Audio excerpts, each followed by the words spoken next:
Still a threat? Ooh. Sure enough. Finds Favin in the background. A second chance, but tabseN's tearing them up from within this bomb site.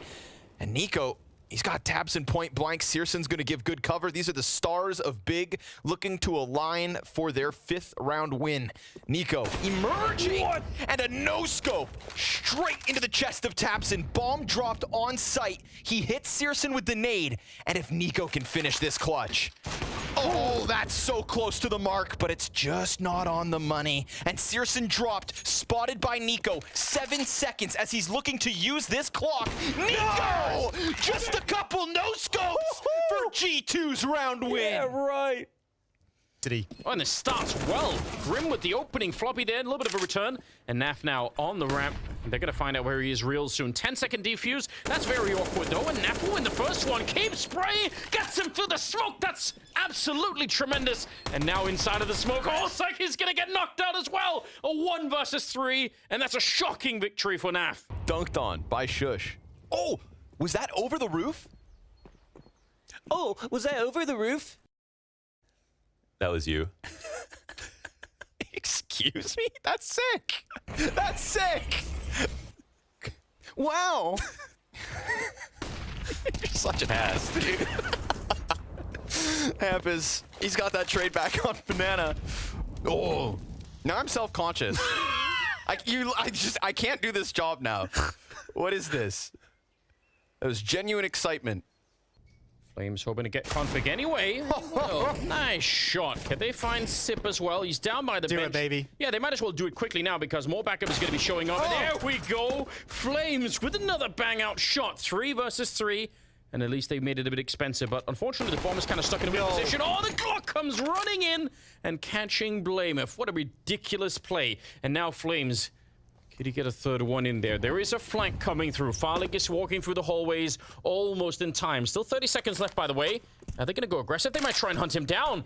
Flashbang. Oh, it's just a smoke instead. I thought maybe they're going to try and actually go and fight him. There's Farlig from the back and shutting down Nexa. Flames walking through the smoke. He hears him running. Almost catches him by the cash register. There's another headshot. And now it's a 1 versus 1. Flames. 10 seconds. Brought out the deagle. Yes. 8 seconds now. He's going to go pick up the bomb. He fakes it once. Farlig. He doesn't commit to it, and now he just has to hold it in. He can just barely get the bomb down, and he makes his escape. 2 bullets left. Yep, time for a reload. Farlig comes up in flames. He swings, and he gets it.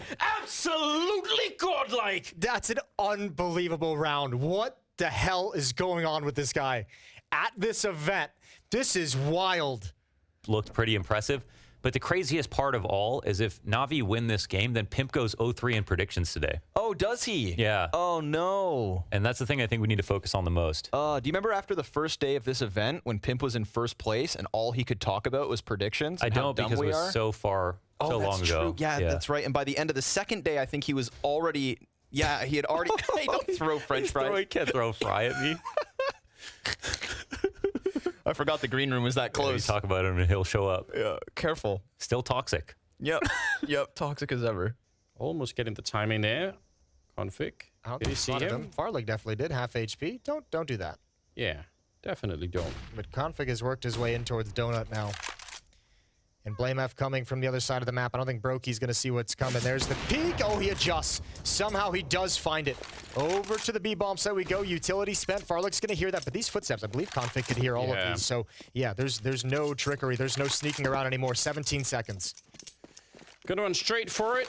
It will be a miracle if he can even live through the first fight here. 10 seconds on the clock, just running out with that AWP. Oh my god! He still gets it! It's impossible!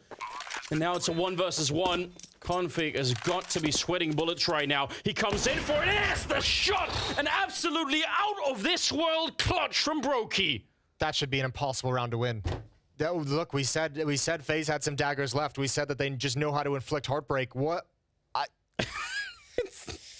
Flank, Plopsky, who has owned tonight, is looking to stop that bomb plant. First, he cuts down OC, 10 seconds, and that's going to scramble what was meant to be the post plant from Liquid. They need to run in, get these frags. Plopsky's dead, and the plant comes through. Oh, down to the wire. Wow. It's going to set up Rez for the clutch. He's got no utility, no teammates, but a kit to work with. Both T's on site, and they're not sure, but Yakinder, he's going to get blindsided. An easy pickup, both. What is happening there? I said, what are you doing? Turn around. Oh, Monacy's looking to be scoped up on that pit, though. Still times it nicely done. Dupree gets 2 players off of this. 8 seconds left. Point blank. Up fight. Oh, Monacy. We're on. Yes, we are. A little bit of clutch sprinkled in for an attempt at G2's first round win. No! Apex tries to jump across. Lethal mistake. You do not survive a clash versus the kid. And now Monacy gets into the pit. It's him versus Spinks. A kit on the CT side, but a white hot up on Monacy. Like thunder. No way. Another clutch, and it starts with that Zywoo flick down. It's just Brokey tucked into the vent behind the smoke. Yeah, Brokey. He's wondering what's going on inside of the smoke. He's going to find one, finds a second. Absolutely not. He's already done this so many times, and now he's looking for an ace clutch instead. It should be impossible, but we've said that many, many times already. Goes straight for the bomb plant. They open the door in front. Oh, gotta be careful. He gets one more. Surely not. On the other side, Clave is ready and waiting. Brokey, he's toying with him. And oh my God, Brokey, you must be kidding me. Rain even knocks his monitor over. How much can Astralis take? Surely that's the end of him. Surely that's it. Yeah, wipe your brow. There's no, this should be impossible. How is he given this? He's ace clutched Astralis right out of the tournament. Jumps back into market. They still think it could be A in Config, guys. No. 2 pistols left. Glaive, the only player left to stop this from happening. An absolute fumble. Astralis. You had to say something. They were supposed to have the lead, and they could still easily do it if Glaive can just clutch this 1v2. We're talking unarmored Magisk and Spinks. Glaive now making noise. They know exactly where he's at. Oh, he fumbles it all. And Vitality kick him in the teeth. There's no way. They'll get the lead eventually, right? Wow, you had to say something. Oh, man. I'm sorry, guys. That one's on me. They should be thanking you. That was content. Nice utility. Excellent usage. Completely flushes them out of the market, which is where they wanted to try and hold from. And now you've just Wait got... up. What? No. The double off of Monacy? There's no HP here. Zywoo with the Tech 9. He's got one, but up close, he's low. JKS, he's got a health advantage, time advantage. Just ring around the rosy. In what world do they win this? You're kidding. I'm speechless. But finally, Heroic to fresh fields and pastures new. Gonna pick up some guns in the next round. See if they can change the tide of this early. Gonna finish that sentence, or? No.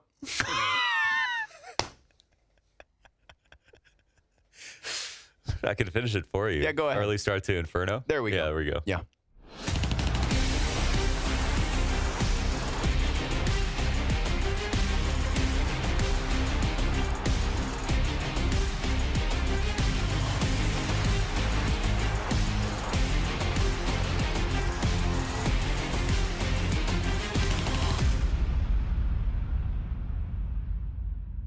You don't need to take Russian lessons if you play Counter-Strike. I don't know what to say about this. I mean, that's Counter-Strike for you. Have you ever posted a review about CSGO?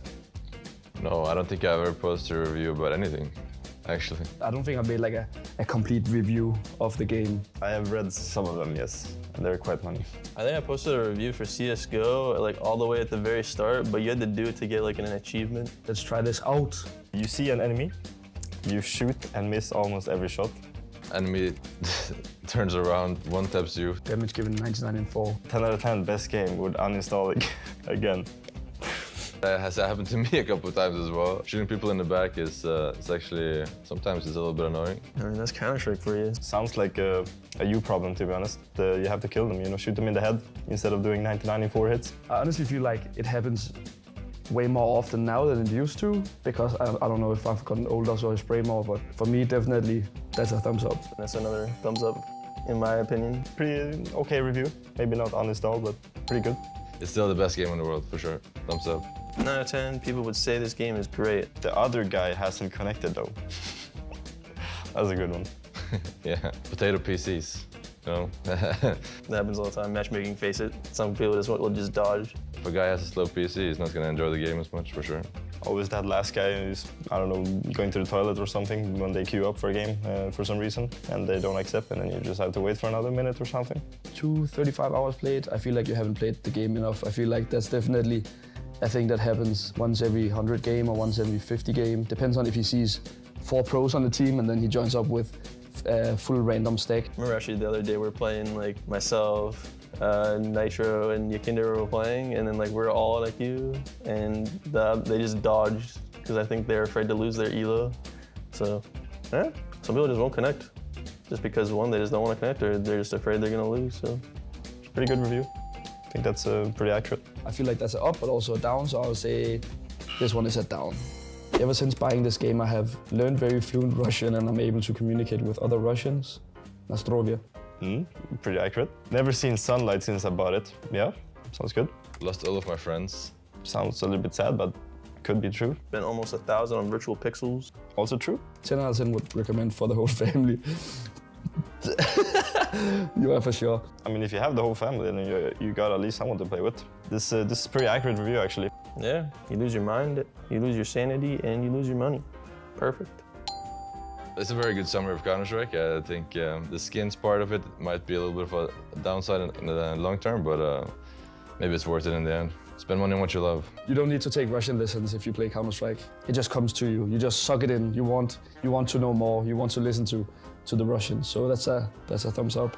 If you have friends, this is a great game to play with them. If you don't have any friends, this is a great game to play alone. Sounds pretty good so far. If you don't have the game to play, get money for it. If you don't have money for the game, get a job. If you don't have a job, rob a bank. You get arrested for robbing a bank, at least you tried. Review made in 2016. Only 650 hours played from 2016. That's pretty weak. I don't know what to say about this. This guy. Yeah, I mean, maybe skip the robbing a bank part, but I also recommend the game. But now the game's free to play. So you can just open it and get mad and have people shout at you for free. That's good. Very interesting review. Well written. Thumbs up. This guy enjoyed the game, as you can see. Like, he wants everyone to play it. So I'll definitely say, if you don't have a job, rob a bank. Now, reading all those reviews, do you have a review yourself that you'd want to say about CSGO? Best game in the world. No game like Counter-Strike. There's no FPS that you can play that can give you the same feeling as Counter-Strike if you master it. After 1,200 hours of playing this game, I can recommend the game to anyone that hasn't tried it yet.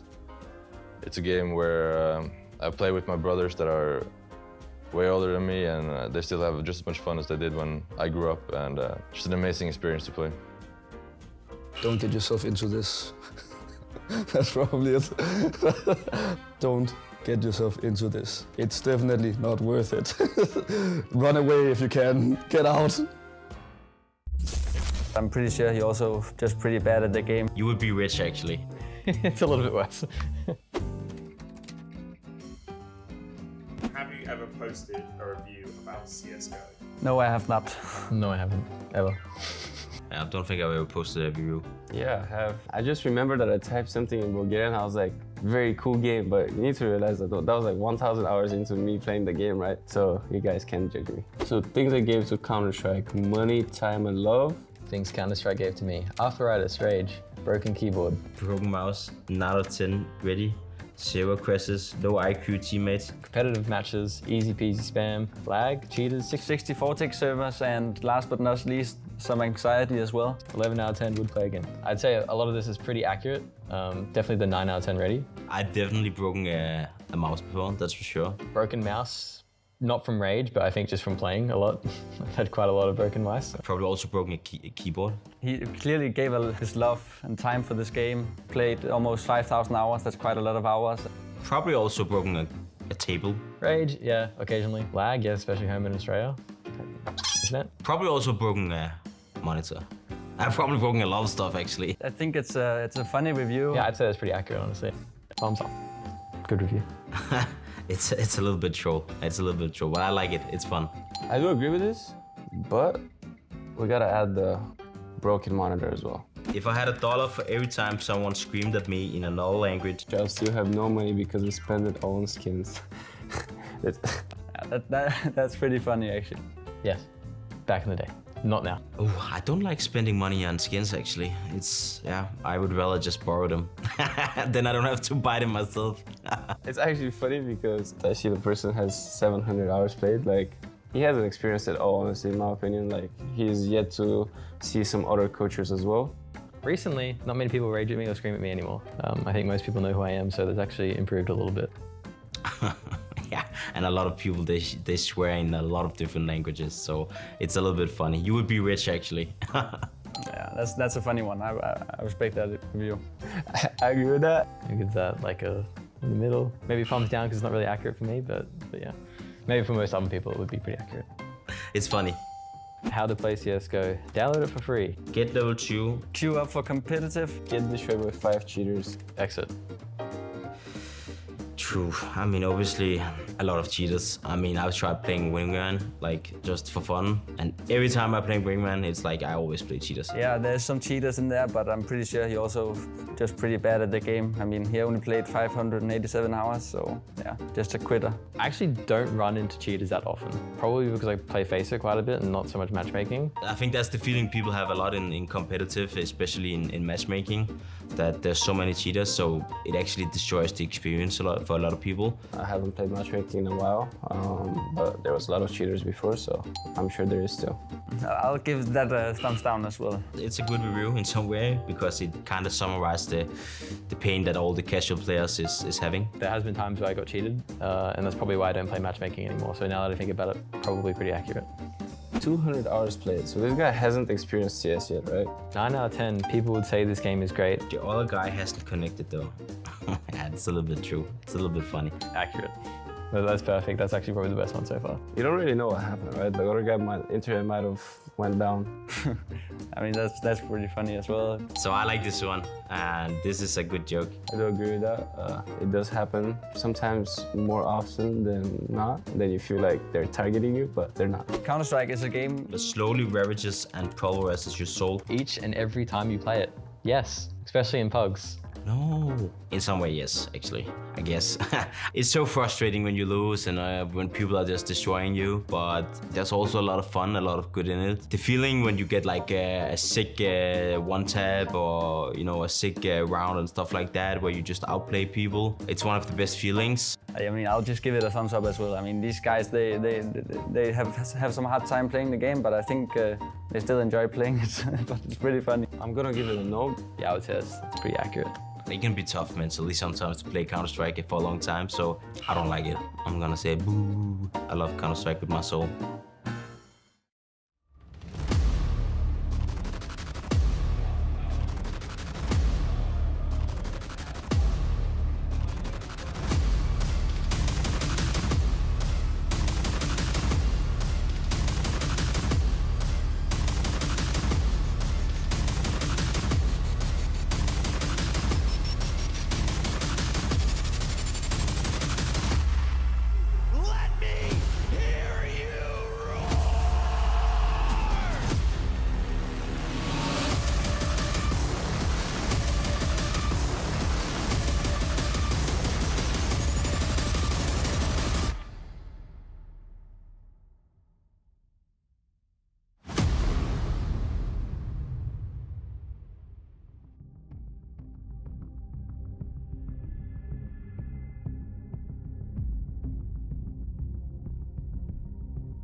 Showdown continues its relentless road, as yesterday the full season spelled the end for 3 more squads. Sangol managed to banish Big from their first ever showdown in a huge upset series, which leaves them facing Heroic in their semi-final matchup, who managed to best Ecstatic in a bit of a regional feud going down between 2 Danish sides.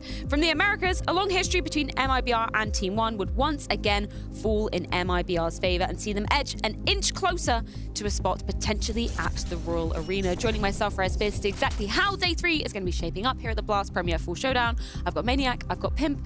Matthew, you said at the beginning of this very event, Online CS, you're very excited for it. Has it delivered so far for you? Yes, I think I got exactly what I wanted from it. You know, when online Counter-Strike was the only Counter-Strike, then yes, it was a bit dumb, it was a bit pointless. But now that we've returned to the actual LAN CS, every now and then, let's get crazy. Yeah. Let's get some upset. Let's see some players be disrespectful on the server. I like that. He's just happy Vitality won that first game. That's all. That's all.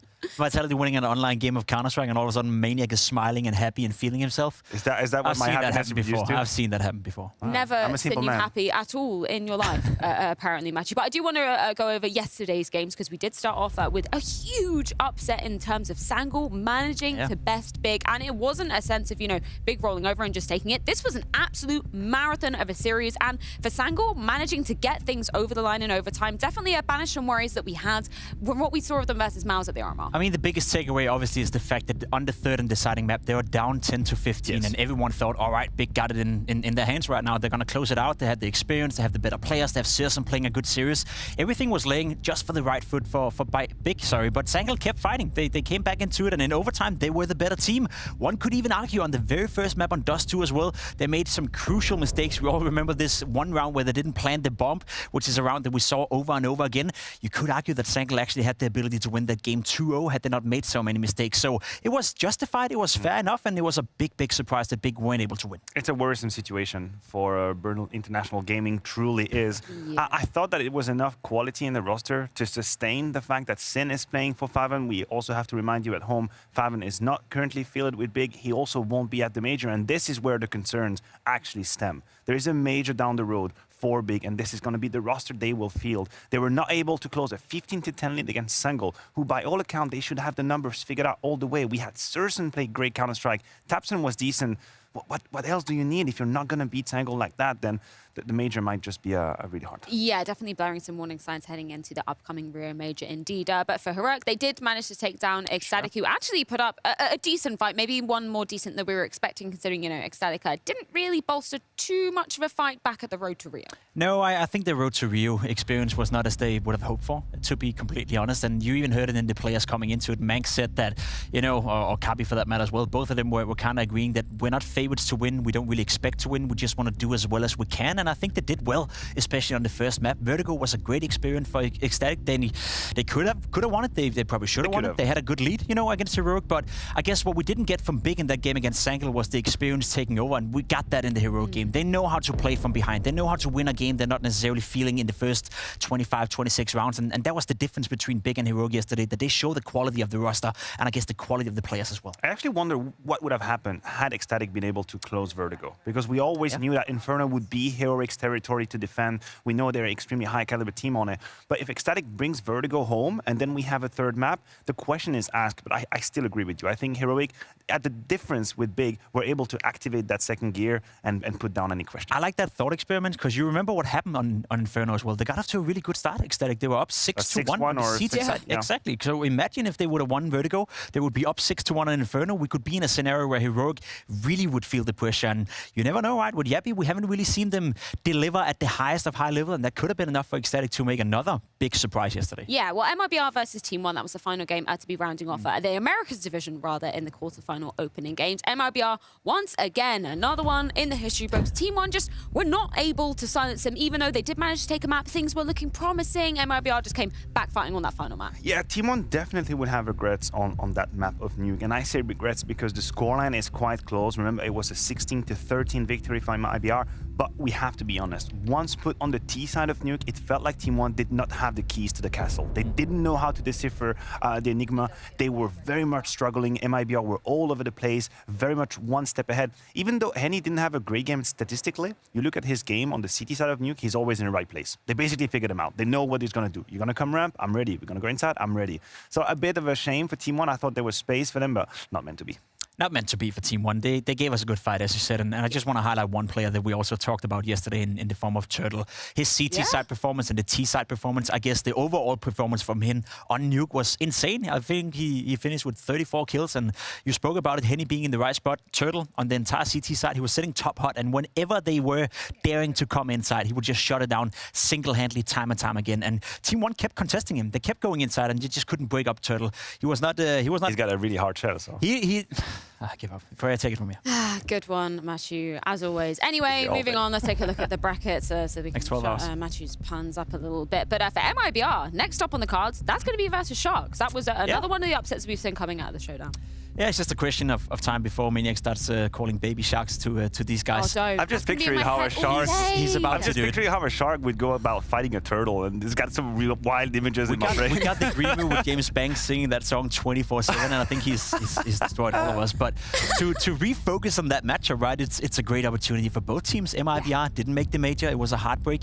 I think Exit said in the interview yesterday that was the worst part of his career, not making the major at home soil. So if they can beat Sharks and move into the final and potentially get all the way to Royal Arena, that would be a massive bandage on that wound. Well, let's round up our conversation about day number 2 here at the Fall Showdown with our CS Money Play of the Day. You guys have been voting over on Instagram. Matthew, over to you to crown the third best play. I do believe we start with Fozy here in his antics on Inferno. We talked about his trading, the spacing, and that was a great example right here. Fozy, more often than not, in the right place with a quick double at the end. It was a great duel between Fozy and CSGO, and Fozy ended up winning the game, whereas CSGO perhaps were the better player on the server. Illustrated here on Dust 2 as well. Had a nice ace with the P250 and the AWP. A lot of these fractures you're seeing from CSGO is just good positioning, and then he's always stable for these shots, especially when he's sitting at home. CSGO had a great game. Unfortunately for Big, it wasn't enough. I was sick enough for the final. Toy Story out there, I raise you. Buzz Lightyear to infinity and beyond. He goes with the boost, finding the kill. That was great from Kraken. It's beautiful stuff. If only your teammates could do that in basic games. I would never trust Jacob to do that. He would definitely let me fall on that. He would definitely let me fall. What do you mean? You wouldn't even boost me in the first place. I would boost you. Well, let's stop the feud that's going on here and take a look at some of the upcoming feuds that are going to be coming up on day number 3 of the Fall Showdown. Of course, 2 Americas matches going to be going down later on today. 00NATION versus VERTEX, EG taking on Fluxo. But first, it's our first European semi-final in Astralis taking on Vitality.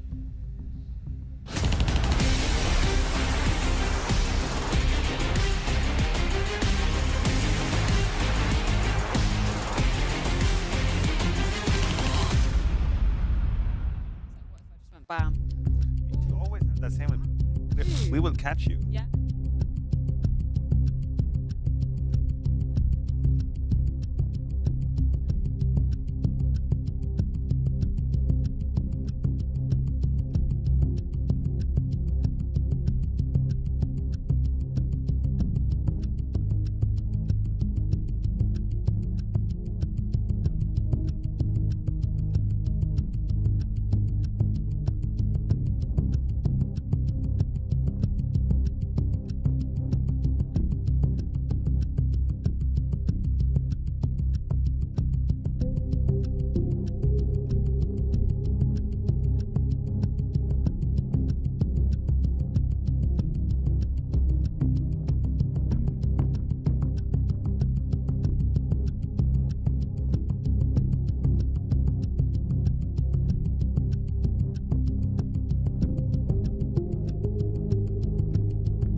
Astralis narrowly survived an almost never-ending game against Eternal Fire. Now they go into a rivalry match up against their former teammates to keep their Royal Arena hopes alive, an event that Astralis has never missed. He knows where one of them is, probably knows where the other one is, and again, the double peek. Oh, what? Sip to clutch it. Vitality got the job done against Tyloo, but it wasn't as dominant as you might have expected.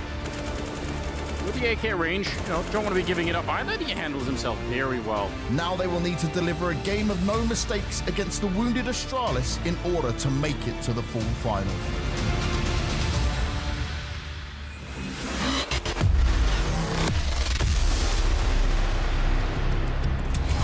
Two iconic names clashing, but for one, the writing will be on the wall. The first European semi-final here at the Blast Premier Fall Showdown as Vitality and Astralis are going head-to-head. Maniac, a lot of Danes entering the server for the potential to be clawing themselves closer to the Royal Arena. And so very logically you thought, I should be the one talking about it. When you have an executive Dane, the Dane of the broadcast right here. I don't like Danish people. I picked your Danish brain yesterday. What do you like? You got offended by that. So I did. Maniac, time for you to give a summary of the Danes. Yeah, but you know what? I'm actually happy that the Danes joined us. They came into the light with us in France, in Vitality. That's great, because things were not going too well for you, Jacob, over there. And Astralis is still in the woe, so maybe you want me to secure you a French passport? I mean, technically there's more Danes on Vitality now than French players, but That is I don't know. Moving on. Anyway, a lot to be fighting for this spot in the Royal Arena, and kind of incredible that we're seeing these two teams clashing kind of, I guess, this early on in the tournament, but it has been struggle city for Astralis recently. Yeah, I mean, both teams are in a completely different situation right now. If we're trying to put some context for Vitality, it's about confirming the improvements they've made, but for these guys, I don't even know if I want to use the term survival. I don't think it's even fair. I think it's post-mortem already. There's no survival anymore. What we're looking for is individual brilliance. We're looking for resilience. We're looking for determination and will. Maybe a little bit of ego as well. A healthy dose of ego for champions like Glaive, like Zip, like BlameF to say, hey, you know what? Even if everything is on fire, this is fine. We can still win. It's a sinking boat, and there's only a limited amount of lifeboats, left on said boat. So you would let us drown immediately. Only a couple of them will survive. Some of them will end up, in the water and not be able to breathe for much longer within Astralis. Let's put it that way. It's a team right now that has no future whatsoever. It's a team, as you said, they're just trying to get by.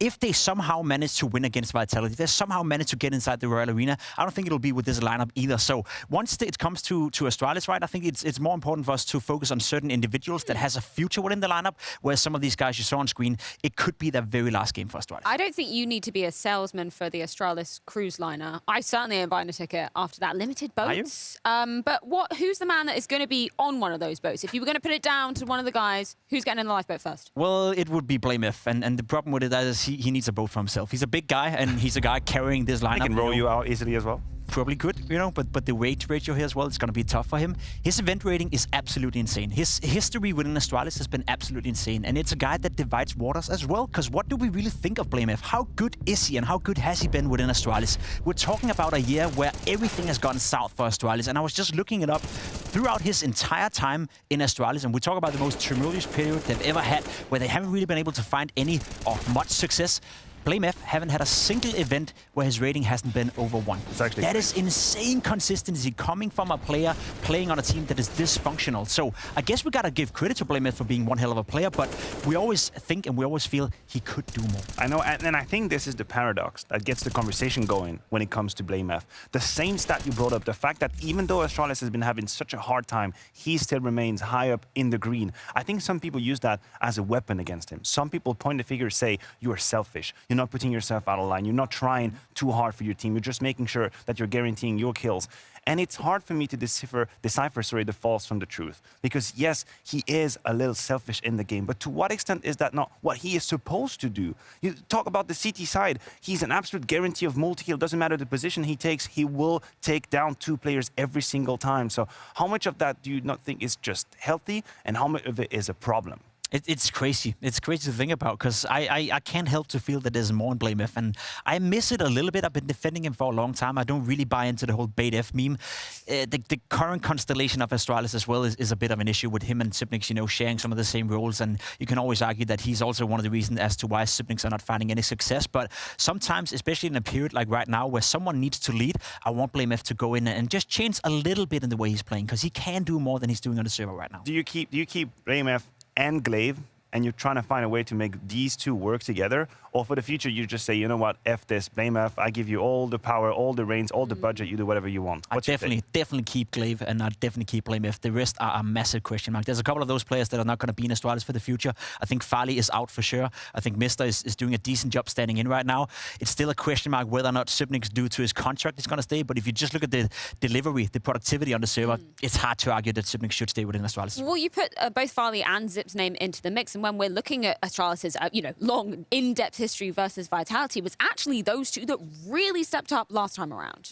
It did. They absolutely did. I cannot take it away from them. The last time these two teams faced, and that was the fall groups, both these players had a great performance. But there are two massive issues. First of all, this is very inconsistent. I cannot stand here and guarantee you that they're going to do that very same performance today. The other issue is that from these two players, Zip is supposed to be a supportive, reliable, solid element. Farlig is supposed to be the one out there out-fragging his opponent. We know how AWP-centric Counter-Strike has become. You look at the best players in the world, the Simples, the Zaiwu, the Shiro. Guess what? They all have the big green. You have Farley, who's down in the dumps by the numbers and yielding the most expensive weapon in the game. That is a problem. That is an issue. It always has been. For Zip, would he be surrounded by a strong cast? I would argue that he could potentially be a fourth player. He could be an interns, arguably. But that's just not the case. The cast is not around, so he needs to do more. That's why he's still a question mark for me, because I agree Subnix could find a place within a new lineup, but it would require either him or blame F to I guess, rediscover themselves and maybe change a bit in the way they play Counter-Strike. Whereas for Farley, I buy into your argument. It's the biggest gun in the game, right? It's the most expensive gun as well. But let's be honest as well, there's nuances to his performance as well. The work conditions for him coming into Astralis, no one never believed in Farley being a success within Astralis. No one ever believed in Lucky being a success. Everyone is waiting for Device coming back in towards Astralis and playing under that pressure, knowing that you're there for maybe 1 month, 2 months, 3 months, 6 months. You don't really know. It can't be easy for a young player who hasn't tried much. Yeah, well, it's no secret that Astralis have been experiencing some mistakes internally, and Danny has just one of those to be putting under the microscope. Yeah, although Astralis beat Eternal Fire the other day, they did show some signs of weakness, and part of it is just their lack of communication. So I have a round that kind of illustrates this. So what you're going to see here in this round is I want to focus on Glaive and Mr. holding this B site. And what we're about to see here is a bit of a mid-B split. So Blame F, he sees the smoke come in, and typically whenever you see the smoke, there's a high chance, or a reasonable chance rather, that you're going to face this B split, where you have 4 players coming up from this mid position and potentially 1 player lurking towards upper B to complete the split. Now let's take a look at how Glaive and Bister kind of deal with this. You'll see that Glaive is going to toss a Molotov, smoke off the doors, and he's going to play in towards that corner position. And then Mister, he's going to play towards this closet area. Now this setup is not too bad. You'll see that with both these players here. Mister playing towards the closet, and Glaive, they can make this work. But the problem here is the fact that Glaive, he's actually watching the window, and at the same time, Mister is also watching the window. So what we have here with this setup is that both players, they're both directly looking at the window. Nobody's focusing on this tunnel's position, and it's very common that, like I mentioned, that when you go for a B split, there's going to be at least 1 player there. So the fact that neither of them really look at that, it's what allows xCloud to actually come out and shoot Mister in the side and then also catch Glaive in the sight. Now the big thing here is that Mister isn't even aware of the possibility. Glaive, he doesn't even have a chance to really react or reposition. And the thing is that first is that Mister, he either watches the window and then Glaive, he watches towards this tunnel position. But the problem with this is that there's a smoke up here. If you look at Glaive's point of view here, you'll see that this smoke here pretty much makes it hard for him to be able to spot a player coming out tunnels, whereas if you do it the other way around instead, where Mister watches towards the tunnels and have Glaive watch towards the window, then this is a way that this setup can actually work. The fact that that doesn't happen in either case is the reason why xCloud can just come in and get these 2 kills, and just really just shows a lack of communication on Astralis' part. So I'd like to see them maybe step that part up if they want to beat Vitality. Thank you very much for that one, Danny. Love getting some insight coming into this crucial semi-final series. I do want to flip the script to start to talk about Vitality a little bit, because we've got a very happy bunny over here, because Zaiwu, he has been doing bits coming into this latter half of the year. He has been delivering the Counter-Strike that I just wanted to see, that I've been hoping to see ever since this roster has been put together, minus Sphinx, of course, the latest arrival. His numbers have gone up and up and up. It is actually mind-blowing. His last 3 months have been something else. Honestly, the last time I've seen someone fly so high was Simple, when he was at the very, very top. Now we know that the Ukrainian is slowing down just a little bit. That's an opportunity for Zaiwu, I should say. And I'm glad to see that. Now, I'm just going to put this caveat right here. The major is around the corner. something that Simple has done, that ZywOo has never, is to show up at a freaking major and have your best performance possible and make a statement. Are we watching ZywOo coming up and getting some momentum for the most important moment of the year? Is that what we're seeing? Or am I going to be left alone, sad, with my croissant, crying in the corner? Is that what's going to happen? I don't want to see that, Maniac. I don't want to see I do. I almost hope ZywOo's not showing up now. I would. I agree. ZywOo is playing some of the best Counter-Strike he's probably ever played, especially given the circumstances as well. He moved from a French-speaking lineup into an English-speaking lineup, and that's impressive that he's been able to obtain that level. He was struggling a little bit in the beginning, but I think there's no doubt right now that I at least have no problem saying that ZywOo, as of right now, is the best playing Counter-Strike player we have in the world. That could change during the major, because I agree Simple has, you know, a certain know-how for how to do that, but I really feel that ZywOo is coming in hot for the major. Let's change the conversation course just slightly and focus a bit on Apex, because we were having a conversation about this before coming live, and it's almost like you look at Apex as potentially being a bit of a sacrificial lamb. Is that so? I know Apex is making a ton of sacrifices right now in order for Vitality to perform, right? And I just want to put this caveat, I just want to put this story out there. I think Apex is a disregarded win condition for Vitality. Let me elaborate for a second. What I don't want to see Apex become is an individual liability for the team. I know he's putting the team first, he's swapping positions. Hell, he's even playing on B on Mirage now. Apex, the guy I've been next to for years, the aggressive player, is now playing the B anchor on Mirage. He's playing ramp on Nuke. He's taking hits. He's leaving space for his team. But if he just becomes a shadow of himself, if he becomes a ghost, if he becomes an easy kill, that is going to be a problem. When they faced in the fall groups, Astralis played Mirage and they abused the B side again and again. And he cannot be a liability. I love what Apex is doing. He's trying to accommodate Spinks into the lineup. He's trying to make all the stars around him play well. Whenever you hear Apex talk about ZywOo as well, he's always being very adamant about the fact that he's trying to set him up. He's well aware that a massive win condition for their success is ZywOo playing well. I agree with you. It can't be a liability. And the problem for me is that Spinks hasn't really delivered what we expected from him. He's coming into a new lineup, and sure, it's a new work situation for him coming from ENCE, but he hasn't been playing up to the par where it's I guess, good enough for Apex to sacrifice so much. So there's going to be a time of point where Apex is like, why am I sacrificing so much if Spinks is not working out anyway? And that's going to be an interesting conversation. There has to be a return. Yeah. No, and I'm just loving, I'm loving what we're seeing with the Mafios running in as well. I don't love that Dust 2 again from Vitality. I know I say it time and time again, but Nuke picked up from Astralis. Are you sure they received your complaint letters? Well, they couldn't pick Vertigo because Astralis banned Vertigo, so... I know. Dust 2, you know what? I'll permit it. I'll permit it this time around, Vitality. Dust 2 is definitely in the wheelbarrow for Vitality. It's a map they're comfortable on. We see the Nuke coming in from Astralis. It was either going to be Mirage or Nuke. And again, we talk about the Apex situation. It's the same on Nuke. He's playing in a totally new position. One that is so disconnected from who he is as a person. Like, I need people to realize how boring and how much patience you need to play ramp on Nuke. Like, it's you have to play poker with yourself, just waiting for a minute. You have to be extremely patient, and now he is in that role. Like, this is how much sacrifice he's making for the team. Patience and Apex were not two words that I would have ever put together, just looking back at his early on career, because he was in the entry fragger. He was the one going in first, getting all the battles. He's not afraid to get down and dirty. At least we get to see him do that on the T side, because he's still playing towards outside. He's still trying to create the space for the rest of the teammates. I do fully agree with you. Seeing him playing on the CT side on ramp is just, it's mind-blowing in a way, and it doesn't suit his playstyle whatsoever. But I think Apex has done a decent job. I again want to re-emphasize the point right here. Matches is playing better right now. We have talked a little bit about that throughout the tournament. ZywOo is back to his best. The one missing piece right now, or maybe even two missing pieces, would be Spinks and Dupree, where there's still something more in the tank, and that's a story I also want to put out there for the Vitality boys. They just won EPL, but there's still some untapped potential, so that should be a scary prospect coming into the major. Well, speaking of winning, we've got to check in with our Betway predictions and see who was ahead of the curve in this one. Obviously, yesterday we all went for the same. We all messed up in the first one. Pimp, what? Someone stole my phone yesterday, actually. No. You actually, fool, you actually went for it. I got bored. We have all had the same predictions throughout the entire thing. It's not going too well for me because, why so not? You thought, hey, today I just want to be wrong. Yeah, cool. I guess I'm dumb for the neck and up, right? But I think Astralis are not going to beat Vitality, but it could be fun. Well, you know what? Blast TV viewers, 2.3% of them agree with you in this one. Smart guys, yeah. 3%. That's a huge one. I mean, Vitality for you, I think this is cemented in the stars for them. I think they'll be making it. I have them as winning the showdown, going to Roll Arena. So for you and the 2.3%, congratulations. Well, let's see exactly how it is going to pan out, as Nuke is the first map up on the cards of this best of 3 semi-final. The Danger Stars ready to take on their former brothers, but in this feud, blood ain't thicker than water. It's coming down on Nuke after this.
coming up. It's going to be Vitality versus Astralis.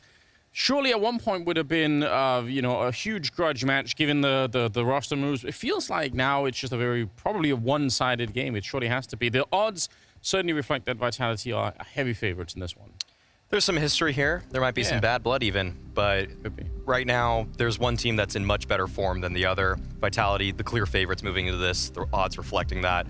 But you still have an opportunity, if you are Astralis, to show you have some life left in you. I think that this team actually can come up on different days. It's kind of like a grab bag. We don't know how well Glaive's going to call. We do know how well BlameF is going to play, but it's the supporting cast for me for Astralis that they have their ups and downs the most.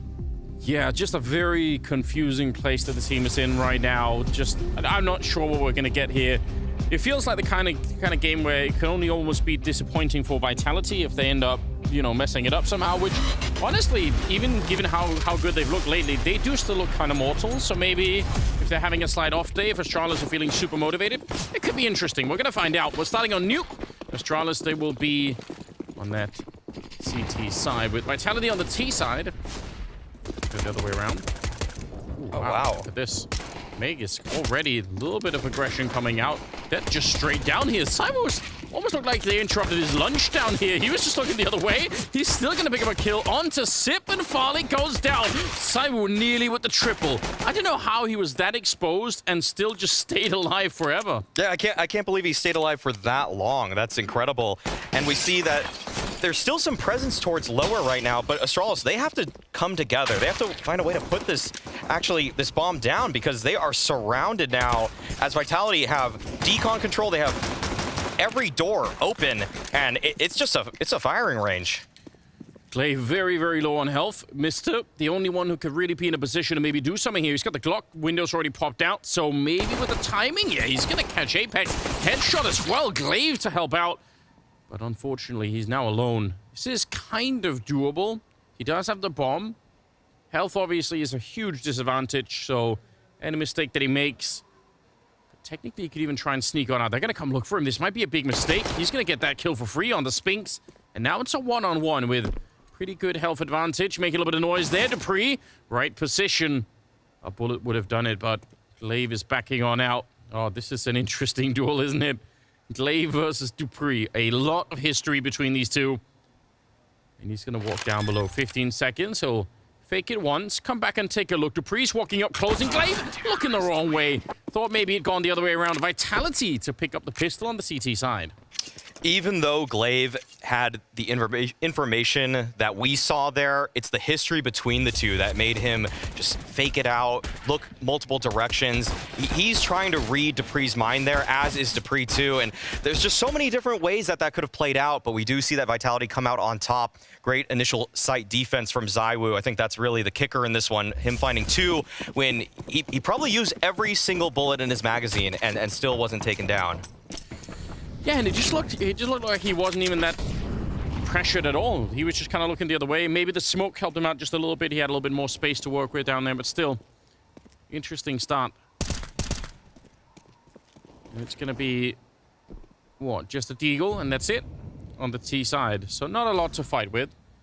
So, something that'll be interesting and could be a theme of this game is that this is almost like when we describe domestic matchups, we usually talk about how the teams know each other so well, they end up playing a little bit differently. But in this game, it's that the individuals know each other so well. So the information game is going to be a bit different than if it were, say, an Astralis versus an Eternal Fire type team, where it's much more straightforward affair. And I think that has to be the way in or the win condition for Astralis, that they may be able to read some late round situations just due to the familiarity that they have with Vitality. Yeah, that's probably a really hard thing to sort of peer into from the outside, but it's certainly interesting to think about, isn't it? That it's possible you just have an idea about the mindset of a certain player and how they react in certain situations that maybe you could exploit in some way. I'd be really interested to see if we're going to see some of that. I mean, almost had it there with Glaive and Dupree. A little bit of a moment where, Glaive thinks he can maybe do it, thinking, okay, maybe Dupree's gone the other way. He's playing a deeper game. I'm sure there's a lot going through their minds at that moment. Don't have the mind reader technology yet, but when we do, it's going to be... It'll change Counter-Strike forever, I'm sure. Well, already we see a nade stack onto Dupree's position. If the nades came out a little bit faster, maybe he would already have died. So that's pretty standard. I'm not going to read too much into that one just yet, but you could definitely tell that these teams, they're ones that would do homework for each other. And that is a beautiful flash, but actually Dupree doesn't come up with the kill onto Xyp9x. That early nade damage playing a huge role in allowing Xyp9x to keep his life intact. It's not at all a bad start here. Already in the 3rd round. Picking up that opening kill with plenty of time on the clock. So they can sort of wait around a bit, see if Vitality want to go aggressive. It doesn't feel like they want to at the moment. Magisk is kind of looking outside, but that's probably the most that we're going to get right now, it feels like. So they're happy in the 4-on-5, just sticking around. All right, that's a little bit deeper. See how much information he's going to be able to get. He doesn't have any backup out here, so he's just on his own. Solo mission. No one to throw any flashbangs or anything. He's trying to back on out. Great double from Magisk. If he had more bullets, he would have surely got that kill on Mr. as well. But it's right back into a 3-on-3. He did his job, and now look at the clock. Down under 30 seconds. Yeah, it's on ZywOo. He has to come up with the multi-frag here, and it looks like he will do just that. Very well played. The trigger discipline to take down Glaive and even wait for the secondary player in BlameF to take some space, so it's a quick cleanup from him. They did not see that coming. Wow, that's the kind of trigger discipline you expect out of a player like ZywOo. Really well done. 3-0 and a good recovery. Seeing them being able to recover that 4-on-5 with relative ease is that's a positive sign surely for the Vitality side. Yeah, that's a nice fight from Magisk, who's been playing exceptionally well in the last couple months with Vitality. It's really, him having this sort of resurgence, it is what Vitality expected when they made this move. He was supposed to be one of the fraggers early on. And we see a fast play towards outside. Looks like one of the smokes was either canceled by a Molotov or simply missed the mark. I have to think that it was canceled in some way. I can't expect a team like Astralis missing, but oh, wait, what is this? They've actually made their way in a mini. They've taken a lot of damage on the T side, but man, that's unexpected for a round where you just have the Tech-9s and the Deagle out there, and still they managed to turn it into a 3-on-3 relatively quickly. Now, looks like, yeah, Farlick is going to be dead no matter what. And unfortunately, that is the bomb. It even dropped up on the box, I think, which, yeah, that is funny. Either way, I think that's probably going to be the end of the run for them here in this round, Astralis, but some decent damage. If they could find another kill, that actually would kind of make a difference for them in this round. Doubt if they're going to be able to get close to winning it. There'll be some opportunities here if they find a timing or if Vitality get too curious. Vitality is a team that always wants to maintain information. They never like playing in the dark completely. So you can bet that they will give up a fight here. It's just that BlameF has to capitalize. Tough shot. That is a far range for the Deagle. And we see that Spinks does better, given that he has the superior weaponry. Yeah, sneaking out there from Mini, able to capitalize on the fact that they were looking elsewhere, looking down towards Hell, those windows. 5th round coming up. AWB back in the hands of Farlick. A little bit of discussion about him on the desk, and, you know, having the expensive gun almost demands that you come up with some big results as well. Which, I don't know, sometimes I feel like he could be a reliable player, but obviously the problem is in the back of your mind, you're matching it up against sort of the other top AWPers in the world, and maybe at that measurement, he's not going to be able to stand up to that. It certainly feels like at the moment that it's a little bit rough. Ooh, he needs to go down without even a shot. I think he got spammed for the smoke initially, and then he ran into ZywOo. 4-on-5 to start with, and the AWP is all the way gone. Yeah, it was already looking difficult enough when Astralis had a 5v4 advantage, so this doesn't make things any easier. BlameF has slipped down into lower, but there's always a huge question regarding how do you get involved when the windows are not broken, when the doors are not open. Yeah. Usually you'd want to push this ramp player into this lower lurk, and that might just happen, actually. Yeah, okay, this might be a freebie for BlameF, but Apex, he's wary about it. Yeah. Oh, he's so ready, as a matter of fact. Apex is doing a great job maintaining his life. Does finally fall, but there should already be some rotations from Vitality here. Yeah, nice move initially from Apex. I almost feel like he just should have maybe committed to that fight because they were coming in from the other side. Now it's a 4-on-3 with a bomb freshly planted. Wallbang not really succeeding there. BlameF, what an off angle. They just weren't ready. Mega's going to be going down, and I think they need to save the rifles. I don't think it makes sense to fight this any longer.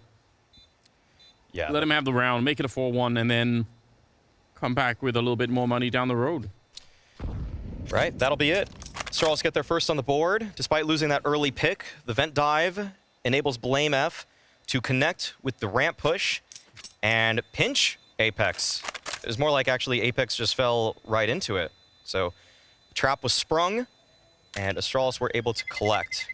Some of the more clever ways that we've seen in the past, people try to deal with the window or door problem is to simultaneously break windows, open doors up on the A side of the map. For anyone that hasn't seen that, I think at a high level, it's still going to be really hard to execute that because players are just so aware. But I still think it's a sort of game theoretic concept. It's obviously awesome when people pull that off.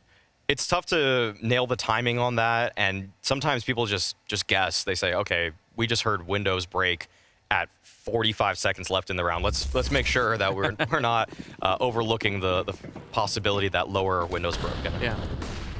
Good for Astralis though. They proved that they can win a rifle round. They managed to execute a plan that they had, and it worked. So when that happens early on in the half, I always feel that's a little bit better for the T side. It sucks if you have to go through 7 or 8 rounds before you start to put something together. So that's probably a positive sign for them here. Molotov not going to do too much, but they'll flash their way in behind it. And Dupree absolutely blown up. Spinks here by the squeak door. He's going to pick up one. Some backup is coming in, and he's getting pressured as well. Mister able to take him down, but look at the damage on the T side. And Cyber comes running out of the smoke. Huge double kill for him. Magus now on his own.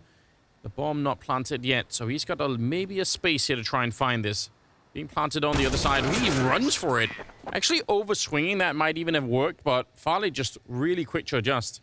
Had he been ready for the fight, it could have. It felt like that was actually causing enough crosshair disruption to make it difficult on Farlig. But we see that Astralis go with what was their tried and tested method for an A breach. This is what they were running versus Eternal Fire just the other day. Consistently finding success with it. I'd say probably by the end of all the overtimes we watched, 60+% success rate on the play. And it's always going to be in their back pocket. That is something that Vitality had to be aware of, that exact one would be coming at them, and they weren't able to hold on. So a bit of an indictment on what is supposed to be a rock-solid CT side from Vitality. Now, with the lone weapon, we see Zywoo on top of the garage. Oh, just barely spots Farlig, but there's a great trade from Mister. Trying to catch someone with the Deagle there. Probably not worth it to stick around if you're Magus.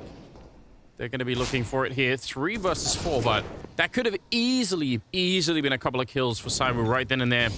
Did get found in return. Magus trying with the Deagle again, and he's going to be able to take down BlameF. More people keep showing up, unfortunately, and he just can't line the headshots. So Apex down below with a Mag 7. So another classic weapon coming out. I'm going to appreciate that. He has an opportunity to find something. He's just going to be lurking around for the remainder of the round. Yeah. But this is great. About to be 3 to 4 Astralis, proving a lot in the early half here, I feel like. Yeah. And setting up that wall and kind of hugging it close like that. I mean, there are so many variations of executing that outside wall. You know, 2 smokes, 3 smokes. It could be either by the red container or all the way up by mini. There's just a million. And I mean, some people obviously don't hug the wall. They actually flash their way through it, even on the T side. It's just, there's a metagame there that's forever evolving, it feels like. There's just so many different iterations, and we've even seen some teams just throw a single smoke nowadays. That's kind of the electronic special, just the smoke on the corner of mini. Yeah, true. There's maybe 4 different ways that people like to throw smokes for outside fights or control, all indicating different things, all with their own strengths and weaknesses.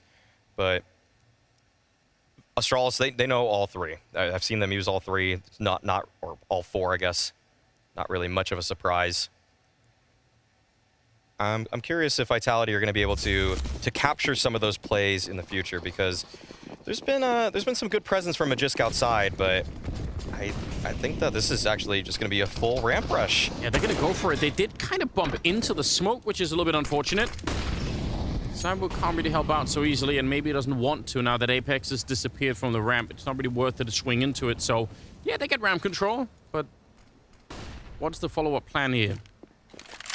This is always an interesting state of affairs when the space is taken. It does force the CTs, usually, to make different concessions. We can see that this time around for Vitality, they've actually weakened their A defense in favor of putting 2 players now towards that B site. Spinx and Apex will be on the lower site defense. Magisk still making sure that there's no presence outside to sneak down Secret. And then we have just 2 A defenders, Dupree and Zywoo. Yeah, Astralis haven't made any concerted effort in any direction just yet. They're feeling things out, seeing if there's a mistake from Vitality. And it feels like they were expecting a lobby crunch almost. Yeah, it did look like they were holding for that or an outside aggress. So giving them a lot of space on the CT side to move up, and maybe that's something they've been watching in demos, maybe something they prep for. They feel like that's where we can catch them, and they've been denied. So all it's done so far really is cost them a lot of their own time, and they're going to start to make their way down below, which not a bad idea. Apex is going to be down here, but he's going to need a lot of backup. Now, Spinx is finally moving in, so they weren't actually wrong about the aggression. They were just wrong about the timing. BlameF's going to be found. That nade landed on top of him. I'm not even sure he could see anything. I'd actually love to see that from his point of view. Back into a 4-on-4 with 10 seconds on the clock. They're going to go for the bomb plant. Makis, he'd love to interrupt it, but he can't sacrifice himself either. If he goes for it and dies, then suddenly they might lose the round. So he's going to be hanging out. Farlig, that's very dangerous. But he gets away with it for now. Going to be wrapping around, taking down Dupree and Glaive, shooting Cyber in the back. This trading is working out really well, and look at it. They're just going to bolt. They're out of there. Astralis going to tie up the scoreline. Farlig only found 1 frag, but that was such an important move to jump into the control window, despite the fact that he was exposed to those players in decon, and then he is able to connect with Glaive to pinch those players at the control double doors. That man is a hero right there, Farlig. He hasn't had the most impressive game so far, but that is a proactive play that was very risky, but we just saw the results of it paying off. Yeah, absolutely. So this is Spinx. You see the grenade in front. From BlameF's point of view, you wonder if he could see anything behind that at all, or if he's just in a shroud of shrapnel. Yeah, Farlig with that 1 kill. This is huge. What a surprise. I don't usually try to make too many assumptions, but look at the lineups. Astralis versus Vitality. I think, wow, you know, Astralis just don't look like that much of an impressive team. They sort of barely made it through the game yesterday, it felt like. So I'm excited. Or the day before, I feel like this is good. Much more interesting when they're fighting back in this way. And maybe it is down to what you said, that sort of half almost domestic matchup where so many of these players just know each other so well. Something to note, though, is that Astralis, in 2 of their 4 victories already, they've been targeting Apex. They've been targeting Ramp. It's a position that they know they can find space at relatively quickly, and you would hope to see an adaptation coming out from Vitality. Even one of the first gun rounds that Astralis lost, it was Zywoo that had to be there in a sneaky position to strengthen the ramp hold. But okay, Magisk outside, playing right around the smoke. Mister does not spot him, and Dupree was actually able to get one inside, too. Yeah, that's clearly a move that Mr. This hasn't encountered enough to be super suspicious of it. He probably sees the smoke and thinks, wait a minute, there's something up here, but that is a great start. And again, Makis got there just in charge of at least opening up the round. 4 versus 3 with plenty of time left, but a real test of the mid-round calling now coming out for Astralis. If they can make it back in this round, that'd be really impressive. Spinx, I was going to say, don't peek that corner. A lot of people waiting. He's got to be so careful. He might not realize, but he's been in mortal danger this whole time walking back. He's got Cyber with him there, so the chance for a crossfire. Although Simple open it up. They're going to find Spinx as well. Look at this. 2 versus 3. Makis and Apex now left, and they chose to save pretty quickly last time they were in this kind of position. Maybe they will again. Wow, they just walked outdoor. That's all it took. And then the site is theirs. So, okay, Apex is still looking, still prodding, but looks like he's just going to save. Listen, if I was of a super critical mindset, I would say, what is Spinx's position accomplishing when he falls that far back behind the bomb site? Because he can't do a crossfire with Zywoo. He can't even watch the hut. It's like it feels like he's not doing much of anything at that moment. No, and with his old position, he could have slotted right on top of hut, which is always a very strong spot to be in. This is that was a concerning way to lose for Vitality. Not being able to find a solid A site setup in the late round despite the fact they had ZywOo and Spinks there. You'd think that would be a sure thing. You think they're going to get 3, maybe even 4 kills if it's those 2 on that bomb site on any given day, and they were double entry'd. So a very simple solution from Astralis. We were talking about what the mid-rounding would be, and it seems like a door walkout was all they needed to call. Yeah, and that's, I mean, obviously, it's a great way to win, and a win is a win in that sense, but you're right, it's not like a hugely complicated strategy, just getting it done, walking out, getting the 2 openings, and that's it. Love to see Vitality start to pick it up. It's been 5 in a row for Astralis. They're going to flash their way, and they want to go for it again. And a beautiful entry. Glaive probably could have had that one. Spinks now back here. See if he could make up for the previous round. It's going to be ZywOo so far with a double kill, leaving Farley 1 versus 3. Oh, he's going to get a big opportunity. Apex, a little bit too much speed, and Farley, he absolutely could win that fight. That's really scary, but they'll make it out with only 2 people alive, though. So even if they win the round, they're still in a really dreadful spot here on the Vitality side. They've got to be so careful. Yes, but the rotation was so quick in that round. ZywOo up heaven in what felt like a blink of an eye. And when he's out here and there's no flashes, you know he's just going to rain hell from above. This was well done by him. And that was looking like actually another nice set piece towards A from Astralis. Again, we see them use it. It's always an effective strategy, but if the rotation is there right after the flashes, that's just very fortunate timing for ZywOo. Partially by design, but also a little bit of luck. If they go outside now, it's both ZywOo and Magus that are kind of deep in here. That could be hard to make your way through. So it looks like they're going to park Farley out here instead, and maybe the rest of them will work the other side of the map and try and build an opening.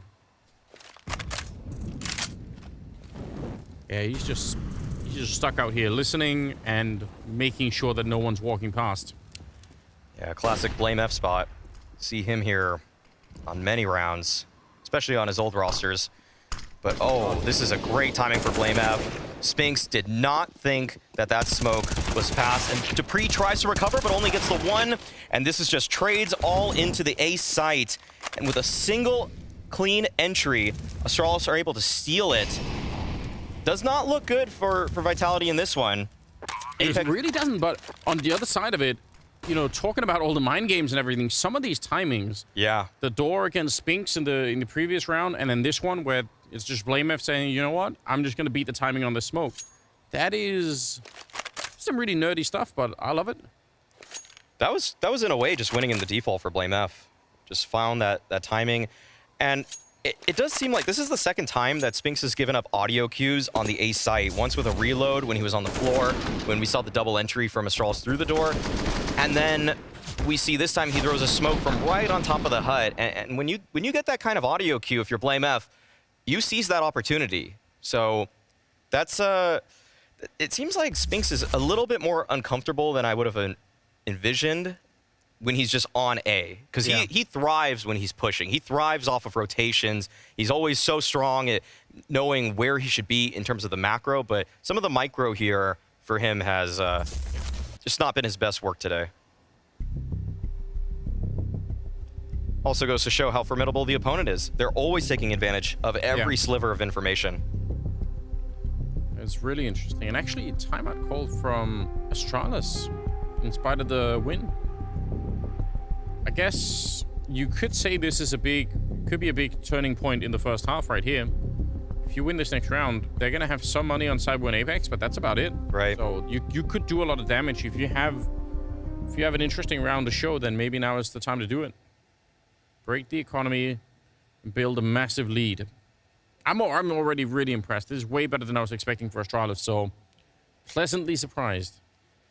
Yeah, 6 rounds already. You would think that's a solid half. And it is.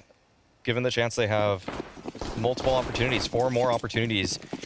I think 6 is already enough if you're Astralis. That's when you feel comfortable. So yeah, and you lose the pistol round as well. So you know you're going to be happy with it. Look at this timing again. Blame F just getting to the corner before Magus was even ready for it, and now he just slotted himself into this back line. Dupree is going to go down. Blame F was flashed for a real long time, but it doesn't really matter because no one could take him down. He's going to continue. A 3rd kill in the round for Blame F. He has wrecked this entire A defense. Astralis love this play, and they are so good at executing it. This is feeling a lot like the Eternal Fire game that they played, always willing to run it. And what I love even more in going into the mind games here, to call a timeout, you think that if you're Vitality, there's going to be some slow default, some multi-layered strategy, and after 30 seconds in the dark, they A-rush you. Yeah. It's usually the team that doesn't call the timeout, the one that is on the receiving end of the pause, that goes for some fast play to try to mess up the strategy of the team that's deliberating over their next step, their next move. But it's actually Astralis that says, hey guys, we're just gonna call a timeout and we're gonna run the same A exec that we know works so consistently. Wow, that's really something to behold. They're going to save a couple of guns. That means they can still put together a buy here. Some of this, they've had a few, I think 3 or 4 rounds now where they've saved 2 guns Vitality, and that's really helping them out in the later stages. Otherwise, they would probably have to eco at least once or twice at this point. But man, 7-5. Astralis is making this work in a bunch of different ways. The pressure is definitely on for Vitality. They need to come up with an answer. There have been multiple weak points in the Vitality defense so far in this half. The A exec has been one, but on top of that, Apex has been quite vulnerable and willing to give up his position at ramp at a moment's notice. And so Astralis now, they've opened this map up based off of the conditioning in the previous rounds. They could just run the same A exec to varying results, usually positive ones, but they could also pressure Apex immediately. And it seems like there's 2 ways on the map that they can find space. Beyond that, we've seen already multiple attempts at outside, and this is where Glaive is at most comfortable when he has an entire map which is full of options for him and his team. It's so cool when you prove that you can have multiple different openings, because it really makes the defense just have to, like, they can't just switch from a strong side into a weak side and try and help out. Here we go again. BlameF jumping into the corner and catching the kill on Spinks. Now he will go down, and Magus won the battle outside. That seems to be the one place on the map right now where Vitality feel like they are maybe a little bit stronger, is on that yard position. But still, an attempt to try and use the same kind of weakness, and it kind of gets close to working out. Looking for Apex now, like you pointed out earlier, maybe the other point of weakness that they could try and fight. Oh, nice run in, but it might be too late here. Finally, effectively in a 1 versus 4. Got a lot of time left, so we'll see. He's got some health. If he can negotiate this next one easily and just get a clean kill onto Dupree, then there is a way to get back into it. There's some time to work with. He has options. There's some available space on the map. He knows he cleared out ramp with that kill onto Apex. Oh, look at the timing here. Find Dupree. It's coming together. That's upsetting. 40 seconds now, and because Magus gets so low on health, I mean, it's sideways down below, so he's in a good position for it. Should be able to, especially because you have to think there's probably only going to be like 15 seconds by the time Farley goes down, but wait a minute. Oh, wow. Is he actually going to make that choice? It feels like he is. This could be huge. 25 seconds. Even just getting the bomb plant right here. If he goes to check outside, is he going to find him? No, not quite, I think, but 15 seconds now. I can't believe it is that close. Oh, my God. I think Magus saw it. Yeah, he did. Yeah, nade on top. He's knowing. Just letting him know even. I know where you are. And he's going to get the headshot. Man, up until he decided to sort of go and check outside even further, it looked like he could have at least got down and got the bomb plant. That would have been really something. It was entirely possible if he did. But still, to bring it that close, a nice try.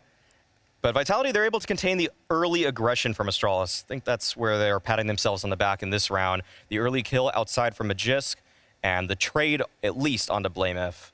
Even though BlameF was able to find that frag onto Spinks, who he has simply been bullying. It feels like a lot of these defaults have involved BlameF just fighting Spinks. Just feels like he's the stronger player.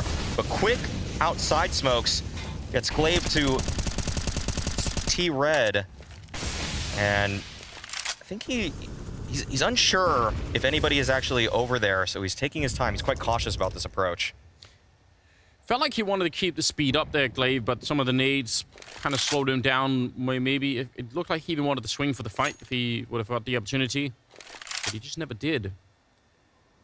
But at least they get down below. They take some damage. But they're here. And this is a classic T-side nuke strategy. 3 in lobby, 2 that have made their way down below.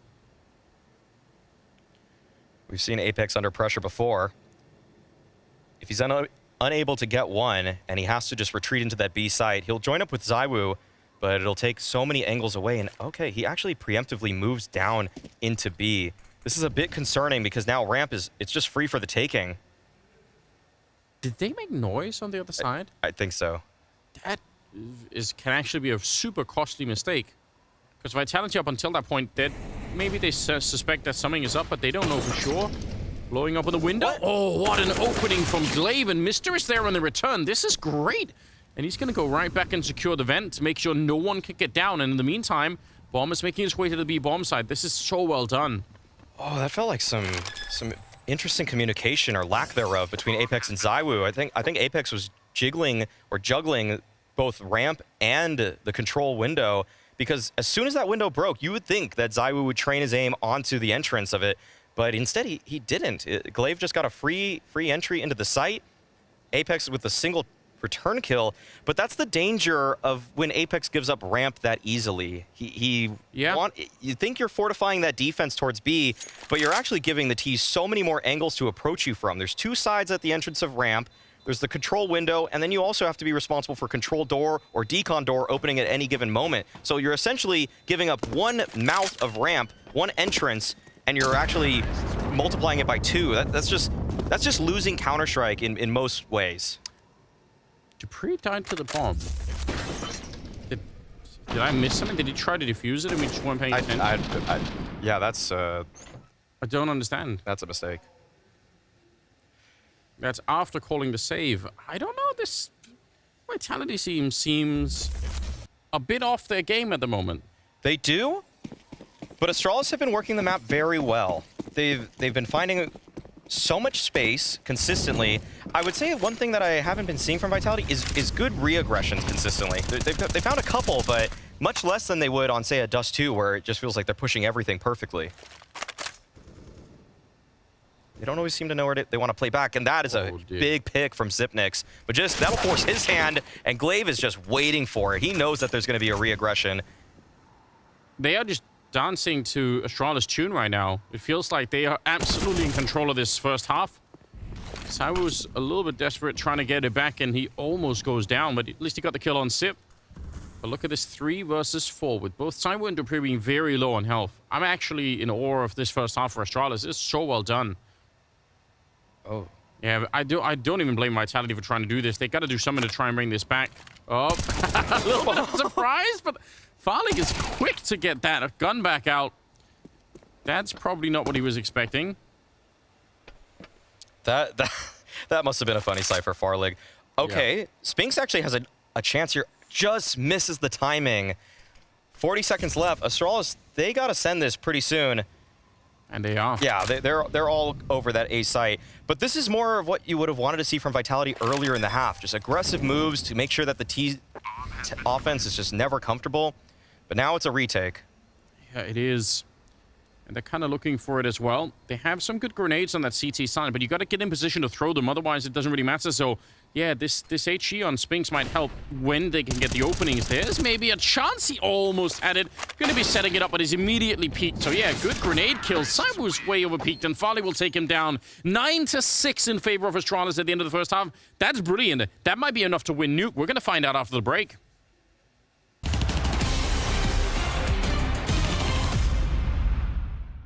Boom! Hey guys, it's Dupree from Vitality. And this is Magic from Vitality as well. And today we're playing CS... what is it called again? Uh-oh. How to do this the easiest one? So I just need to guess what it is. Flashbang? Yeah! That's the prettiest flashbang you guys have ever seen. Oh, I need to do this detail. Flashbang. Does that mean it's 1-0 for him or 1-0 for me? It's a team game. Ah, it's a team game, okay. Fair enough. Huh. Okay, we just go next. Is that hard? Bro, I don't know how to do this. And then I have to sit like this as well. It's a banana. It looks like a banana. It looks like a flamethrower. Maybe it is, maybe it's not. One clue, you do it a lot. But I'm not gonna say more because then it would be a little bit cheating. It would be too obvious if I said more. Even though it's a really bad drawing. And you have absolutely nothing to work with here. Well, that's kind of hard then. It's the M4. Ah, it's the M4. That's really, really ugly. Yeah. Is that the silencer? Oh no, this is the silencer. You were close to it in the beginning saying it's a But weapon. if I do it a lot? You take off the silencer all the time. Ah, that was hard to guess. Okay, just be creative now, Miracle. How the f is this creative? You're usually really good at drawing. This is a specific thing I have to draw. Okay, I'm gonna try a different approach. It's the bomb. Yes, and then it goes. Oh. Bomb explosion. No. Ninja diffuse. No. I couldn't write the blast logo. It was blast. Oh, it's blast. Yeah, but I couldn't remember the logo other than it was a triangle. You can only get better than last time. No, it can't. It's a guy, and he looks happy. Maybe he just won something. Is it a player? Yeah. Or something with vitality. V for victory, it's You already answered. Yeah, your own vitality. question. Vitality. No, but you said it was not a player. No, I know. I can't do more. I mean, I'm so bad at it, I need to help in some way. Maybe it's the fans, what are they called? Golden Hornets. I don't know, could have been. It was a good idea. Sonic! Not a player. Coach Carter. You could have given him a stomach. I need you to be a bit more better, Peter, when I give you clues. Because I really suck at drawing. We'll get through it together. This is going to be speed drawing. Okay, you ready? How the hell am I supposed to draw this one?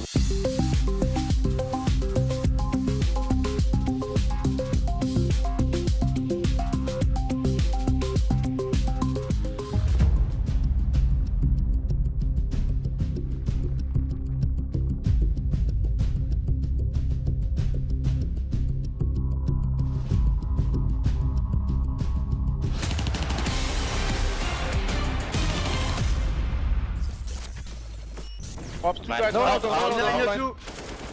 Side dead, I'm blind. One more hard. Dead up. One more in front of side. Dead. Nice. Last flash. Should be I'm even. side with you. I'm picking go with you. In hot, right side. Not out. Nice. Why? Insane, guys.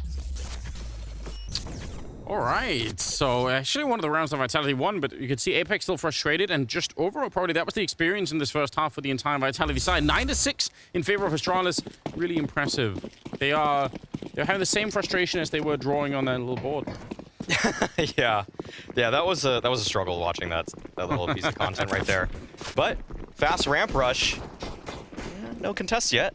Oh, here we go. Spinks back in his element. A little bit more speed behind it. Wants to try and find the opening. Look at the pressure they put on the speed bomb side. Oh, he's in so much trouble back here. Sip, not good for a kill. BlameF, though, in the back, still trying to reload that gun, and he almost had the third one there. Finally looked like he pistol whipped Saiwu, and now it's going to be a 2 versus 3. Spinks and Dupree left, and they need to find a kill in return here. Dupree would love for someone to open the door. Oh, it's going to be Spinks instead. That's not bad. 2-on-2 now. Still plenty of time. No panic needed at all on the Vitality side. If they're going to keep peeking, maybe you can get another one like that. But eventually you'll have to get that bomb, of course. There we go. Spinks getting rewarded. That patience really paying off. Triple for him in the round. And now Glaive sneaking in. Wait a minute. They're going to bring the bomb back. They're going to walk right into him. He's got the dualies. He could win this fight, but he's a little bit out in the open. Spinks with the quad. And it's a pistol round for Vitality they absolutely needed. Despite the man deficit, it somehow felt like Vitality were in control that entire time. Didn't hurt that Spinks was nailing every single Glock shot, though. Everybody that peeked, instant death. Yeah. They tell you, this is like a horror story. They tell you, if you look through that window, you will die, and the kids just keep on going. Just do it anyway. Keep on testing these old wives' tales. Oh, no. That's tough. 9-7, though. If you're a Vitality fan right now, you're so excited that they won that pistol round. Yeah, that gives them a chance in this. They looked lost on the CT side. They weren't playing with the same proactiveness that you would expect, frequently letting Astralis move everywhere that they wanted, and not even having the bad responses, just almost no response, just letting it happen. That's how I would characterize Vitality in that first half. Very passive, kind of meek. It's not what you expect for a team that's led by Apex, and not for this 5-man roster of Vitality. Because I would say one of their key characteristics ever since Spinks joined this lineup has been well-timed and appropriate CT aggression. Yeah, they looked very confused. I think we had maybe one positive point they were talking about, and that was the yard stuff from Magisk. Yeah. And everywhere else was just a huge question mark. Yeah. The A hits were effective for Astralis. Any type of ramp pressure was effective. And if Magisk couldn't find the kills outside, saying, for example, they just sneaked down lower because of the smokes, then Astralis were firmly in control. Yeah. Well, now, some rifles being picked up on the CT side. All M4A1s across the board. Okay, the L-bend smokes come out for Vitality. Gives them quite a few options where they could sneak on this. You can see that Apex is considering going through the big garage smoke itself. He's posting up. Oh, that's an opportunity. It's so close. If he would have held that angle, I wonder he could have got at least one kill, but he might still do it. No, Blamev's going to be able to catch him before he gets around the corner. That is pure frustration for Apex. He goes down. Mister is here, and what a lineup. They were all preoccupied. They were fighting Sipper on the other side, and they're going to trade the kills, but this has been blown up. Astralis, they just need to group up and make sure they can trade kills, and they're going to be able to win this round, no problem. Dupree wanted to take the fight. Mister as well on the other side, not really scared, and he'll drop Dupree. Spinks now 1 versus 4, and the bomb is miles away. This was a bit of a call-out for Astralis, from Astralis. They had 2 players towards B, and they didn't necessarily have info that all of Vitality was going down towards lower. If there was any sort of A hit, if there was any sort of ramp hit, that defense would have been incredibly vulnerable. But hold on, they had 2 B and 2 down below. They had Sip and Mister. Yes, and then they had Farlick and Blame F outside. Yeah, so 1A, that's... And no ramp. That's actually crazy. Yeah, exactly. So Vitality have to be feeling right now red. They feel like this round, just whether it's prep from Astralis or maybe actually even the death from Apex, that indicates to Astralis some kind of play that Vitality like to run. That's huge. Ooh. All right, time runs down. Yep. Gonna be able to save the AK, so that's at least something. But still, yeah, that is a crazy read that's come out. Love to be able to find out exactly what it was, because that's obviously, if this, you're right, if this is a ramp rush or any kind of an A execute, it's probably just game over. What a setup here. Yeah, it would feel incredibly bad.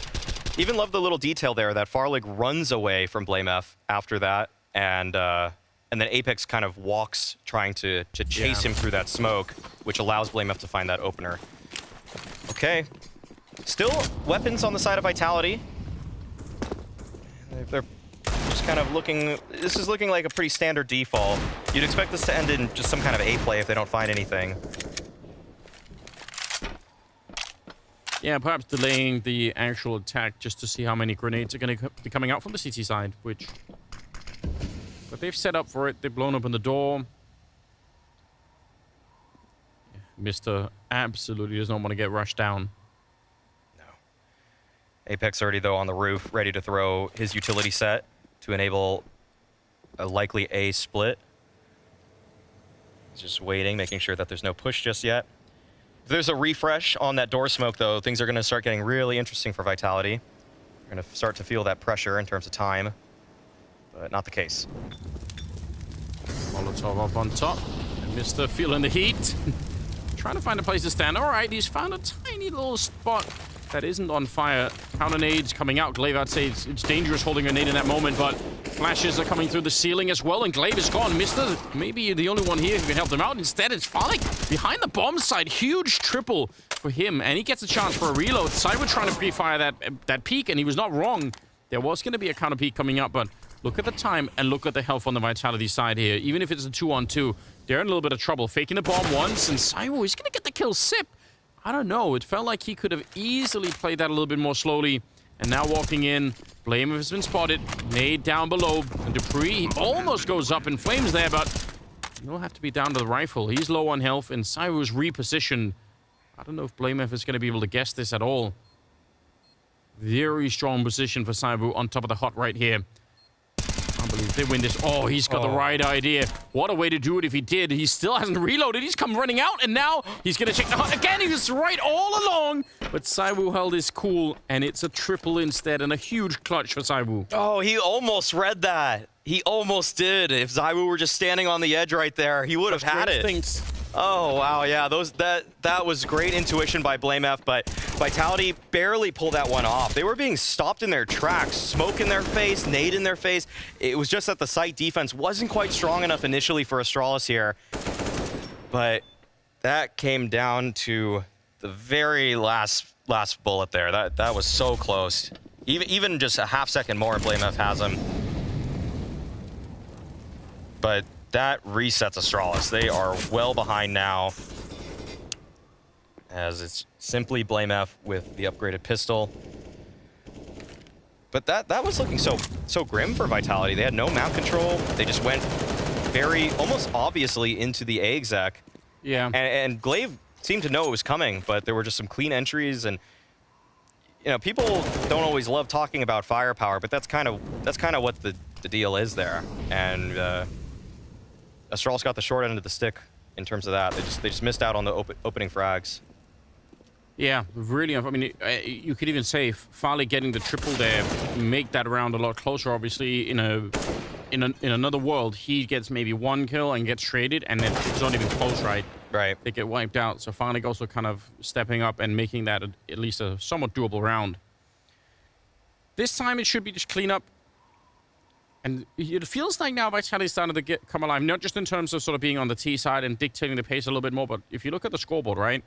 Saibu, Megaskin, Spinks, that's a deadly trio to be up against, and they all seem to be playing really well. Yeah. On the other side, actually, Astralis are winning right now, and not a single player is positive in KD. That's interesting. Yeah, a lot of saving for Vitality, a lot of exit kills. That's why stats can be deceiving.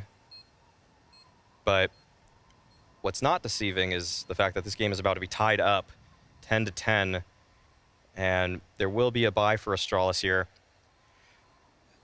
I'd say that they've done a great job already in this half, even though the results may not show it, that they've understood what Vitality were doing nearly every step of the way. It's just about execution. The prep's there, the ideas, the rotations, the positioning, it's all been very good for Astralis. It's just that they haven't always found every frag or closed out in the waning moments. I'd actually love to see Apex camera behind that. So frustrating. Like, where did the bullets go? Yeah. Look right on him. Well, she said tied up. But yeah, an entry kill or an opening kill or two here for the side of Astralis definitely be helpful to get them a little bit closer to winning some more rounds here on the second half. Map was picked by Astralis, in case you're wondering, so they probably really want to win it. Yeah, and they put together a T-side campaign worthy of a win. But surely did. It takes two halves to take a match, let alone a map. Yeah, you got to be able to play both sides here. There's no reason to suspect that they can't play the CT side yet.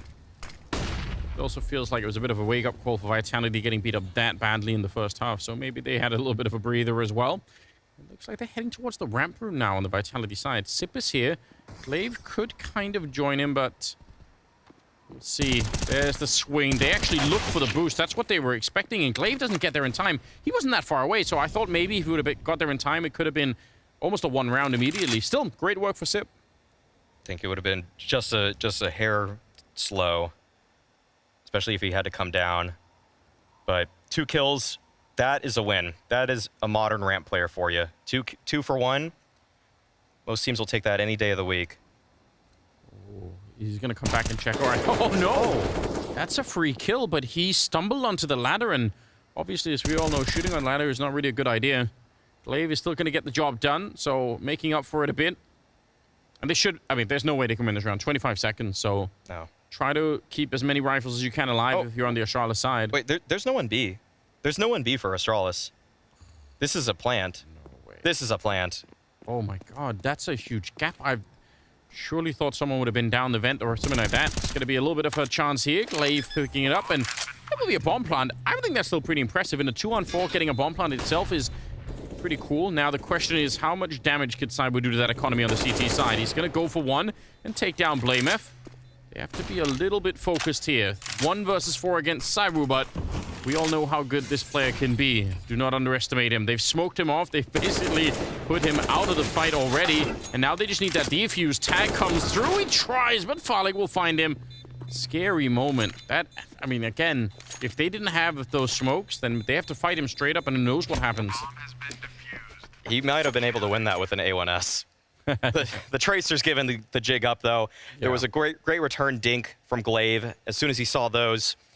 But that was a weird moment for Astralis. They probably felt like that was fine. In fact, I'm sure that was part of the mid-round game plan there to say, yeah, if they go down ramp, we'll just retake 4v2. But you never really know what can happen in those kinds of moments. Definitely helped that they had 2 smokes left, though. Like that was basically unwinnable for ZywOo once those were down. Put so much pressure on. Here we go. 11 to 10. Good nades. We saw those in the first half, and this worked even better. And with the opening behind it, Meg is doing his job. Cyber's going to pick up a kill on the Blamef. So 4 versus 3, and a strong start for Vitality. The shoe's on the other foot now. Mirroring how the last round started. Xyp9x, he's playing the same spot again. And it only gets 1 this time. A quick trade from Dupree, keeping the man advantage on the side of Vitality. They will hightail it onto that B bomb site. This is going to be very difficult for Astralis to justify. They have to find a kill relatively soon, or else this should be around for Vitality. Nice use of the Molotov there. Throwing through the control room to make sure that you can plant the bomb safely on the other side. Apex sneaking in, and Glaive. And it didn't look like he was thinking about it. Didn't look like he was aiming this direction at all. And they might just back on out. Bold of Sip, surely, to play the mirror position or the same position twice. That's something that will probably get checked in the future now. He actually had a smoke down, so almost any position would have been okay, but it is funny to see him play the same spot repeatedly. He even plays it almost in the exact same way, where it's not necessarily playing the tuck spot, he's playing the off angle of it. Yeah.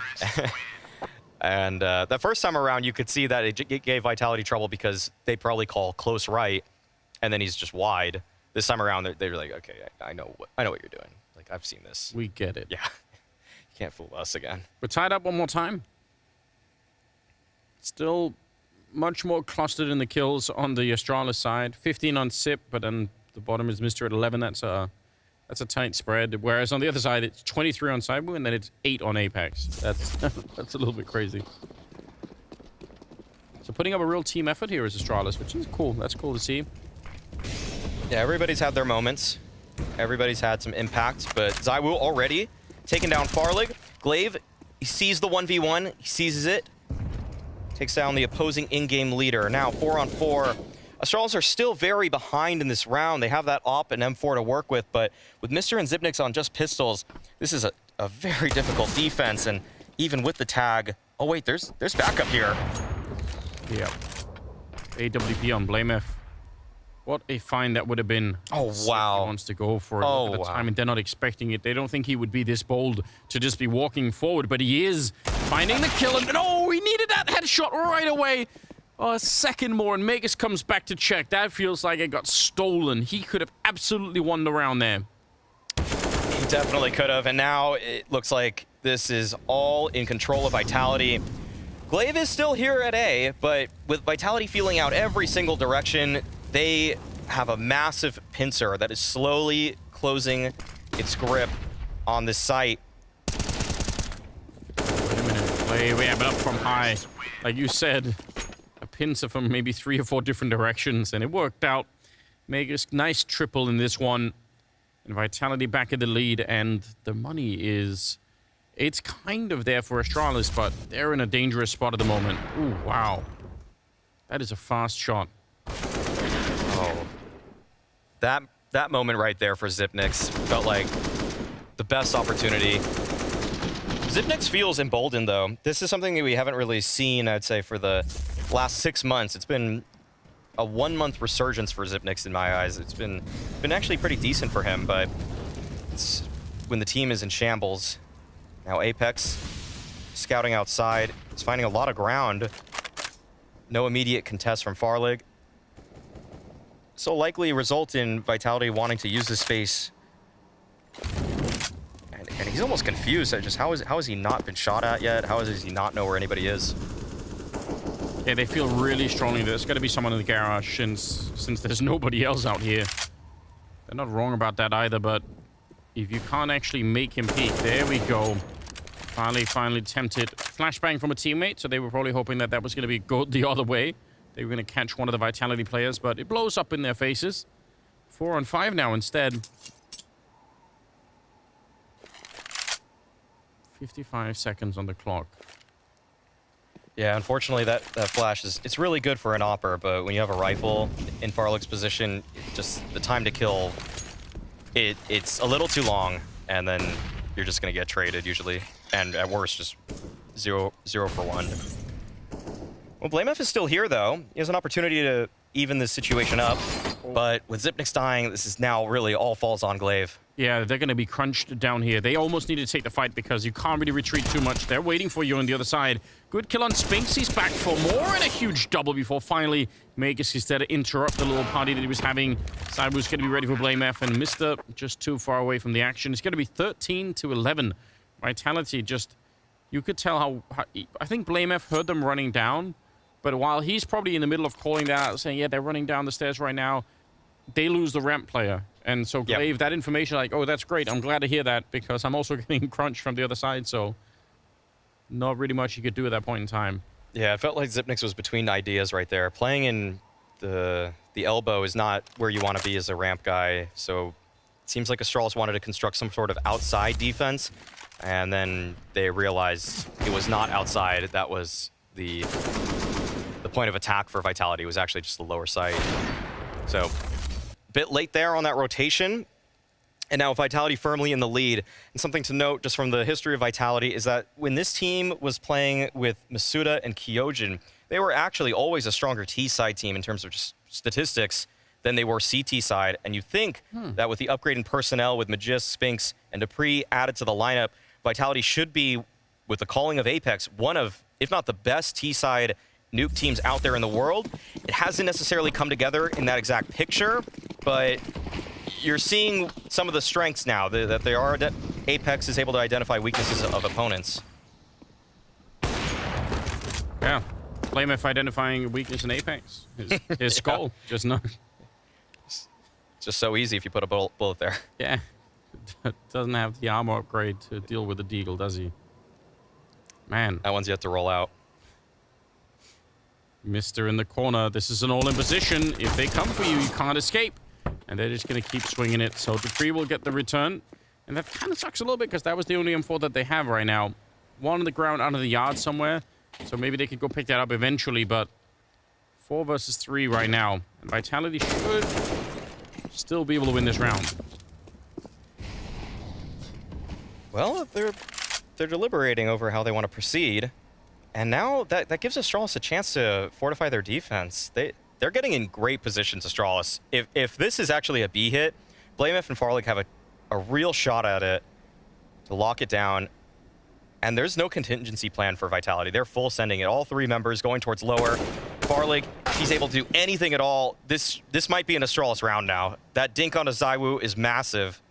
Yeah, real frustrating. And also they're running out of time to make up their minds here, right? 27 seconds. Dupree going to be in charge of opening the door, but doesn't see anyone immediately there. Oh, nice shot onto Farley, but BlameF is still down here. He's going to get one almost for free, and the second one crouching into it. He could have had it. Now it's a 1 versus 1. 1 versus 2, actually. Dupree inside of the smoke. He's going to get the bomb plant, but he should be dead, and he will be. Glaive will take him down. Nicely done. That is a huge steal from Astralis, and not even off the back of that much. No, they weren't working with too much, but Vitality, they just full sent it towards lower.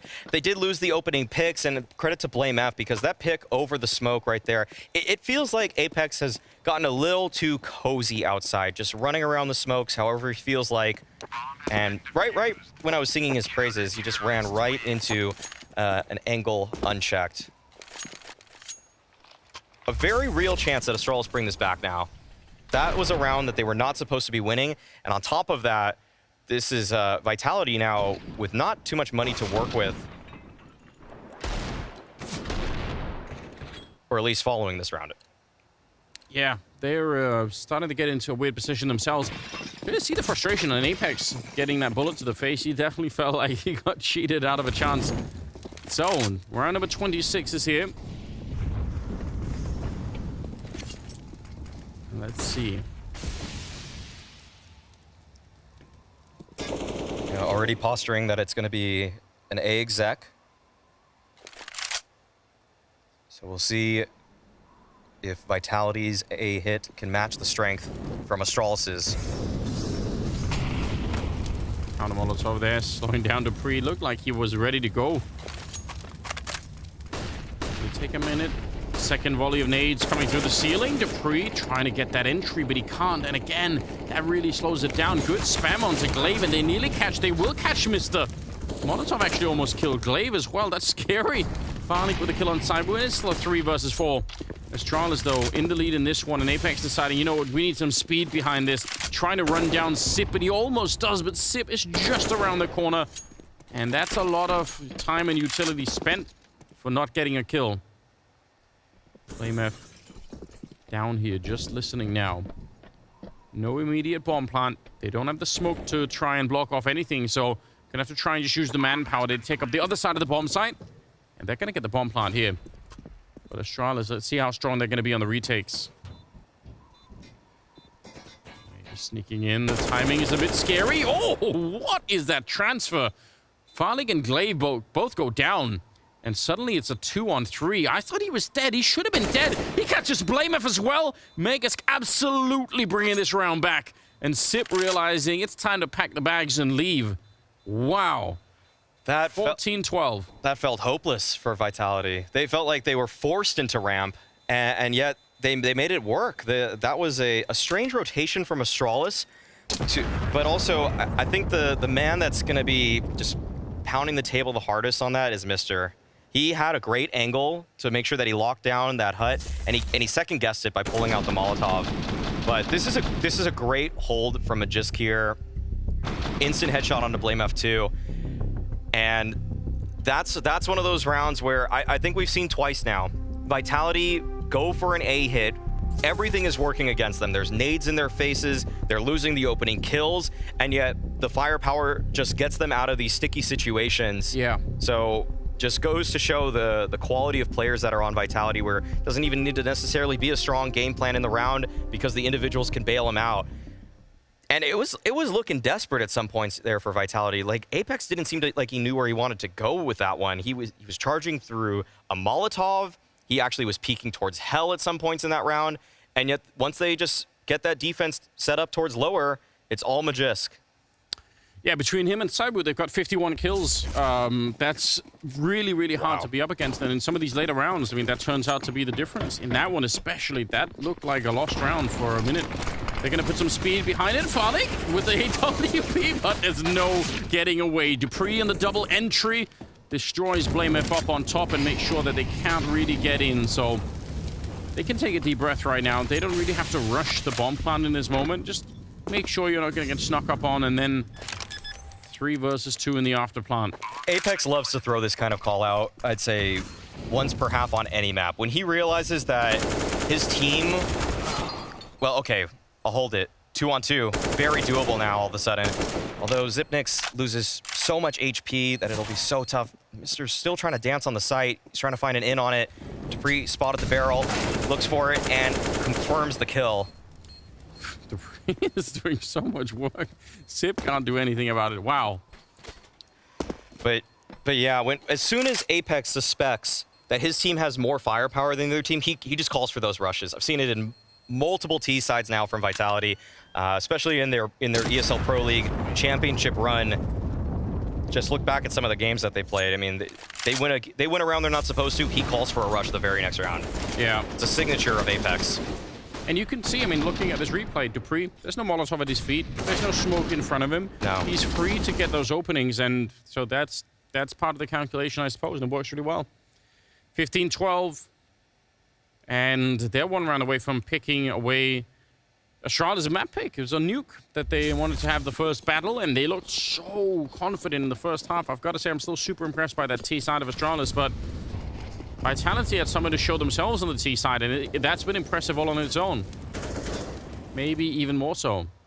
Felt like the job was done for Astralis, but it was not. Vitality kept on going. Some nice flashes to set up Blame F, but good tucks from Vitality. Yeah, they want to find it out here. They have the right idea. He still lands the headshot. He should be dead. There should be no escape here. And nice spray from Dupree. He catches Farley. It looked like his crosshair was way off. Dupree, the longevity of Dupree in his career, it's crazy to still see him play at this level. It really is. Side we're going to look for it here. Glaive almost dead. A little bit of a weapon swap that almost got him killed, but he's going to call in for some reinforcements. Apex gets the kill on Glaive, and now it's all on Sip. 1 versus 4 in what looks like an unwinnable clutch here. Gonna get the first shot on the side almost for free. So that's something. But the element of surprise is gone. They know where he is. He takes down Apex. And it had to be Apex, of course. He's had a real rough game. That is a little bit of comedy at the end. But still, how do you break this crossfire? You have to volunteer yourself to walk into basically both crosshairs at the same time. They're not going to give you an easy chance right now. Spink's just waiting. Sip hoping for somebody to be out in the open, but he has to go deep in there. It's Dupree to close it out. And a 16-12 victory for Vitality on Nuke. Excellent offense from Vitality, and they are able to bring this one back, stealing away Astralis' map pick. It felt like Astralis did enough. Not the case, and we are going to hear much more about how this all transpired from the desk.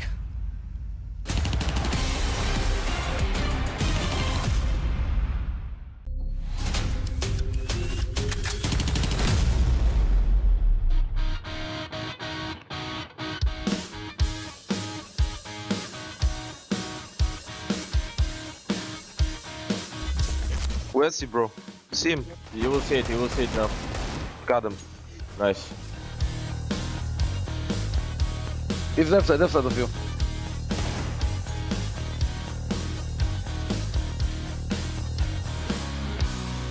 He's searching left side, still searching left side on you. Shooting slowly. He's in front of you. Nah, man, you're so good at this.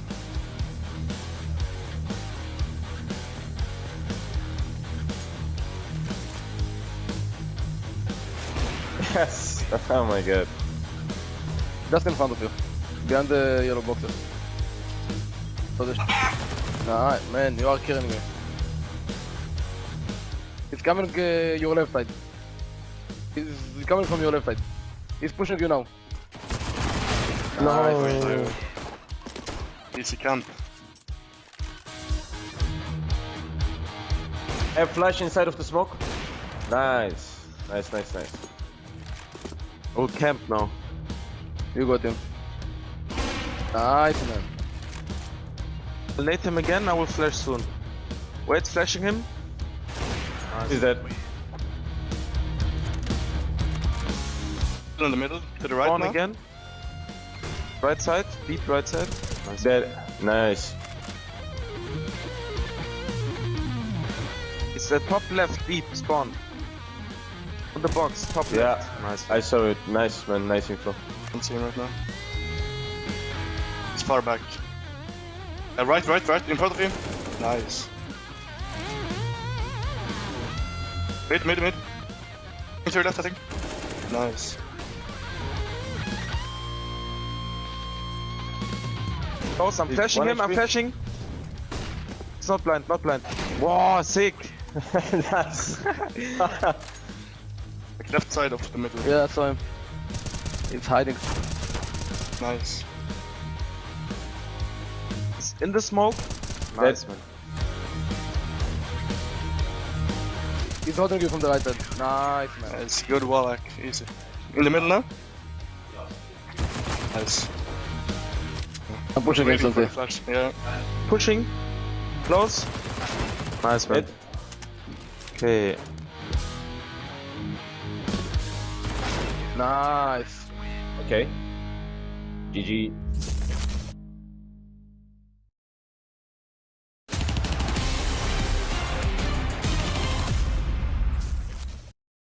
Lost vitality on the CT side, but they firmly found their directions on the offense. And that sat-nav routed them right towards a 16-12 map win on their opponent's map pick, no less. A much better vitality on that second half, despite not coming out so hot in the first pick. Well, you say that, right? They were leading 4-0, and I thought to myself, uh-oh, Astralis, you're going to be in deep, deep trouble on that T side. It didn't look good in the pistol, didn't look good in the first buy round, but then Astralis and I guess Glaive took over. It was a very even spread effort coming out from every single Astralis player. They were working in tandem. It wasn't necessarily one player popping off or one player making some huge clutches. It was a team that actually worked together well, and they monstered a great T side. Yes. 9 rounds after being down 4-0. That should have been enough for Astralis to make the game a little bit closer than what we saw. I'm actually very impressed by the resilience that Vitality showed in this game. The reason I mention it is that in the first half, they looked lost. They looked absolutely lost. They had no clue what was going on. Apex was pushed out of ramp twice. He got caught off guard lower side. We had, of course, this incursion from BlameF in the vent.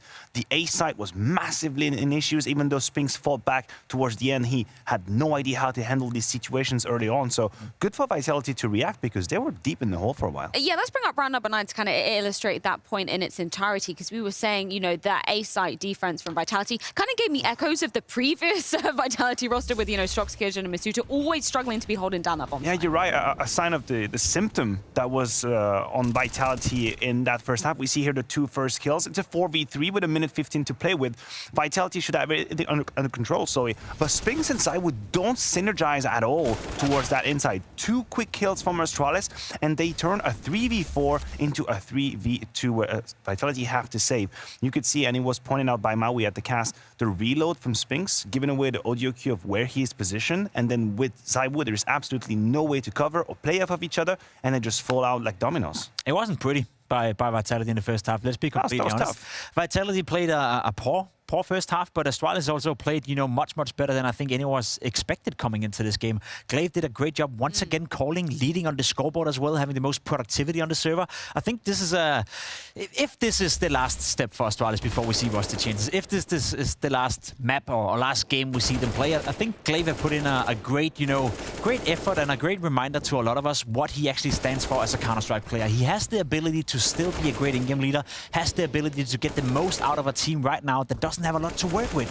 Where's BlameF, you know, popping off when he's needed? Farley with the AWP didn't have much to do in this game. He was doing a decent job with the rifle, but with what he has to work with, I think Glaive got the maximum out of Astralis in this game. Yeah, BlameF was being hella annoying in that squeaky door position as well. Exactly like you were saying, you know, Spinks, you almost used the term liability in that first half. Completely different story when we're coming on to the second, but the fact that BlameF was able to get that space during that position time and time again on that first half. And that should have been enough. That should have been enough. Astralis should have done enough in the first half. But this is where we have to flip the conversation and start praising Vitality for the reaction, because if Glaive was able to abuse the weaknesses on the side of Vitality, Apex did just that on the second half. They started to find weaknesses. They started to turn rounds around where Astralis had seemingly the upper hand, and this is where we praise the resilience.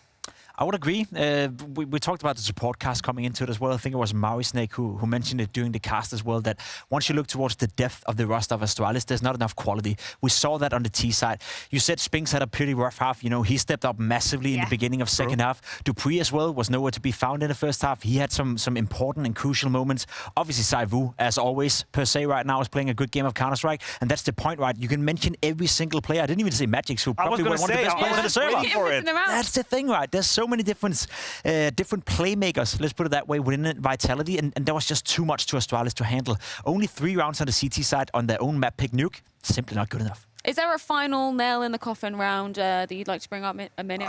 Yeah, there was a little bit of an unfortunate moment for Zip in round 23, and I foreshadow it this way because I think his move is pristine, is so well thought out. Look at this 4v4. BlameF gives a warning shot with the AWP, and Zip understands that he has a timing to go from behind. He's got the deagle, and this is where, unfortunately, stars don't align for Astralis. I think this round was the final nail in the coffin. I think after this, Vitality run away with it. They have the money, they have the momentum they need. Zip had the great move. I cannot fault him for the move, but you have to put theory and practice together and hit that shot. I think this is the perfect example of a player doing the right thing, understanding the situation well, as you said. Lack of quality, right? It's also a little bit unlucky that two players will show up on the screen at the moment he's about to kill the first guy, but give that situation to a guy like Nico or a guy like Robs from FaZe who plays the same position, and he will get 1, perhaps 2 kills out of that. So even though you're a smart player, you know what to do, you also need to deliver on the server in terms of quality and firepower, and that's the one area where Sipnix is still lacking massively. I want to circle the conversation, speaking of, high quality, back to Magis, because he's been somebody that we've been saying is really having a great rise, particularly, when we're on the precipice of coming into Rio for the upcoming major as well. Again, he shows up and pays his dividends here. Makes me so happy, right? He was one of the players under a lot of scrutiny when he came into Vitality. He didn't really deliver, and for good reason. People kind of forget that him and Dupree didn't play for almost 6 months when they were on the bench within Astralis, didn't play the Royal Arena when Config and Blame F came in, and they were basically sitting in the stands talking to us, talking to everyone out there, saying that they miss playing Counter-Strike so much. So I guess everyone expected them to do well straight off. Wasn't really the case with Vitality, but one could say right now that Magix is easily the second best player within Vitality and has been the last 2 months. It's insane to see him deliver so consistently, and it gives me that, whole feeling that Magix from the good golden Astralis days is back. The major MVP? Is that what we're nearing in, right? We're nearing in. If he plays like that in the major, that becomes a different beast. That's what's so crazy about the performance we're seeing from Magisk in the past few weeks, is that it's kind of changing his status in Vitality, right? If you just look at the lineup at name value, you'd say he's a supportive element, right? He's just going to be the solid anchor on the CT defense. That's where he's going to actually have his impact. Turns out, to me, he's becoming an X factor. He's becoming that player who can pop off in a game and suddenly take over. There's been a couple of games now, I'd say about a handful of games in the past few weeks, where he himself was the one making the difference. Sure, Saibo is always going to be at the top of the scoreboard. That's what's happening when you have such an exceptional individual with you. But Magisk is turning into a very great asset for Vitality, perhaps at the perfect time. I'm going to spin this question to you, Jacob, but just for the sake of not having any bias. Does it smell like a 2-0 for Vitality coming into Dust 2? It does smell like a 2-0. The baguette is being put in the oven right now, and to be completely honest, it does. It's a good piece of bread, not with jam, cheese on it. What are you going to put on that baguette? Because apparently jam is an issue. Ham and cheese on a warm, hot baguette. Didn't you tell me you were doing cheese and jam? Yeah, because that is a crime. No, that's pretty good. Denmark do some things great, some things terribly. That's one of them. We steal the best foods from all over the world and make it out. That doesn't work. That's not how food works. Vitality stole your best players, so... Yes, that's the problem right here. Again, we talk about the lack of quality. We're coming into Dust 2 as well. Vitality being one of the few teams in the world who can justify picking Dust 2 as their own map pick. They win an awful lot of games on the map, as you can see, 80% win rate. Astralis are by no means bad. I think they've played some decent Dust 2 games. We saw them against EF as well, where we were super surprised and super impressed by Glaive, the man on the screen right here, picking up the AWP, both on the T side and CT side. He will have to do wonders if Astralis want to stand a chance. Yeah, he certainly will, as this is last chance saloon for the star-studded Danes coming into this one versus Vitality in the European Showdown semi-final. Only one spot in the grand final up for grabs in this single elimination. Are Vitality going to do it in 2? It's time to find out.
Wild game of Counter-Strike that we've got underway. Astralis, they picked Nuke, they lost it, and the odds reflect a little bit of that really heavily, and they're almost 8-1 there. That's a bit rough.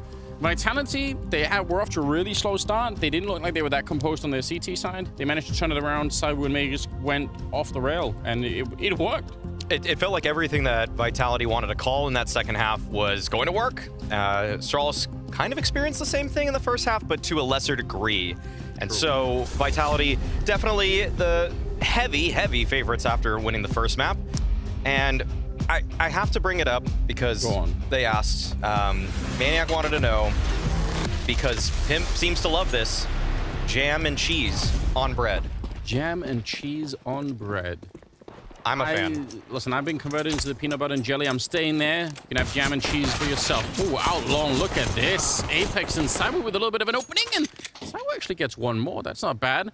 So it turns into a 2 versus 3, but it's a pretty open round. It's a pistol round after all. You got the dualies, you got the USP there on SIP. Anything could still happen. How many teams in the world right now are better than Vitality on Dust 2? On Dust 2? Just a quick power ranking off the top of I would probably put them number 1, FaZe number 2, Na'Vi number 3. Wow, there we go. Yeah.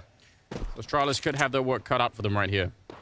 Yeah, this is the toughest battleground that Astralis could fall on to face against a formidable opponent in Vitality. Double P250s for ZywOo and Magisk, and even though Mr. has a fun position behind the sight boxes and the dualies, I feel like this is going to be a tall order. All right, swings out. Good flash, actually. And he's able to take down Spinks, and he keeps on going.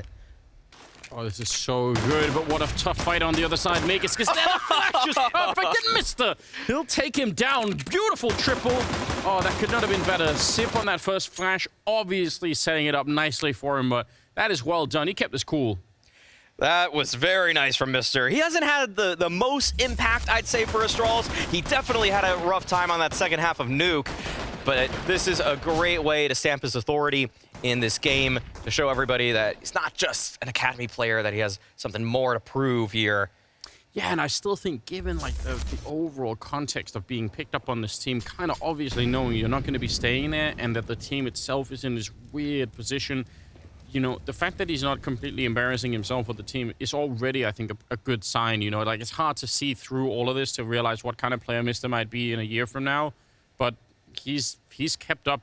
I mean, he's not a complete liability. I feel like you can put him somewhere and have him defend somewhere, and he's going to get us some kills. It's not just they're not just running him over, you know.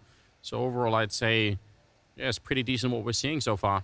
Yeah, I would say that it isn't completely okay. Well, hold on. That's nice. Great opener, and this is getting a little scary for Astralis.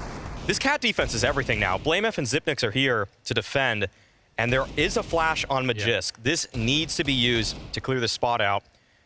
He's considering it, but it doesn't actually seem like Vitality are too interested. Okay, actually, the flash changes hands twice. A little bit of hot potato as it makes its way to Spinks. And so he's going to be the one that has to set these players up. It looks like he wants to throw a mid-flash. He's going to go into it. It's actually pretty good, but they got to be careful. There is a crossfire with Glaive on the other side. There's a lot of bullets coming out within those 2 MP9s, and they're going to get chewed up in the middle here. Magus gets a kill with the AK. So it's still a 3-on-3, but 2 of them are very low on health on the Vitality side. They're going to try to make their way up catwalk. BlameF is there and ready with the UMP. Just listening for the footsteps. Doesn't really want to expose himself too much. See if he's going to try for the jump, and instead it's actually Glaive on the flank. There's BlameF. Yeah, trying to be a little bit annoying. Just putting some bullets in there, making life tough on Spinks, who's trying to find some safe ground with the AK. I can't believe he's still trying it. Now it's a bit dangerous, I would say. Don't stop the jumping. That's probably... You can get killed like that easily. They're going to recover the round anyway, so a good job. But, I don't know. Try that jump once or twice, maybe not 5 times. I have to think that the later jumps were when his teammates were going up cat. So just to be a little bit annoying as the rest of his team is approaching, to at least feed them some information on top of that. And yeah, we see him with the ump though. It's kind of this seems like an Astralis gun. It doesn't seem like it matters how out of the meta the ump is. They still use it. It's a bit anachronistic in 2022 to use the ump, but you know, they're always finding ways to just throw it back because they're just trying to relive the glory days. Yeah, it just feels like the rate of fire on it. Obviously, the armor penetration is, it's all fun and games, but the rate of fire is just something that can be out-dueled in a couple of different ways. Okay, nicely done. Man, Apex had a rough nuke game. And he's always good for a scout kill. Like he and Kerrigan, for some reason, just they have magnetic bullets when it comes to this weapon. But this is also shaping up a little bit awkwardly for Astralis. They don't seem to be able to have these clean starts to these rounds. Mister's able to find a return kill, so that'll make things a lot easier on them. But they keep giving up these picks early on, and if that's a sign of things to come, then it's just not going to get any easier once they start facing the real weaponry of Vitality. You definitely got to be careful about that. Especially maybe starting on the CT side. Again, we saw both teams on nuke, definitely favoring the T side a fair bit. So Vitality, once they have rifles, and if Astralis can win that first rifle round, if they can stand up to that, that's going to be great. No. They need to win this round first, though. Glaive goes down. Yeah, that is a free bomb site now. I mean, Zipnix is quick on the flank, and this is probably the only way that Astralis get back in this. But not if Dupree hits shots like that. 2 versus 2 now. And Mister, he has to wait for Farlig, but he will prod this a little bit to see if that molly pushes anybody out. Yeah, it will. He's going to find it. Does get tagged up. That nade will take him down. And Meg is now creeping around the corner. Farlig had the right idea, and he is so quick on the trigger. They needed that kill to be instant. Otherwise, he could have been dead. He was low enough in health that that M4A1 on Megas would have been a 1-bullet headshot anyway, so you got to be quick with it right there. Good stuff overall. Astralis with the 3-0. They lived through the round, only barely. So as you pointed out, could be still a bad sign now that the rifles are going to be coming up from the Vitality side, but yeah. Ooh. Not bad. Yeah, some great shots from Vitality. I mean, this was bailing them out on rounds on Nuke. We're not seeing any victories yet on Dust, but Vitality, I'd say 2 things. I mean, they had a bit of a slow start. Astralis were calling a good T side on Nuke to start the series, but let's see if Farlig can hit this one. That's a great shot. Headshot through the box. Woo. Once again, Apex on the receiving end of it. I don't know what he's done to deserve this. He's a nice guy, Apex. Sometimes you just have a day like that where... Sometimes people just don't like loud people.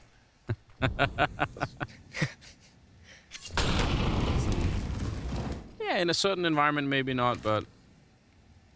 I don't think... Apex you just have to love, right? Yeah. Even if you were stuck on a plane with him, you'd have to be like, yeah. I think the vast majority of the Counter-Strike community is in like with Apex. But yeah, frustration's got to be boiling a little bit on his side. Just think about, I mean, all of Nuke was this experience for him of just getting wallbanged, getting timed, not being able to do much. Edge of a smoke. Yeah. Eagle headshot. So, not his day right now. 4 and 5. And they've shrunk the entire team of Vitality down onto this catwalk position. So very centered on this part of the map. Nice counter Molotov. That burns them so much. FlameF is going to be backing out a little bit, but they are really staying dug in. You could see Vitality on the other side are kind of hoping for a peek. And look at the push-up middle. Sip. He's going to be right behind them. There's no way they're going to know. They've got Mega Scout in the middle. They're just not ready for this. Cyro's got no chance with the AWP and not even a bomb plant here. This is a great closeout. That flank from Sip is absolutely magnificent. Yeah, they had no idea. I think Magisk was out the doors, and I have to guess Zip probably went up the box, and that's the shot he hit? Oh my goodness, wow. Why are people worrying about this guy? Yeah, headsets that's always a good thing, you know. Yeah, that was a great crunch, though, from Astralis. Mostly from Zipnix there. Excellent flank. You see the Apex, though, he wants revenge. He wants to take the duel. It's actually Glaive, though, with the op. So he's looking for it, and he's tagged again already. This is... I mean, Vitality have been finding kills like this. They've been just looking and hunting these duels. But FlameF is in a great position to try to stop this push. Wait, what? Okay. There we go. Flash around, but friendly smoke coming in to help him out. That's good. And a 3-on-4. Still, oh, sorry, 4-on-5 here. Apex almost dead, but he is still alive. Okay, we were talking about Mr. earlier. How he's done I'd say a serviceable job slotting in to Astralis. Now he will be tested with Glaive. This is where he can show Astralis and the world that he deserves more than temp spot.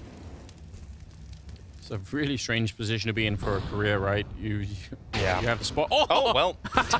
Okay. Nicely done. 2 for 1 through the smoke. Oh, blowing them up. And Apex back here. Now it's just a little bit of a duel. Glaive will take them all down. That's crazy. 3 kills for Glaive. And a 5-0 start here for Astralis. This is brilliant. The talks regarding the future of Mr.'s contract have been pushed forward to a later date due to an intervention by Glaive. Yeah, like, don't worry. You don't try and bully our academy players. Well, gotta get for me first. That's great. He seems so excited. Every camera shot, you could tell he's in a very different mindset from the rest of the team, you know? Yeah. He's had some great reactions, actually, throughout the time they've been playing. Flash out long, though, and a labored spray from Dupree doesn't net the kill. Where did the bullets go? Wow. Just not... I don't think he pulled down enough.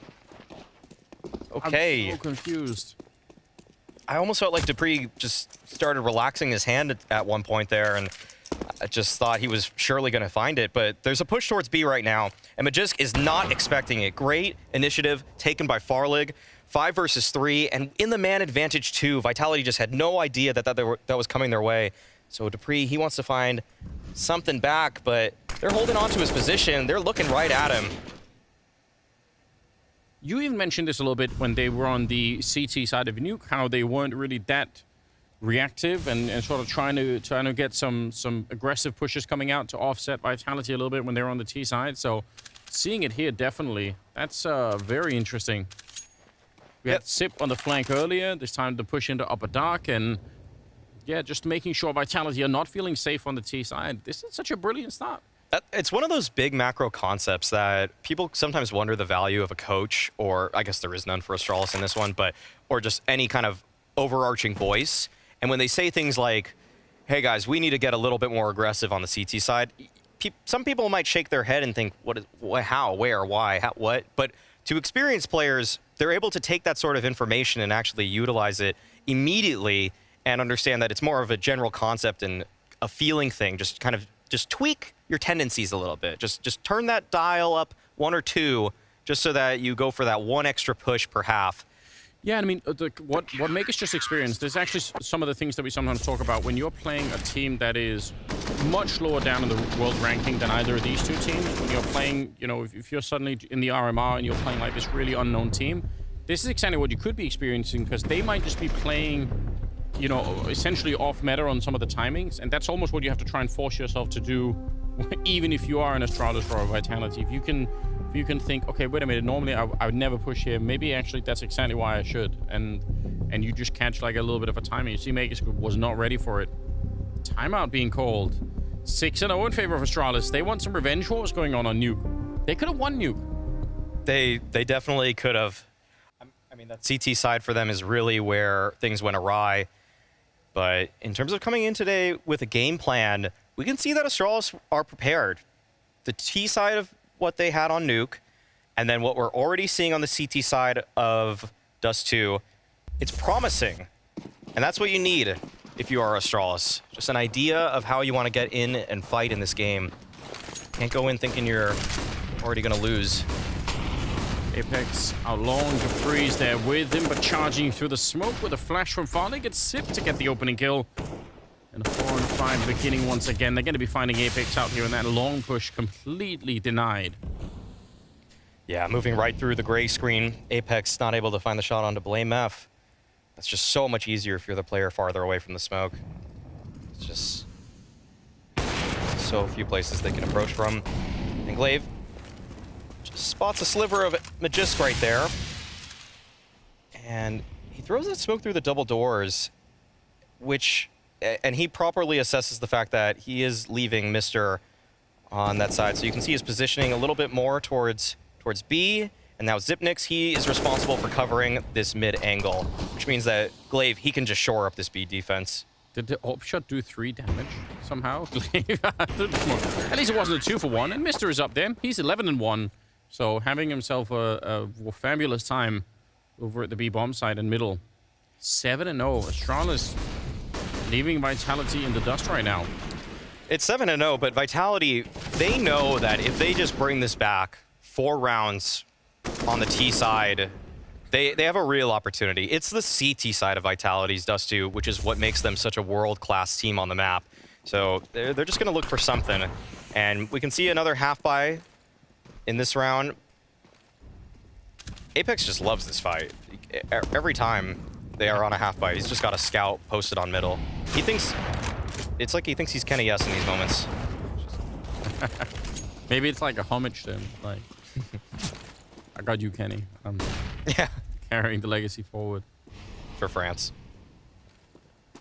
And Glaive, not at all afraid. Superior weaponry in here. They're going to pull back and kind of gravitate towards upper dock at the moment. Ooh. Okay. Another mini test for Mr. So far, he has been playing fantastic. Fantastic defense. 12-1. And, all right. Vitality actually guess towards the bomb site, which is more weakly defended. Farlig is the lone A-site defender with that AWP, and there is enough utility to force him off of these angles. This might get a little bit tricky for him. So he puts the Molotov just in time. Look at how that segments them. They had the smoke up, but the Molotov actually landed behind it, so they could push the Deagle forward. But because Farlig is not running or swinging wide to take that fight, all it's doing is slowing them down. Spinks with a good headshot, but Mr. is showing up as well. He's finally going to be going down. A little flick there to drop one, and it's Cyber on his own. Just a scout in hand, no armor and no backup. All right, they're taking a moment, but eventually they'll find the kill on him. Even, yeah, they're laughing at that. I think they realize maybe he stayed alive for another 3 or 4 seconds longer than he should have. He was, he felt like he was untouchable there for a second, just dodging every bullet. But 8-0, this is not how anybody would have suspected that this map starts. But it's up to Astralis to keep it that way. Because once again, I mean, Vitality, you give them a lifeline and they're going to take everything from you. So early pick towards middle does not go the way of ZywOo, and it actually affords BlameF an opportunity to take some space. This is a tricky angle. So many people love it now towards middle. It dodges flashes pretty well. It's not usually hard cleared, and it gives you a great spot to find a multi-frag. They actually did manage to Glaive for the door, so that's a little bit frustrating. But you're right, it is very hard to clear. It's also kind of hard for BlameF to stay here forever, though. I feel like now that it's already been 10, 15 seconds, you start to feel like it's a bit uncomfortable. His teammates, though, are doing a great job shooting for the smoke, and you've got Farlig up there with him, so he's getting a lot of assistance. But if they go straight for the B bomb side, let's see if they can test it. Glaive and Mr., they've been holding onto this bomb site absolutely rock solidly up until this point, so now they're being tested one more time. There's a shot from Glaive. Mr. gets knocked out, and ZywOo's there. Headshot through the smoke with his AWP, and BlameF going to be flashed in. That's kind of an all or nothing. If you fail that, then you got to probably save in this round. Yeah, that'll be it. First round on the board for Vitality there, off of just a simple B-pop. And it felt so advantageous for Astralis. They had 2 players towards Cat. They had Glaive also helping on that mid defense. They even had Glaive rotate on in back plat. Everything felt like it was going into the way of Astralis. But sometimes it's just a B-pop, just how Dust 2 functions sometimes. If you get into that site, it doesn't matter how quick the rotation is. If they are not in the site with the defenders, they're out of it. It's a binary. Yeah. You're not going to get a chance to get close. Sip trying to control the exits. He could do a lot of damage. I mean, they have a lot of money here on the Vitality side, so... Oh, sorry, on the Astralis side. So he's not that scared of losing the AK. He just wants to put on even more pressure. Doesn't quite do it. But I think, yeah, it's a good effort. I could understand that. Oh, wow. Yeah, and this is just some good flashes. Mr. probably wanted to keep his gun out there. He kind of was stuck between decisions, pulling out the Molotov or having his gun out. You can see that he threw the molly, but without actually ducking all the way back in the car, it's just not strong enough. So not really able to even use that molly to any effect. Go back at it. Yeah, they're just doing it again. They are, and it's Farlig alone this time with the AWP. It's actually a great job. He gets the kill, Mr. Able to pick up one, but should have been the second one there maybe, or at least trying to stay alive. Probably would have been a little bit favorable. 3 versus 3 now. And BlameF trying to go for it again. He did it last time and it didn't work. This time at least he gets a little bit closer, and he does get the kill on Apex. Vitality just not ready. No bomb party happening. Sip just charges onto the bomb site. They don't even allow for the bomb plant. Astralis, they bring it right back. I can't believe that. I mean, after BlameF got flashed in, he was just spamming a ghost for half of his magazine, and yet still able to recover, still able to find the kill onto Apex. And then the way that Zip kind of sneaks in, it felt like, I mean, he was just moving through a smoke entirely. Wasn't even necessarily a strong lurk smoke. It's just that Spinks didn't finish the kill. Wow, that's a round that Vitality thought they had. And they should have. What a time to call it. You rush B against a single AWP. That's probably it. But I mean, finally got the Molotov down. He got the AWP shot off, and then Mr. got the kill on the follow-up, and that at least allowed them to kind of stay in the round. Look at this. Look at how far Zipnix is up already. Has full tunnels control, and we didn't get to see this used earlier because Vitality just sent it towards B, but now BlameF in the secondary phase of that early mid defense. He's up now, posted on Suicide.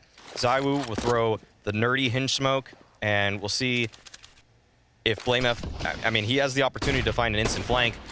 They try to support him with a flash, and that kind of gives the jig up. Zywoo's trained on the angle. Yeah, he knows for sure that someone is up, but still really uncomfortable for them here.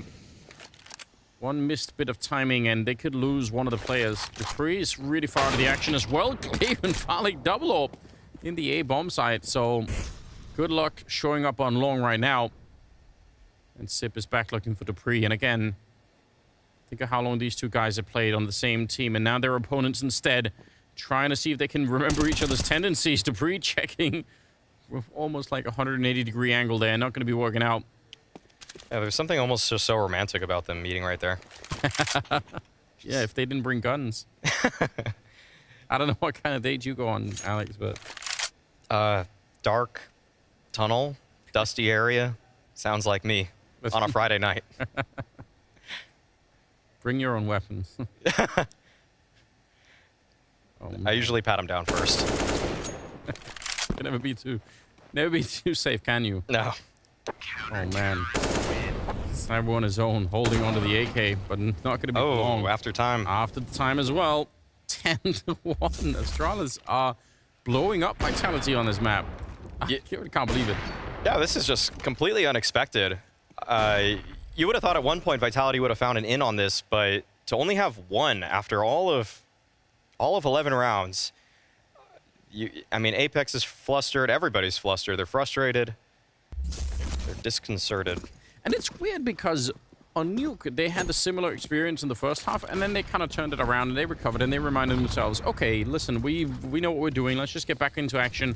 And then they forgot again when it got into Dust 2. That's the part that's a little bit weird. It feels like once you have that awkward first half on Nuke and you come alive in the second half, where does that go?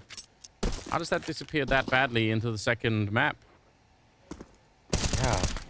Just haven't really seen okay, we'll see how this fight goes, actually. Good recovery from Farlig to at least find the trade. And I mean, just talking about some of the plays that Vitality have tried to run that have been unsuccessful. I mean, they've tried a couple B pops. The early long engagements have been firmly in the control of Astralis. From Vitality, we haven't really seen, I would say, this one strat that a lot of teams like to run is you get cat control and then you late take long with about 35 seconds left, and then you do an A split. And we haven't really seen that one come about. It feels like it's been a little bit more one-dimensional from Vitality. They just haven't honestly put together anything or put anything forward that kind of shows patience or shows like they want to layer the strategy. Yeah. It's been these all-in sort of pieces from them. And with just 3 rounds left in the half, you'd want to see something a little bit more complex. So look at the scoreboard for both teams. It's so crazy. Vitality have almost no kills. Top ranking is signed with at 8, and then Dupree's at 5, and then there's 3 for the rest. And, you know, obviously mirroring that on the other side, it means Astralis just haven't almost died at all. They have no deaths on that side. They've got an infinite amount of money. They're in such an insane position. Man. This is where the Mr. Fan Club begins. This is where people start to, where he starts to gain fans. I mean, yeah, the memes. Yeah. We all, listen, we've learned a lot, hopefully, over the last month or so. Got to be careful with building up players too quickly, because they could be torn down pretty quickly as well, so. Giga Chad? I wasn't going to say anything. Yeah. I wasn't going to say anything. Right. But, but yeah. I had to do it for the interactions. Of course. Can't leave the memes hanging, can we? Okay, this is a standard approach from Vitality. We're getting a default from them finally. Not just an all-in immediately. And we're seeing what has been... This is the most standard round of pro Tier 1 Dust 2 we've gotten so far. Wow, Glaive, he's so close to dying there, but he does set up the flash for Blame to go on a little bit of an adventure. Taking down Dupree. Now he wants to escape, and he's going to be allowed. Taking down Spinks. Farlick's finding Cyber as well. My God. There's like a million ways that could have backfired on the Astralis team, but they get away with everything. All back out for Farlick. He's ready for Apex, and now it's just Magisk in a 1 versus 5. And it just felt like Astralis were in their heads. They knew what was coming. They said, okay, standard default. We have the counter flash for that to set Blame F up. And then it just all fell apart for Vitality right there, like dominoes. It just, as soon as one fell, they found themselves so flustered for the remainder of this round. Everybody just starts charging every direction. We had Spinks trying to fight double doors. We had Apex trying to smoke himself up catwalk. Everybody is just saying, you know what? The strat didn't work. I'm taking it by my own hands, and none of them did. It's live by as a team, die as a team, but that time around, I mean, Vitality decided they wanted to just ride or die. Right. They died. That's not usually how you want that to go. No. That's pretty tough. Yeah, and this is another sort of default coming out from Vitality, so they're not throwing the playbook out entirely, and this might be an entrance for them. That could have been a 2-for-1. They almost run into the Molotov. Dupree's taking a lot of damage, and it's an easy lineup for a double there. Blame F, both of them very low on health, and he's going to be kind of pressured into this fight. Oh, nice shot. Both Apex and Cyber. That's a scout, so he had to hit the headshot on Sip or he was going to die. Bomb is in the middle, and Glaive, they're going to try and see if they can flash their way in, setting Mister for a bit of an adventure, but Cyber saw it coming. He was really far back. 2 versus 3. They have the bomb in the middle, but they're getting flanked at the same time, all on Mister, and they're everywhere around him. He's going to get one, but he ran out of bullets, and in the end, it'll be a second round finally for Vitality. I don't want to be the one to be the bearer of bad news, but if Vitality get a third, they can do this. They can. You're calling it already? Yeah, they can bring it back if they get 3, but they have to get the third. So Astralis got to tighten it up here. Things got a little bit crazy in the mid-round as players were pushing from multiple directions, and Vitality were just able to catch it. Felt like they knew what was happening, Astralis that is, but as a matter of fact, Vitality didn't necessarily full send it on that mid to B. All right, they're going to go out long. Keeping an eye on Upper Dark as well as Magisk. He really wants to make sure that they're not sneaking through, but again, this middle push coming out from Astralis has been Blame for a couple of rounds now. It's Glaive. He does get shut down, but I actually still think it's so cool to see them be this aggressive on the CT side. Gets caught this time, and it kind of backfires a little bit. Mister is on his own in the B-bomb site. That's a tough job. Yeah, Farlig will be smoked out, and so it's up to Mister to come up with more than one, but Zywoo instantly takes him down, and that smoke hasn't actually bloomed yet, so Farlig had an opportunity to get one in return, but last round of the half, Astralis normally would want to call this off, but they have to go for it. But there is a win condition in Dupree. This man on Catwalk has an opportunity to send Vitality into the second half with a third round. Yeah, here's the insurance policy right now. If this retake ever gets close, they're kind of looking for it. They are a little bit paranoid that something might be going on, but time is simply going to be running out on this one. I don't think Astralis have any shot at retaking this.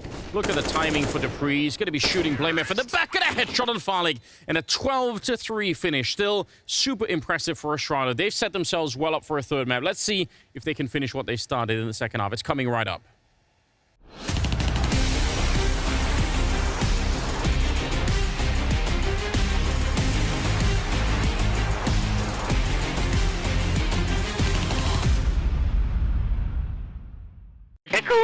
Nice one. Landing A. It's only one bomb side. He said he's only one bomb side.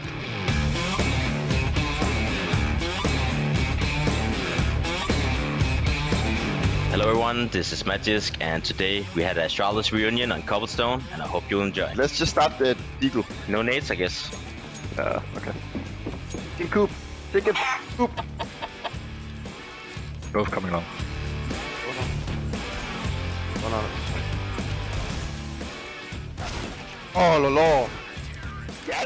Hey. Let's go. Oh, one dead. One more close.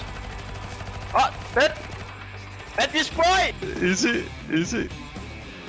Oh, they're using nades.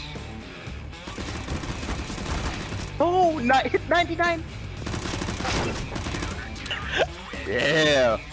UP warrior. Okay, I'm smoking short. One at the stone. At the G. Already side. Big first chicken coop. That's mine. Let's get chicken coop. Chicken coop. Oh. Nice smoke.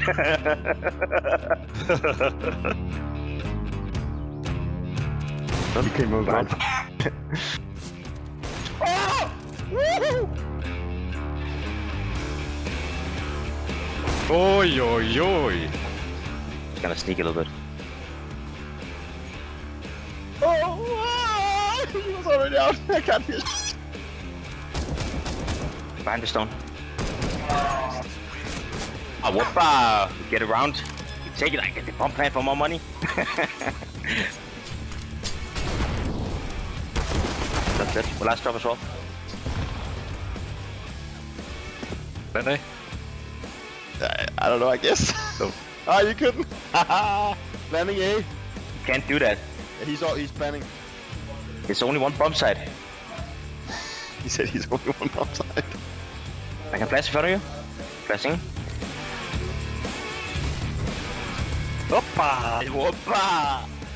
What a team player, man. Flashing. Last guy as well. I used to be a top player, guys. What are you doing? Nice. Easy. Okay. I'm like, what is that?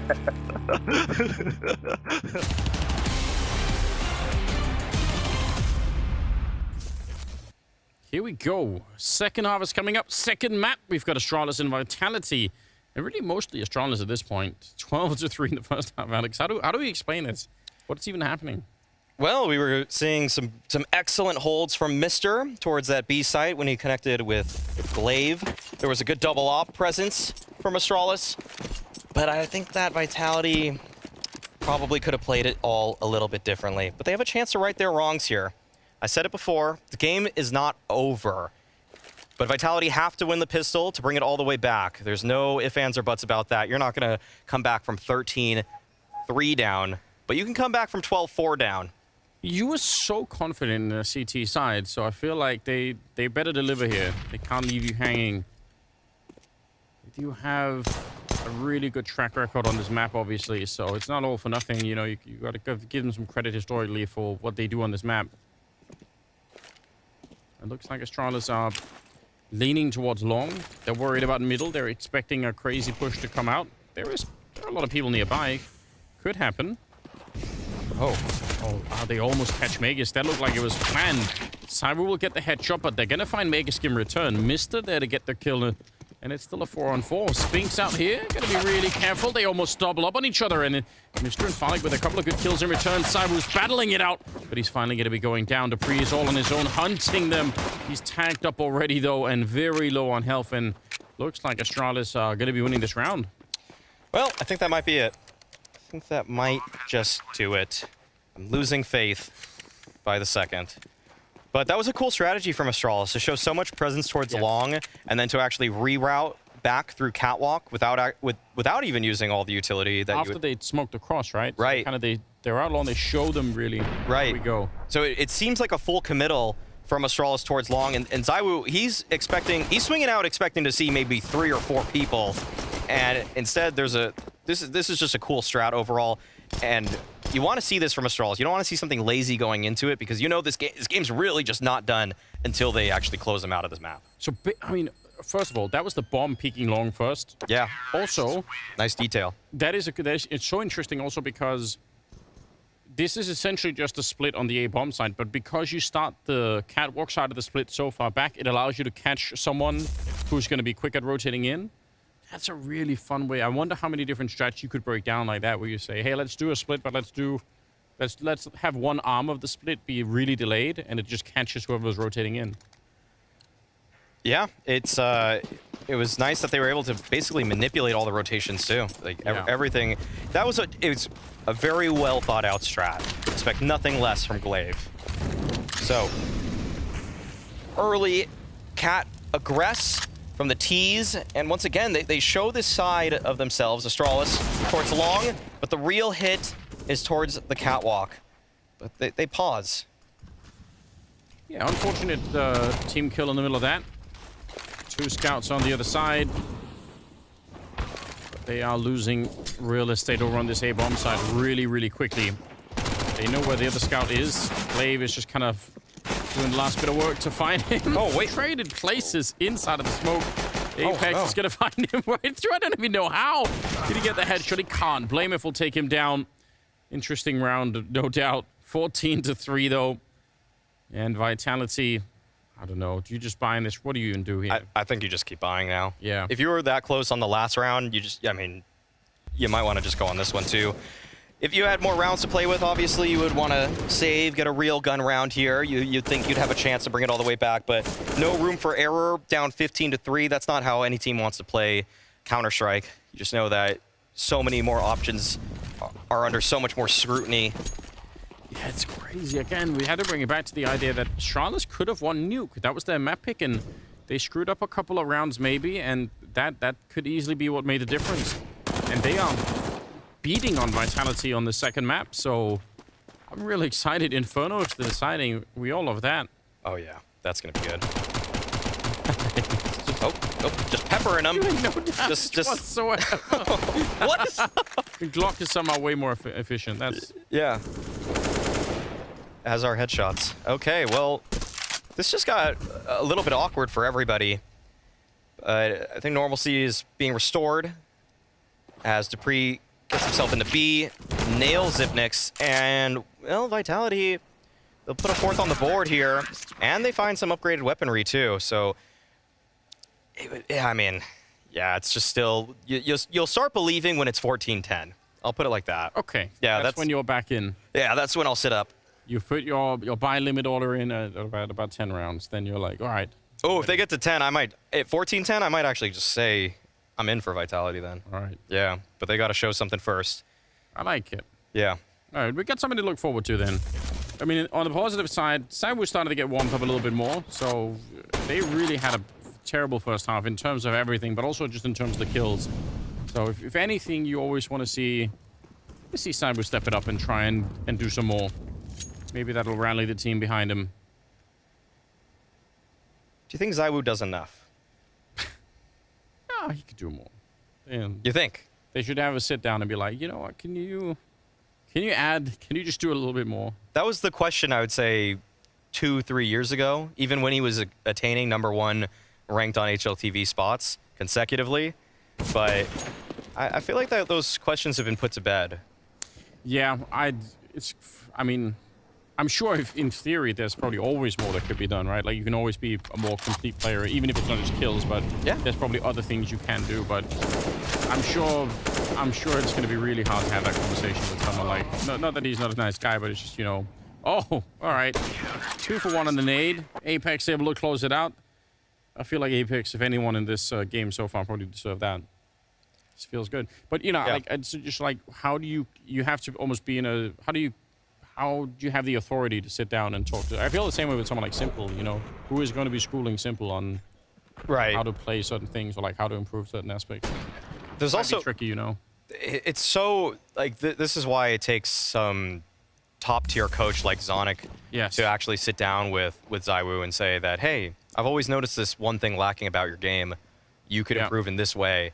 And that's probably the only advice he was able to give him for 5 months. Yeah, you have to assume that. I would say that there is also an argument that perhaps the overall strategies and how ZywOo is integrating into them, let's say it's a set piece, and ZywOo maybe didn't have what Zonic would have called ideal routing on it. Yeah. Or knowing where the likely most meta spots would be for him to find trades would be in. Those little details could go his way. But in terms of his overall decision-making and choices, it's just very little that can be said. Yeah, he's doing a lot. But maybe that's a content piece for someone to do like a year-by-year analysis. Like you take like every match for like 3 or 4 years for ZywOo and try to figure out like, you know, what do you get better at? Yeah, what do you get better at? What's actually going on? That might be really fun to see. That just kind of makes me think of I don't know if you've seen the YouTube channel Summoning Salt. No. Where they talk about the progression of speed runs over time, just optimizing what it already seems like, or nice. what is essentially the world best, and then they find this one thing. Sometimes it's kind of a cheaty shortcut, but they always put the magnifying glass on those moments in history and how they got even better, and that'd be really unique if someone was able to break that down with a player. Yeah, because it's easy to do with someone like ZywOo to just say, well, he was always good. Like, okay, but that's a variable term, right? Like, what does good mean? Right. So that could be fun. That could actually be fun to explore. Somebody get on it. 14-6, and the 21st round. He said around 10 to 14 is when we start to care again. Yes. Yeah. Caring is suspended up until that point. Not too much left in the tank. Gotta conserve it. Yeah. Mr. It's emergency funds. It is. Bring it out for a rainy day. Yeah, it is a rainy day for Vitality, obviously, but you're right. Gotta stay cool for a minute. Man. May has held his ground. He's gonna be moving up, but Mister's kind of giving up on it. He's lost patience. Gonna be Spinks trying to take the fight there, but Simp will bring him down. Deep nade around the corner. Blows up Clave. That landed right on him. Crazy. Meg is going to be sneaking in, and yeah, that is just great internal timing. Yes, this is the specialty of Vitality. This is why they're so good at CT side. They always have players ready to do this. Spinks on the long side, Magisk on the B side, and Mister is reading Apex's mind. A couple of AWP shots coming out. Farlig's going to be going down. Triple for ZywOo. Just as a reminder of why going long against this team could be very difficult. Yeah. There's so many players that are willing and capable. Spinks, though, I mean, I'm saying that he's so good on the CT side because he knows when to push, but he has not shown up into the server just yet. He's sitting on 4 kills. But look back at ZywOo's highlights in this one. Always excellent awareness from the Chosen One. And there's no reason to feel too much pressure yet if you're Astralis, but you want to get this done sooner than later. Flashes coming over. So many flashes. Wow, they are just trading it forever and ever. And it was just one person out there. I don't know why that's funny. Oh, way overkill, but whatever. Poor Mister. Out of it. So we're really flexing and getting that AWP warmed up. He's top fragging in the server after that kill. Overtaking Mister, who's on 21. Cyber who's on 22. And that's a concern. All those flashes flying over and then just the one player. It's like it's like when you scare, you know, City Plaza a bunch of pigeons away and you're like, how are there so many pigeons here? And then they all fly away and you expect this feast that they've been just gorging themselves on, and it's just one bag of McDonald's on the ground. Like, Really, it was all for that. That's a comparison. I like it. Yeah, I mean, I guess it got the job done, but at some point, Mister's should just take his hands off the keyboard and be like, you know what, you guys, I'm blind for like half an hour anyway, so just do it. End my life out here. Oh, did he sneak here? They don't seem to know. They're not sure. They might. Oh, okay, they. All right, sick. I thought for a minute, I really thought they didn't realize, so that would have been a huge mistake. A little bit of a jump, and that's very cool. What a trick. Yeah. The jiggle jump into the op peak. Not bad. And Spinks, okay. Wow, he doesn't get the timing on his push. That rarely happens to him. He's usually so confident in those pushes, and he's usually so successful. So now, finally, Vitality, they're on the back foot. 3 versus 4. They have to know, Astralis, that is the long anchor dead. But Apex was here earlier, or at least someone that boosted. So this is a bit concerning. And they're just going to slowly make their way out. They still have a lurk towards B in the form of Blame F. It's going to be really interesting to find out how he decides to activate himself into this round. But as it stands, there are no eyes towards long. In fact, ZywOo's giving up the angle entirely. He knows that it's not going to be a dry approach from Astralis if they come up in that direction. So he has time to swivel. Oh, wow, that's some good information. Yeah. There's the footsteps. He's going to be walking out. Apex giving up a lot, and an instant execution kill there. All on ZywOo to try and save this round, surely. In about 12 seconds left, the bomb is back there. Way. Oh, no, he might have won the round almost. If he just stays put, Farley will find him. 6 seconds. He can maybe he's got to really hurry on it. Oh, he might have been a second too late. Oh, wow. No.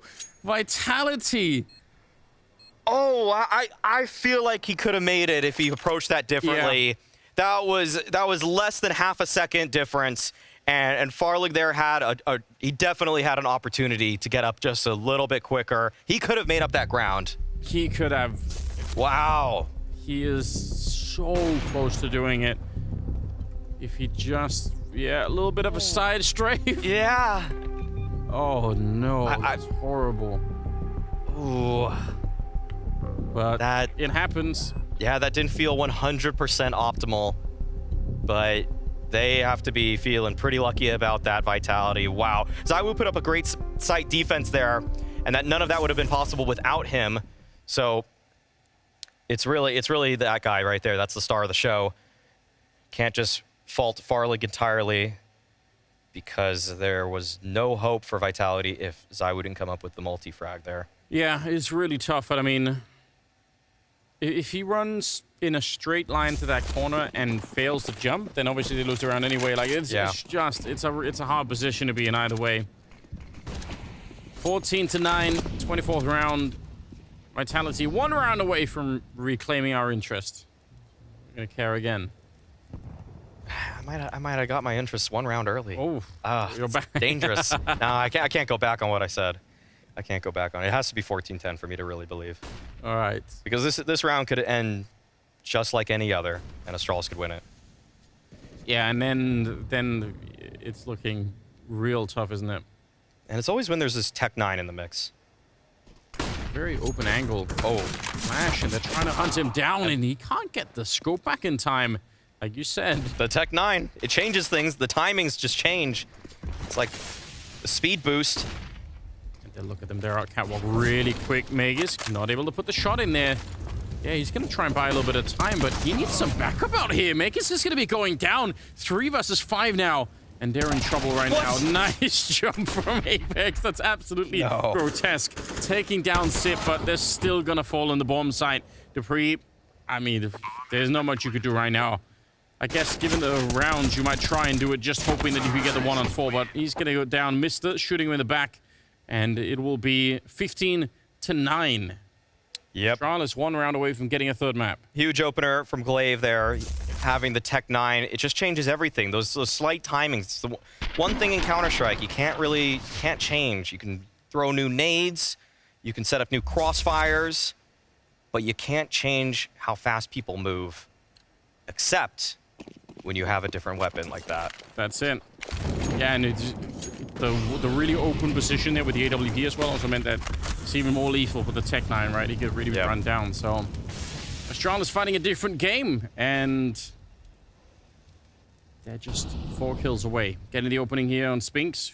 He's only got 6 kills, Spinks. It's really been a tough game for him on this map. Dupree in the middle, ready and waiting, but Sip was on the other side, and he saw it coming. Wow. Astralis absolutely schooling Vitality on Dust 2 right now. Didn't think I'd be seeing that. Glaive is going to get one Sip on the follow-up, but Apex on his own against the entire world here. They're already planting the bomb. There is nothing he could do about this. Flashing his way into it, but they're all ready to fight him. Folly will take him down 16-9. Astralis stay alive, stay in the tournament, and they get to fight on Inferno to try and close it out. Wow, what a game. Huge shocker as Astralis are able to take the map pick of Vitality. Now, both teams have taken each other's map picks. And so what does that spell for us? After a break, we will find out what the thoughts of the desk are with this new predicament we find ourselves in.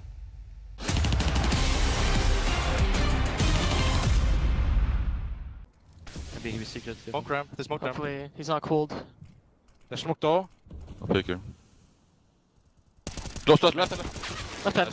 Safe. One jump side away. Just stay for us. Ramp down. Above. He molly long. Molly long. No, I did.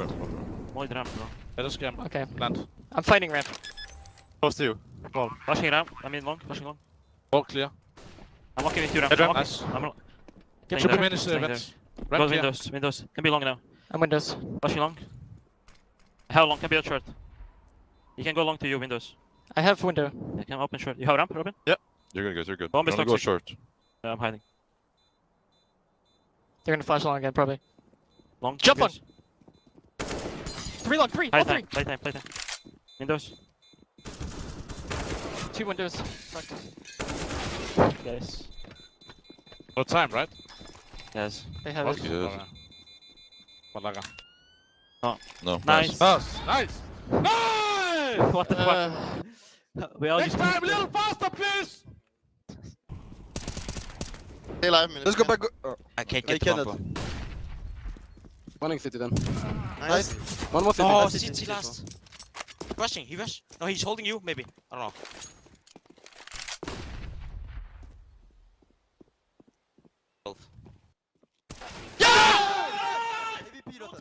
Secret. Nice, mate! One more B. Should be one close maze, no? Mid, one. Go ahead then, let's go then. Yeah, I'm gonna take donut control. Let's go.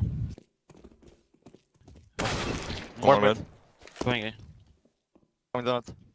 Both. I'm only blocking. I didn't molly. I'm blending. Go down, please. Good job, Brookie. I'll drop one.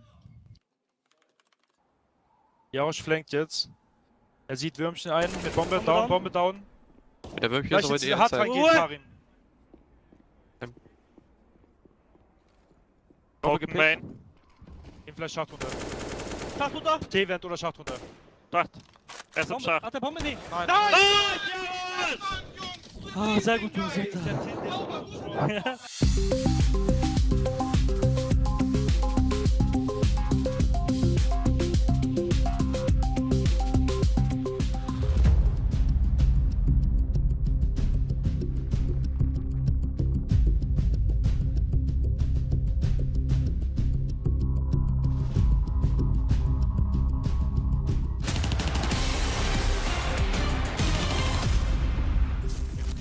No two ways about it, that was an ugly T-side from Vitality. Despite perhaps an attempted cosmetic comeback into that second half, there is a reason for Astralis to be smiling ear to ear as they flip us into the upside down and steal away their opponent's pick. But I think the narrative of this segment, Matthew, is going to be what on earth happened to Vitality in that first half. Oh la la la la la la. That's my French sound. Oh la la. Sad. Lol. I'm torn between two angles, two ways to attack this game. One would be criticizing the leadership of Vitality and the decisions being made on the T side, a little bit of stubbornness towards the B side, a lack of diversity in how they approach the T side. But there's also a reality of numbers. When you have 3 players below 50 ADR, you're not winning a game of Counter-Strike. Like, you need to shoot people in the face. And that didn't happen. We kind of did the calculations in the green room. 14 rounds into the game, Dupree, Apex, Magix, and Spinks combined for 18 kills. That is simply not enough. And that was a big part of the reason as to why Vitality got off to such a poor start on Dust 2. Yeah, you gotta give credit to Astralis. Yeah, you gotta give credit to Farley and Mr. for that matter as well, showing up on the scoreboard. There's always a positive when you have a game like this, but let's not beat around the bush. Vitality played some horrible Counter-Strike in that first half. Yeah, no, it definitely wasn't pretty, even if you're not a fan of the Vitality squad. I do want to put Spinks under the microscope just for a brief second as well, because we're talking about him, you know, coming into this roster, still finding his footing, still finding his comfort level, but I was expecting way more of him on this Dust 2. Yeah, of course. I mean, when your team is getting battered like that in the first half, I guess it's hard to get it going. I still believe that there were a couple of after-plan situations where this is exactly where he is supposed to shine, right? The way the roles are devised in Vitality is that he's supposed to be a closer. With Zywoo, they're the ones supposed to put the rounds to bed, and he didn't do it. The few opportunities he had in the first half, he didn't do it, which means he transfers into the CT side with zero confidence, zero momentum, no impact at all, and whenever he's getting tested toward the A side, you can see he's invisible. He had no impact. It was the Zywoo show on A with the AWP. There was no actual support of a rifle behind it. I'm glad you said it, because we actually have a round where we can showcase that exact problem, you know, them not being able to close out the rounds. Round 10 is a round that I want to look a little bit more closer to watch. You have a situation where Vitality have been knocking on towards the B bomb side time and time again, and it hasn't worked for them whatsoever. This time around, though, you get into a 3v3, and you are supposed to win this round 9 out of 10 times. I think Mausnik even said it, right? BlameF coming in, shooting at Ghost, not shooting at anything, takes way too long before he goes down, and now look at Spinks. This duel towards Sudnix, that is supposed to be a kill. That is supposed to be a round for Vitality. So even one of the few times in the first half where they had a good enter into towards the B bomb side, when they had a good situation, 3v3, you have grenades, you can smoke the door, you have a Molotov. Spinks and the rest of the boys didn't deliver. That was the problem. Even the small amount of chances Vitality had, they didn't capitalize. That's why I'm trying to be nuanced when it comes to Apex and the decisions being made, because you could very easily just say, that was so badly led. But look at this 3 versus 3. I mean, the trades are here. They get into the bomb site, 2 for 2. They have the utility. They put the bomb down. That should be it. This should be enough. The plan has worked. You've gotten to the situation, and we just have to close. And then Spix just misfires, misaims, and doesn't get Nix. And that was the extra heartbreaking thing when kind of watching that round play out. Finally, as you said, you know, they actually managed to get an entrance light. They actually managed to get the bomb down. And then it's just being able to hold those positions as well. It was the multitude of ugly faces of that Vitality T side. There was kind of just no hope in it. I agree, but that's where I want to spin it into a positive for Astralis. And I want to highlight Mr. and I want to highlight Glaive. Those 2 players shut down the B bomb side. Glaive once again picking up the AWP on that CT side, and he was finding a lot of impact with it, together with this guy on the screen. I've been a little bit hesitant to talk about him throughout this tournament because it's not fair in a way. He's coming in as a stand-in. What can we really expect from him? He's an academy player. I think BlameF even said that in one of the interviews leading up to this tournament, that it's hard to have any expectations with a guy like this, right? He's just in here, but he's enjoying himself. Every time you see him on the cam, he's happy, he's smiling, and he feels, I guess he feels like he's having a lot of energy to go in here and perform. And this game, right here in Dust 2 against Vitality, that was the first time we saw Mr. actually step up and being a win condition for Astralis. He did so well, and big part of the reason why is Vitality couldn't find anything on the B-bomb. It's good for him. Of course he's in a tough position. Of course it's hard to be in his shoes right now, but make the best out of the moment. You get an opportunity to play within the Astralis, with the Astralis jersey on your shoulders, play against Vitality right here in the showdown, and you have 1 map, you have 2 maps, you have 3 good maps. Suddenly there's a conversation going on, and yes, maybe your path cross or change and you don't stay on the Astralis core, but your name is out there. People are noticing you. That's what it's made for. This is why these tournaments are here. I agree, and I just quickly want to follow up on what I said before as well. When you look towards his cam, you look towards the energy and the excitement he's playing with. He's loving it. He is loving it, right? You've been looking towards the body language of the Astralis players for the past 3 months, and even a guy like BlameF, who usually is yelling and screaming and having fun, he's not smiling often anymore. So it's good to see someone within the Astralis camp enjoying himself. Yeah, he's getting really gassed up coming into things. Not to take away from the point of obviously, you know, are doing well. Astralis capitalizing well upon that situation. How much would you say Dust 2 is, you know, Vitality just really pooping their pants versus Astralis really playing well? Where would you kind of put it on that sliding scale? The diaper is wet in the Vitality camp for sure. You know, there's a lot of stuff in it right now. You got to change it. It was not a good performance whatsoever from Vitality. It's always a combination. It's always a bit of both. But I would say Vitality are to blame for the lackluster performance right here. You said it pretty well. It was a cosmetic comeback as well coming into it. It was never really close to happen. And Astralis thoroughly deserved this victory. A chance for maybe a real comeback for Vitality now coming onto the grounds of Inferno, the perfect third and final deciding map. We were just having a brief conversation about coming into this, though, for this new look Vitality. Spinks did not used to play this map with his old team of Ents. That is true, and he's had to be kind of slot in the Vitality structure or the plan of Vitality, and he plays on that B side with Apex. And if we look at the numbers quickly, both these players have 24 and 26 frags combined until the beginning of this third map. And I do worry just a little bit. I think Spinks, to this day, has yet to prove to me that he can bounce back in a game like this, because officially he was nowhere to be seen on the second map. He was a non-factor, absolutely inconsequential. But that's a great opportunity for him to showcase that he can bounce back, showcase he can actually rebound, have a great Inferno, show that he's got the backbone, the mental backbone. I'm willing to see that. Spinks has played Inferno with Vitality 11 times the past 3 months, and he's actually the second highest rated player. He's doing a good job. He's finding a lot of impact on Banana, and he's often left to himself with Apex running around in CT spawn trying to fill the gaps. The problem for me for Vitality coming into Inferno is that Magic's the highlight of the tournament. The highlight of the past 3 months is the lowest rated player on Inferno for Vitality. So you have a staple in Magic's who's been playing so well for so long, but Inferno seems to be one of the few maps where he's not really performing, and now it's needed, because as you saw in the win percentage, Astralis have won 71% of their games on Inferno. It's actually one of the few maps they play to a high level. I'm smelling the upset right here, I gotta be honest. Yeah, that's actually really curious, because when Magic was, you know, on the old roster of the former Astralis, we were always saying he is a huge win condition. Yeah, on that CT position, we were always talking about how much impact that he could have. I think it's getting better, though. I know if you just look at the stats of the last 3 months and you take the lower end of it, he obviously had periods where that was a little bit more rough around the edges, but I feel like now he's getting into a better form, better shape, and I'm expecting Magis He's needed. to... Yeah, he's much needed. He has to stabilize a little bit, and I hope it's going to happen. Well, Jacob, you've already said you think the upset is going to be happening. That's what you bet predictions rather were illustrating coming into this. Stole his phone. Are we flipping No, the version right now? No, that was just a joke. That was just a joke. Yeah. You love flip-flopping around, I saw it don't coming you? miles away. Matthew, are you flip-flopping in this one? Do you see Astralis having the potential to? Hell no, I'm not flip-flopping. Hell no, I'm staying in the Vitality Would you ever camp. be? Do you want everyone to disavow me right here, right now? Hell no. Well, we're going to see exactly how it does play out, as Inferno Laugh is now, the last cry later. map on the cards between Astralis versus Vitality. The winner of this jumping all the way to the grand finals here of the Blast Premier Fall Showdown, edging themselves ever closer to that Royal Arena spot. You don't want to miss it.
Inferno coming up, the deciding map. Just like the Counter-Strike squads have always wanted. That's what we all want, really.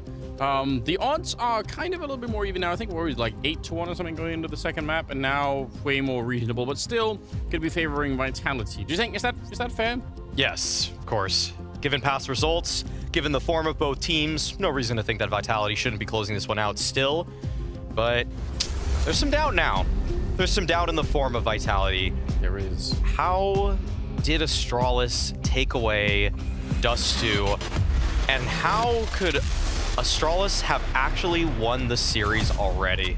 I know, they could have won Nuke. It's so crazy. We're going to see Spinks taking his time to murder a couple of chickens before he gets to his position. He needs a couple more frags. Yeah, he does. It's not even wrong. 2 sets of dualies picked up. Oh, and a nice setup there to catch Magus. He is lucky to be alive. Yeah, that's a cool one. I think there was a boost over there behind the door.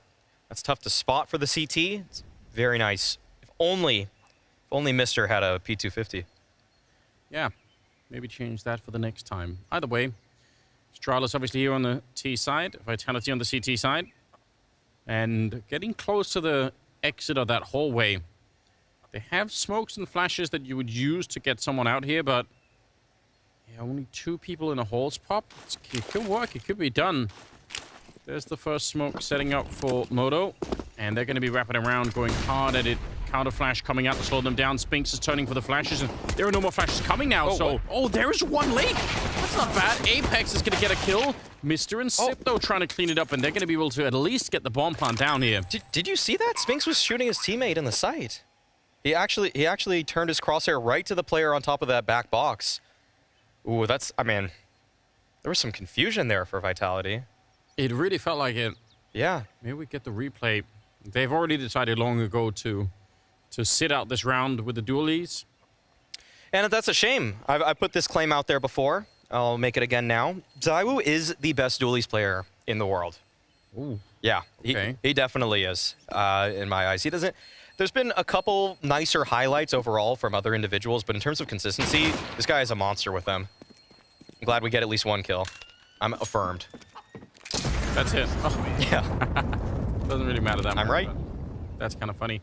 All right. I feel like Get Right was way ahead of his time with the dualies. Maybe like 5 years ahead of his time. Yeah, that's true. Okay, yeah, he shot a couple. I don't think he hit him, but that's a weird moment of confusion. As we can see the routing, though, from these Astralis players, this is a tried and tested strategy. And also, the way that Zipnik's just peeked that pit player, that is picture perfect. I love that. I love it. On the outside of the railing on the balcony. How often do you see that angle? Never. Not really. So clean. I really wondered, was that last flashbang, was that a T or a CT flashbang? Because if it was the T side that saved it for Spinks that late in the execute, that's so sick. Because you could see Spinks was turned around several times expecting for, one last flash. And when he's finally like, okay, I can't just keep being up here looking into the wall. I'm going to turn around and commit to the fight now. And then boom, flashed again. Yeah. Yeah, that felt like a kind of a timing remix from Astralis on that one, because we've seen a bunch of halls pops coming out on pistol rounds like that, but the fact that they sent 3 through bracket and only 2 through apartments, that's something that I think some people are going to start adding to their playbooks. But flash setup for these corner players at Banana. They're not able to find a kill, but they are able to take some space, which might force the hand of Astralis elsewhere, especially given the fact that Spinks has laid down the half-wall smoke. It's just not a lot for Astralis to do now for the next 15 seconds, so better option usually is to just take bracket in this sort of situation. Yeah, they have 3 people back at the A-bomb side, Vitality, but with the weapons that they have, it would be nice to get a 4th one back there, even if they feel like they can trust in this B defense, and if they feel like they can trust in the Astralis to show up at the A-bomb side, then maybe it's worth it. Nice kill for Sip. They'll take it. Dupree, the Mars in hand, but he's going to get out-dueled. Mister. There with the AK to pick it up, but now Cyber's down to the pit on his own. And that smoke is making it really hard for him to easily pick up a fight right here. They're going to be coming through all at the same time. Apex, that is some great shots with the Deagle. Wow. But ultimately, they'll lose the round. Man, he got that second kill so quick. Yeah, that felt so possible for Vitality in a couple moments there. But Astralis do a great job in order to force those two Vitality players early on in the round. Like, this is one of those butterfly effect situations where because they forced back the B players to make sure that they were actually playing B, they kept them honest. The rotations came in just a little bit too late. If Vitality actually could have had one more guy at A, that defense would have held.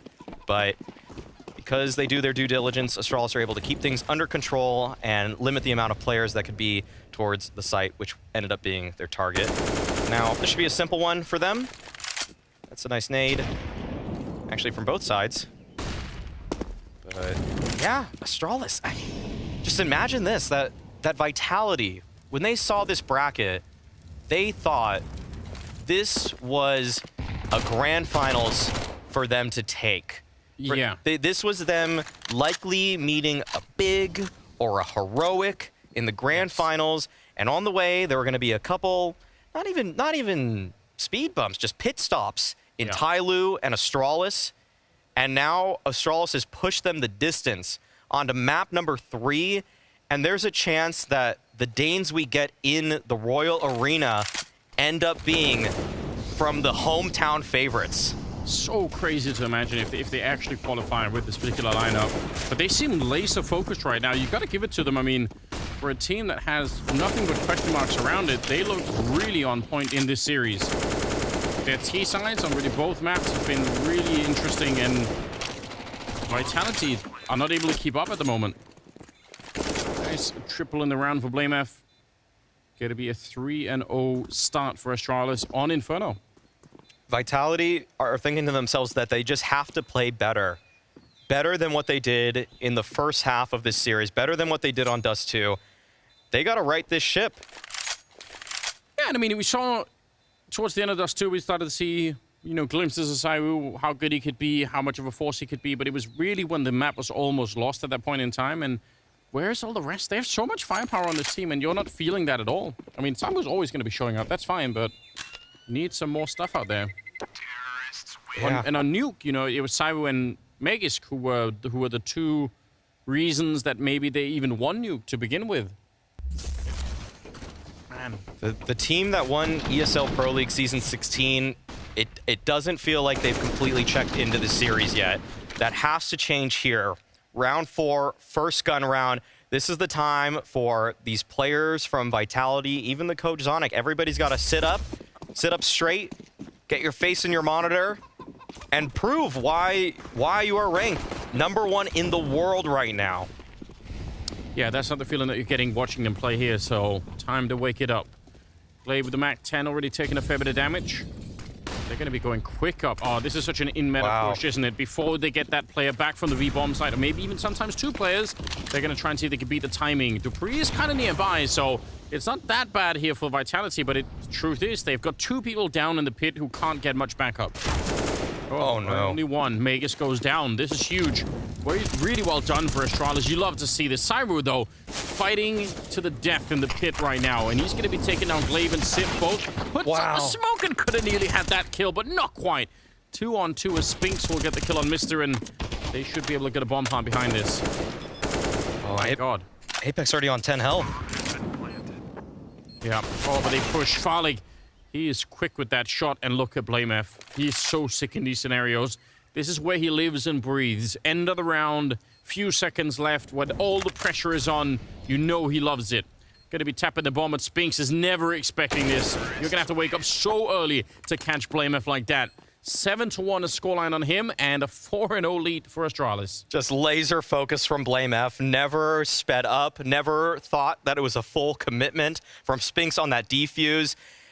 That was a perfect breach from Astralis to call for the early A split. And Saiwu put up a great defense there in that pit, but it just wasn't enough. And we needed more from Vitality. They didn't give it. Astralis are up 4-0 now. There's an opportunity here, as this is a half buy from Vitality. I super expect for the kind of push that Astralis just did to be seen a lot more during the major as well. I feel like it's just... Those CT sides have got away for such a long time with having the 3 or 4 man, you know, even if you run 4 there just to throw nades, if you're quick on the T side, you can really disrupt that rotation back. Yeah. I think the missing part of the puzzle for Vitality in that defense is what people call that G2 smoke, that deeper mid smoke. I don't think they had it there, which is why Astralis felt like it was free real estate. A bit of an oversight, in fact, from Vitality. Just trying to be a little bit greedy with nades. They thought Astralis were going to take their time, and this is looking like a repeat of the previous round. Flash coming through. They don't have a lot to work with, but I mean, they got the tag.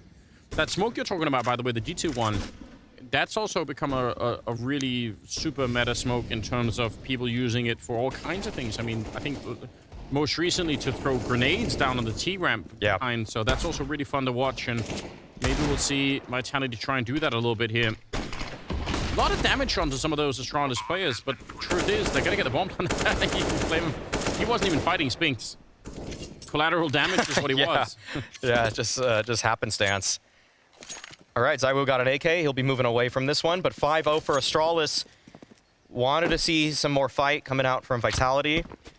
They had that half buy there, but only the single kill to their name. I mean, this is just, it's still shaping up to be such a massive upset, but long way to go for Astralis. Sure, there is.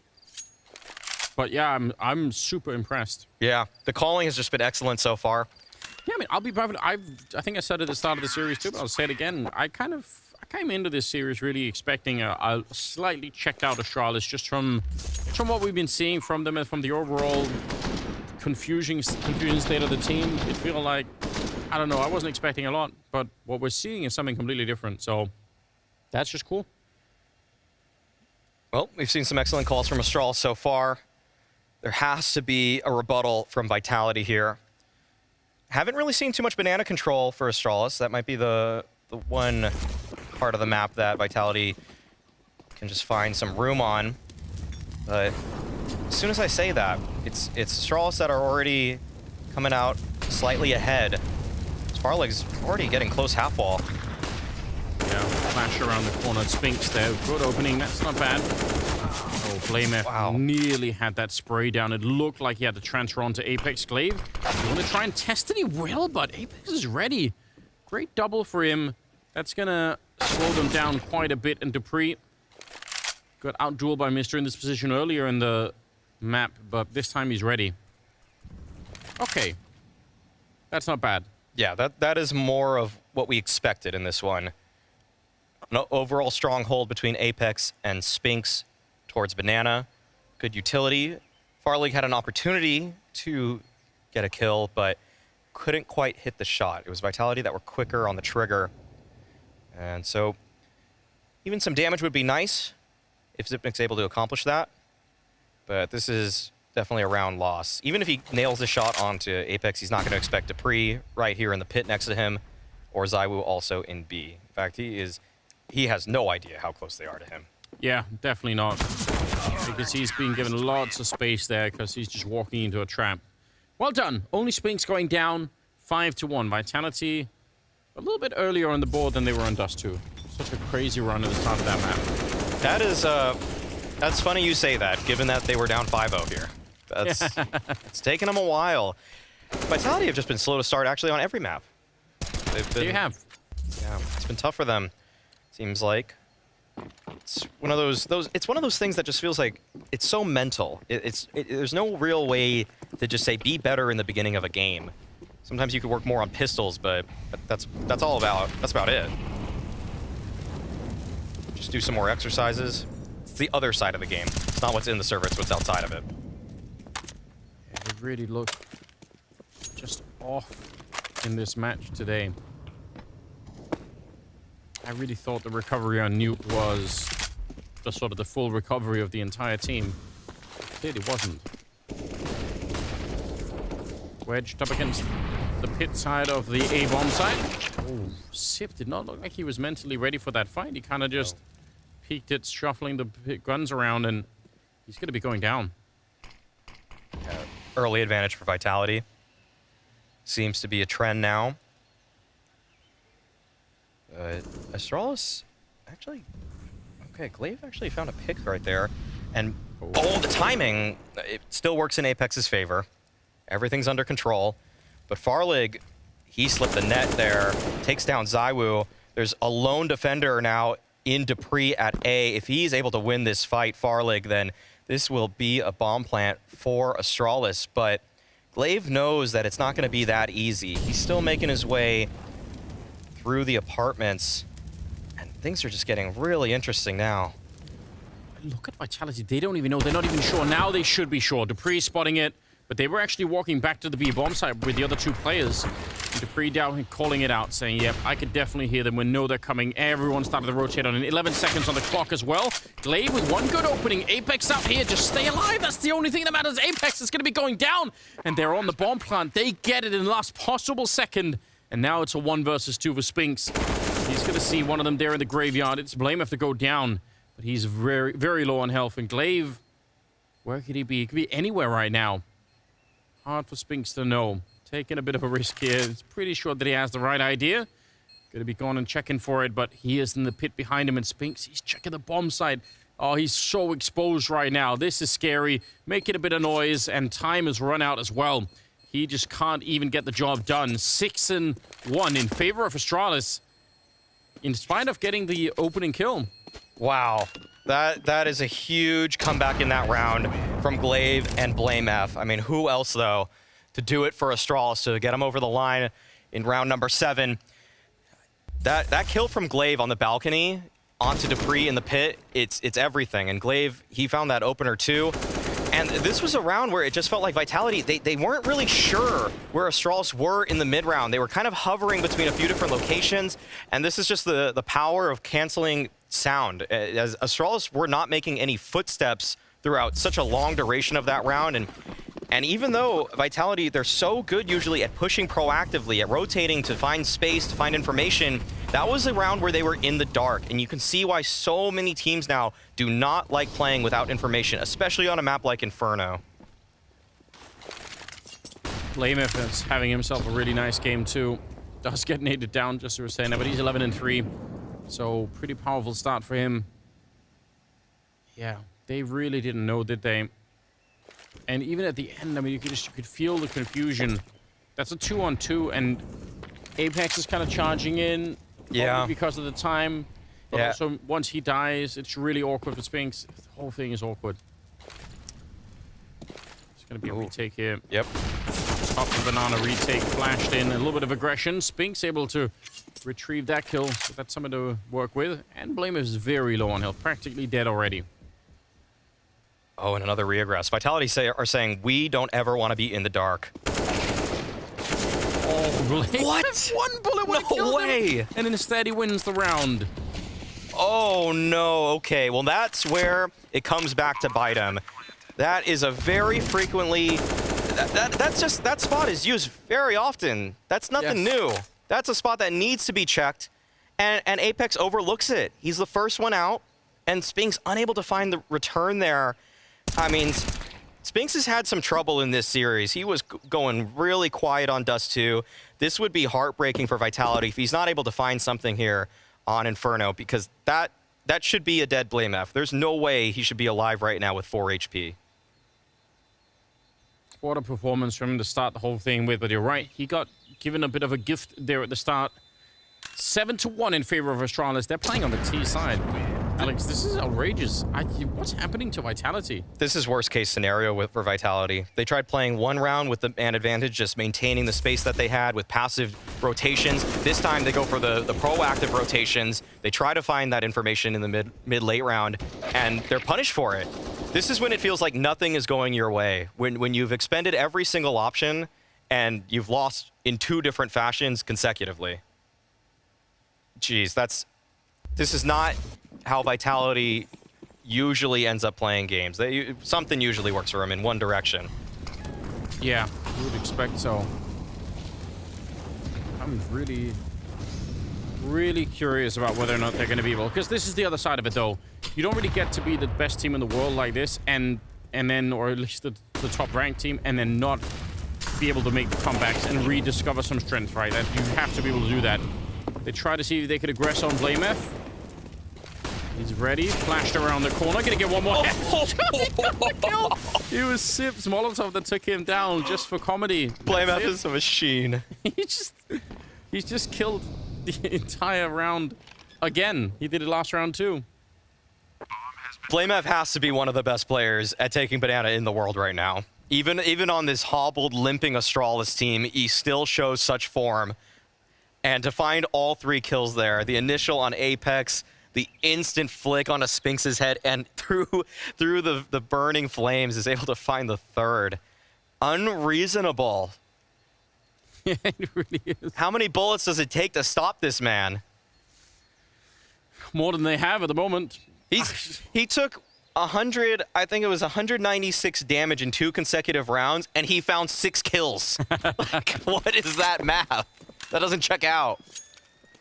I mean, that has to do something also to Vitality, just knowing that it's just kind of the same call again. Just send Apex, or send BlameF out on Banana and see what he could do. That's frustrating. Almost 200 ADR. Glaive Mastermind IGL sending BlameF into Banana. No, this is unreal though. The fact that Astralis are up 8-1, forcing a timeout out of Vitality. And on the other hand, some of the heavy hitters from Vitality haven't shown up in this one yet. Magisk, only a single kill to his name. And this Banana defense, it's been so brittle. Even a chicken falls. Yeah, casualty of war. That's tough. Yeah. I mean, from A's point of view, right? He's been over in the pit, kind of bored most of the time. Whenever they do show up, he's been wrecked. So yeah, he's had like the worst of both worlds in some way. Yep. I think he's been instantly headshotted twice already.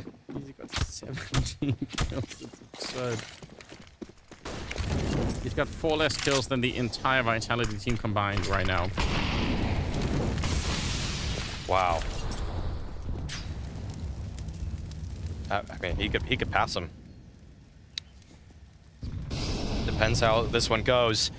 But another attempt for Vitality to get back into this map, as it is looking dire at present. But you see Zywoo recognizes that internal clock is telling him cannot linger any longer in bracket. And Astralis have been so consistently finding the space here, but they might overlook Apex.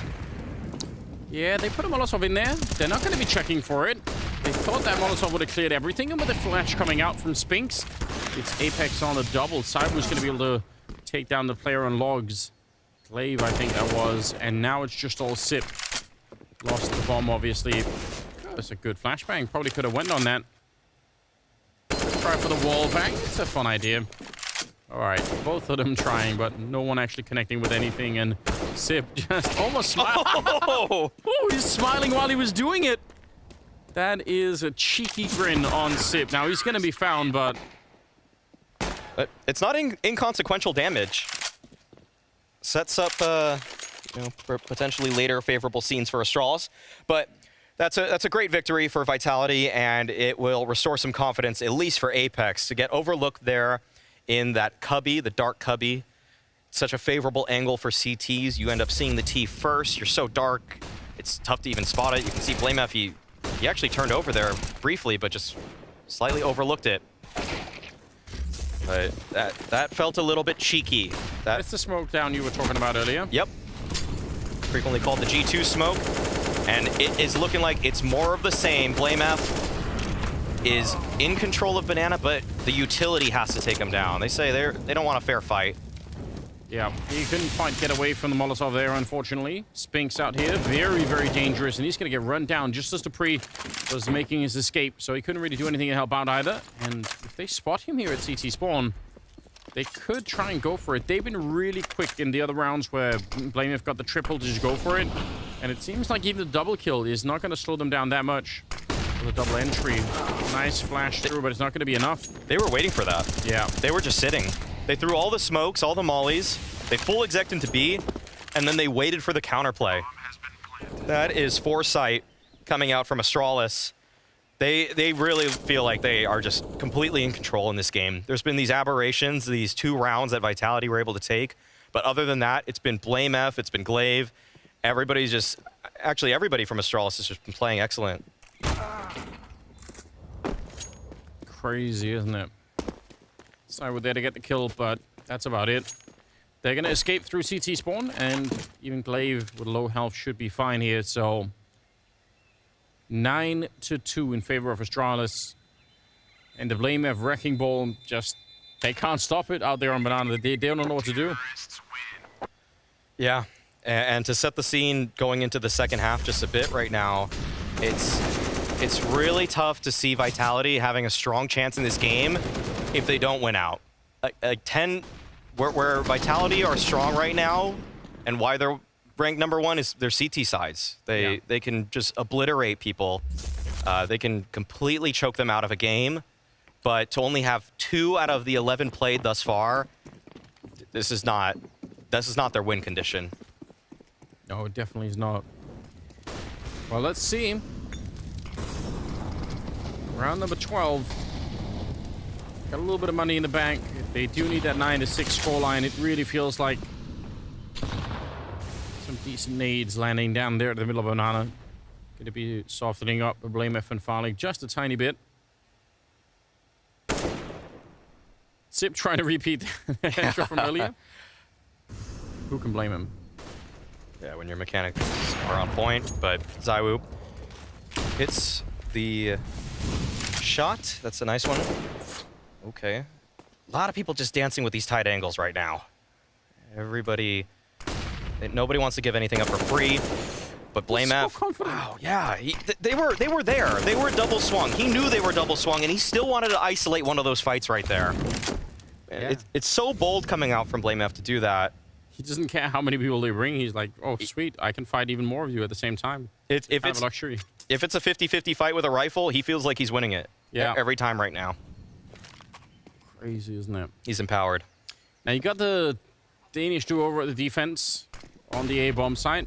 Dupree and Vegas, traditionally really powerful, but obviously none of them have had a good map so far. So they're going to be put to the test once again. 27 seconds. Glaive running and shooting down towards the pit. That's a bit unorthodox. It's going to be Dupree to pick up the 1, but Vegas gets alone in pit. Out of bullets, the USP can't get the job done, so at least a bomb plant here.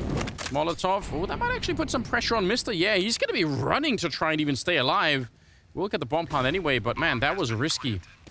Apex now making his way out. Feels like he's got a good fight isolated, and he does. Strong headshot to bring down Mister, and with ZywOo on the other side, this is looking really, really good for the retake. Blamef hiding down here, and they do have a kit on ZywOo, so they should be in a strong position. He's set up for the headshot, though. ZywOo walks right into it. Blamef, he is an absolute monster right now. Already with the double, and Apex trying to hunt him down. He'll win another one. Endless clutches coming out from Blamef. It's so wild. He cannot be stopped. It doesn't matter if he's pushing. It doesn't matter if he's defending. He's locking it down for Astralis. He's willing them into the next match in the showdown. This guy is unstoppable. He got this opener all the way at Banana, and he closes the round out at Pit. No one can touch this man for Vitality right now. He is invincible. It's so crazy. You can see he knows the fight is coming. He's having a great time, but honestly, he is wrecking Vitality single-handedly. 21-6. He has more kills than the rest of his team combined right now. And they have 10 rounds. What on earth is this? But it doesn't actually feel like it's a huge carry, but everybody else from Astralis is participating.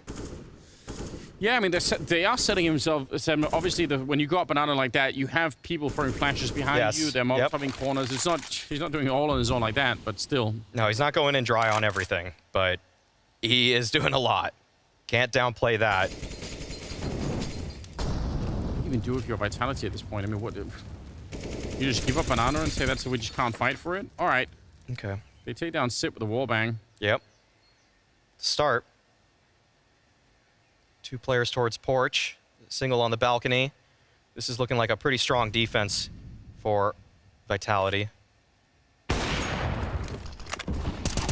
Finding the timing. Smoke goes down. They try and push through, but they get absolutely slaughtered. So, Blamef, bombs lost, 1 versus 5. We all would love to see him try, but obviously there's no point. Right. 168 ADR. Oh my goodness. What an absolutely stupid first half to be playing. He's doing more utility damage than the CTs. Yeah, he's doing everything. Oh, wow. I don't know how it happens, but it has happened. It's going to be a third round, though, for Vitality. Good shutdown. They kind of caught Astralis just on the brink of setting up some kind of a play towards middle, and probably that was going to be a play ultimately popping out of the apartments up there in the pit. But they couldn't really make it past, so good job. Third round. They need the last two, no doubt. 10-5. That's the dream right here. Yeah. This was a nice spam to find the opener, but this is not a... This feels a little weird, this call coming out from Glaive to go for the Halls pop when they've had so much success. But it actually is, it's not, I would say it's not even a bad one, because usually you would suspect in these kinds of situations Vitalities would have a 3B setup. And this was a relatively early attempt at the Halls pop, so they probably thought that they've instilled so much fear on that side of the map, it would have merited more resources. But they're going for, it seems to be a pretty quick bracket pop. Zywoo will be under pressure here. Yeah, they're trying to test that timing again, getting there early, and look at the opening. Glaive and Blamer taking down the Free and Zywoo with Magus Gear on his own. He's got to be a one-man army, and he just gets run over. The running Mac 10. Apex and Spinks, and actually they're going to get a kill right there, but still, is it even worth it? Ooh, that's going to send him packing. With this kind of money, too, it's nearly impossible to justify this. And he is gone. That's that. That timing, when the third player is coming over from the B-bomb side, it's so powerful. Yeah, that was Astralis kind of with the same idea that they actually had in the previous round, just to do a quicker A play in general. And this time it was a guess right for Glaive. Actually caught Vitality with a thinned defense, or one that was at least more out of position. So going into round number 15, you're going to see a full buy from both sides, and this is a chance for Astralis. I mean, they are already in such a prime position, and for Vitality, it might just be too little, too late. This is tough to believe that even if they get this round, they'll have a chance. But it feels like it. Yeah, it really does. I can't count them out though. The drop-off from Blamef 22 kills down to the rest of Astralis is just so funny to look at. Yeah, it actually is. I'm trying to sell the case that it's not just him, but it's a lot of him. It really is. Oh, man. Well, he's back on Banana. Oh. Spinks is out here saying, you know, maybe I'll try and fight him. Maybe today's my lucky day. Okay. All right, this is different. And it's ineffective. Different, but not good. Right. Sometimes innovation does not always lead to success. Okay. Well, opening kill actually delivered by someone not named BlameF, as Zipnix finds that. And now we see a reaggress from Vitality. This is showing kind of the lesson they learned earlier. They don't want to play this game without information. Even when they're down 11-3, they still want to make sure that they stand their ground. They have no nade on the CT side. They can't put out the Molotov. Splashes around the corner. That's the last flash they have at top Banana right there. That's just a counter flash to buy a little bit of time, but they don't get quite burned out. That's interesting. Sip's going to be sneaking through, and look at how close it is. He's going to find that. That could have been a kill. That should have been a kill. In the middle of the reload. Green with the nade in hand. Magus is still going to be going down. Blamef getting one more kill. And it's a 2-1-3. And they come back on that. They got 40 seconds. Looks like they might leave Glaive here just to catch a rotation. Zywoo's got to be real careful. Oh, they come back. Oh, they double back. I think Glaive still knows that there's one on the site. Yeah. But he's also aware of the likelihood of a rotation to B. Missed opportunity there for Zywoo. He might not get another one. They're going to be crunching him really swiftly now. 15 seconds on the clock, and they're everywhere. What a shot mid-air on Glaive. That's pretty impressive, but it's on Dupree to try and close this one, and they are low on health. There is a chance he could do this. 1 versus 2 to try and get a 4th round. Remember, Vitality's tournament life are on the line here, so every round is going to count here. Almost taking out, missed him, but he comes back with a vengeance, and it's 12-3 in the first half in favor of Astralis. That is a dominant victory in the first half. Second half is going to be tough for Vitality. They needed a moment of recover, and so do we after the break.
An absolutely disgusting first half for Astralis in the best possible way. They're up 12-3, and a lot of it is going to be found with BlameF. He's 24-6.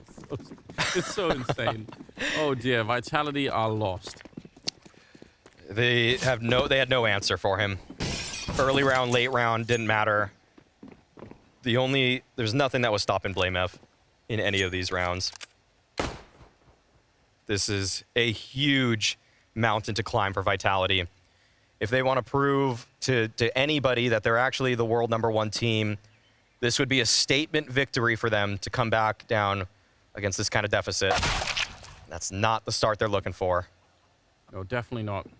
Glaive on the other side with the dualies. It's got a chicken there for a guard dog. It's keeping Cyber and Spinks back, so I guess it's doing something. It's not even looking at him. Just mooning him. That's how alpha it is. Doesn't even look at the guests. All right. Oh, whoa. This was out of nowhere. He just got no backup even. Did he just decide to do that? That feels very risky, but you know what? It's kind of worked. Glaive is down here, and they're going to be jumping down. Dualies doing a decent job. Do a lot of damage to Cyru, and he's going to be going down. Mister having himself a very nice pistol round. Triple kill on him, and Magus is going to be found at the end. So 13-3. Astralis winning the pistol in the second half. That almost cements their victory here on this map. Yeah, it doesn't get any easier now for Vitality. I mean, this is a nice hold in the apartments from Mister, and I like the confidence that he's showing, the push, how mobile he was. A lot of the gun round game plans for Mister just involve being very static, just holding his position, not doing too much. But you could see on this pistol round that he found it was just some confidence, just finding that opener. Gave him a bright idea to push down mid. He was able to relay all of that information and made the rest of the round so easy for everybody on his team. And second timeout used for Vitality. I don't know what you're going over here. You just had the halftime break. You already probably said to yourselves, all right, here's the time we're going to prove that we are the better team overall, and then you lose the pistol. It takes some insane amount of motivation and public speaking skills to get anybody to even bat an eye at you. I don't know how it's even done. I mean, I feel like typically in these moments, what maybe can bring a team back are really crazy clutches where somebody wins like a 1 versus 4 and everyone gets really hyped up. You know, you almost need it proven, not just talked about, but you actually need to see the action of someone kind of stepping it up on your team and saying, okay, here's how we can win it. Look at how sick we are. Yeah. But it feels like right now we're getting none of that at the moment. A little bit of a rush down the middle. Oh, no. We got one of the Priest there with the other Tech 9 to drop Mister, so that's something. 3 versus 4. Yeah, that's a start. And Astralis might be getting a bit over-eager in these ones, but... Oh, no, okay. Xyp9x has rotated in, and with Vitality making their way up Banana, this looks like Vitality will begin the comeback. The attempt at the comeback is on. Yeah. Good find here. Dodging the rest of the fight. They're going to finally take down Dupree. I really can't believe he won, especially the second fight. That seemed like easily the MP9 is going to come out on top of that one, but yeah, I guess that happens. Yeah. BlameF and CSGO are kind of running over here like they want to go for the retake, but I don't really know why. They don't have a kit. 2 versus 3, and there's such a huge lead. I don't feel like it's worth it at all. No. No, I mean, if they were able to actually bring it back and just stamp Vitality out of the game, I don't think it makes that big of a difference. You're already in such a prime position to win the game. Yeah. One more now. It felt a little short-sighted. Like they wanted some instant gratification, but Vitality are going to take one. So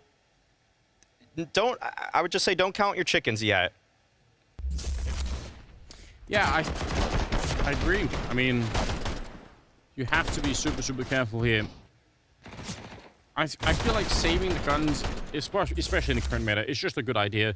But when you have this much of a lead, it probably makes even more sense because you know, on some level, you just need 3 more rounds. And what is the most likely? That they're going to be force-up rounds that you get, or that they're going to be the full buy rounds? Right. Exactly. Why not just aim for the full buy rounds? Yeah, and Astralis now, they're getting everybody on the same page in terms of their money. They are just forcing down in this one. Won't rule this one out by any means. It is Inferno with 5.7s, and we can see that Astralis very on meta with the 4 5.7s there. Pistol is incredibly strong right now, especially at the ranges that these defensive spots offer. Yeah, ooh, wow, they're gonna go for it. Running straight in there. It's a bit of a stack. Glaive never even saw anyone. That's a bit shocking. 5.7, that's a dink. Look at it, 93 damage on a Magus. Yeah. And they're sent packing. They're out of there. Look at Mister. He's pushed out. Ooh. Now, could he catch the gap here? He's let one of them past already, but the rest are gonna be checking. I was gonna say, if he could have sort of hidden in there and maybe followed up behind them, it would have been really fun. Right, that is a bit of a rookie play from Mr. to especially walk forward there, but didn't really know the timing on when Vitality could come back. So there will be a couple weapons for Astralis to work with moving into the upcoming round, as Vitality just kind of a very simple mid-round. They were stopped, they were choked up by the grenades from Astralis, and then they just rerouted. It's that simple sometimes. So 5th on the board for Vitality.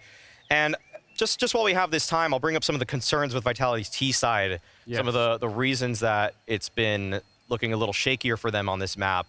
Even though they are one of the best teams in the world, this is one where it sometimes feels like they just skip steps, where sometimes they don't, I'll just say the part of the map that they don't use, long, arch side, like pushes through CT, they don't really do that so much. It's a lot of just short, heavy plays, a lot of get banana control, exec into B. It seems very straightforward right now, as if they haven't developed a more complete playbook for themselves. So that's something to keep our eyes on if they have actually really pushed the limits in terms of strategy on this map, or if they're just going to keep going with what they have been, which has kind of been a more brute force approach. And given the firepower of their team, it's been successful.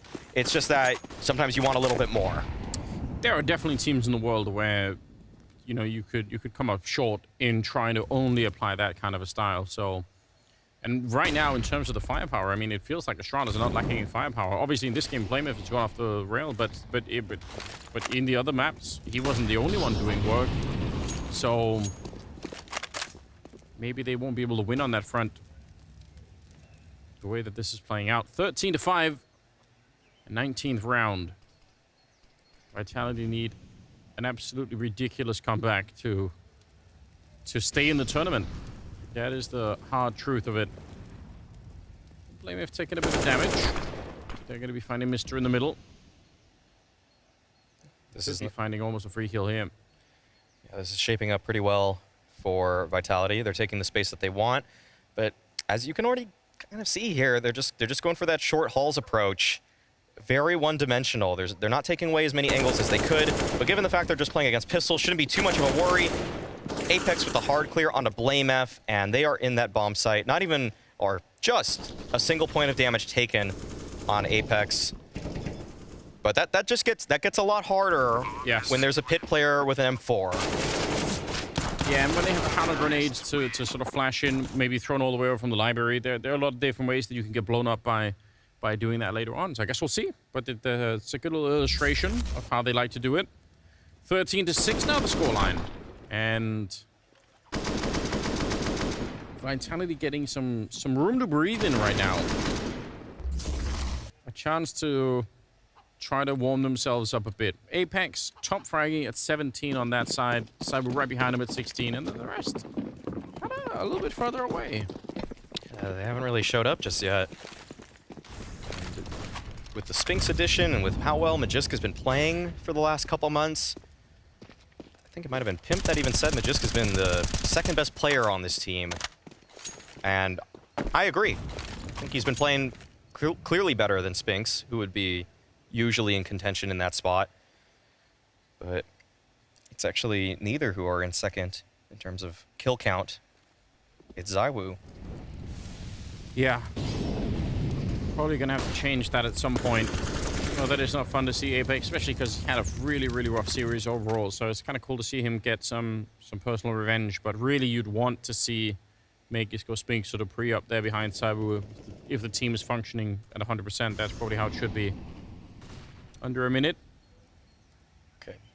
Vitality have Bracket and Banana now. This is a dream situation for any in-game leader, as now every option in your playbook is open. And so it's up to Apex to try to construct the best finisher in this round. But this is a great smoke timing from Glaive. If he uses this, then it really does force their hand up short. Yeah. Okay, there's not a lot of time to work with now.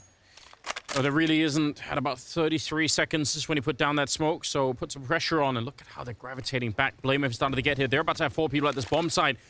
They might not realize it right now, but they're in a lot of trouble. Vitality on this side. They need to go right now. 15 seconds about to be, and they're again running down on the low ground. Up on short, Glaive will take 1 kill, but there's a huge crossfire, just almost a matrix of crossfires coming into it. And Blameif is there, closing out the last 2 with the FAMAS.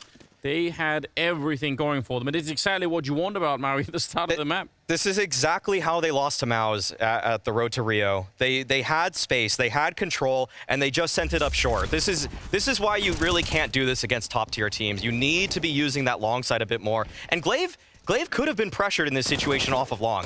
There could have been some disturbance on that side, but it's just too simple coming out from Vitality there. There's no pressure for those site defenders if they know that the Moto wrap side is covered.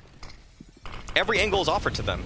Yeah, they have to worry about 2 positions, right? Somebody jumping out of amps or someone running down next to the hay card, and that's about it. Yep. So 14-6.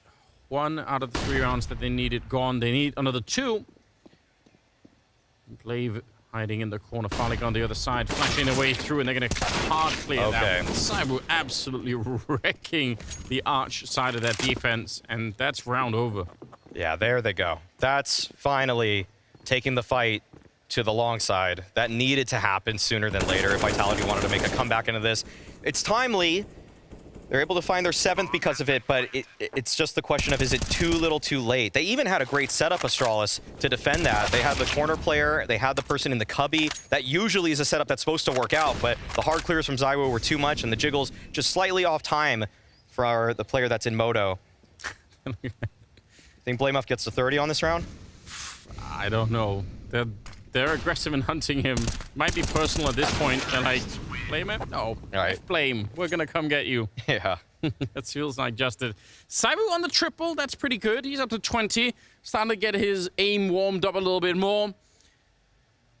Man, what a long road back still it is for Vitality. But this is a clean start. Boom. And just absolutely ready. Yeah, just perfect. Usually, you don't always send your star player in as the entry fragger, but, man, when they're as precise as Zywoo, why not? He gets those kills with such swiftness that there's no possibility for a trade frag. And he's just got perfect crosser placement every time he's approaching, too. Blameif does have a lone rifle, though, so not out of the woods just yet, or Vitality. And it's just kind of up to Xyp9x. Can he delay? Can he find that perfect smoke timing that actually pushes Vitality into the 4-man stack? And you could see, even from the arrows, the little white arrows on the mini-map as to where most of those Astralis players were looking, there was a point where they're just all looking short, but Glaive realizes, okay, maybe this isn't the best idea to leave this entirely vulnerable on the long side. I like the idea. They had 2 people in Vitality that were creeping up into the apartments, while a 3rd player was still spamming the wall from the bridge behind them, which is, it could be a fun way to sell the idea that you're not even on that part of the map, that there's just like a lone guy in second mid who's kind of, you know, bored and putting some shots into the wall. So if you were a little bit careless on the CT side and you peek into that, there's actually going to be some people waiting for you. Never a bad idea to try something like that. 50 seconds. And they're getting really, really close here. And with the weaponry that's left in this bomb site, just the 1 M4, I mean, it's in the right position, but it's hard to get that many kills with it on your own. Gonna get a chance right now. Nice click from Apex, just deleting Falik down there. But Blameif, he's got 2. And the bomb, it's up close. They need to go right now. Oh, there's a death Sphinx. What even happened? He just fell into the ground. And now it's on Zywoo. He's getting caught immediately. He gets the shot on Glaive anyway. And Xyp, he just needs another one, but he can't find it. Zywoo in the clutch. That is absolutely disturbing.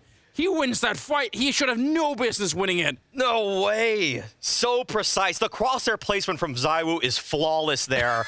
He was being pinched. There was so much pressure on him. but of course it's him to win the 1v3, to keep Vitality alive, to give him a chance. In a round that Astralis had no business winning either, but Blame F comes up from the pit, and you can see just the relief on these faces of these Vitality players. That's the kind of round that should get the team fired up a little bit. Sip's going to be running down. He really, really wants to close this series right now. Again, it's elimination. You're not going to have a second chance here, so you need to go for it. 14-8. Vitality, the comeback, the road ahead is still so long. But that is an inspiring round if you're on the Vitality side. That makes you think, okay, maybe it's possible. Mister's going to be catching Cyber, though. Huge scalp to be taken down. And a 4-on-3. I think Astralis would take that trade every single round with Mr. for Zywoo. Yeah. Not even a huge dig at what Mr's been providing for Astralis in this series, but to take down the hard carry for Vitality in that fashion, sneaking around the smoke. Although, Blame F on this B site, he's got a great position. This is usually at least good for one on top of the second oranges, but he's going to need some assistance because with just the FAMAS, it might not be enough. Yeah, this could get actually very, very tough. Even if he's been playing very well, he's in a kind of a strange spot right now. They are checking for it, but they haven't found him yet. They nearly line up for the double. Look at Magus. He is down to 9 health behind that. That's really horrifying, or 3 health even. Gonna be a little bit of a swing just as the bomb is planted. It's Glaive with the dead on timing. And that's the round. 15-8 Astralis. They're on series point. And they have 7 chances. Ooh. Vitality fans everywhere. They're shivering. They're nervous. They're clawing at their skin. How did they get into this situation? And this was a nice push from Xyp9x to start things off, but who'd have thought on map 3 that this is where we would be? Yeah. Astralis have been playing fantastic CS for the last 2 maps, though. Dust 2. Yeah, they have. Excellent. Inferno. Maybe a little bit more just top heavy with Blame F. Nuke? Yeah, T-side of Nuke. They've played many excellent halves of Counter-Strike thus far. They got, what, 9 rounds in the T-side of Nuke? That was really cool. Here we go. Sip again. Not with the M4, with the AK this time, and it's Zywoo out of the round. Their main weapon, their main force right now on the Vitality side, gone. Before he even got a shot off. Just wanted to make that fast play. Doesn't work out. Xyp9x, he wants this op, actually. Can't really blame him either. Great way to lock down Banana if he's able to get it. Okay, he's just going to go for the jump spot. Doesn't want to change up the formula too much. Nice nade. Putting a couple of bullets in behind it. Glaive, this is super risky, but Sip is there to catch Apex. That's 2 of the top fraggers gone in this round for Vitality. This is looking incredibly grim at the moment. By the way, Blame F did get his 30 here. Yeah. 30 and 12 to try and close out the map with. That is so crazy. And Glaive, yep, he's picked up the ult. He's going to be taken down. Magus, they're getting blown up in this one. Not a chance for Vitality here. 2 versus 5. What Astralis have done today is absolutely magnificent. I don't think any... Well, that's not true. Pimp did pick them, but nobody else. Props to Pimp. See this. Yeah, that's super sick. I'm actually really impressed by what Astralis have brought today. Something to really look for.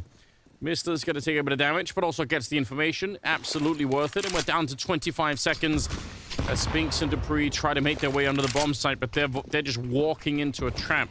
They're going to be flanked from behind any second as well. Dupree, nice flash on the jump up, but Mister, 2 blind kills at the end, and it's a 16-8 victory in favor of Astralis. Well done by Astralis. They do the unthinkable. They're able to take down the world #1 rated team in Vitality. And Vitality, they have to lick their wounds and wonder what just happened to them. Yeah, I'm absolutely impressed by this. What a shocking twist to start the day with. And we still have 2 more best of 3s coming up. We're not even done yet. So it's going to be exciting. But before we get there, we do want some thoughts from the desk as well. What we thought should have been a limping Astralis turn out to break the legs of Vitality. I am simply gobsmacked in the fashion that that best of 3 went down. As Maui Snake correctly said, the current world #1s taken down by a team that we thought were breathing their last breaths. Are you okay? Look, I'm gonna have to do my job. I'm gonna have to try and be objective, trying to be clear-minded.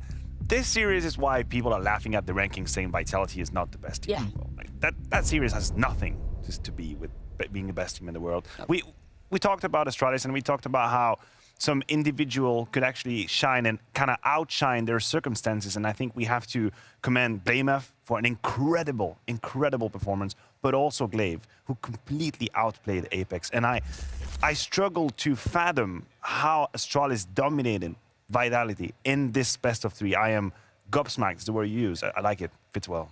It is crazy that one player, especially when it's BlameF, can dominate so much, right? He's often getting critiqued for not having enough impact, often getting critiqued for not being part of the rounds if it's not laid onto the rounds, right? So if no one is creating space for BlameF, then he doesn't find impact. This game was a counter to all that, right? That was a shut up. Where are the bait of memes on that game? Exactly. He was involved in 19 opening kills throughout the entire series and won 14 of those. For BlameF, that is massive numbers, because he was also clutching. He did everything in this game, and I agree with what Matthew is saying.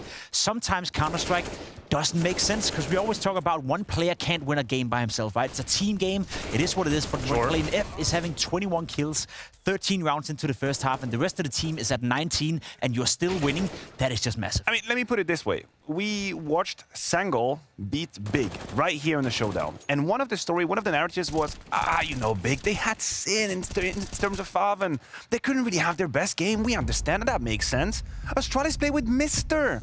instead of Config with Mr. And this is what we had no expectations. This is why they should never have been a competitive series. We should have just quietly gone into the night, looking ahead of 2023 for Astralis. And no, absolutely not. What they do, they smack the shit out of the best team in the world. What is going on? I think this is probably the happiest day of Mr's life so far. Let's just say, I mean, the face cams were definitely spelling that for him. No, and it's great because you were putting it coming into the equation. You didn't want to put Mr under the spotlight because it just simply isn't fair to be, equating him with not only coming in to replace Config, one of the most aggressive players we had out there, obviously a staple win condition for the side of Astralis.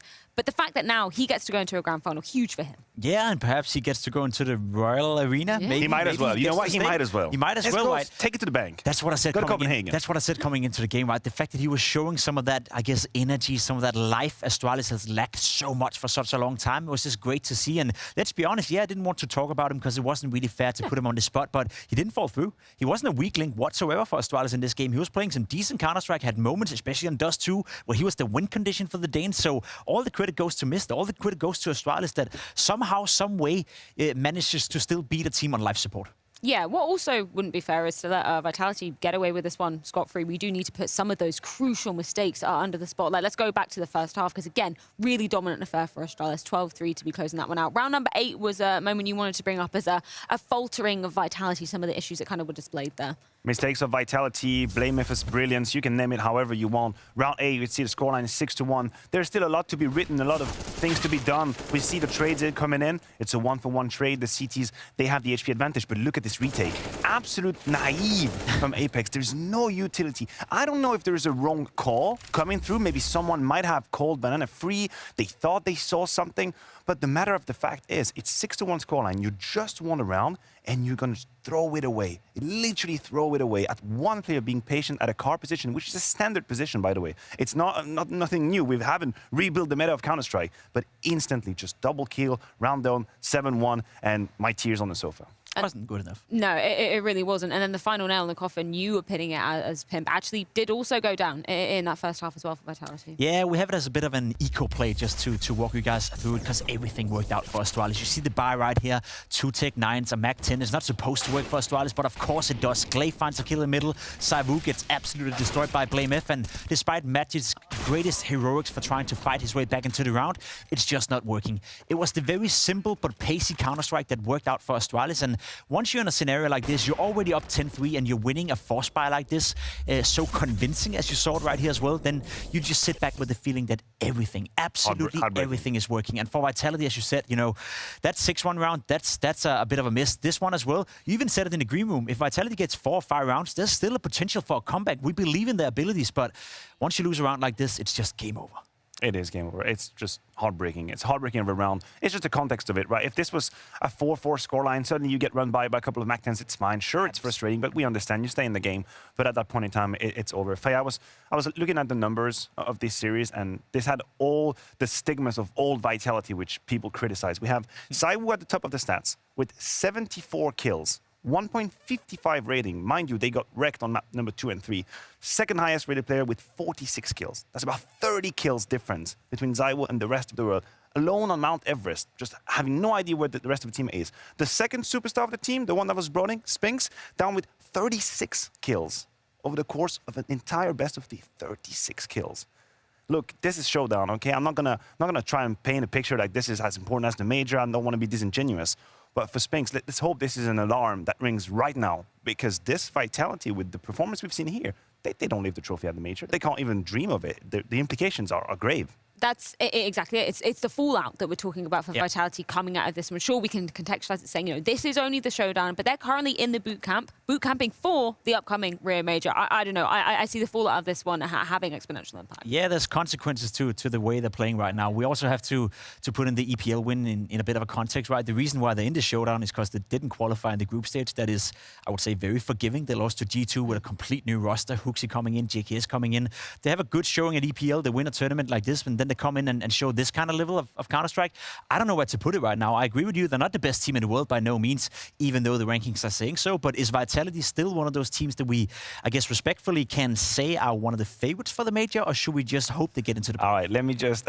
Jacob, give me your arm. I'm going to inject 20 grams of copium because I got it, okay? When you used to play, Existence used to have this theory that the best thing you can do before going to a major is playing like hell during your boot camp and looking like shit. So you show up at the major being very much aware of your weakness and on 200% because you know that you've just played like a donkey for a while. That was his theory. Now, for the Vitality fans out there, just take it to the bank. I'm right there with you. I don't know where to go. That's the only thing I can offer you. That's an overdose. That's an overdose. That's an overdose. Yeah. Saving strats. That's exactly what's happening, isn't it, Matthew? I told you. I didn't want you to bring up that idea of saving strats. Well, I'm going to mute you, Mike. Yeah, you don't have to mute me, Mike, because we do have some words from Apex, unfortunately, after an early exit here from the Showdown. So Apex, you guys are on boot camp. You guys came in as favourites alongside Heroic to do well at the Showdown, but you'll fall here to Astralis. And okay, this is an Astralis that can obviously be given a lot of caveats considering what's going on in their team. But I want to just touch on your Dust 2 because obviously Dust 2 has been a key map for you guys. And that was just an uncharacteristic loss when I'm looking at that. Like, what went wrong in your eyes? Well, obviously, of course, qualifying for the Blast Final was a bit of a goal. But for us, this bootcamp is kind of tough because we want both to prepare for the major and also preparing for the Showdown. So that was quite hard for us. We stayed, the World Tournament, even yesterday, 2 days ago, we didn't play that good because we were between. And that's not easy at all, but shit happens. They play much better than us, and we're better to them. And the shock factor when it came to looking at Inferno there, was this just you guys kind of being caught off guard? Blame F was obviously having a monstrous game. Sure, he can take over like that. But were you struggling to even adjust to it? It was a live game for him, but GG well played for him. No, yeah, of course. It's just about like having some off things from sometimes. For example, one round Dupree, we asked Dupree to come 3 times banana, and the 3 times they do like a fast mid control to go long, and then they're on each way, and we lose the round. That's just like small thing that shouldn't happen, and that was a bit tough for us. But otherwise, yeah, they just run on us. We couldn't find a solution. They made a fantastic T side, so that wasn't easy. And I feel we were like a bit uncoordinated. As I said, it's tough because we practice also today. We prepare. We try to prepare a little bit, but not as usual. So it's just like we stay between everything, and it's never easy. When you go, most likely right now with the level of CS, when you don't go 100% of your thing, it's not easy. But Astralis deserve the win no matter what. Yeah, there's certainly a lot going on, and I guess I should ask you. Obviously, you're on boot camp now. How long are you going to stay there for? And should the Vitality fans be worried at all from a performance like this going up into the major, or can this be one that we ignore? As you want, I don't really care, to be honest. People can ignore, can count it. It doesn't really matter for us. We stay in boot camp this Sunday because then we have 1 week home and we need to go to Brazil. Yep. Otherwise, staying like 2 weeks boot camp and going 2 weeks tournament is tough. Obviously, yeah, that wasn't what we looked for at this tournament for sure. But yeah, now the major is coming, and that's the biggest goal for us. So let's see how it goes, and let's see what we're gonna do there. Well, full focus on that. Apex, thank you very much for your time, man. We'll see you soon. Good luck. Thank you, guys. Bye-bye. Yeah, refocusing for Vitality into the upcoming major is going to be crucial for Apex and his army going into Rio. We can take a look at exactly where the land is laying, rather, heading into our bracket. Of course, this was just the first best-of-3 series, our first semi-final in the European division. Astralis painted in gold in that grand final. Upset City is what you're looking at right now, and if you're heroic as well, I don't want to jinx it, right, but you're looking towards their way to a potential tournament at Royal Arena. They beat Static, a Danish domestic lineup. They have to beat Sankel and then Astralis. I'm pretty sure right now that the guy who's the happiest out of everyone is Cadian. Nah, you know, I think Mr. is pretty happy too. Yeah. I think he's probably gassed. You don't know Cadian then. He's gassed up. He's absolutely gassed up indeed. Of course, we can see the European division has wrapped up for day 3 here at the Blast Premier Fall Showdown. But 00NATION versus VERTEX is going to be going late into the night. But first, it's EG versus Fluxo.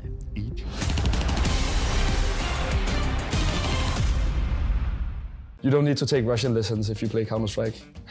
I don't know what to say about this. I mean, that's Counter-Strike for you. Have you ever posted a review about CSGO?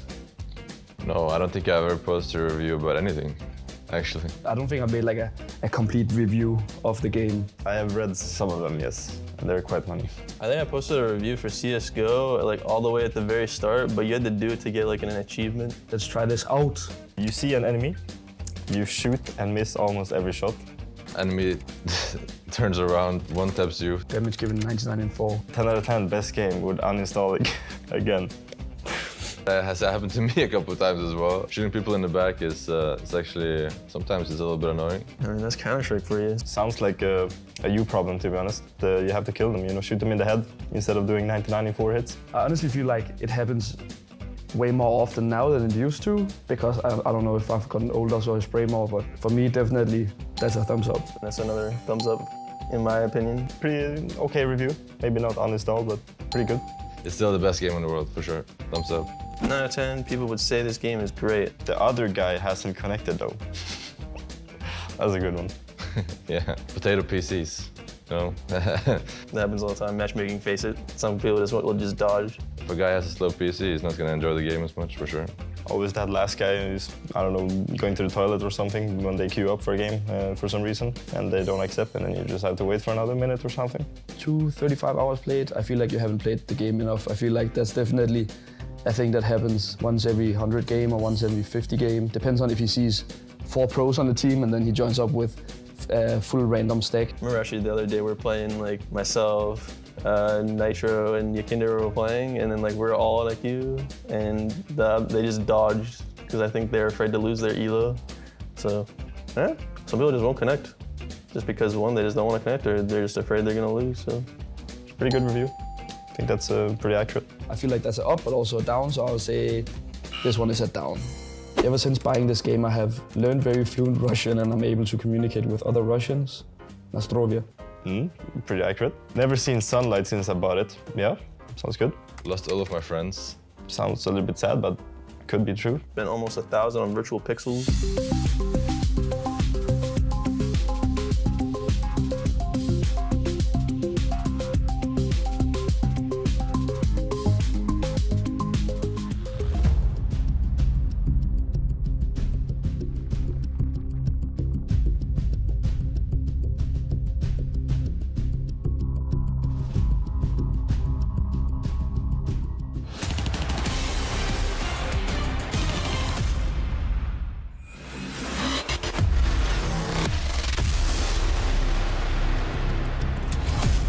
The Americas region is calling, but so far it has been the Brazilians picking up the phone. Now Evil Geniuses do have a chance to make their mark as they take on Fluxo in their opening series here at the Blast Premier Fall Showdown. And Matthew, I feel like we're on a bit of a different rhythm when we're talking about Evil Geniuses now. Post RMR, those results looking pretty good for them. Made it through in second place. Yeah, it does feel like improvements is on the menu for EG and a team that I have personally criticized heavily for a long time, might have actually found a formula with which they can build upon and they can evolve and develop themselves and become better. Now, I haven't really witnessed them too much at the Road to Rio, so I'm kind of stuck in pre-Road to Rio perspective. I'm still relatively criticizing towards EG, but apparently, Jacob, it's getting better.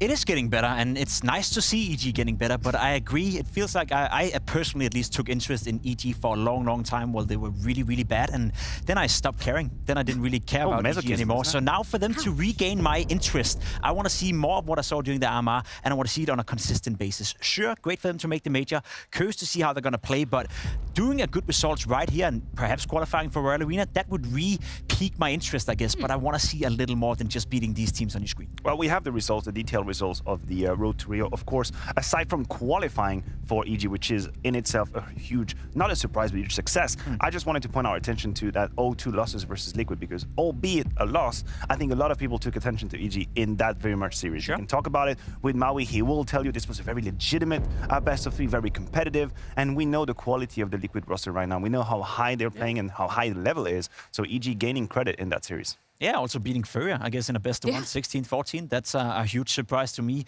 walking through the RMR the way they did. It's definitely a step in the right direction, but it takes a little more to make me say that EG is back to being a competitive team. Let's put one individual under the spotlight. Let's talk about Automatic a little bit, because he was always a huge narrative when we were coming into this kind of, I guess, Evil Geniuses rebuild. True. What are your takes? What's the temperature check on Automatic at the moment? I think that Automatic is finally living up to my expectations. And I have to be honest, maybe I was just disconnected from reality, because when he got back to Counter-Strike, right, he had that little moment in Valorant, got back to Counter-Strike, my faith in him was kind of untouched. I still had faith in Automatic. I always thought he was a very good player, very reliable, very stable, and consistent. And at the beginning, he didn't deliver what I thought he would. Maybe I realized I was living in my own nostalgic kind of memorabilia. But actually, right now, he's been delivering. He's the highest rated player in the last 3 months and a key piece of the puzzle. Just to put it into context, right, there's been other examples of people who went to Valorant, tried to come back, and they haven't really hit the ground running. Nitro is a great example within Team Liquid. Individually speaking, he's struggling massively. Some of his calling is off point as well. He's admittedly getting better and better. But why are you attacking Nitro right now? They're having the best time ever. Is that really the time? I'm attacking Nitro right now to put emphasis on how impressive it is that Automatic is actually coming back into CSGO and being so good from the get-go, hitting the ground running, because we've seen it with many players, right? Nitro is a great example. There's many other tier 2, tier 3 players who, went over to Valorant hoping to get a career, now coming back, and they're still not relevant in this game. Automatic, he came back and he's a win condition already for EG and has been from the get-go. Well, let's get some thoughts from the mind of Evil Geniuses. It's Neelan with Banks. Today, though, in the showdown, you've got to take on Fluxo, a team from South America, but this is a team that hasn't really played too many big events, right? They've only come together recently. They do very well against the South American teams, but they've not fought many other opposition. We saw them against outsiders, and that was about it. So what do you make of them? What do you make of their style, and how do you think this will go for EG? Yeah, so they're actually playing like pretty solid. What can I say? And I mean, like, always their demos, like, they're pretty fine. They were really close to beat outsiders. So which means it's really good. Outsiders is a really strong team. And I mean, like, we're just gonna try our best, and we'll do everything for win. Nice. And do you feel more pressure because you had the success at the RMR? Because before we were looking at EG and thinking, okay, they're not really a team that can be competitive yet. But now I think the expectations is higher. So can you feel that? I mean, like, no, we don't have any pressure. Because every time they're talking with each other, and I mean, like, right before the game, they're talking like, guys, I mean, like, we just need to play our game. Don't think a lot about the game. Just we're gonna do our stuff, and we'll see after what's gonna happen. We certainly will. Well, Neelan, thank you very much for all the insight, and good luck going up against Fluxo. Speak to you soon. See ya. Focus on their own individual style coming into this for the side of EG. But interesting to get a few thoughts from Neelan on Fluxo coming into the server, because we've recently seen them taking to the stage at Rotterdam. Sure, not the greatest results in terms of the Ws, but bringing it pretty close versus outsiders twice. If we apply the same logic that we give credit to EG for almost winning against Team Liquid, I want to do that to Fluxo as well for almost beating outsiders. We see it in the first game they have in a double overtime against a very well-playing Team Outsiders who are also gradually getting better. Sure, the results are not that impressive, but Trison does too. They actually go into double overtime and overtime, despite losing both of the times, and putting a top European team to the test. So, sure, Fluxo has piqued my interest. I'm not ready to say that they are favorites against EG or anything like that, but there's a couple of interesting names on your screen. Yeah, I was about to say there are a few candidates of the Brazilian Counter-Strike, and even for the casual fans, you probably must have heard the name of Phelps, for example. He's the most decorated player. VSM, also for good reasons and bad reasons. He had a time a little bit of a vac situation. Now it's been cleared up. Woody as well, but Phelps, the man that we have on our screen, he's definitely the most tenured player of that roster. He had a little bit of a time with the SK lineup, MIBR as well. I'm gonna be honest, I liked Phelps when he was in SK, I liked it, but it wasn't apparently up to par for the rest of the roster. He was a wasted talent. Phelps is one of the best players I've ever practiced against. When I was in Team Liquid back in NA, and yes, that did happen, Matthew. Bingo. There we go. We got it for the first time throughout the week. I swear to God, in practice, Phelps was unplayable when he was in Imperial. That's why they picked him up. That's why they thought, you know, bringing him into SK, bringing him into that MIBR lineup, that was going to make them even better, and he never hit the ground running. I swear to God, I don't think I've ever played against a guy who destroyed me that much as Phelps did. He's a decent player today, but he's nowhere near where he should have been. Well, let's continue to take a little bit of a deeper dive into the side of Fluxo. Danny has a moment for us to be breaking down. As mentioned on the desk, Fluxo had a pretty good result against Outsiders, and just the way that Fluxo play, they're actually quite creative. So I want to show one of the rounds that they had there on Dust 2 specifically. So it starts off with some early long control, and this is pretty basic, but what I kind of want to highlight here is just the fact that normally when teams take long control, it's usually going to be that they take long control and then they take it right up long, and then the other person just kind of stays here and tunnels somewhere. But what Fluxo do is a little bit different. So first we're going to see Woody. He's going to throw this Xbox smoke from outside long here, and it lands towards Xbox like this. Keep this in mind for later. But what we'll see next is that he has two teammates that drop him smokes like this. One smoke there, a second smoke here for Woody right there. And with these two smokes, he's actually going to throw the double cross smokes for long. He's going to be the only one that throws these two smokes. And by throwing these two smokes, he's actually now set the expectation that the push is going to be coming through this long position. Now, the one thing here, though, is that you'll notice is the fact that he's alone here. The rest of his team, meanwhile, is actually coming up towards this mid position. With that Xbox smoke that he just threw earlier, 3 players are going to come up here towards this catwalk position. And as they come up towards this catwalk position, they've now created a situation where now the main push, rather than coming from long, it's actually coming from the catwalk position. Woody comes here from long, and look at the situation it puts the CGs in. Look at Outsiders. They're expecting that the main push should be coming from long, which is why they're setting up and reacting in a way where they're going to try to flash through the smoke. But with these players coming up through this catwalk area, they're in a really bad position. And with these players coming up from catwalk, they can essentially get some really advantageous fights here. Lucalzi finding one, Woody finding another towards his site, and then Lucalzi finishing off the last one here. So this is just a really nice, well-crafted strategy that really comes off the back of being able to throw those 2 double smokes by just one person and having the main push come from that catwalk position. So this is something that I'd be expecting from Fluxo here in this next match against EG. Yeah, very interested to see if that situation does arise when we see them taking on Evil Geniuses. Any thoughts about that one, Matthew? I love the rhythm. I love the rhythm that they brought to this strategy that Danny just broke down for us, right? The long pressure into running towards catwalk, making sure that your opponent is still somewhat thinking you're right there. Sometimes you got to take a risk, right? If you only play Counter-Strike by the numbers, you will at times be completely anticipated. People will know what you're doing. You have to break these rules in a couple of occasions, and I think that was a great example brought by Mahone. I love the Dust 2 pick coming in from the right, not scared away from the fact they lost twice at Rotterdam, picking Dust 2. Now Mirage coming in from EG.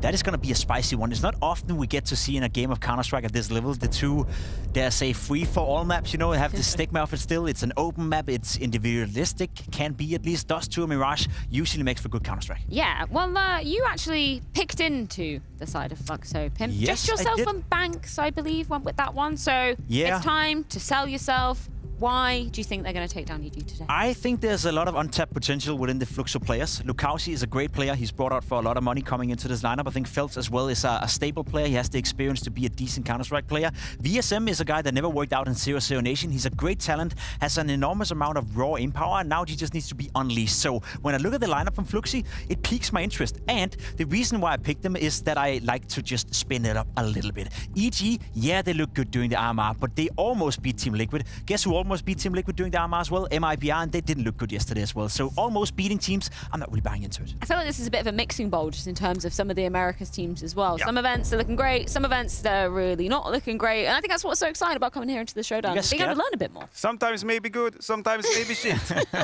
Me good, but not me best all the time. I mean, for you, Matthew, you went with EG. Is that Yeah, I logical, went with do you EG. think, after this? I had to follow logic. I knew Jacob would pull out a fast one on us out of left field, so I thought, okay, I'm going to keep us sane and create a debate right here. Yeah, he... Are you sold? I got a question for you, Matthew. Are you sold on EG being back to consistently being competitive, or do you fear that what we saw during the AMA was just a flash in the pan? Because that's the feeling I'm standing with. Well, had I seen the road to Rio, I'd be able to give you a much better answer. The results were obviously much better than what I had seen previous, but I'm going to be honest and say, wait and see. Is it all about the individuals for you then, coming onto Dust 2 for Fluxo? Yeah, without a doubt. I think Fluxo played well during the Rotterdam. I saw a couple of the games against Outsiders. They had a well-structured game plan as well, and I do believe in the individual firepower, you know. One thing that's not working for EG is Cirque still, the AWP player. I used to be the biggest fan of Cirque, but I think that train has really stopped, you know, 3, 4, maybe 5 years ago, and that's still an issue for EG. So. Yeah, well, we know how important an open presence is when we're coming onto the grounds of Dust 2, but we can see if Fluxo are going to be taking their map choice coming into things. Pimp said it's all about the individuals, so let's see them take to the server.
We're ready. Second best of 3 of the day coming up, and it's EG versus Fluxo, which is it could be an interesting matchup. EG slightly favored in the odds. I suppose that makes sense. Even from like a brand power perspective, you'd assume that most people will be tilting in that direction.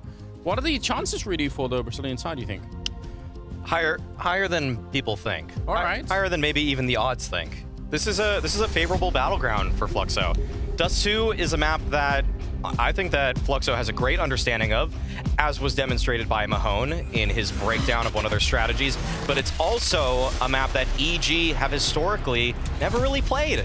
It was the permaban on the NRG roster that was the predecessor to this core right here. That is a good point. All right, so either they're gonna really shock and surprise everyone here, or this could be another pretty lengthy match. Potentially could be a third map. Nuke will be the final battleground if we get there, but pissed around off to an explosive start. Smoke over, flash over, and VSM missing all the bullets. Oh, there we go. Lukowski and Woody coming up with a couple of kills, and that will shut it down. Third kill for Lukowski. That's absolutely beautiful. And it will be Fluxo to take the pistol round, no problem. A little bit of a shaky start. VSM missing some of those early shots there, but they made up for it. Hey, already something to note, though. EG, despite being the team that had the choice of side, they went with T side here. Okay. And I actually kind of like that they're switching up the formula. They have not looked too strong on Dust 2 lately, and that's actually because frequently when you watch them, they just don't seem to know what crossfires to set up instinctually. They don't know the timings all the time of rotations. And so they just decide that they're going to be the ones that set the pace. But that's a dangerous game to play against a Fluxo team that really does like playing the CT side. Yeah, and can backfire, but I think I agree more teams probably should be doing this every once in a while, because it can be super hard being on the CT side and just getting beat up, you know, for 15 rounds in a row because you're just waiting for the T side to show up. So sometimes it'll be nice to be able to do it the other way. Still on Phelps to start with, but good little cleanup coming back here for Fluxo. Lukowski going to be taking a couple of kills. And Woody with a scout down in the middle. When Woody was on MIBR, I really felt like he was going to be, you know, at least a player to watch for in terms of AWPing in the Brazilian scene. And I'm not really willing to retract that yet. I've seen Woody in certain moments look so cool. I'm still on board that train, even though he's obviously taking a step back in some sense. You're on Woody Island. I am. You're the lone survivor on Woody as a primary island. Yeah. I'll say this. MIBR looked just categorically weaker in terms of tactics as soon as Woody was removed from that team. When Cello had to pick up the in-game leading role, he was kind of getting it, kind of had some lacking in the mid-round, and now that it's Jota, they're still kind of flailing a little bit, but Woody is a solid IGL. I would even say he's a good IGL. He put the pieces together on that MIBR team, so he deserves his credit. Where I'm going to differ with you, though, is that I don't necessarily see it with him as a primary opper. He plays the kind of, oh, wait a minute. There we go. Some aggression coming out. He's actually found the bomb on Cirque. That's a little bit of a problem for the EG side if they wanted to be really impactful in this round. They've already been slowed down a lot. But yeah, Woody just plays the kind of AWPing that I just have such a weak spot for. So I'm not even going to lie. I'm super biased in that sense. Yeah, you do love it when people use the AWP the way the AWP is not meant to be used. Yeah. If anyone breaks what the gun is supposed to be doing. A-Core, there are some of these people out there that just A-Core. do wild stuff. Yeah. Yeah. Oh, okay. Well, now this round actually gets a little bit interesting because we've got Automatic here in CT spawn. He's telling everybody to hold your horses because he has an opportunity to find some kills, and he spots VSM by the car. This is going to be a 3 versus 2 advantage for EG in just a moment's time, and it'll pave the way for them to come up long. Executed, and now the game is on, but the bomb is still not in their possession. They still have the numbers, but this is a big oversight. Yeah, it's really awkward. There's another smoke going down, and that's a problem. Not just because, I mean, they still have 40 seconds, but they have to pick up the bomb and potentially run back. They have to worry about the trek back up to the A-bomb site.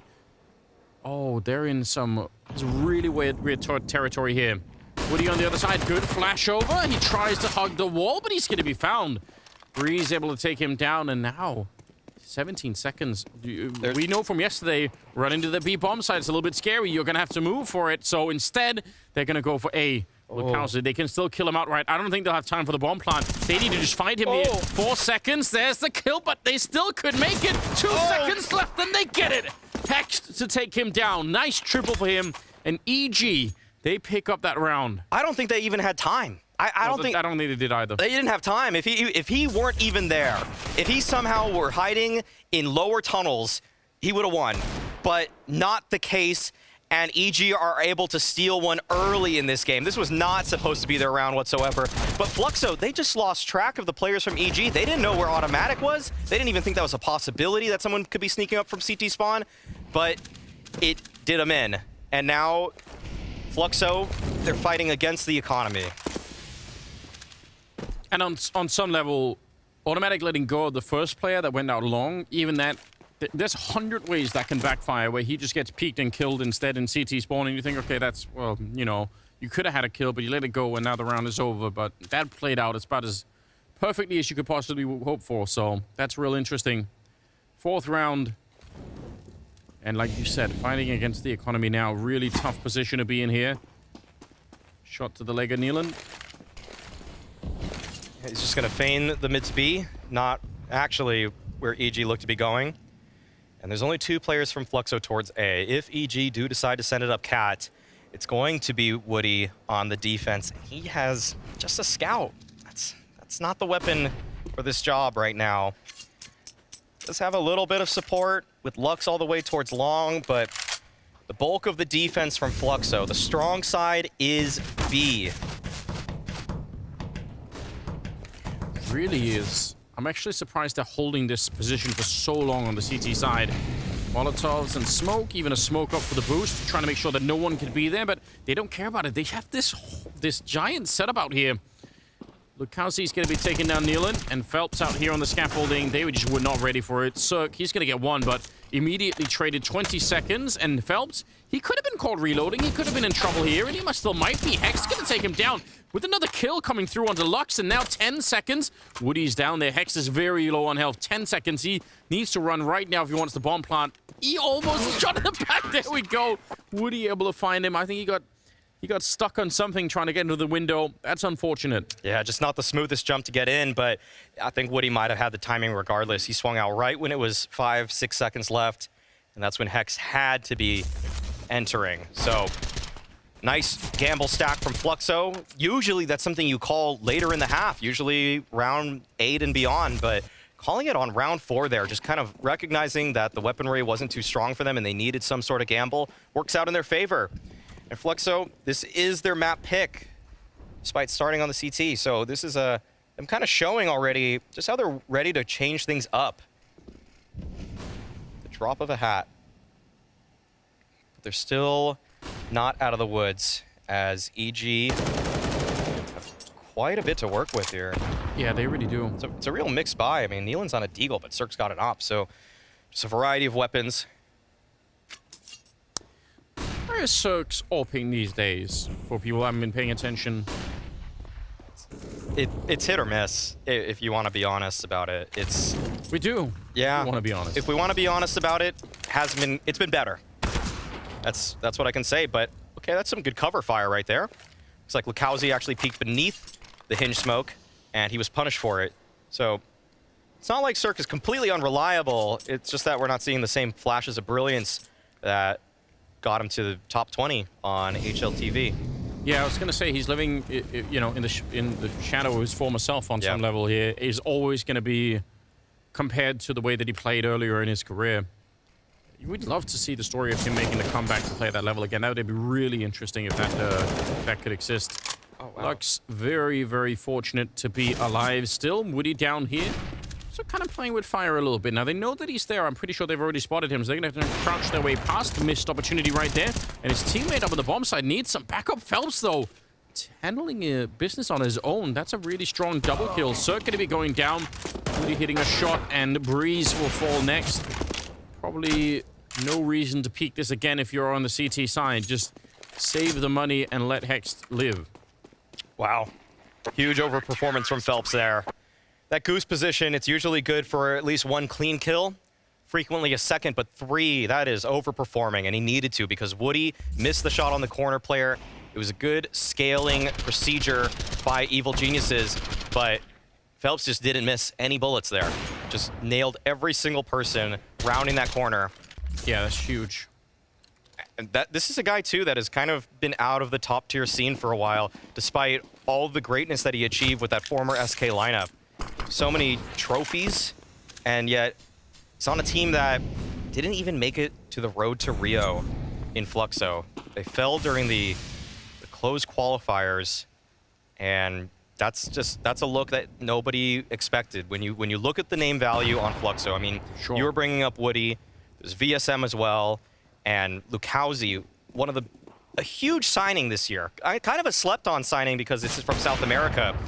but Fluxo spent over $300,000 to acquire this player, and to not even have a chance to fight for stickers is well beneath what the org Fluxo expected when they made that purchase. Yeah, I mean, they could have probably recouped all of the money if they would have made their way through. So logically, it kind of makes sense to try it. But man, doesn't even seem like a bad investment when you look at it on paper. Nope. And he's playing well right now. He's 9-4. Strong start to the map. And right now, everything you said is coming true, Maui. You kind of pointed out, Fluxo love playing the CT side of this map. They feel super comfortable. And EG, try as they might, kind of running into a little bit of a brick wall here. Going to be 5-1 as a scoreline. Yeah, it's a confident 5-1-2 for Fluxo. Doesn't feel like too many of these rounds have been in too much danger. And on the side of EG, they've gotten some space. They've had chances on the B splits, chances on the cat execs, but not converting. They would love a long spawn. They would love a long spawn. They would love to just be able to send it and go for that 50-50 there. And it seems like they got it. Yeah, confident in it. Going to be flashing their way through. Nice little cover smoke to make the run for Phelps, but he's still going to get caught. And aggression coming up from Lukowski on the other side. He really wanted to catch at least one player there. VSM going to be moving forward. Automatic, though, in position, ready and waiting. And that's a double opening in favor of EG, so they're going to be just fine. Yeah, the initial long pick, it just sends off a chain reaction between the members of Fluxo. They have a very clear philosophy already on their CT side. When they lose a pick, they want something back. Lukowski, he wanted to find it at the top of mid, but once he spotted Cirque's off, he knew he had to back off. And then VSM, he shouldered the remainder of the burden. Tried pushing through those tunnels, but was met by automatic. But this round's not over yet. 3 versus 5, and yet EG are running into the stack of Fluxo. Yeah. Obviously, great call right now for the CT side. If they go B, you just save the guns. You just, all right, that's fine, we got 3 rifles saved. But if they come A, could win it. 3-on-5, that's so totally doable for the defense. Lukowski starting off well, taking down automatic. Now the rest of them are on long, so they just have to look one way. Woody coming up with a kill as well. And Lux is there for the headshot. 30 seconds now. And it's a 2-on-2. Lux, he had the right idea, the crosshair in the right position, but he could not get the kill. Now the question is, could they pick up the bomb without getting past, or while getting past Woody at the same time here? They're both up there ready. Gun barrel showing, and Cirque, he's down immediately. But at least Breeze got the bomb. You gotta be careful. Molotov kind of thrown a little bit late. I don't think Breeze is going to care about that.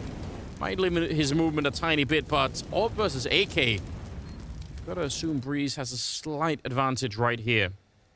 Has an H-sheet that he does not want to be moving up with at all, and Woody decides USP might be the better choice for it. That's a really risky play. Breeze is right there, but he gets the instant headshot. That is wild. A triple for Woody, and he saves the team right there. Woody playing the patience game in the 1 versus 2, holds the line to take down Cirque, and then just waiting, just pausing, just sending out a sliver of doubt in Breeze's mind. Is this really coming from CT? And you can tell when Breeze peeks this, he's thinking about it. There is intent, but there's also Woody with a USP on the other side, so much closer than Breeze would have expected. And 6-1 for Fluxo. That was a 3 versus 5, let I remind you. Yeah, what a return. That's devastating, obviously. EG, they get the bomb plant, so at a minimum, they're going to get a little bit of cash to work with, but they're starting to really fall behind here. Phelps with the one opening. Lux very nearly taking down Elon. He's a grenade away from death, and it's going to be delivered right on time. Wait, what? Ooh. I don't know how he lived through that. Oh, no. Automatic comes in, and that's a beautiful double spray down, and the round is turned on its head. I feel like at a minimum, Nealon should be dead out here. Wow, this is a round that EG are a little bit lucky for. They still haven't converted it yet. Surely they put this one together. No, it can't happen like this. I won't let it. You can join the server instead? I won't let this happen. If I have anything to say about it, this won't happen. All right, they spotted this player at long. 55 seconds remain. They will be likely heading to VSM, but this is a great spot. Oh, no. Yeah, it is. Oh, and they're getting pinched, too. They are getting pinched. Oh, Lux, no. he's so quick. He takes one down to the smoke. Oh, no. It doesn't seem fair, does it? 5 versus 3, and now a 2-on-4, and both of them won by Fluxo. Consecutive disasters for Evil Geniuses. This is not pretty for them. Fluxo they can do no wrong. Doesn't matter what man deficit they find themselves in, they're the better team on Dust 2. That's what they're saying in these first 8 rounds on map number 1. It doesn't matter how stacked the odds are against them. Doesn't matter how many picks EG find. There's just a way for Fluxo to bring it back. And it's with good play. It is actually with good play. This is not just EG feeding themselves. They are putting themselves, Fluxo, in good positions to give themselves opportunities. Man, that's devastating. I don't think Automatic's face has ever changed. No, doesn't matter if they're winning or losing. That's just... He adopted stoicism when he was 12 and he never looked back. There are some players like that. Yeah. But you're right, he does look stoic, whereas someone like Naf is just looking like he's sort of disinterested the whole time. Like, just happen to be one of the best players, maybe maybe the best player in the region. Just don't even care. Oh, there we go. Scout versus Orb, and it's automatic to come out on top. That's a start. Yeah, I mean, we've seen a few picks from EG to kick off rounds, and it has seemed inconsequential to the result of the round. Unfortunate for them. Now Phelps said his name before, and looks like he's considering this with Lux. Going for the cat boost, usually used by an AWP, but this time around gives him a great vantage point to support Lukowski. But EG, they're sneaking up towards long, and this actually is the most open piece of real estate on the map. Lux and Phelps have no real nades to slow. They're going to come back in time, so that's maybe at least a little bit helpful. Putting up that defensive smoke, looking for the cross. Wait a minute. It's automatic to get the kill for the smoke onto Lux. That's something. Nice headshot from Hext. And EG finding every single opening in this round. That's crazy. Phelps and VSM, you know they don't have that much firepower on the other side, but this still doesn't seem worth it anyway. No, Phelps with no kit. VSM doesn't have one either. Yeah, the question for Phelps is how does he even get out? I mean, he slotted himself into quad. He has an opportunity to find some frags at the very least, assuming he's going to do that. Oh, there's a kit. No. Oh, no way. Yes, this is happening. You're saying no way. No, we want this can't happen. They can't happen like this. This can't really be happening. No way. Oh no, it really just happened like that. It doesn't matter how many picks EG finds. They find a way to lose in this one. Phelps sneaking in. People have called that spot ninja for so long, and you see exactly why.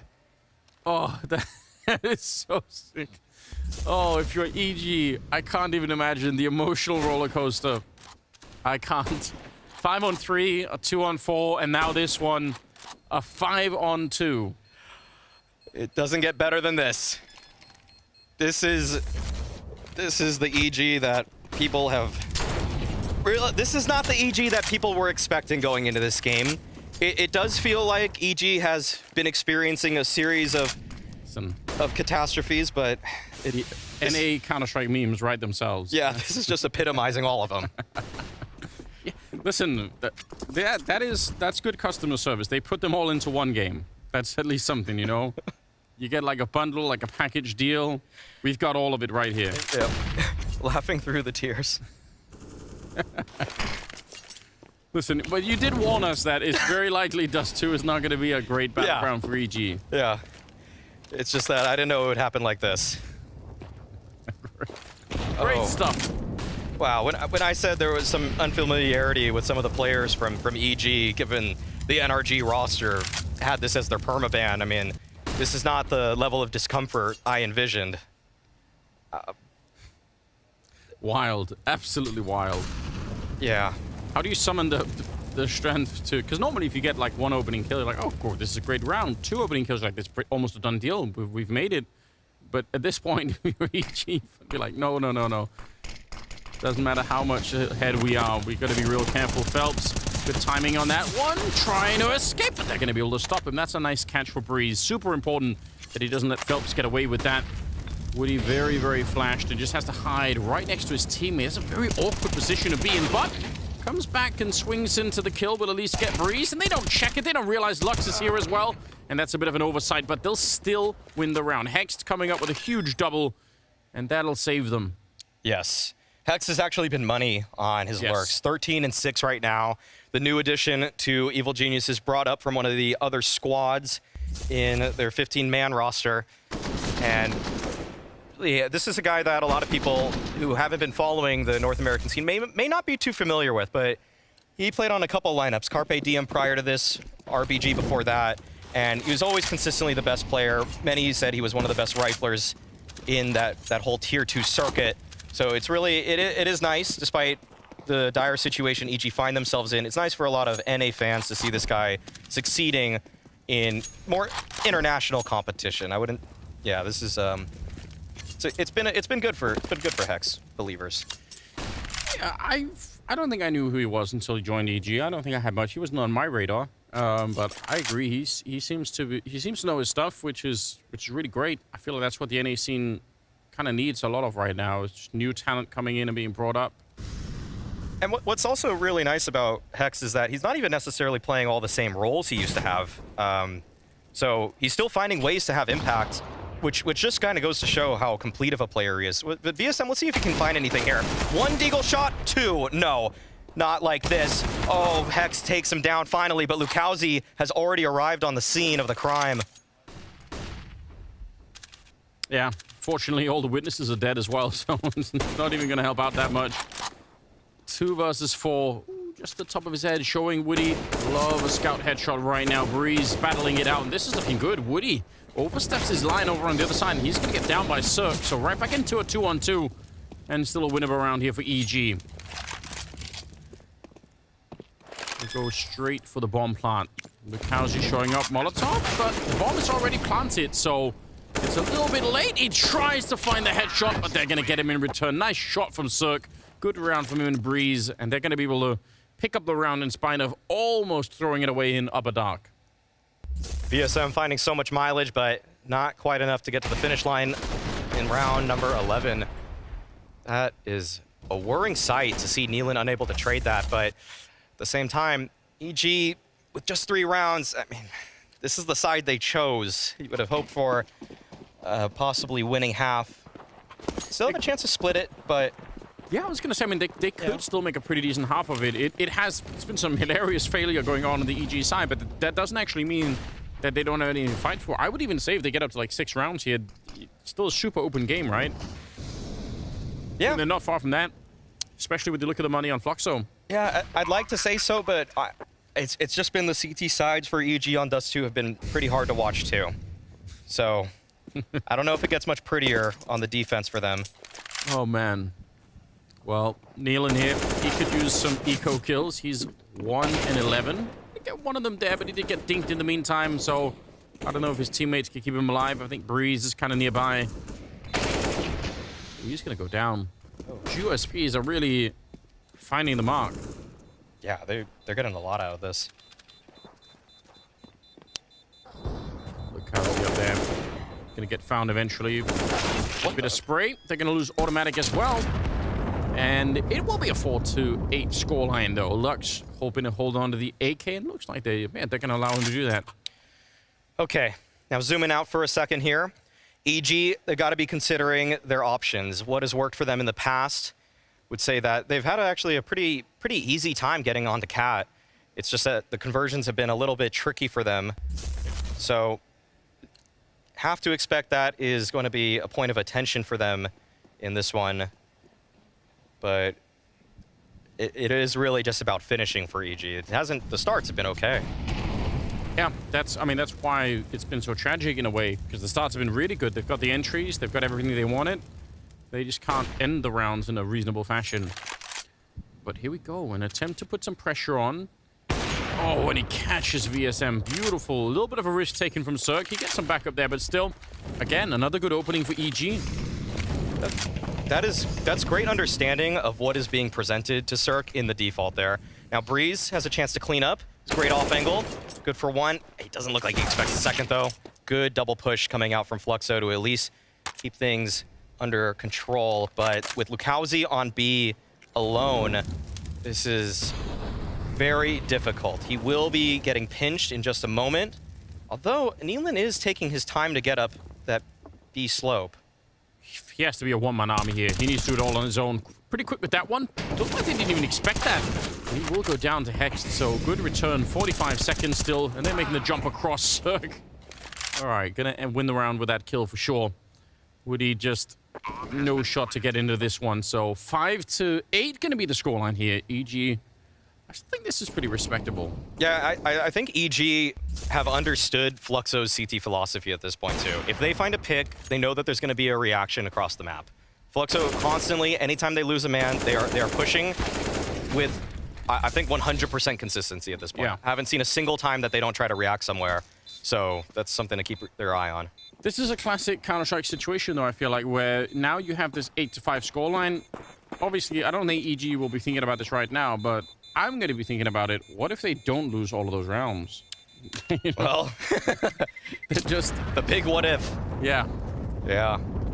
Because that can really change so much. I mean, I'm sure, again, with the experience they have on the EG side, if you're in the middle of a game, you're not really thinking about that in the same way, but yeah, this could have at least been 8-5 the other way, and it could have probably been even more than that. It definitely could have. It's up there with what if Simple got on that plane. That's where I rank these what ifs. If EG got those rounds, and that right there. Oh man. 13 kills on Lukowski. Still doing pretty well. Oh, nice timing to take down VSM. Out of the round immediately. Couldn't even see what he was shooting at, but who cares? Okay, slow, methodical default. Although, this is rather interesting. Nealon's already at the bottom of mid when Automatic is still clearing lower B. There was a smoke, so we're going to connect, but Nealon just going out on his lonesome. That's probably ill-advised. Maybe thought he was going to beat a timing of the CT rotation, but either way, he's punished for it. Now 4-on-4, and this is an interesting boost. You do not see a B defense like that normally, but it's not going to play any part into the outcome of this round, as it has been Cirque on cleanup. Hex probably going to get a free kill right there, especially with the gun swap out on top, so Phelps is absolutely out of it. Hex has got 18 kills, and yeah, that is actually just super impressive. Outfragging everyone on the server at the moment. Lukowski hoping to hold on to the M4. Going to need it in the upcoming round. Yeah, that is a necessary piece of equipment to try to extend the lead of Fluxo. As EG have made a nice run back into this game, they've kept their head on the target in terms of just making sure they just didn't get too rattled, despite the brutal nature of some of their losses earlier in this half. Yeah, which, I mean, it might be a little bit too soon to say this, but sometimes when you see a squad that can kind of, keep the focus even through a turbulent style like this, that could be a really good sign. Because obviously, if you play enough Counter-Strike games, some of them are going to be like this. And if you just fold all those games mentally, that's going to be hard. You're going to lose some matches that maybe you didn't need to lose. So EG holding on to it, winning 5 in a row, getting to a 6-8 scoreline. 15th round coming up, but they've got a real shot at it here. Krieg alert. Nealon's got a Krieg. Oh, and he dropped it for a triple op to start the round, actually. They have so much money. Yeah. Okay. Woody, though, taking up a new position. You wanted the combat opping, Anders, and you're not going to get it. You know, cheated immediately. Teased a little bit. I felt like, yeah, that's what I wanted, but not so far. Maybe not the most combat heavy or combat op heavy map. Those two. Maybe we get a little bit deeper into it. Something like Nuke. Yeah. You could see more of it. Even Mirage. Even Mirage. It's all possible there. Now, Woody still holding this position towards middle. And this is a bit unusual. Usually you would see a hinge smoke by now from Automatic, but he's holding on to his smoke. In fact, everybody from EG is holding on to their smokes. And there is a late, long push. Lux on the defense, only gets the one. Now Phelps at car. This is a cheeky position. EG may not suspect this, and with 40 seconds remaining, they've got to make up their mind. Molotov is very, very deep, so he could stay here. He could just stay put right now. Nealon not ready to check it. Phelps is going to be able to take him down, and that's the bomb on the ground. So if EG want to recover this bomb, they need to move. They need to move much quicker than this. We're down to 22 seconds, and Cirque obviously doesn't want to be the one to initiate the recovery of that bomb with the AWP, but I feel like this is just slowly petering out now for the T side. Woody with the kill on Automatic, and Cirque out here, he's going to be found. So 9-6 finish at the end of the half. That's done a pretty good first half for Fluxo, but EG, they could have had so much more. We'll see if they can continue the recovery in the second half. It's coming up after the break.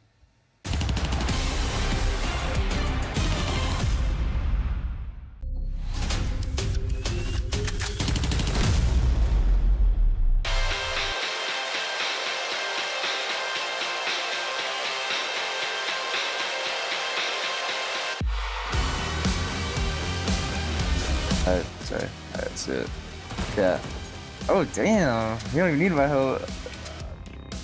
Alright, left side. Weak. He's mid still. He's on that wall. Same wall. Deep wall. Nice. Oh my god. Middle. Saw. Damn. Go there. He's jiggling you out. Oh damn. my god. Stay on these settings, man. What's he doing, bro? Right side. Middle now. Oh my god. Got angled, dude. Got me? I don't see him. Losing this. Full left side, yes. In front of you.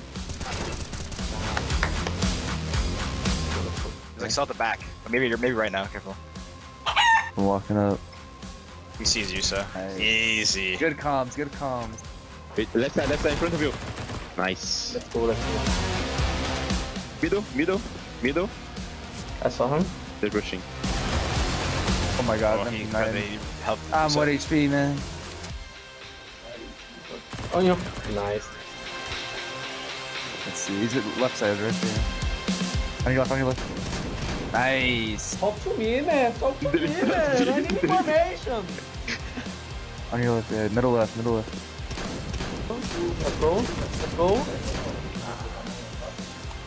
Let's go. Sidewalk. In front of you. Middle. On the right now. Nice. XM, baby. Let's go. Go middle. Right side. Left. Nice! Fala dele, velho. Yes. In front of you. Right side. Yes. Nice. Oh my god, I'm so good. Oh my god. No. Look at my call.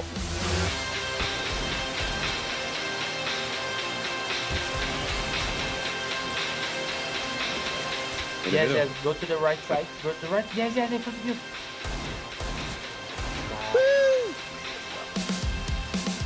He's unopened, peek and kill him. Nice. Yes. Just in front of you. Yep. Nice. Let's go. Easy, baby. That's how we do it.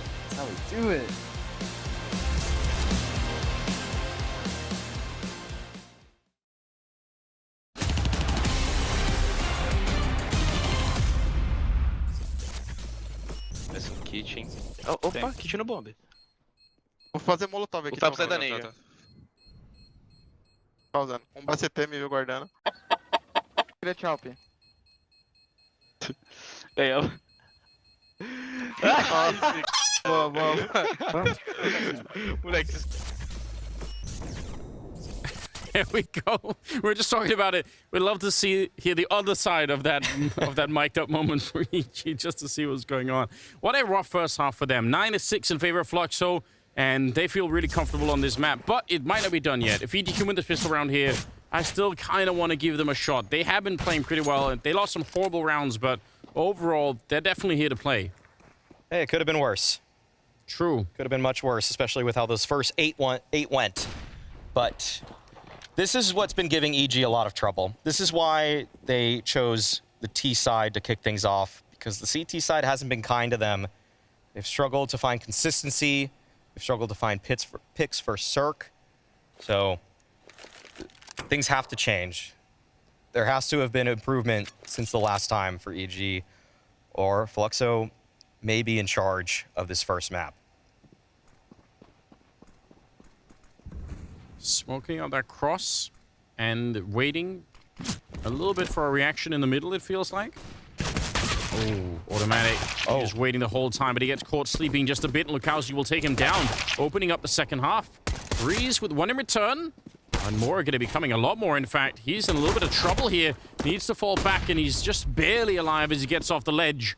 Woody to take down Cirque, and they're on that ramp, but they could get picked apart at least. Very, very dangerous position. Hex and Breeze both very low on health, and Phelps, they'll find just an elbow, and that's enough for a kill. And Breeze now, 1 versus 3, and he is a bullet away from death. And they know it as well. The bomb they get dropped, but they just didn't have the manpower to hold on to it. Nice triple for Woody. He is up to 17 kills. Yes, it was getting a little bit scary just because the bomb was down, but with the huge man advantage Fluxo found already, was not too big of a concern for them. And this is actually the strat that Mahone showed in the pregame. So shouts out to Mahone for doing the research on that. We knew exactly what was coming, except they changed it up. They didn't throw the Xbox smoke this time around. They just decided to dry peek with one player from lower on top of that, and still worked out. So yeah, a little bit of, I usually just call that the remix. One nade change, maybe a slight positioning change, and it's basically the same premise. Keeps it fresh. But just a slightly, just slight different execution.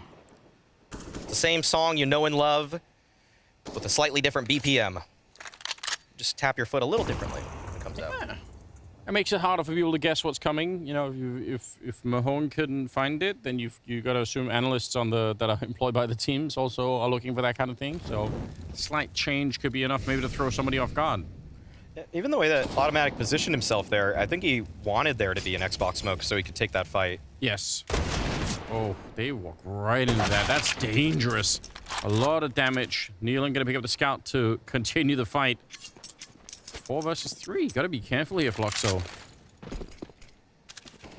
They don't have any grenades either really on the T side. I mean, a couple of smokes now that they picked up, and they're gonna be able to smoke the cross. Automatic. Yeah, he was reading it. He knows they're gonna be up close to him, but Lux is almost dead right there. Automatic can't find another kill, so 3 versus 3. Are we gonna get to see the jumping scout? Yes, an attempt. Do it again. You know you want to. Yeah, just keep that up. They're both up on the bomb side. Nice shot from Nealon. Tough first half for him, but he's already got a couple of kills in this round, and they're going to find Lukowski. What a great retake and a great round from EG.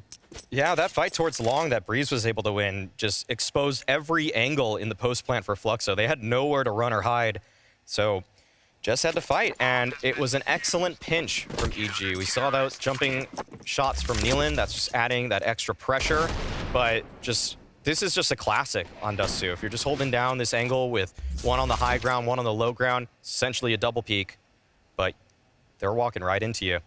So EG are able to bounce back, 7-10. This feels like the game should be 14-2 for Fluxo, based off of the just travesty of rounds that EG face, but it's actually much closer than that.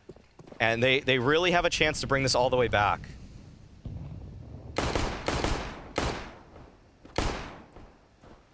They could go a long way with this, there's no doubt. And like you said, their CT side on this map, if it hasn't looked good, that's I guess also means for them to allow it through and not ban it also could suggest maybe they've done a bit of research. Maybe they've tried to fix some of these things. That would be a good time to pull it out and to try and actually make the CT side work a little bit more. Automatic goes down to the start of the round. It's a bit uncomfortable. Cirque getting put to pressure. That Molotov is way, way, way too late.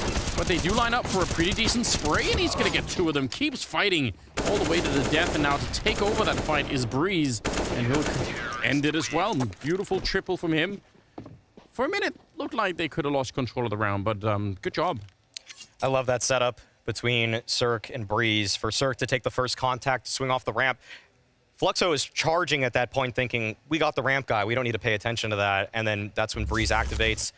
It is a great 1-2 punch. Same philosophy as putting 2 players in dark in a post plant on Inferno B. Just they'll never see the second guy coming. Yeah, and maybe especially if the second guy's Breeze, because he normally will play the AWP down on the long position. So maybe you're thinking that's it, like he's probably just going to be down there somewhere. Like in this round.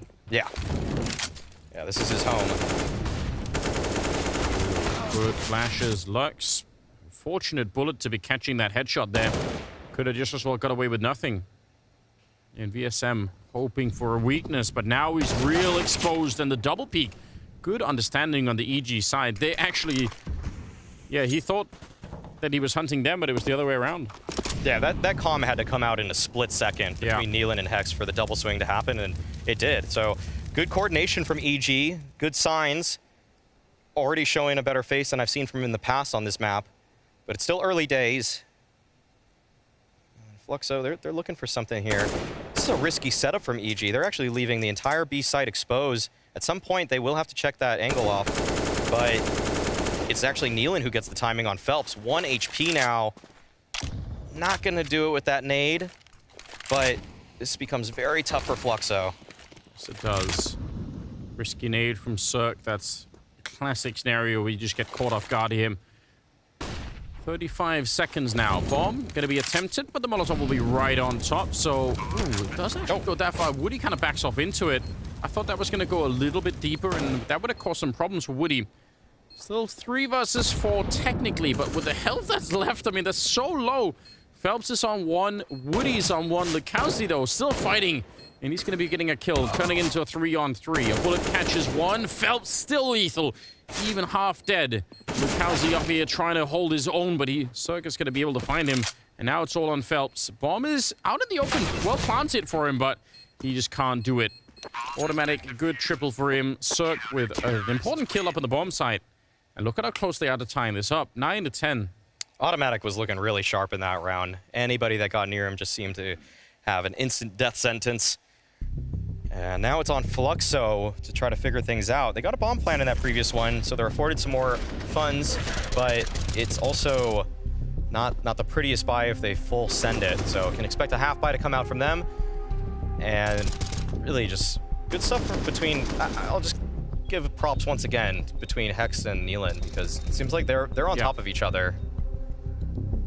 Yeah, that was just such a great catch, and you're right, they don't really have... That's the kind of situation, if you think about that for another half a second, then the opportunity could easily be gone. So, well done. Back to pistols, even behind the bomb plant here. Yeah, and just to add a little bit of context, if people are just tuning in unfamiliar with Nealon, I mean, he came from a K23 team playing in Eastern Europe, and they were not speaking English on that team. So this is a new home for him. Many people question this move entirely. Some people are still questioning it, which is fair. But to see the progress that EG has made since his arrival, it's somewhat unexpected. Yeah, and I think they've surprised a lot of people recently. During the North America's RMR, surely a lot of people were expecting them to kind of fall immediately. Oh. Lukowski, that's a bit much. Tech-9 headshots left and right, going to be taking down both Automatic and Nealon, so that's unfortunate. It's the kind of round where you want to see EG just kind of clean it up and feel real safe. That's already a little bit out of the realms of possibility here. Hexed outside of the B bomb site. If they just go hard at the B bomb site right now, he's the only defense. Yeah, it seems like Cirque, he doesn't know which side to take. There's no clear plan right now for EG, but Cirque, he's cheating over towards B. This might be the right guess for him. Although Hex and him are both playing outside the bomb site, there's no strong defense in there. They can't really set up a crossfire, and they are out of position. They are sorely outpositioned. This is very hard to get back into, but Hex finds a single spam kill, although bomb should be planted any second. Cirque, very, very patient. He really wanted someone to sort of step into the line of fire there, but instead, it goes the other way, and they're going to be backing on out. But I think Fluxo's already hearing it and saying, you know what, let's try and get a couple more back. Breeze will pick up 1, and Hex unable to save the AWP. So that's the kind of round. I mean, they already had plenty in the first half, EG, but this is a round that they easily win and tie up the scoreline. And instead, 7-9. felt a bit overeager in some situations. You do have to choose your fight somewhere, regardless of the round, but fighting Tech9s up close is not necessarily the best choice. So EG will regret that. Fluxo with a fortunate 11th for themselves, and also on top of that, they're upgrading a few of those guns on a half-buy round, so this will very much so help them out moving forward. Yeah, a lot to consider here for EG about their approach. I think we're up to, this is like the 4th round basically that EG probably should have won and have ended up kind of losing. If you allow for 1 or 2 extra saves, oh wow, what a shot. Quick. I mean, this is easily like a 5 or 6 round swing the other way for EG, and that's almost winning the map at this point. Yeah. If you don't lose those other rounds. So it's kind of a little bit criminal, but they get 1 back on Lukowski at the very least. 2 scouts, 1 M4 and 1 Deagle. If they can steal a round back of their own, then yeah, we'll even a little bit out of it out. That would be helpful for them, surely.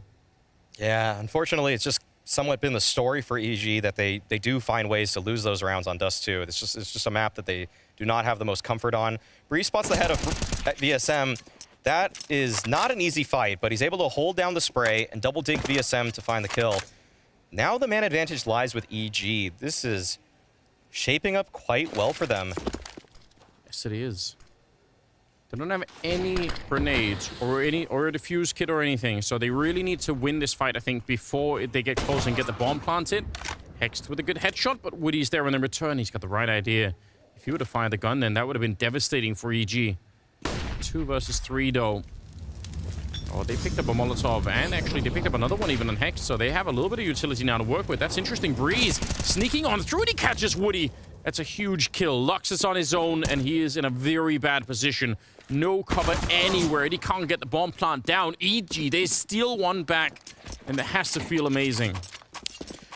That kill from Hex also at lower. I mean, stopping any sort of cat presence, it's essential to make that so much more difficult for Fluxo. They have no options in terms of where they can go, where they can plant. They don't have no eyes on that cat space, and this is a tough fight, but it shows just how skilled Breeze is. It's something that so many people have wanted for him to give us a sign that there's reason to keep believing, and I think he's sent out many of those teasers over the last couple months. And now that EG is finding enough form to make them competitive against international competition again, he in many ways has to be the best guy again. It's tough to find more value, but I mean... And also someone, you know, a lot of the other guys on the team, maybe it's a little bit more theoretic, especially for Neil and Hex, how high the ceiling is. But for Breeze, we know. We've seen Breeze in the past be an absolute force of nature. So there's no doubt he can get there. Question is if he could do it again. Look how he's waiting. This should be a free kill. Hex is thinking about it, and he walks right into that Galil. Tough start to the round here. Yeah, very eager. With all the long presence being shown by Fluxo, Hex thought might be an available flank to pull off, but very thorough by Fluxo. They're not sending everybody. Nealon, though, deals with the cap presence, and sending it right through the smoke is Phelps. That's an aggressive play. Goes 1 for 1, and now there's only a single player with the bomb. Lux has dropped the bomb at the top of ramp. No one from Fluxo is even close to it, but Breeze swings out wide. Woody picks him off, and now the EG players, they're getting pinched slowly by the presence of Lukowski. If Lukowski dies, though, it's probably round over immediately. I don't think there's anything Woody could do out long, so it comes down to this battle. This is the round right here, and he misses the shot just barely. Nealon now on his own, and 15 seconds. Are they going to check for it? Woody's walking up close, but he still goes down, and now the problem is that bomb is just so far away from him. Molotov on top. It's such a great grenade to be throwing, but it goes too far. They're going to get the bomb plant here just barely with 2 seconds left. That grenade could have absolutely changed the round. And now a little bit of a jump for information. I don't think Nealon is quite sure, and Lukowski is.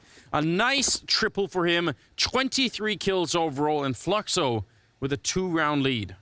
There were barely any spots Lukowski could have moved to after that bomb plant to not be spotted by the jump spot, but he found that one gap that he needed to. This was looking dire for Fluxo, and Cirque on Cat, not hitting the shot against Lucalzi. That's sometimes the power of the jiggle, but it's still, it's a shot that Cirque knows he needed to hit. Yeah, that's the reaction. That is painful. Oops. Hext in the middle, getting caught trying to retreat, and he is super dead. Scout's doing a little bit, but Phelps is doing way more. And Automatic and Nealon. Okay, good catch. 5-7 getting a showing, but it's a brief one. All right, a little bit of BM. We like that. Oh no, wait, that... Ooh. I hate to be the bearer of bad news, but... What? Okay, sure. There was someone below him. It was a leg shot, looked like a one player, but... Yeah. But that was a mismatch buy in the previous round. So now we see Nealon with a 5-7, Hex with an MP9.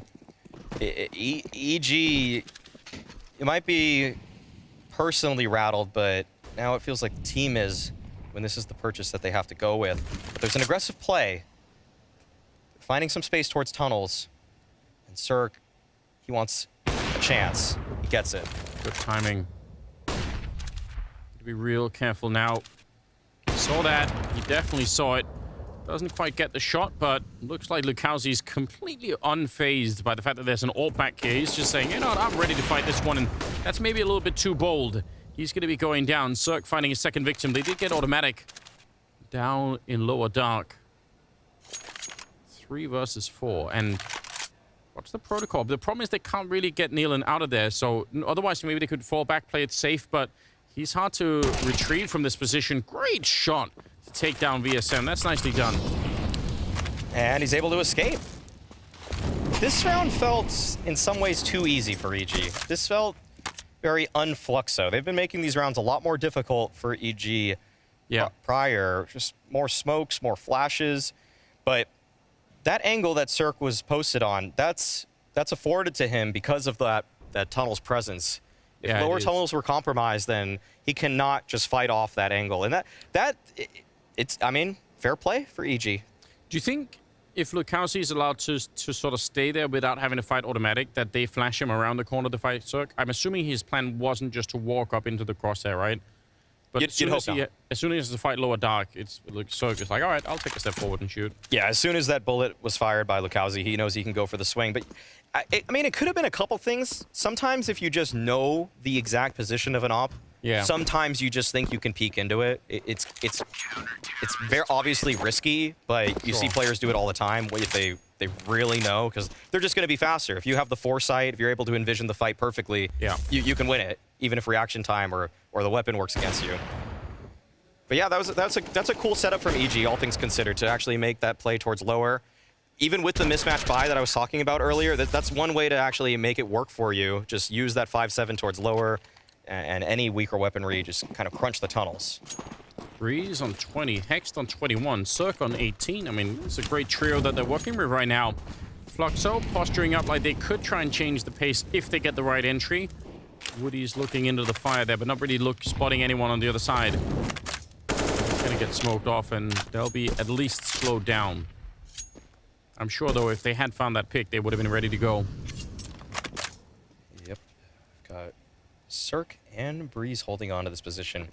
Seems like EG are making a strong read in this round that it's going to be an extremity play for Fluxo, as Fluxo hasn't really indicated with utility yet that there's been mid-presence. No top tunnels flash, no smoke, but now the jig's up.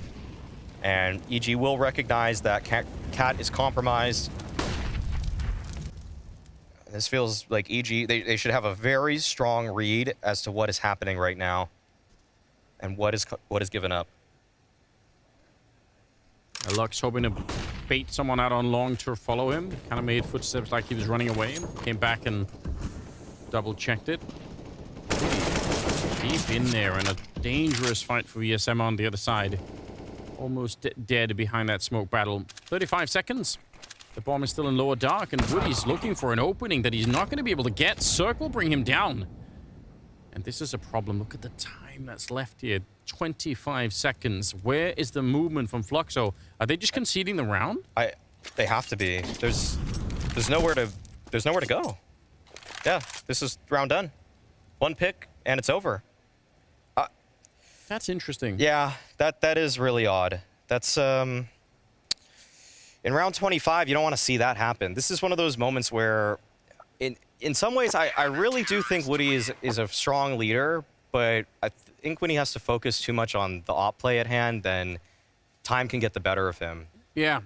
Yeah, you see it in that round for sure. That can't be the only plan, right? Right. It can't be, I'll try and get the kill in the middle, and if not, then it's game over.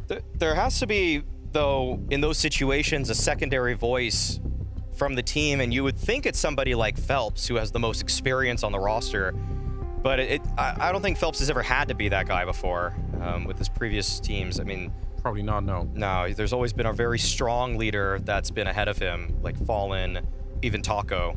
So this is where Fluxo take a timeout.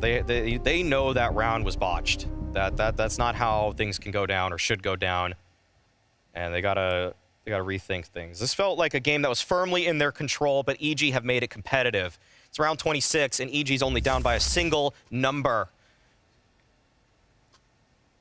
Yeah, it's crazy. I mean, I still maintain the fact that EG could have won the map already now. Just yeah, if it weren't for themselves in some fashion. Oh man, can't even argue with it. They have some money in the bank on that CT side, not that much cash on Fluxo. So, I mean, the road back is right there. There's a map for how to get back into this game immediately if you're EG. Hexed. Oh, the timing is devastating. No. Trying to throw out some flashes just to keep himself alive here, but they're all on top of him. And with Nealon going down as well, this is a rough round all of a sudden. VSM holding that window with the Galil, waiting for automatic to show up. Oh, Miss Molly. That's true. Oh, and the flash is coming in. He wants to go for it right now. Checking close, but getting nothing for it. Commonplace for that bomb plant, and now they're getting wiped out. So it's a beautiful round for Fluxo. Looking to get 14 here, and also doing almost irreparable damage to that EG economy. This round was a bit strange for EG. They were positioned for a three-man long defense, and the long attack never came for Fluxo.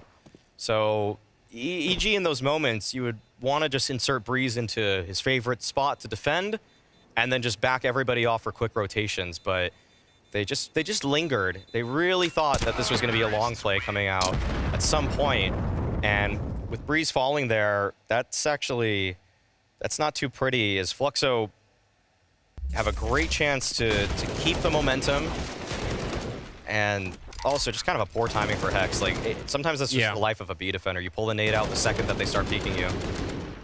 Yeah, you could tell there's not a lot that he could do in that moment. Sort of a desperate attempt to flash, but yeah, once they're that close, they probably will trade you. All right, no connection on that one. Oh. They're going to be going aggressive in the middle. Lower dark. There is someone coming in from Fluxo, so a little bit of a battle happening there. Cirque going to be taking a kill. Breeze out long. Able to find Lux as well. 2-for-1 trade favoring EG. Yeah, and Breeze towards long is already pushed all the way into the tunnel. Let's keep going. Oh, wow. There's just a lot of action in this round. It seems like Fluxo can't really find a great footing in it, and that will enable Breeze to go for this flank. Phelps, last member alive. He's able to get the headshot, but after already being dinked himself, looks like there's no real opportunity in this one for him.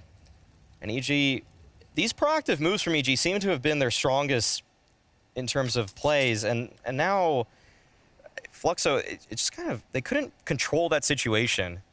And also, well, I think what's really cool about the mid-play happening in this round for EG is that they don't throw that smoke that people normally throw, right? So if Fluxo, if they're playing a little bit on autopilot and they think, well, no smoke, no push, right? Right. Then they're going to get completely outdueled in that one. They come into lower dark, and they went there really quick. They went from upper to lower really fast with no real hesitation, and that might have been because they just felt like, well, listen, first of all, we were holding middle with an AWP to begin with to try and get that flick shot. And then secondarily, there's no smoke for anyone to even run lower dark, so we're just going to go for it. A little bit too quick. Yeah, but that spot is afforded to Nealon, that push, because Cirque he had eyes on Suicide. He was able to see that nobody was just charging him down there. 13-14, EG. Hard to put away in this game, for sure. Yeah, they've been resilient. They have really fumbled the bag on a couple of these rounds, but they keep on fighting through it. So it's tough to read where this one's going to go. I can't really say for certain who's been the overall better team. EG are winning a lot of clean ones, and Fluxo seemingly being gifted some. Yeah. That is what it feels like a little bit. That's really smooth. Yeah. Even double scoped at the last second there. For good measure. Lacking a little bit of utility potentially on the T side. They've got a Galil in play. They've used all of their money in this round. If EG can start to win some rounds here, they might still take this map away. It's not impossible at all. Cirque, wallbang headshot onto Woody. Oh dear. That's a nice start. Oh. Oh no. That's pretty brutal. Yeah. Okay, flash through the hinge smoke. Lukowski's out mid. Ducks on back. Isn't liking that fight. This is getting a little bit scrappy for Fluxo. I think they're desperate to find an in on this round, but they're going to keep things simple with this cat control. They don't even flash around the corner. They're cutting a lot of corners right now, but this timing might actually upset EG. They might not be aware of how close these players are. Yeah, it feels like it. Looking for a boost instead, because they have been attacked a lot from that ramp. They've had that double ramp position a couple of times. Nice shot from Cirque. Phelps finding it very, very hard with just a rifle on the other side to look through that smoke. So 5 versus 3, and another one of these rounds. We've said it many times where this looks like EG should just straight up win this round, right? There's only 2 flashes left for Fluxo. I want you to say it now, Maui. They can't lose this round. It's impossible, right? Right? There's only 1 B defender, but they can't lose it because Fluxo are saving. Nice. There we go. That's all we needed. It's been done. EG just making sure. They're just rotating it on in, and they didn't expect the save to come out that early. Yeah, and I think it's fine. I mean, if they wanted to find some of these rifles, even if they don't have that much money themselves, obviously it'd be devastating for Fluxo if they lost some rifles right at the end here. Kind of tricky to see, but yeah, they're right around the corner here. Breeze does not want to risk it. 14-14, we're all tied up. Yep, minimum 30 rounds. Hell yeah. To kick off the series. So this is a better EG than I've seen in the past on Dust 2. I do want to put that out there. I don't get to watch enough NA Counter-Strike myself. I feel like it always happens kind of at an off timing or something else is going on. Yeah. I just see Ryan tweeting about it on the internet. You know? Yeah, and that's usually the only summary you want. That's it. That's all. Oh, nice flick. Hex. Down to 30, trying to cross Lux. Oh, with the flashes behind him. He's got so many potential victims, but he can't find any of them. They were all so blind. He ran so deep behind that flashbang that it looked like the perfect setup. But now Circus here as well. And he's taken down Lukowski. Woody's blind and he can't escape. The bomb is out there. If they lose the next one, Cirque, he's turned up. He's already taken down VSM, and now Phelps on his own. 1 versus 4 with just a Tech 9 here, and it's going to be found by Neil. A nice spin around, 15-14. EG 1 round away from a pretty great upset on this map. Okay, Cirque is powered up into this one, just peeking the corner repeatedly. There's a couple flashes to support him, but he's nailing every shot he has presented. Even tucking back into the smoke, he's still able to find Woody, and right over his teammate's head. Everything could have gone wrong right there, but he's able to find that shot with precision. EG, they were at the end of their mental... They were being pushed mentally in this one. That was rough. Those first 9 rounds were not pretty whatsoever, and yet they've clawed all the way back. And they have a chance to steal this from Fluxo. I'd say most people, including myself, would have pegged this a 3-map affair. But EG have the chance to upset Fluxo on their own pick. They just have now, they have to fight their own nature. They have to make sure they don't give this one up. They have every possibility. They have all the guns, and Fluxo have nearly nothing to work with. Surely they're going to be ready for a B rush. Surely they're going to be ready for something here. 2 people towards B already, so that's a good start. And they should be putting down some preventive grenades just to make absolutely sure that no one's coming through. Actually, don't even smoke it off at all. I'm a little bit surprised at that. But at least Nealon is close by. There are a couple of smokes. And down in lower dark towards the middle. The rest of Fluxo are hanging out.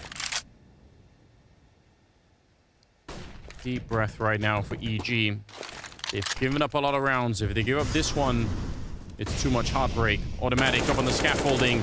Gonna get that kill, but a running gun. That's nicely done. Lukowski able to take one down. And he's gonna pick up the AK. Keep going. Triple entry. That is magnificent.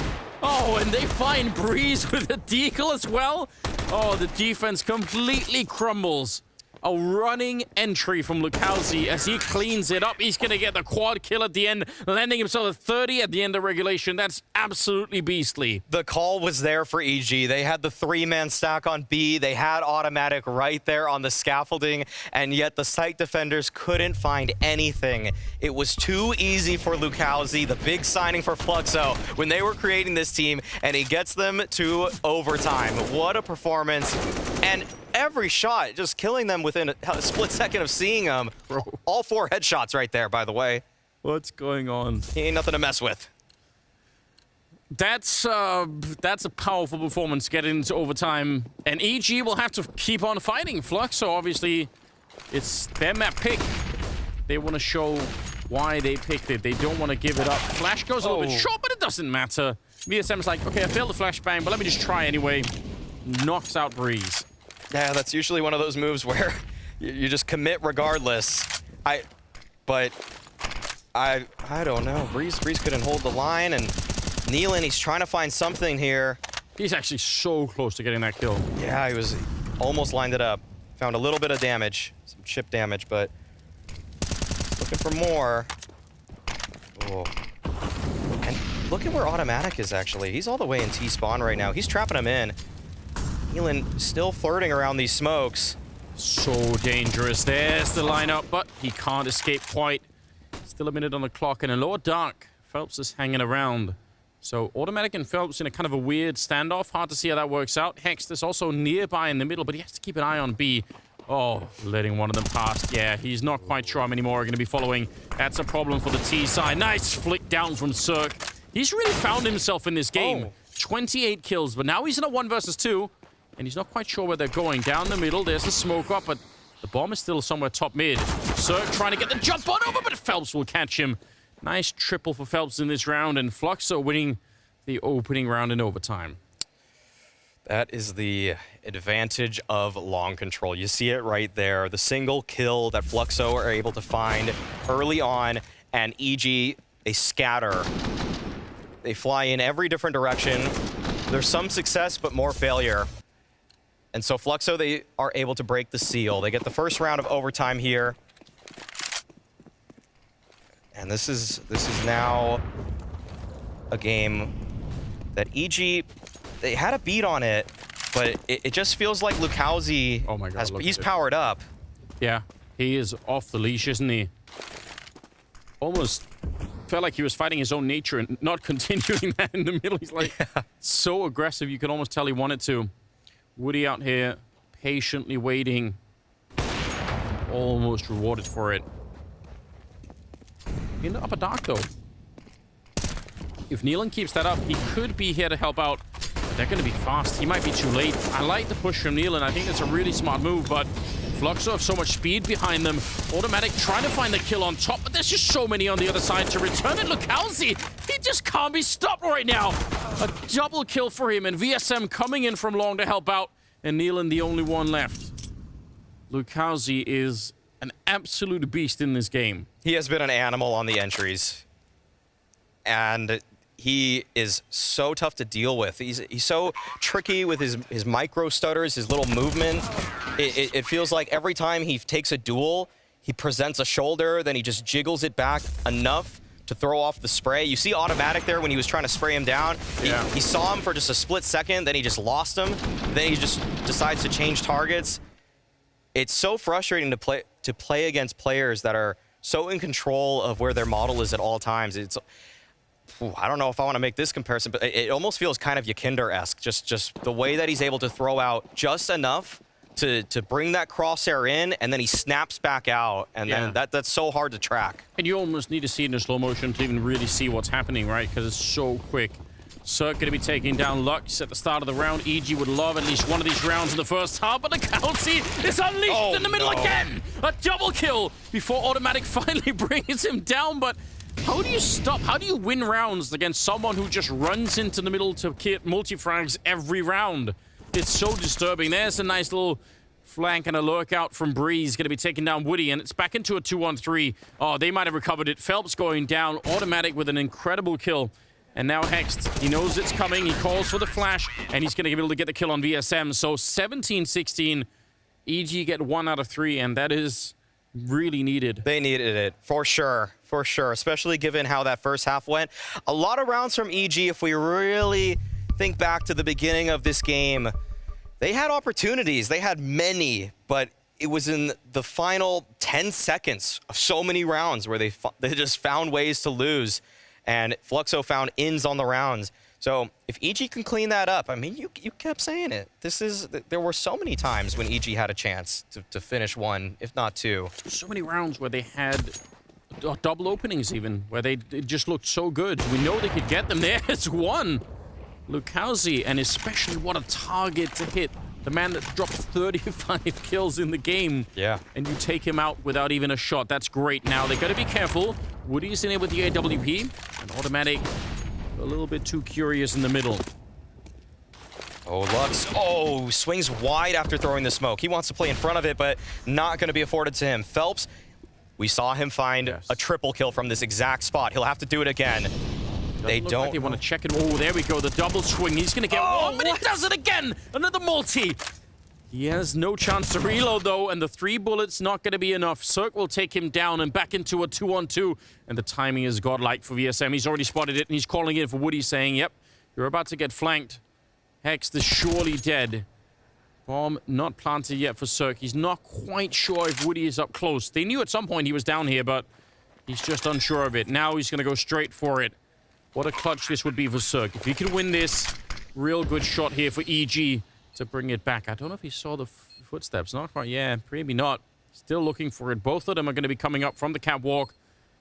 They have no Molotov to put him out of here, so there is a way that he could do this, but he's not checking for it. Oh, they're going to be walking up. Might be hearing the footsteps now. Ducks down, but they find him immediately. VSM, good round, good double for him. And it's 18 on Fluxo. They're on map point. That push from VSM was so strong to be able to take down Hex in the 2v2. And it gives Fluxo 2 opportunities to seal it on their pick of Dust 2. With everything that they've been through, it feels like they deserve it. It feels like Lukowski deserves it, but... This from Phelps here is wild. Exactly. This defense right there, I mean, that seems to be his favorite spot. I think he's 5 kills, 1 death in that exact position in this game so far. And 1 flasher on the corner or a deep Molotov or any kind of utility for EG is going to make his job a lot more difficult, but they either don't have it or they don't have the time when they get there, or they just don't think about it. But either way, that's something that you love to see in a future iteration here. All right, we're going to get a hinge smoke coming out from Cirque. EG going with a more standard default as Hex and Automatic should make their way from those tunnels up to the catwalk. And this is actually shaping up like it's just going to be a standard A split. It might just be a 3-2.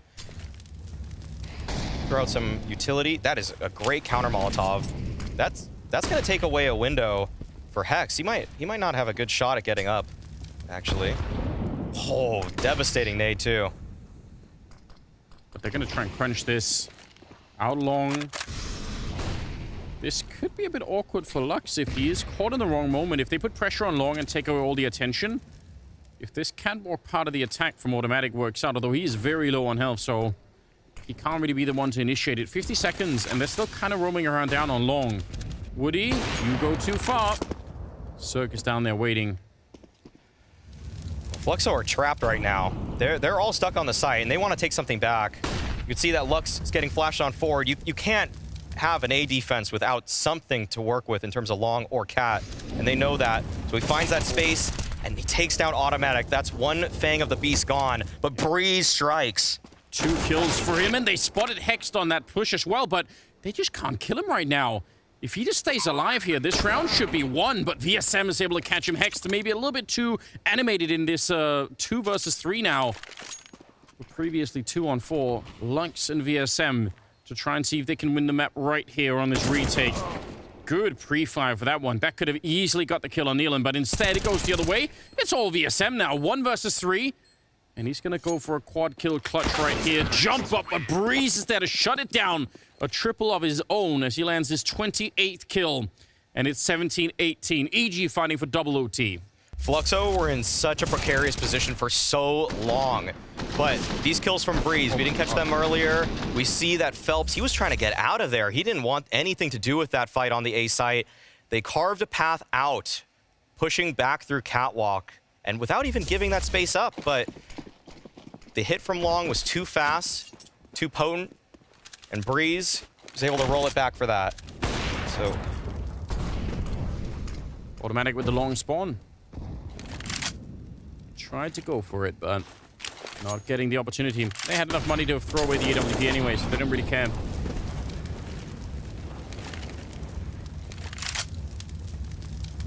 Double up on the CT side. yeah, we see Lukowski's equipped it to strengthen that B defense. And this looks like it's another fairly standard approach to getting cat control for the side of EG. They are skipping the hinge smoke, but they already have great space towards cat. They could run any of numerous cat hits now. And Fluxo, I think they're confident in taking that fight. They'll let it happen. Woody playing this position that Phelps was playing earlier, so you have to assume it's going to get checked, even if it's a different player. Oh, they fall back down on the ramp. Now they're doubled up here. Lux with a headshot on Breeze. This is looking good. Woody on the flick. He's going to get one. And Nealon on the return. They need it. They need it right now. They need one more. They have to get rid of Phelps here, or there's going to be no entry onto the site. And they will do it. This time, Hex with a bit of revenge, but he's not ready for Lukowski. He is so quick to try and get into to help out. 2 on 2 now. And this one is for the map. Lukowski and Lux up against Cirque and Nealon. And the bomb just now planted. And look at that Molotov on Lukowski. If he's able to guess the right corner here for it, he could force the movement just as his teammate is pushing up long. It's going to go towards Cat instead. Flash to set it up, and look at that. They run through the Molotov. They wanted to catch it. Nealon, that might be a sick move. And Cirque is back here. No more Molotovs. He's waiting. They know it as well. He's almost dead. Lux has to run and find him, and he will. Turns around and has the kit. He's going to be able to get it. 19-17 as Fluxo take it in overtime. Oh, it was so close. EG, despite how poorly that first half went, they showed such resilience, but Fluxo stayed on top of this game. This was an excellently played one by Lukowski. He earned it. He earned this map for them. He truly did. What a play. We're going to go to a break, and then we'll get a little bit of desk and then a second map, so stay tuned.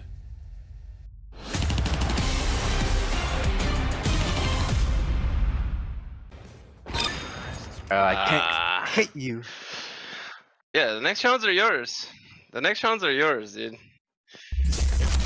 Oh, A1? Are you using the A1 or A4? Yeah, the A1, of course. Just making sure. I think so. Oh, oh, I'm getting shot at. Where you going?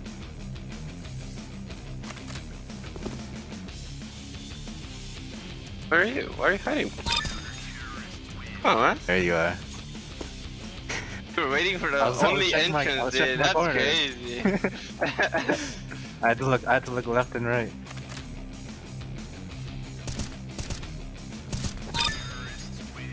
I was trying to get off the platform because of the box. Huh? Are you still stretched? Stretched? Yeah, of course. Number stretching back. Still on black for us? How you? Nah, I'm on stretch. I cannot get used to this. Yeah, you were on black bars forever, right? Yeah. I think stretched is the meta now.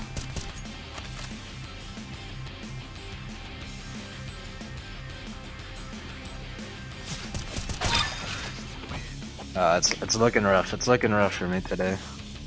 Don't worry, man. You guys caught me on a bad day. I mean, this is my second time playing this, so I kind of. Oh, so you got an advantage. You got some Yeah, every I have time, a little bro. bit of. I have a little bit of, you know. Got some XP.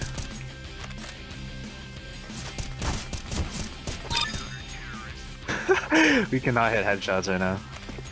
I wonder where it offers.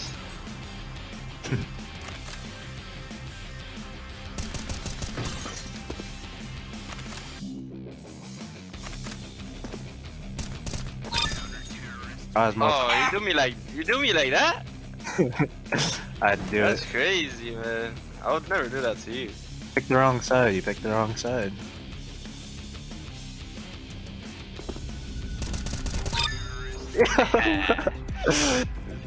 Can't be doing it twice, man. Come on.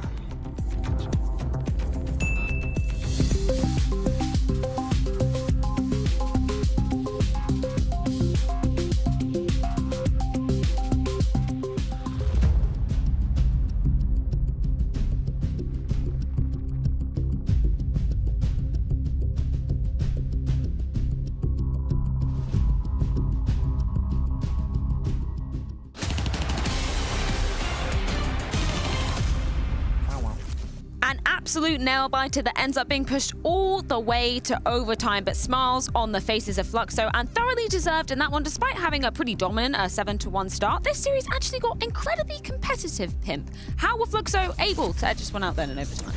Lukowski is the answer to all the questions in the world. I guess he played one hell of a game right here. Went 7 for 10 in opening kills, 36 kills plus 100 ADR, and he was a force to be reckoned with throughout the entire game. Also the guy, you know, securing the overtime with a triple kill. So overall, you got to give it to Lukowski playing one hell of a Counter-Strike game, and then the mistakes made as well. We get to see some of the highlights coming from him. He punished every single time EG really couldn't figure out what to do, and that was a big issue for me in this game. EG had plenty of opportunities to win, didn't capitalize. It was a messy game, but it's also what provides us with good old Counter-Strike that goes all the way. Lukowski definitely caught on fire in this game. You mentioned round 30. I'm sure we're going to dissect it a little bit down the road. That was a massively impactful play from him. That's actually that clip right here, right now, with the Tech-9 grabbing in the AK and then having that beautiful flick onto Hex, which, by the way, is at very poor positioning at the time, pushing us to 30. And after this, he just caught on fire. He had every momentum he needed to close it. Yeah, let's roll things back to round number 30. We do want to be putting that one under the spotlight. Obviously crucial for Fluxo because, as you were saying, Lukowski, incredible stuff there and managing to push it to OT. Yeah, he managed to push it to O2. Lukowski did a fantastic job. We get to see it one more time right here. A decent setup for EG. It's supposed to work. You have a 3-man stack towards the B bomb side up against Tech-9s, but Lukowski wanted it differently. The position from Hex right here, I fully agree with you, Matthew. He's caught off guard completely. He's in the open. He's not, I guess he's not committing to one position or the other, and usually when you do that, you will be punished at this level of Counter-Strike. It is actually mind-blowing to me. If we can just rewatch the clip, if we can pull the clip again and just do a freeze frame of the first image that we see in this clip, if you can watch it again, it's a 15-14 scoreline, Tech-9s on the side of the Brazilians, and a triple B stack coming in from EG. They basically have everything. If I were to hand you an offer and say, listen, this is going to be your situation at 15-14, that's it. They had everything they needed. The right stack, the financial upper hand, and they had one run away from being... What else do you need? At that point, that was supposed to be 16-14. Look, Yeah. was just a genius in there. A lot of mistakes were made on the side of Evil Genius. One particular painful one that I do want to bring up once again. Round number 9, huge ninja diffuse from Fluxo. Yeah, we have an eco play. Oh, no. We have to revisit. Oh, no. I'm sorry for all you NA fans out there, but what on earth is going on? Close your eyes. We're starting off with a normal round, I guess, you know, a nice opening right here. I was, you know, thinking to myself, okay, nice eco clip. EG pulling off a force buy right here. They're going to win this round, easy peasy. You see Phelps getting into this position, and at no point is he being checked. It's a 5v2 match here, and they're deciding to plant the bomb behind the box, and all of them are leaving the bomb site.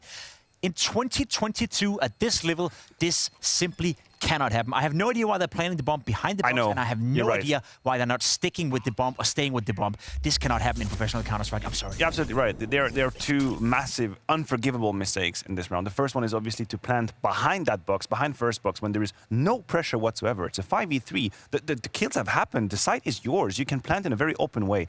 Granted, you plant single box, first mistake. You don't check Gandalf. You don't check the only position that could potentially punish unforgivable. Yeah, certainly, indeed. Just going back to the side of Evil Geniuses as well, obviously the scoreline there was looking pretty dominant in favor of Fluxo. Obviously, we did get to the point where Evil Geniuses had the potential to be closing out in regulation. We do have to give props to some of the individuals on the side of EG as well, particularly when we know that we've been saying they might have been faltering, being a little bit inconsistent. Obviously, didn't manage to close the map out, but still got to give some props there for putting up a good fight. Yeah, I want to give props to Cirque, to be completely honest, with the AWP in this game, the rifle as well. We've been criticizing Cirque for a long time. He hasn't been living up to the expectations. He's a player that used to be a difference maker on the server. This time around, he had the opportunity to be the difference maker. While he did have 31 kills in the game, there was also a couple of questionable clutches from him. The very last one as well in overtime, where he is not spotted. He's standing in Gandalf, and all of a sudden he decides to peek out. So it's one of those messy games where you want to praise him for having a good regulation. You want to praise him for finding impact with the AWP. But when it comes down to finishing the games and really showing us that you're worth it, then this man is just lacking a little bit still. I agree with you. I really think this last clutch kind of taints his entire performance. Had that not happened, we would probably be standing here talking about how impactful he was. He won 10 out of 11 opening duels. He had 10 multi-kills, 31 kills, over 100 ADR for an AWP. He did everything we have asked him to do for many, many months. He actually brought it on the server right here, right now. He was the main reason, look at the scoreline right now, he was the main reason why EG were actually able to pull through and almost close it in regulation. But yes, we have to talk about the last clutch that is obviously misplayed, a slow peak, information gathering with the AWP, you get put down to low HP, and that's the closer for Fluxo. Yeah, definitely not what you want to be seeing coming out in those final crucial pressurized moments indeed. Staying on the theme of the individuals, so coming into this series when we were prefacing things, obviously we had a few question marks about Fluxo. You recently watched them at Rotterdam, and you were saying, you know, it's really going to come down to some of the individual form, particularly when we're coming onto maps like Dust 2, coming onto the subsequent map like Mirage. How much would you say it was the individuals then for Fluxo pulling it over the line, or, you know, were you happy with their strategical depth too? Yes and no. I think the T-set was fine to begin with as well. It became messy. I think Maui Snake said it in the green room just before we got in here, right? First half was fun, and then it just got a bit messy. And that was the same feeling I was sitting back with, that I was ready to praise Fluxo for the beginning. I was ready to praise them for playing some decent Counter-Strike. But to be completely honest, if I have to dissect the game, right, it was all about Lukowski running around and killing people, and it got really, really messy at the end. So, no, I was not impressed with either teams, but at the end of the day, Fluxo were slightly better. Yeah, there's two sides to the story. I think on the CT side, they had a couple of very well thought out gamble, and the stacked looked great, which is why, tactically speaking, it felt like they were miles ahead of EG. And then suddenly it turned into like a muddy fight, like a box fight where no one follows the rules and just right under the, the belt. That's how it looked like on that second half. Well, do we need a referee in there then? Are you volunteering as tribute? I'm not a fighter, I'm a lover, so you don't have any risk with me. Yeah, nothing's going to happen up here. Let's move on and talk about the next map in this Best of 3 series. Obviously, Evil Geniuses coming into things of Mirage. You said that you were kind of maybe surprised to see the more puggy FPL style maps coming out to play in this. Do you see that being a potential for Fluxo to be closing this one out then? I do. I don't think EG right now is a team that in the right state of mind are going to be able to forget about Dust 2.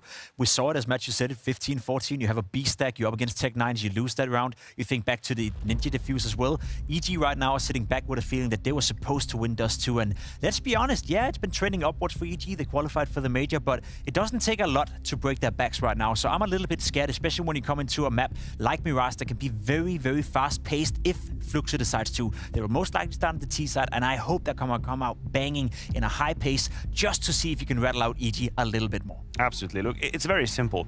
Either EG confirm the progression that we have talked about, that kind of new dimension they get it in, and they have a great reaction here. They forget about the mishap of the last one of Dust 2. They win comfortably their map, and then we can rediscuss, redefine the dialogue, or they crumble. And then that forces us to reshuffle the cards and kind of find our way explaining EG. But I'm, for one, and believing in EG. I think it's going to be a map number 3. I think they're going to correct the course here. I'd like to see a mental bounce back as well, because I feel like time after time when we're up on this specific desk at Blast, we're talking about EG losing at that first map, and then just as Maniac was saying, completely crumbling coming into the subsequent. I really hope EG is going to bounce back. I hope EG is going to become successful. I think EG and North American Counter-Strike, they need them to be successful, but I've said this so many times on the desk when I watched EG play. I simply just don't believe it anymore. Cirque playing the best game he's played in a couple of years, and you're still losing Dust 2. It's going to be over. Well, hopefully EG can rewrite the historical scriptures, and it might be an easier task, but it is coming into their map pick of Mirage. Fluxo taking the first of Dust 2, that is. We're going to see if they can do it in 2 after this.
second map is coming up, and we are with Fluxo and EG. The odds now favoring Fluxo. Started out in favor of EG, but it makes sense. Tough game, that first one. Ended in overtime with Fluxo taking it on Dust 2. And now we're going to be a Mirage. Is that good news or bad news for EG?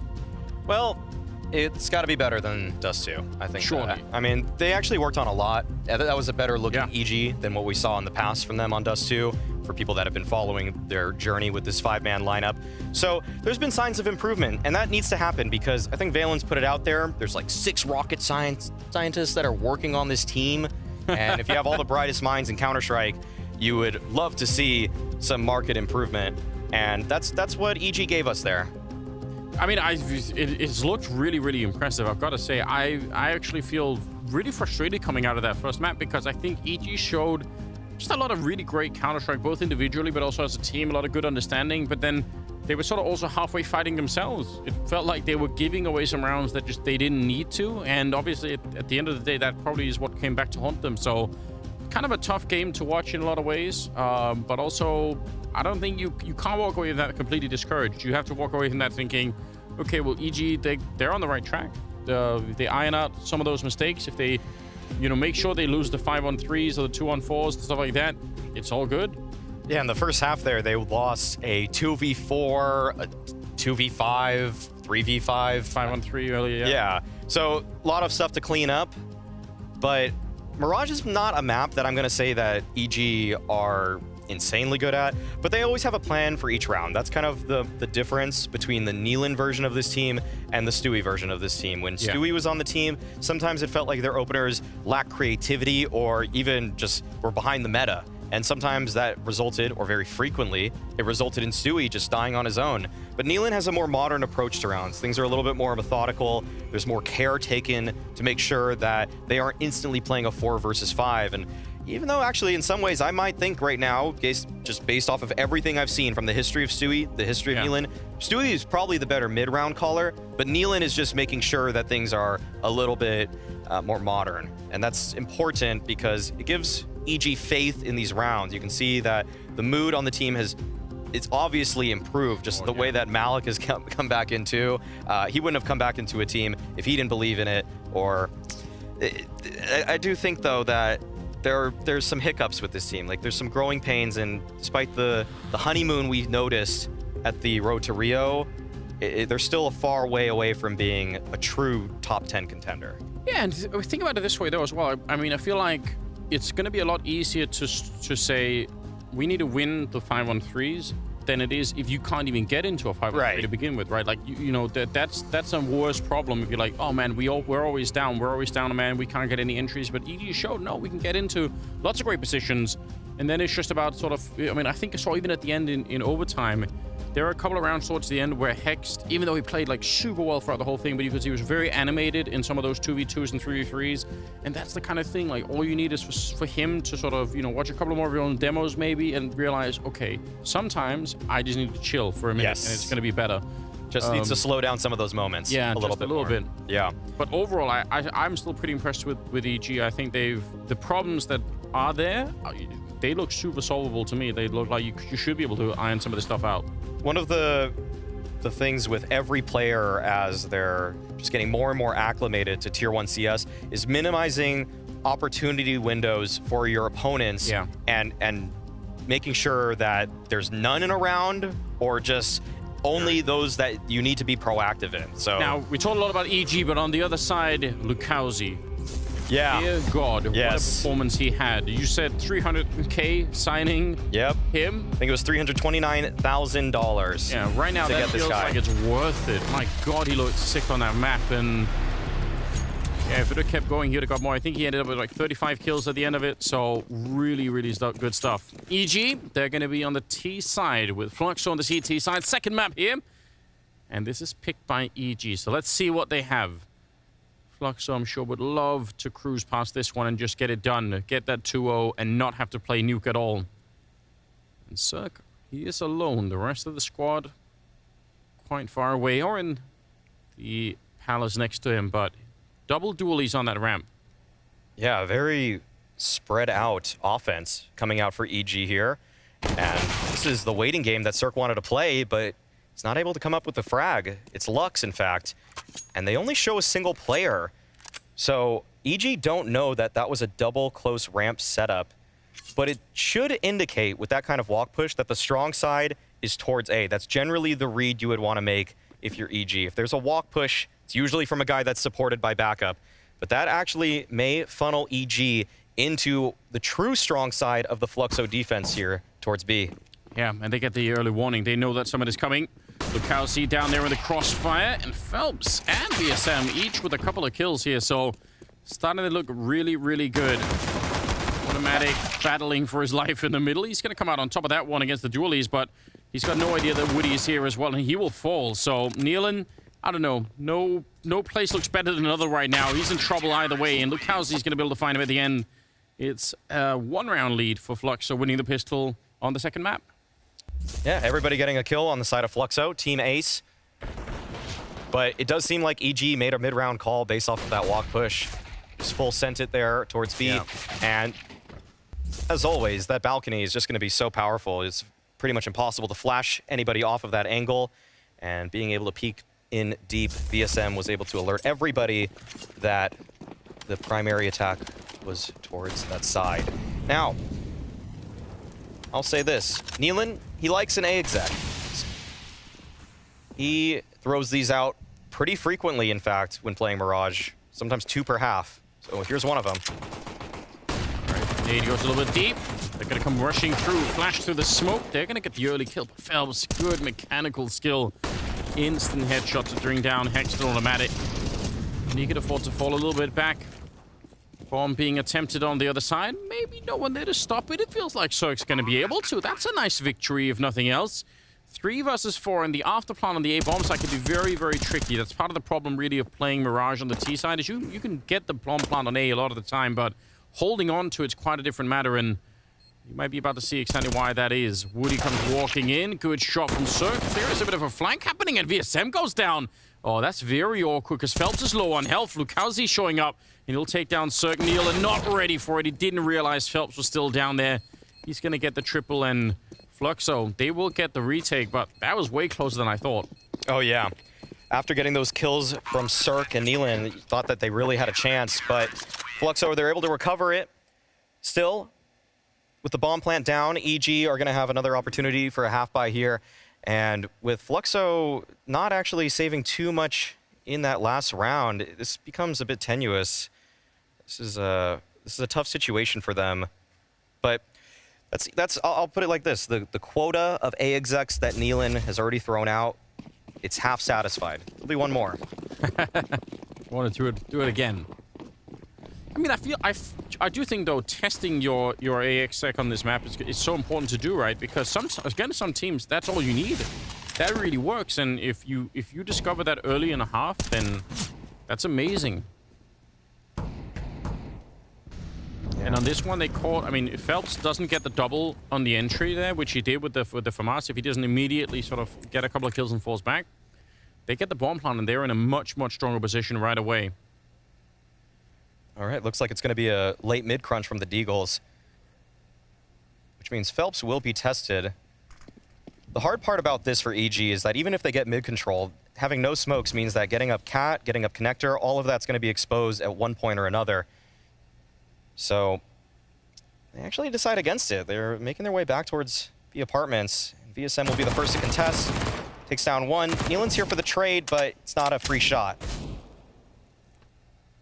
Yeah, a bit unfortunate. Bomb is back there somewhere too, so if they get a little bit of success entering into Connector here or in for the window, now the bomb is real far away with Nealon going down. Awkward fight. Phelps able to pick it up in return, but Lux probably would have loved to have that one back. And yeah, they want to go back and pick up the bomb, but they just can't. There's no way. VSM finding a couple of kills with the SMG, and now it's just a question of whether or not Automatic could do some more damage, which would be helpful. It'd be so nice if you could have got 1 or 2 kills here in this in the late round, but not going to be possible. So Fluxo making up for the previous round where they actually did lose a lot of rifles. Yeah, pretty clean one at that. Now we've got the first full buy for Evil Geniuses. This is their map pick after all. Would like to see a concerted effort to find map control. Nothing too gimmicky. just to make sure that they show they have those fundamentals. This is the time for EG to show the international audience that they've been working on things, but it looks like they want to satisfy the A exec quota on round number 4. They love it. Nealon, he just loves calling this, honestly. I mean, this is an insane round to do. If he does it right now, if they pull the trigger on this in the next 5 seconds, it's gold. They've got one person defending the A-bomb site. This is actually going to work out so well. Lux trying to buy some time, but he's on the horn right now, yelling at his teammates to come on over here. Deep nades being thrown out. Going to try and do some damage. It's a decent nade landing at their feet. And they are on the site. Bomb plant again could be a little bit tricky sometimes when it's a 5-on-5, but looks like they're going to be just fine. Uninterrupted and automatic. You see there for the boost. He did have the right idea, but Lux will find him. And now we're in that same predicament. You get the bomb plant, but can you actually hold on to the site? Lukowski is quite far away from the action. And the other 3 over at CT spawn going to try for a concerted retake here. VSM gets one. Lukowski from a distance. And Woody's going to be going down, but otherwise it is all Fluxo right now. 1 versus 3 here for Hex, and he knows he has to go and commit himself to the site or he can't stop the defuse when it comes. He's trying, but Lukowski's going to be able to find him. And unlike the previous round, they have a defuse kit this time. They are going to be able to get that defuse. A 4-1 lead, a 4-0 lead in favor of Fluxo. There were a lot of opportunities for Cirque there to capitalize. Playing that Apex spot, maybe 2-3 clean shots, but Fluxo, they hold their nerve. They just make sure that they slowly press on forward. If they are afforded the opportunity, they will seize it. And so they're able to find that 4th, even though EG got onto that bomb site with 4, or actually with all 5 alive, that is. Yeah. Back. Yeah. Wow, this is... Really? Oh! They're just remixing it with a single player towards middle. Did he jump? Did they get, or did he just crouch into it? I feel like there was a lot of movement on the minimap when he was running into the middle there. Either way, it's Woody on that AWP. Cirque finding one on Lux, so maybe someone to work with, but they're really worried and a little bit paranoid about the potential push up middle. Lukowski's already running there. I wonder if actually, look at this. He's so aggressive. It's going to be a free kill. Automatic. That's way too aggressive. Yeah, that's a little bit early in the clock too. Even before a minute, just sprinting at them, it's like he fully. I mean, that's the kind of play you make when the call is that they're already all out on A. Yeah. That's not when there's a pause like that. So Lukowski getting a little bit over eager in that circumstance, and now that gives EG a chance to play and slow things down with the man advantage. And you can see how much this just thins the defense. Phelps here, the lone defender. He's tossing out utility, but at this point, it looks like he just wants to stack B. Yeah, another one of these choices that's much more popular in the current meta. Saying we stack a bomb site. If they come, we win. If not, we save the rifles. And if you're already up 4-0, maybe you just say, all right, you can have your 1 round, but you're just not going to be allowed to take away all the money. And that's pretty much what's going to happen here. So Nealon probably thinking to himself, it's good we did more A executes. We need to go back to A again. Yeah, that that actually works out in a very interesting way. So reading the tendencies from just the last gun round, Lukowski thinks it's an all-in A play immediately, and he's punished for it. So it'll be interesting to see if EG just keep working with that. Because some IGLs do like to play with similar conditioning round to round. There's a really interesting mind game that can happen if you keep hitting the same bomb site over and over and over again. The logic of it is sort of a similar thing if you play rock, paper, scissors with someone, right? If you keep picking the same thing, eventually they're going to think there's no way, right? He can't keep going scissors all the time, right? Like, it's so far. But you also feel like a moron if you switch into like the counter, and then that's when it all breaks apart and they don't do it. You just feel like you've been read. So I've seen some matches where you see a team hit the same bomb site 7 times in a row in more or less the same way, and you think it feels like it's so stupid it's actually genius. It's like that bell curve thing, the meme, the Jedi on the end. Yes, once you get to that right side. Yeah, that's actually how NIP lost their 82-0 streak. They called the same strat, I think, 12 times in a row. Didn't work out for them there. That's tough, isn't it? Yeah. All right. A little bit more of a default approach as Breeze goes 1 for 1. And this is a situation EG really haven't found themselves in. They're going for a more standard approach default as 2 players are at the top of mid, slowly creeping on down. And Automatic holding that palace position. This could indicate a nice A split, which means Phelps and Woody will be tested. Phelps looks like he's ready to be tested. He's 7-1 right now. Woody, though, crept up on. What an entrance from Nealon. Not a lot showing there, but that is a beautiful shot. Lukowski and Phelps with a bit of a crossfire, but that smoke is making it real difficult. And Phelps tested and failed. Nealon taking him down. 2 on 4, and they're going to make an escape. They want to save the rifles once again. EG going to be finding a second round here. Yeah, just based off of a 1 for 1 and then a nice conversion up the connector. That angle that Woody was playing there on the ground, back triple, not necessarily as effective. It feels safer than playing top ticket booth, but it's that top ticket booth one, you're going to win those fights. That's the difference. So, EG are able to pick up a second. A nice sign to see them convert a 4v4. Looking at the money on Fluxo, you can start to see the saved 3 rifles in the previous round coming into play. If they save these 2, they're still going to be dangerous in the next round, and that's kind of that's the frustrating, obviously, if you're EG. You'd love to wipe out all of the guns here and just have an easier round coming your way. Nealon, saw the gun barrel there, Lukowski. Went for the pre-fire, but that's still worth it. Yeah. Yeah, now taking down Lukowski is always going to be a big win. He's already doing pretty well.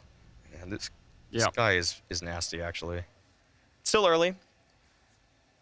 It is, but yeah, him and VSM, also Phelps, that's a good trio. If they keep going like this, it's going to be very, very tricky, surely, for EG to keep up this win. But you know what, a couple of rounds in a row here, that's not bad. Nealon, yeah, it's not a lot showing. Well done. Yeah, EG actually worked very well with mid control, and Nealon frequently the man that's responsible for it. It's always nice to see when the in-game leader is in the pack, in the action. I think it's very much so fallen out of meta for the IGL to be the lurk. Yeah, even you have to rely on your team to give you information in a different way if you're not there. And sometimes you can just make some more intuitive calls, I guess, if you're right on the spot, right? You don't have to listen to anyone else telling you what's happening. You just know. Right. Running alive. That's a little bit unfortunate. He's down to half health behind that. Look at Phelps. Close to catching that one, but he's going to back on out. Bomb still at top mid. Good mid controller for EG. And look at the stack happening at the B bomb side early on, at least. They might be, because we haven't seen a single B rush, and those are really common as well on this map. So maybe that's also what Fluxo are kind of thinking, that it's surely just a matter of when that B rush is going to be happening. Maybe we can preempt it. Oh, this is a very favorable game state, though, for EG. To have a player in ladder, to have this deep space towards the apartments. This could easily be a successful B split, and it does look like that's what they're opting for. Hex, though, has been dropped the bomb, and he's in the middle of mid. That could come back to bite EG, as Cirque goes for the contact play into the site. That actually does connect with him, but I'm not even sure if you realize there's VSM going down. Breeze able to clean him up. Woody boosted up, but it looked like they knew. They had a perfect idea of it. Still, Woody's going to win the fight, but it's a 3 versus 2 now as Lukowski goes down. 18 seconds on the clock. Lux is here, the only one that could save the round maybe for Fluxo. And it doesn't look like it's going to happen at all. Woody just has to try and escape.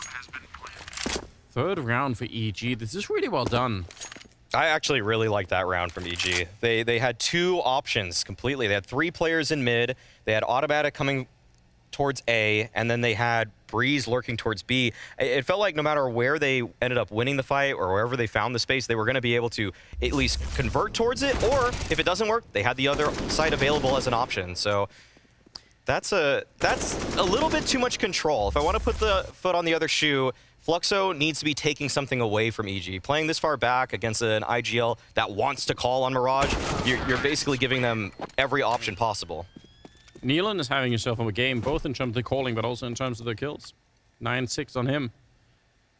You know, that position that he was in the ladder room, as a bit of a historic throwback. The first team that I remember seeing using that as like a pivot point to either be able to go A or B like that is VP when Neo would sneak in there all the time, the really old sort of lineup.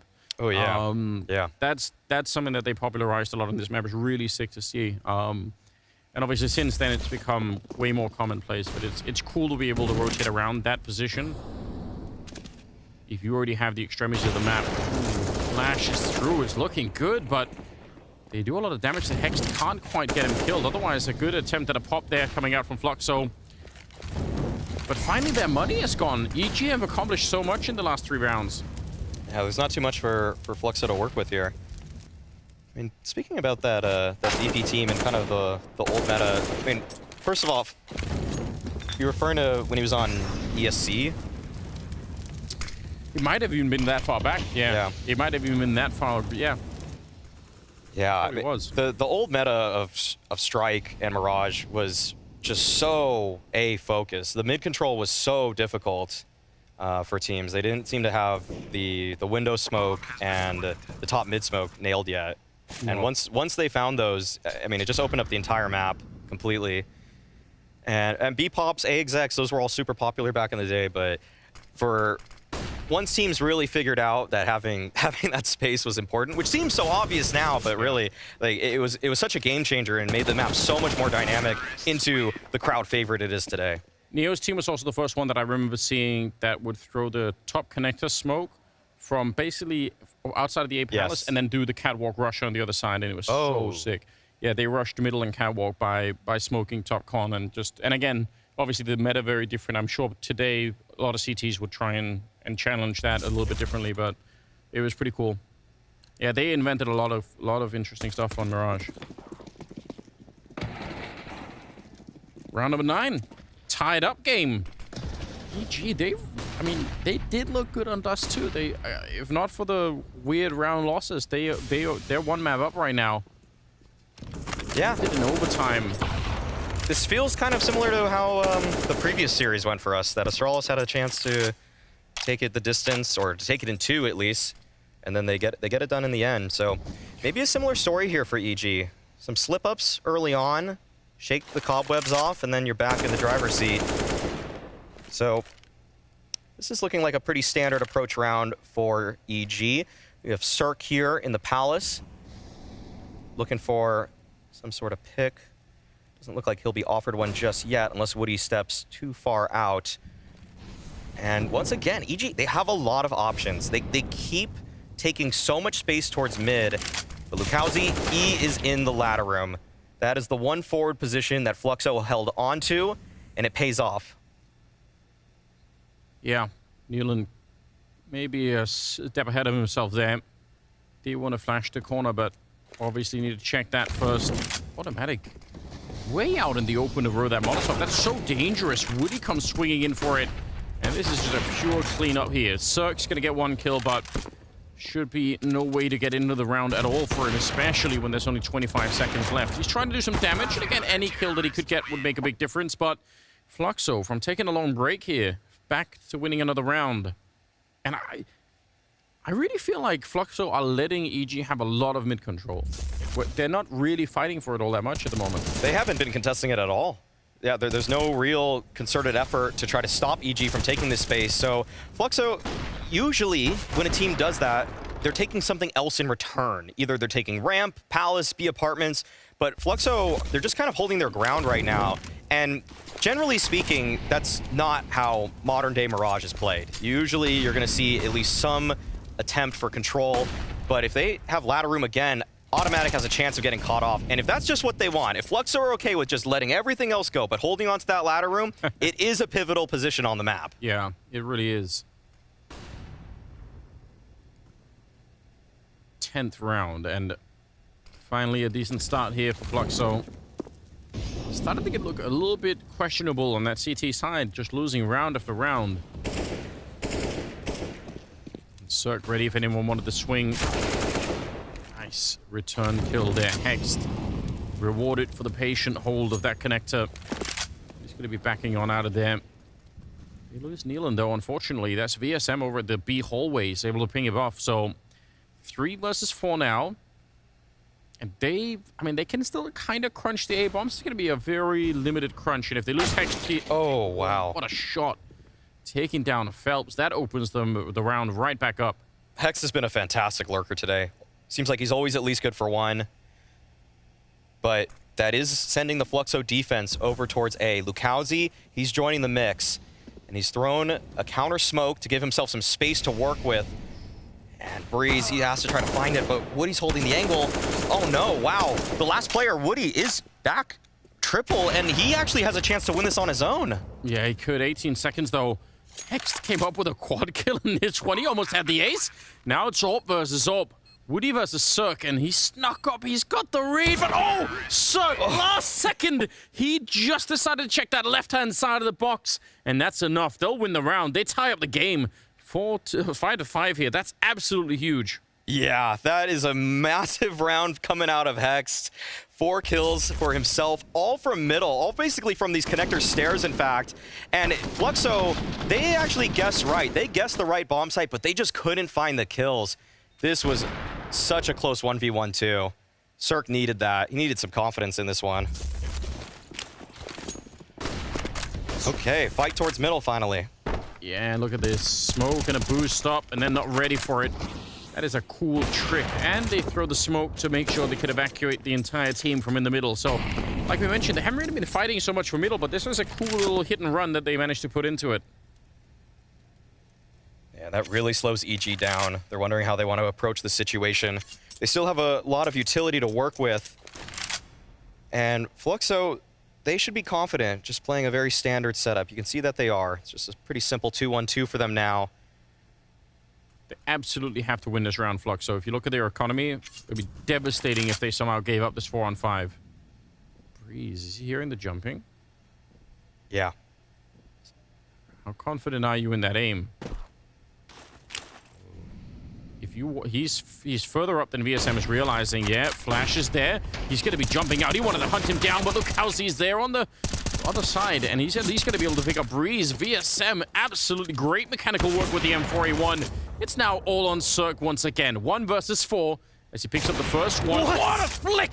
He's so fast! That's the Cirque we like to see. That's the Cirque we all remember as well. 30 seconds now. It still looks unwinnable. It still looks like it can't be done. He's boxed in. Orb on one side, but Smoke's going to help him out. And he has no way of knowing it. Lux is right up there in Cirque. Did he see it? Did he realize? He might have. Tries for the shot, but no connection. And he's going to go straight for the bomb plot. But Woody's already out, walking up and finding him. That is a real shame. But that is some vintage Cirque right there. We're getting glimpses of it. We're seeing Cirque roll it back. The speed, the ferocity, the velocity of it all. It's there for him. It's just about piecing it all together. It feels like it's only when they need him to do something like this, when he's cornered, that he's able to come up with it. But if he can find that consistently, then this is when EG becomes a force that everybody has to reckon with. But at this point, Fluxo, they survive the storm, and Cirque's not able to actually bulldoze him down. Actually, there aren't that many stories really in Counter-Strike of players disappearing from a top level and then coming back. It just doesn't happen that much. No, it's usually about sustained greatness. Yeah. It feels like that's almost, not that it's easy, but it feels like it's easier to try and stay at a really high level and never really back down from that level. But the only other case I can say is reinventing your game. When a star fragger or entry fragger, I'm thinking Apex, I'm thinking Taco. Right. They become a leader. Yeah, you give up on what you had and you say, I'm going to be good at something new now. Yes. I mean, one of the other ones that I can really think of is someone like Nitro. Right. Legitimately took a break and came back and is still good, which is very rare, super rare, obviously. It's possible, but it's usually using their brain more than their brawn. Yeah, that's what it feels like. Okay. Dylan, he's been really good this one. Second map here is looking hot for him. Breeze, and now it's automatic in the middle to take down Phelps. They just blow them up. Fluxo with no chance at all. And again, EG just asserting that dominance in the middle of the map. Yes. They've consistently had control of it. The one time Fluxo really fought for it, they did some damage, but it does seem like EG has been getting the better of them. Fast plays, late plays, it's all been in their favor for mid control. And now we just see that Woody and VSM, they got to keep these guns moving forward. There's not a lot to play for other than that. And this is, I think, going to be the third round where Fluxo tried to save guns. Not that that's a bad thing, but it says a little bit of something about the dominance that EG have in some of the early rounds here. That they're on the CT side kind of forced to just give up the rounds. Nealon. Yeah, when an IGL like Nealon is able to find so much space with those kills, I mean, it just makes calling so easy for him. It's just such a strategic luxury when you're the one that's actually finding the frags. So, it's a nice look for EG too, given the fact that, again, to just compare it to the old roster, before it was Stewie that was doing that, and we saw just how red his rating was for so long. Yeah, he didn't really find the balance, did he, in the way that you'd love to have seen at that point in time. Yeah, and what I want to say is that Nealon is bringing a variety of plays and a variety of openers. It felt like some of EG's plays were getting a little bit stale before, but he's reinvigorated. And when EG were putting this roster together, and they asked Nealon in an interview, what are you going to bring? He wanted to bring trophies. That felt bold, presumptuous, but it's the mindset you want. Yeah, I really appreciate that. I think that at least makes me much more invested into the team as well. It's more exciting to follow when you feel like they have a goal, even if it's a really big one like that. All right, awkward Molotov there. Automatic gonna have the back on out, but the pressure is still on. And again, mid control is just fully in favor of EG. Not that Fluxo have a lot to fight back with in this particular round, but even when they do, it just feels like they don't have a great plan for it right now. Nealon, again, with another opening. He's got so many of those, and actually a lot of them from this exact position. VSM baited into peeking up. Breeze gonna get the head of Lukowski as well. And Woody, AWP on his own, just needs to find a way to hide this. 7-6. For some of the site defenders, you have to feel sorry for them on Fluxo because you're getting shot from every possible angle. It feels like mid is compromised so frequently that this is more of a systemic error than it is actually individual. There needs to be an approach that's either all in towards mid or, again, they need to just be aware that and cognizant that those spaces are compromised because this is so frequently happening that either Hex or Nealon is getting kills onto the bomb site from connector/cat. Yeah.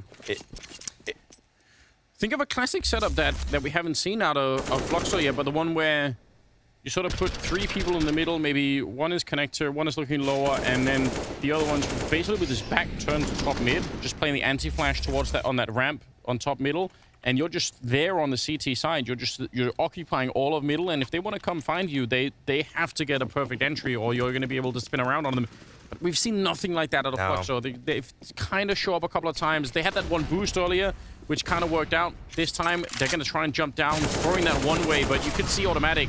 Even if he fails the spray, he knew what that was immediately, and with the boost up, Phelps can't escape. Yeah, this is a slightly different look for EG on their mid approach. It wasn't as quick. Oh no, they're being approached. Lukowski's right here. Oh, 2 kills for him. It's set up by Woody, and he is able to find a huge advantage for his team. Hex wants to recover it. He's able to get one. But this feels like Fluxo have identified that weakness too of the mid part of the map just being so open to EG. Breeze nearly sneaking in. That was nearly incredible timing. Look at that 81 damage to VSM. If you would have got that opening, the game was back on. But now Hexed, I don't know about this one. 1 versus 3. He's got the time, but he has to go back, pick up the bomb, probably find another kill to make it a 1-on-2, and then try and get the bomb down. It's such a long road ahead. Yeah, but he's got utility. And with these players lit up on the Fluxo side, he has so many angles to clear that it'll be difficult, but if he's able to just get this bomb down cleanly, there is a world. There is a chance. Yeah, and you can even see the way that he's moving, because, like you said, he's got so many angles. He's even saying, you know what, I have to make some assumptions that they're not going to be in certain places, otherwise I'll just run out of time. So he's already taken an enormous amount of risks running all the way up here. There's actually some damage on to Lux. That's the right utility he needs to throw. This gives him a chance. Through the smoke, though. Lux able to find him. Okay. That's a bit of a shame, but yeah, he got within striking distance. Could have maybe planted the bomb a little bit earlier, but whatever. 7-7. They have enough money, so he wasn't pressured to put the bomb down for the cash. He was just trying to win the round. Yeah. Nice hold towards middle this time. Every time Fluxo actually make an effort to fight towards middle, it's been successful. Yeah. It's just that they aren't doing it very often. See if that actually leads them to a different defense in this round, but there it is. Got another exit coming. But look at who's in middle. This time they actually are playing that position. Lucaso, he's going to check it, flashed in, but the execute's already live. Automatic will get one in return, and Lux, he can't see a thing down there. Double opening for Automatic. That's a strong start. And look, how's it? He just came charging in. Look at the mechanics. Huge double kill. Almost could have had Circus well, but he is lightning fast with that gun. 2-on-2. I really need to see the replay. That happened in a split second. That was so quick, just jumping right through the jungle or through the stairs smoke, able to find two. Such control, and this, yeah, we're gonna get it right here. Boom. Oh, wow. That was sick. Yeah, they didn't know what hit him. Cirque even took a second to respond there, but VSM, he's in the prime position to stop this from kneeling. Oh, he turns away! Oh, that gives a huge opening and a big problem to Woody. Especially because there's so much time left. If there was only 15 seconds, he at least knows it's gonna be B, right? But now with 45 seconds, could be anything. So it's almost smart that he's just setting himself up in the middle of the map saying, you know what? I just have to be a little bit close to a bomb site. I can hear where it's being planted. He's found the right timing. That's actually great. But still got the problem of Cirque holding this with the AWP, and he's coming in for this shot. Almost gets it, but not quite. Woody instead takes him down, and now 17 seconds. Faking it out and going for the fight. Woody clutching the 1-on-2. And that's the lead for Fluxo. 8-7 at the end of the half. They're in a good position. We'll see if they can finish this. Second half is coming up after the break.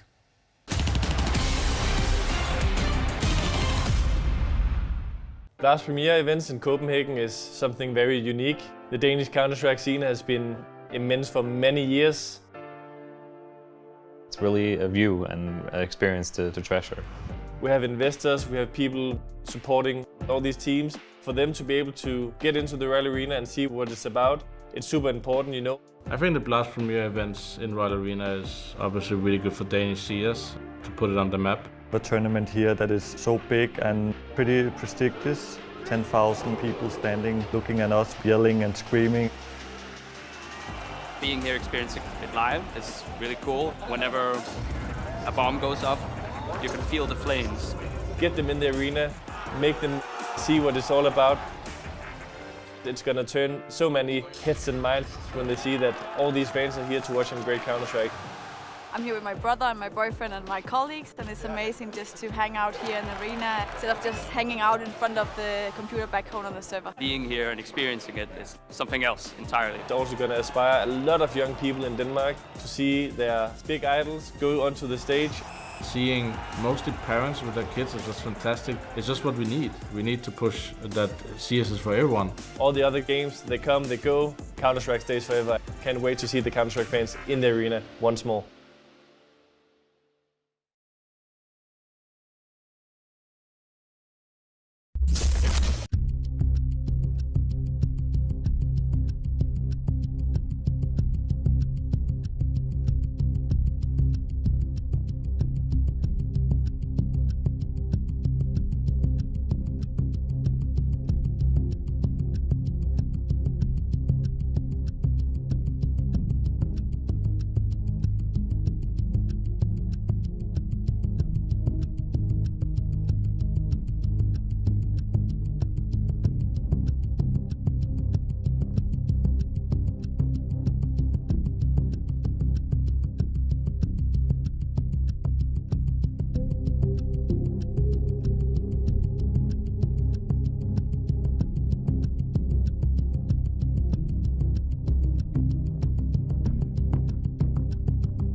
Molly jungle me. I got out.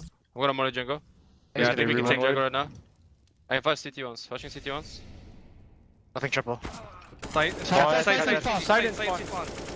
Bomb it up. Bombs. I got the bomb. Yeah. Rob's last. PT.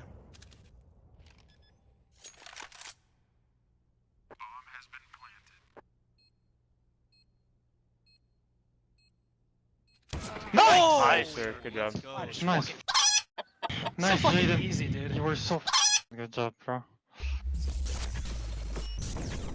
That's a nice moment. You actually, you even get a sense for how Hex was able to get the 4th kill on the guy that was inside of the site, because that was called out on the initial peak. I think it was Breeze or it was coming out of apps like that or out of the palace.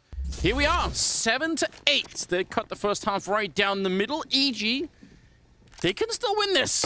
It's possible. Breeze to the opening, taking down Phelps, and Lux, yeah, he's so flashed. Even with the P250, doesn't really want to fight this one. But Fluxo do have a 1-round lead. Ooh. Okay. Well, EG have a 3-man advantage. Lukowski just trying to find something in return here. Desperate attempt to get it back, but he decides otherwise. And this is not looking too promising for Fluxo here in the pistol. Good palace push from EG, but still a chance.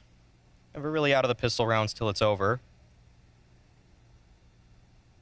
Okay, he's gotten pretty deep here at Sandwich. I don't think EG are aware of this. No, definitely not. Oh. And if he can call in the Lukowski to take away some of the attention, maybe something could be done. Smoke up. Is that going to give it away? Flash as well. He goes straight for the bomb plant. No slowdown. Full commitment coming out from Woody. Might have given his life for this one. Indeed, he's going to be going down, but yeah, at least they get the bomb plant to the pistol. That's something to work with. And in a 2-on-5, I mean, I don't know what more you want to really accomplish at that point in time. Yeah, getting the bomb down, it's an objective-based game. It's going to give his team quite a bit more money moving forward. And actually, really just gives them a great chance to win this upcoming one, which is sometimes even better. Yeah, before the CT side can really build any kind of an economy, but what a start here.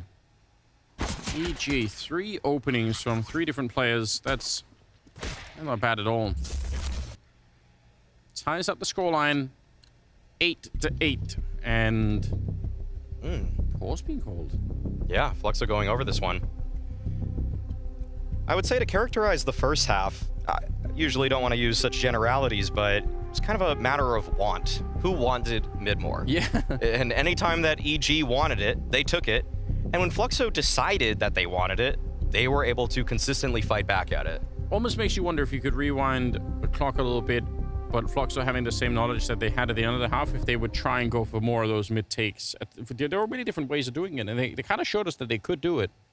Yeah, they had a few different styles to go for it. I'm sure they would even know the mid-round type of setup to hold it. Yeah. So I've seen Phelps run that before, actually, back on the SK lineup. So they definitely have knowledge. It's just implementing it. Putting it to good use. So, after that pause, we'll see what Fluxo has in store for us. They don't have too much utility, though, so that might actually work against them. And some of that utility is already being just used towards middle, and I think this is just an A walkout for the majority of Fluxo. Top of the smoke. Yeah, you're right. They just want to try and see if they can go for it. Cirque flashed, but still had the lineup. Probably saw Lukowski before that flash was in effect, so pretty good double opening here again in favor of EG, and this... The early buy from getting the bomb plant so far is doing absolutely nothing for them. And at minimum, even if you can't win the round, you need to do some damage in this round. You need to make it a little bit expensive for EG. Well, that's one. But getting this bomb down is going to be torture. Cirque taking down Woody, and now Lux.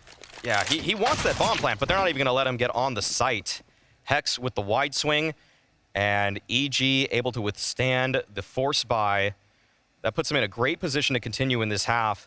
As Fluxo, they definitely have to give this one up. And I think that was probably a call that Woody just came up with. That didn't look like it was well rehearsed. No. Just the flashes, kind of disconnected. You can see the idea behind it, that they want to feign for mid control, but then the A walkout, it just has to come a little bit sooner while the eyes are at least towards mid, or else what's the point? Yeah. And especially once Phelps is dead, it's like, oh, that's all of the mid pressure kind of gone. Even worse still, they upgrade one of those FAMAS or MP9 into an AK on top of everything else, so you're also giving them some weapons to work with. Okay, well, Phelps is doing work in this round that looks like it should have been lost already. They've picked up an M4. This is a little bit awkward. Some damage being output, though, from the CT side. How is this happening? How are they losing all these fights? They're finally going to get it back, but that is way too close. That round looked better than the last one for Fluxo. Way better. Oh, wow. Okay. That might be something to be concerned about if you're EG here, how brittle that B defense felt. That was kind of flimsy there. It was just pistols for the most part, so they're going to have to do better if they want to make sure that that's not a point of vulnerability on their defense. And Fluxo will, in fact, have their first gun round. That bomb plant affords them quite a bit to work with here. And I really am concerned with how Woody is going to put this together. Just a call on the fly on the first force buy, but this looks like it's a more set plan. Yes, okay. Wow, yeah. Whole range of nades being set up from outside of the B hallways. Going to be landing in middle. And let's see how much pressure they're going to be able to put on this. Phelps with the opening. That's on Breeze, and that's all the way over on that catwalk, and they're going to speed it up. They realize there's only one person here at the back of bench, Nealon. He's going to get completely flooded back here, and they might want to save the guns already. That kill from Phelps was everything, and there's no help for Nealon at all, and they just charge him down in the site, hunt him like an animal, flooding the site, in fact, and Automatic actually wants to test this out a little bit. Probably just wanted an exit kill. Okay, he got what he wanted there. Yeah, that's obviously great understanding of some of the fundamentals of Mirage. But once you typically, right, there's going to be one in B and one on the catwalk. And if you find that player on catwalk and you're in position in the B hallways, you have to go for that. Yes, that is your time to attack. Okay, that was a much better look for Fluxo. I was a little bit concerned given the fact they had to use a timeout to call a force buy strategy, but given that that one looked relatively well rehearsed, pretty clean in fact, I have now restored my faith in them. That's good. I mean, everyone's playing really well on the server right now. There's no one that's really letting the team or any of the teams down here. And it's a close game once again. First map ended in overtime. Fluxo able to edge it out, but this one could be going the same way if it keeps up like this. Cirque and Neal at 14 kills, but Breeze at 10 at the bottom. It's not a big spread at all. Phelps, I mean, this is the guy you have to worry about at mid. He was so good on his previous lineups at taking space, at being such a disruptor, and he was so relentless on top of that. Felt like every time he got space, he wanted more, and he was so efficient at doing it. So he's going to be a consistent problem for EG. Oh, wow, all in on middle. Yeah, every single member of this T side is just, in one way or another, engaged in some mid-control. I think only VSM is kind of checking to make sure no one's sneaking up in T spawn, but otherwise, they got 4 people in here hanging around. That is dangerous if EG are pushing the extremities, which you can really do on this map. I know we didn't see that much in the first half, but it can be done. Lucalzi with a good opening, and looks, oh my god, they're picking the whole thing apart. Game over in this round, surely. Cirque and Hex to the left. Not much to really do here. Save the guns if you can. Yeah, that was a really risky approach for mid for Fluxo. They didn't smoke anything at all. They just waited for EG to re-aggress, and if there had been a good flash, some support nades, I mean, that could have been a disaster for Fluxo, but surprisingly works in their favor. They still haven't converted this yet, but without any solid A defense, can't really see EG having a chance. Sorry, that is the classic Counter-Strike experience for Woody. He was scoped up forever at that corner, and as soon, I'm pretty sure as soon as he, flicked around, yeah, just peeks him. It's always timing. All right, well, Lucalzi is ready to limit the map or hunt for them if the bomb starts to get a bit low. That's a good kill. Oh, and he baits out the shot. He is so sick. Yeah, he's good. What a revelation. Yeah, he's really good. His movement is excellent. It's so precise. We saw some of it on Dust 2 on his entry routes. The way he's able to just throw these perfect jiggles out, the stutters before he goes for the full swings. But CSGO manages to keep himself alive. Not a guy you want to see in a one-on-one Lukowski. So creative with his movement. Yeah, and we see this positioning from Fluxo. It's not like they actually were even decided on what they wanted. They just held mid, and they basically turned mid into a bomb site, and they had a crossfire to defend every entrance. It's a cool idea. It's really tough. It makes sense in theory, but in actuality, if there are good flashes, usually you're just gonna die. Well, we talked about the A executes on the first half. Looks like Fluxo inspired maybe. Want to try something similar? Molotovs and everything. Hex though. Throws a spanner in the works. Going to be taking down Lukowski early on with a deagle shot. That wasn't part of the plan at all for the T side. And they have to be careful. There are more people on the bomb side. They don't know about that yet. They don't realize, but Breeze is right there. And that is a shocking surprise. Woody is out of it now. 5 versus 3. And this is crumbling a little bit now for Fluxo. They need to take a deep breath and try and get some of these kills back. And try and avoid that AWP more than anything else. This is risky. Automatic ice cold on the other side. This time it is the commitment of the bomb plant. VSM got the right crosshair placement, and he's going to be able to take one down, but a wallbang coming out. Still a 2-on-3. They don't have that many weapons either on the EG side. Nearly a line up, but CSGO is quick with the AWP to bring down Lux, and now it's on Phelps. He's been very good on this map. 2 versus 1. They don't have a kit, so they have to move quickly. They got to find him right now. Picked up the AK there, but oh yeah, comes off the defuse, and I think that might be the last seconds that they need here. Phelps just has to wait it out. CSGO, he can get the kill, but he can't win the round. Fluxo, they're going to take the lead 11-10. That was such a risky approach from Fluxo to just try to send VSM to get that bomb planted with no cover to speak of. It works out, and that's probably just because EG didn't have the weaponry to truly fight back. But this was a bit hasty from Fluxo, and usually you just want to see someone get close to ticket booth to at least cover that planner in some way, take CT control. Usually at least just want an area smoked or just some personnel. Yeah. But they got away with it. A little bit of a robbery there. But Fluxo, they take back the lead. And EG, they probably felt pretty good about how this game was going, but now things have turned on their heads. Yeah, I mean, on some level, whoever's doing the entering on the A bomb side, where you stop is where the entire team stops, right? So if you can push all the way to CT spawn, you create this huge, huge runway behind you that the team can follow up from behind. It seemed like the whole of Fluxo team was just kind of stuck back there in a weird way.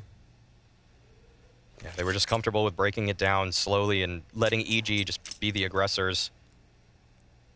It's a bit of a bold call, but it worked out. Now we're going to get right side smokes from Fluxo. Stairs and jungle. But there's still 2 lurks towards middle. So we'll see how those activate between Lukowski and Phelps. And if EG are too hasty on their rotations, they may get caught off. VSM showing presence at ramp. Yeah, with the flashes coming out. That's a great counter flash there. VSM is out of it. Automatic with the kill on Lukowski. It looked for a minute like CSGO was going to get picked off on the ticket booth from that swinging AK. But they're cleaning this round up really nicely. Woody's going to be going down. No casualties on the EG side. They tied the scoreline right back up. Yeah, just another set piece, I would say, from Fluxo. A lot of these rounds from Fluxo don't seem to have necessarily too many layers, but they've been effective thus far. Can't really complain about the results just yet. But sometimes this kind of calling style, it runs out of steam at some point, where you extend or you just work through your entire playbook. Just to remind everyone what's on the line as well in terms of getting knocked out. You have no second chances, so if you lose right now, you're getting knocked out now. For EG, they did qualify, but for Fluxo, missing the major, if they can make it all the way through, that's going to be huge, obviously. I'm sure they're very, very hungry to prove themselves in every tournament they could attend. Ooh, that's not that bad, but CSGO is immediately there on the return. Again, he could have gone down right there. Bomb is committed to the bomb site, and it's Lux on his own. EG taking control of this game right here. Yeah, Lux is just trapped now in the apartments. Oh, wow. finds one way out. Still, so much to do. Hex, he's closing the net. He's cinching it up. Yeah, easy. Yes. 12-11. EG, they're 4 rounds away from a third map, which would be on Nuke. That could be interesting. Yeah, that one is going to be really such a unique game in terms of who has the deeper playbook, who's more comfortable. Both of these rosters still relatively new, and Nuke is just generally one of those maps you're bringing in much later into your pool. We see Fluxo, they're going for another timeout here. I feel like the playbook for this team is running pretty thin already, but maybe Woody's got a great idea, a master plan. It's definitely not new to the in-game leading role, so just trying to explain every step moving forward. I like how VSM has 3 tattoos on his fingers that just say VSM. In case he forgets. In case anyone forgets. Important stuff. 24th round. But looking at the money, 9,000 on Cirque, almost 5.5 on Nealon. I mean, they're in a much stronger position right now, EG. And Fluxo, some of these rounds on the T side don't seem super inspired either, right? No, not quite. I mean, there's a lot of just defaulting here for EG. A lot of very simple 2-1-2s. Okay, nice kill. I think that might be the end of the road for Fluxo, though. Well, Phelps actually snuck in pretty deep. This could be interesting, but it's still far away from a round victory. All right. Gonna go straight for it. Hard to say, you know, sometimes you love to see people who do the trigger discipline thing and kind of wait it out, but I mean, in a 1 versus 4, yeah, it's kind of hard to imagine that you're going to get a lot out of that. I would say with the bomb down on Cat, if he had the bomb, I think there would be trigger discipline there. Sure. But sometimes it's just about inflicting the most damage possible. Didn't quite hit the bunny hop through that. A nice attempt. Yeah. 13-11. Feel like Cirque would have hit it, but no doubt. Now, the hop and the shot, either way. I feel like some of the basics that you surely want to accomplish a little bit, especially maybe on a map like Mirage, is just, I want to see Fluxo try and manipulate the defense a little bit more. I feel like that right now, EG, they set up their initial positions, and they can just stay there most of the time. And if there is a hit at the A bomb side, it's a full-on send, and they can pull people over. I'm not seeing... There's not a lot of deeper layers to this, it feels like, at the moment. What a Maniac winning the fight in the middle. That's a 3-man setup for the CT side to try and fight it, and it works beautifully. Double kill, and they even read the next part of it. Throw the Molotov preemptively to stop Lukowski from doing more than just the 1 kill. Yeah, the fact that he gets 1's a miracle. It actually opens things up for VSM, who's approached so closely. I don't know if Cirque knows he's this close. Oh no, this might be a disaster for EG. No way you're supposed to give this one up. The bomb's still down very far back, but they might just be hunting for the kills at this point. Oh, this is super scary, yeah. Still got a minute left. Almost dropping Breeze through the smoke. Gonna be moving up. No. And Lux will get the shot on 1 versus 1. Breeze able to bring it back. That is so unlikely. He's almost dead. But he'll make it 14-11. Crisis averted. Breeze locks it down. That was so scary. There were multiple players from Fluxo who felt very disadvantaged in their fights, but they still were able to come out with a couple of kills. Oh, that kill from Lux. Yeah, I was kind of wondering how that happened, and now we see it. Oof, okay. Here's something else, right? At the end, that one-on-one with Breeze, T-player had an AWP, and that's probably because they had no idea how much damage they'd done because the damage was through the smoke. Yes. They don't even know that he's low. Absolutely.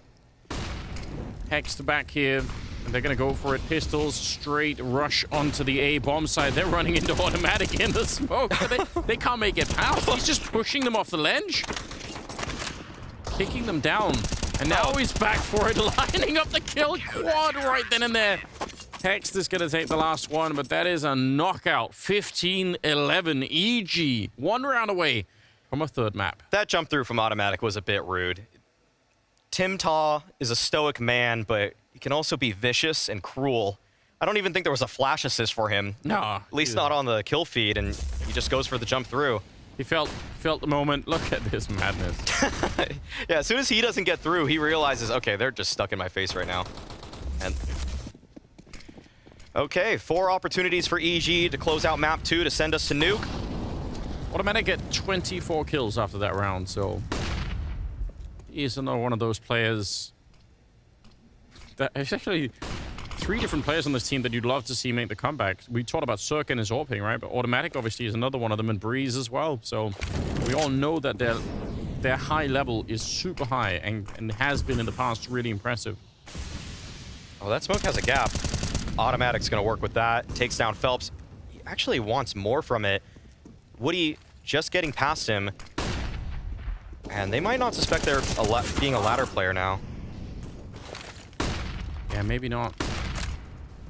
Lukowski finding Nealon. Look at the push out from the B bomb side. That's Breeze on a mission. And this could absolutely be a map-winning play at the moment. Yeah, he is closing in on them. This looks like it's going to end right here, unless there is a miracle on these entries towards A. But Fluxo, they're just holding their ground. Every second that they wait, Breeze finds more and more value with this flank.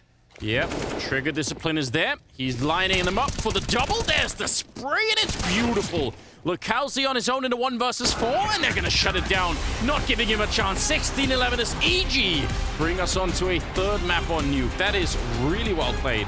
Yes, a much more comprehensive victory here for Evil Geniuses. They're going to look back at Dust 2 later on to figure out what went wrong, but this was a map that they firmly were in control of. So we are going to see how map 3 goes. But first, a break and the desk.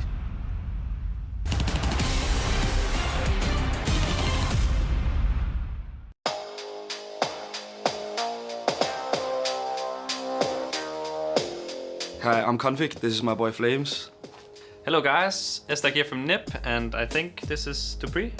Hey guys, it's Nico here, and I'm here with Ozzy, and we'll be doing CS Money Rate My Inventory. I think the pattern is pretty cool. I like it. The red on red is always a good combo. Yeah, it's not bad. He's going for the red theme, and I think he copied Nico. Nico had this first. I have that skin too. I think it looks good with the kimonos as well, so I'm a fan of that. It's cool. I mean, red is cool. Sometimes I just feel like I want some mixed colors, so I put the red AK, and I'm just running and shooting. Big fan of this one. Yeah, the Blaze. There's no mistake with this one. Blaze? I mean, he definitely copied Nico's inventory, because that's what Nico's using. I'm good to you, so I'll definitely give you an S. I think the Blaze gives it an A. For sure. So maybe like a middle B guy? Middle B guy, yeah. I'm not a fan of the Ursus. Felt like it looked nice, but then everybody made a meme out of it. Why is everyone using It's red red theme skins? again, or? Here we go. Yeah, maybe it is. Astralis, I need like red gloves. I have a red knife. I need to get something red. I never used them. Yeah. Never even thought about it. They're ugly. Okay. They're really ugly. Yeah. No. No. I mean, Bake is good, but just like...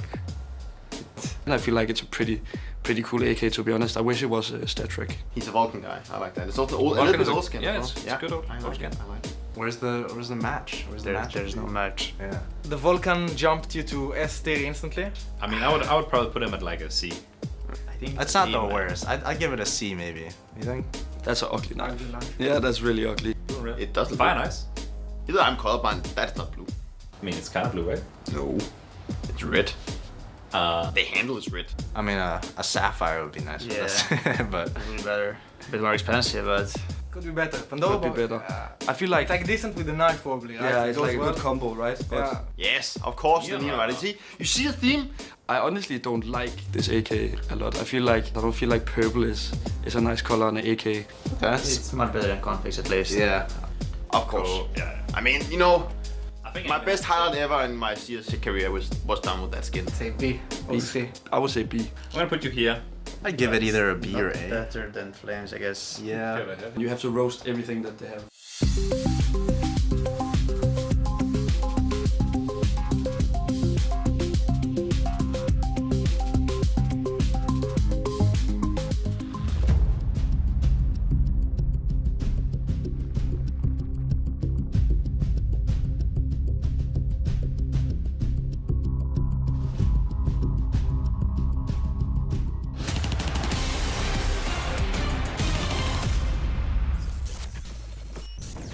I killed B. Alright, smoke B.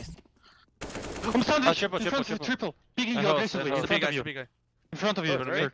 A guy, that's A guy. One pushing spawn. Pushing spawn in. Coming. Spawn in halls. It's spawn in halls. He has an op. Has an op spawn. I flashed it. In front, default. Smoke to myself. No one can flank if they want. What's there? No bomb, I guess.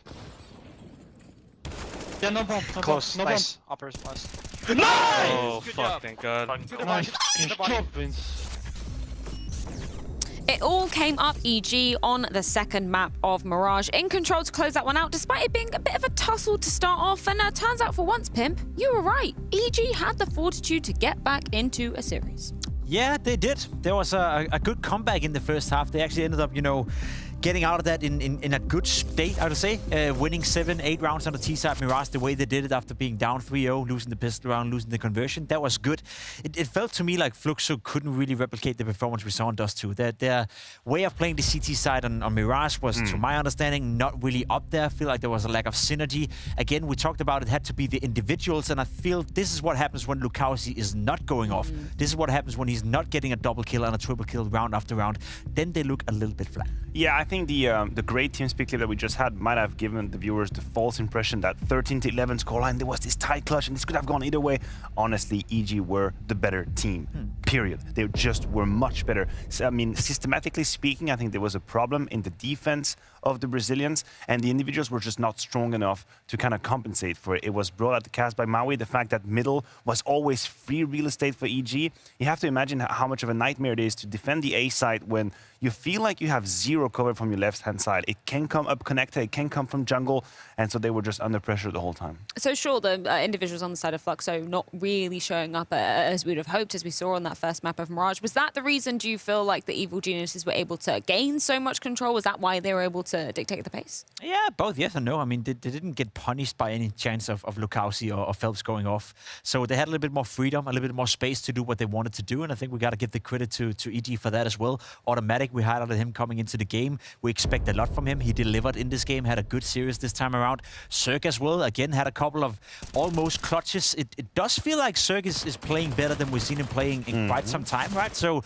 there's a lot of positives to find within EG right now, and I think the combination of all these small things with the fact as well that Fluxo didn't have a player, you know, shutting down for EG, made it feel like, as Matthew said, that EG were far ahead. I like these highlights we're seeing from Automatic because they also paint a picture of EG being way more proactive than Fluxo were on their CT side. You see where Automatic is taking all these fights. It's mostly from window. It was from up top mid when he was pushing. We had this last round. We had the flank from Breeze through T-spawn. I felt like EG were just very slowly constricting Fluxo. They were grabbing map control away, grabbing information, and just deducting what the hell the end of the round was. Yeah, I like that word, proactivity, coming out for EG, because particularly with those automatic highlights that we just saw coming in. I don't know whether it's just the nostalgia in my brain. I like something to show on with that when we're looking back at automatic as well, particularly coming back from the side of Valorant as well, the game that must not be named. But I like that we're seeing him having a resurgence coming into this EG lineup. Yeah, it's nice to see, and he's much needed, right? Let's be completely honest. If EG want to find any sort of success in the future with this lineup,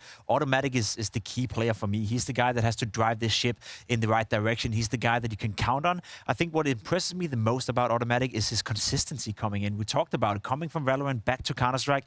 He had to rediscover what it's all about, right? Get into the meta and figure out how can I, as an individual, affect the game and put it in a positive way. And consistently speaking, I feel every time we talked about EG, even in the period where they were not doing well, we always highlighted Automatic as being the one positive thing, the one positive silver lining for that lineup, and he's just continuing down that track. It's funny you mentioned that because I was actually having this internal dialogue whether I see Automatic as a star player or as just a solid player. And I think his perfect position would be to be the third or fourth best player in a team and just be solid. Can you imagine if your floor was Automatic and how strong he is? And I think he's got the game sense for it. He's not necessarily putting himself out there in crazy positions, but he's just relatively clever in how he plays. He knows when to take fights. If you tell me he has to be the main star of EG, then in itself, the statement I think is problematic. It's because Breeze should be here, Zerg should be here, and if these two are popping off and suddenly Automatic is right behind, then it makes sense. But if we're always counting on him, then I think there might be some other issues. I mean, to be fair to Cirque, he did pop off in this map. Great to see a little bit of a vintage resurgence from the man himself. I don't know whether we're always putting him under the spotlight saying, is this a return? You know, the age-old question, is he back to the form? As you said, After one Pimp, game, of course. Yeah, it's been years. No, because it's been two maps in a row. Two maps in a row. Is that how low we have the floor? Yeah, it is for Cirque, to be completely honest. Listen, I like Cirque. I think he's a nice guy, and whenever you speak to him, whenever you... conversation. No, but the thing is, right, it's one of the few people out there who's been taking so much criticism for so long, and he still has a spot within the team. So the fact that he's still trying, the fact that he's still standing up for himself in interviews, admitting that, yes, I do suck. Yeah, I'm not happy about how I'm playing, is admirable, at least in my book, when you then come in and you actually show us just a little bit of that glamour. You two are laughing right now, but mark my words, if this guy's coming back, you will eat your goddamn words. You'll have to say sorry to Cirque, because he is a nice guy, and he's playing some damn good laughing right at now. Cirque. I'm laughing because I can hear Launders laughing from the green room at you saying, Cirque's a nice guy. At least he's such a nice guy. My heart's been broken so many times. He's just a really nice guy. We always critique him. Let's just give him that he's a nice guy. Well, let's move on from the critique or the praise that we actually were intending to give him after that map in Mirage, and let's move on to talk about Nuke, the third and final decider coming into this series. Of course, going from two kind of less tactical maps, so to speak, coming into a slightly more tactical one. Where do you see the land laying for both sides of the equation coming into this round? Fluxo played this map an awful lot, domestically speaking. They played it 14 times, I think, as a core the past 3 months, and they have quite a lot of success on it. You see the map win percentage is quite high, but then again, mark my words right here, domestically speaking, right? They're playing against teams that you hardly even know who is. So I'm not really going to use those results to back up that I think Fluxo is going to win or are the favorites on Nuke, but it tells me the story that it's a map they practice a lot and they play it a lot. I mean, there are still some relatively decent names in the list. I saw there's a victory against 9Z, there's a victory against Israel, so these are names that are not completely unfamiliar to Counter-Strike, but I could Pimp's sentiment. Now, we talk about Fluxo, and I think one of the issues they have had in this series so far is to be in control on their T side. I always thought they relied heavily on individuals to pop off and turn around rounds. We've had the Lukowski example on Dust 2, famously round 30. Now, Nuke is a map where I feel like there's maybe a little bit less space for individuals to just take charge and take control of the game. I think you're going to need to have a bit more of a refined and oiled game plan, and I don't know if Fluxo have it. Jacob, opportunity to flip-flop back to the side of EG. To Flux-flop. Okay, Stop well it. done. Get out. Just leave. He's about to leave now. Yeah, I'm not staying. going to flux-flop. I'm going to stick with my Fluxo prediction. One thing that could hurt that is Automatic. We talked about him. He is by far the highest rated player for EG on Nuke. 1.20 rating on average. The second best is Breeze and 1.05. So yeah, to kind of highlight what Matt is saying, Automatic is the best player in EG. Automatic will have to get the job done, otherwise Fluxo will. Well, we're going to see if he can continue that form, as it is one map apiece in this crucial series between Fluxo and Evil Genius. There's a spot at the semi-finals at the Showdown on the line. We're going to find out who's going to be taking it after this.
That right there is what we're playing for, and we've reached a third map. The odds even out a little bit more back in the favor of EG. They did win their own map pick, so good job. Exciting. Nuke is coming up. How do you feel about that, Maui?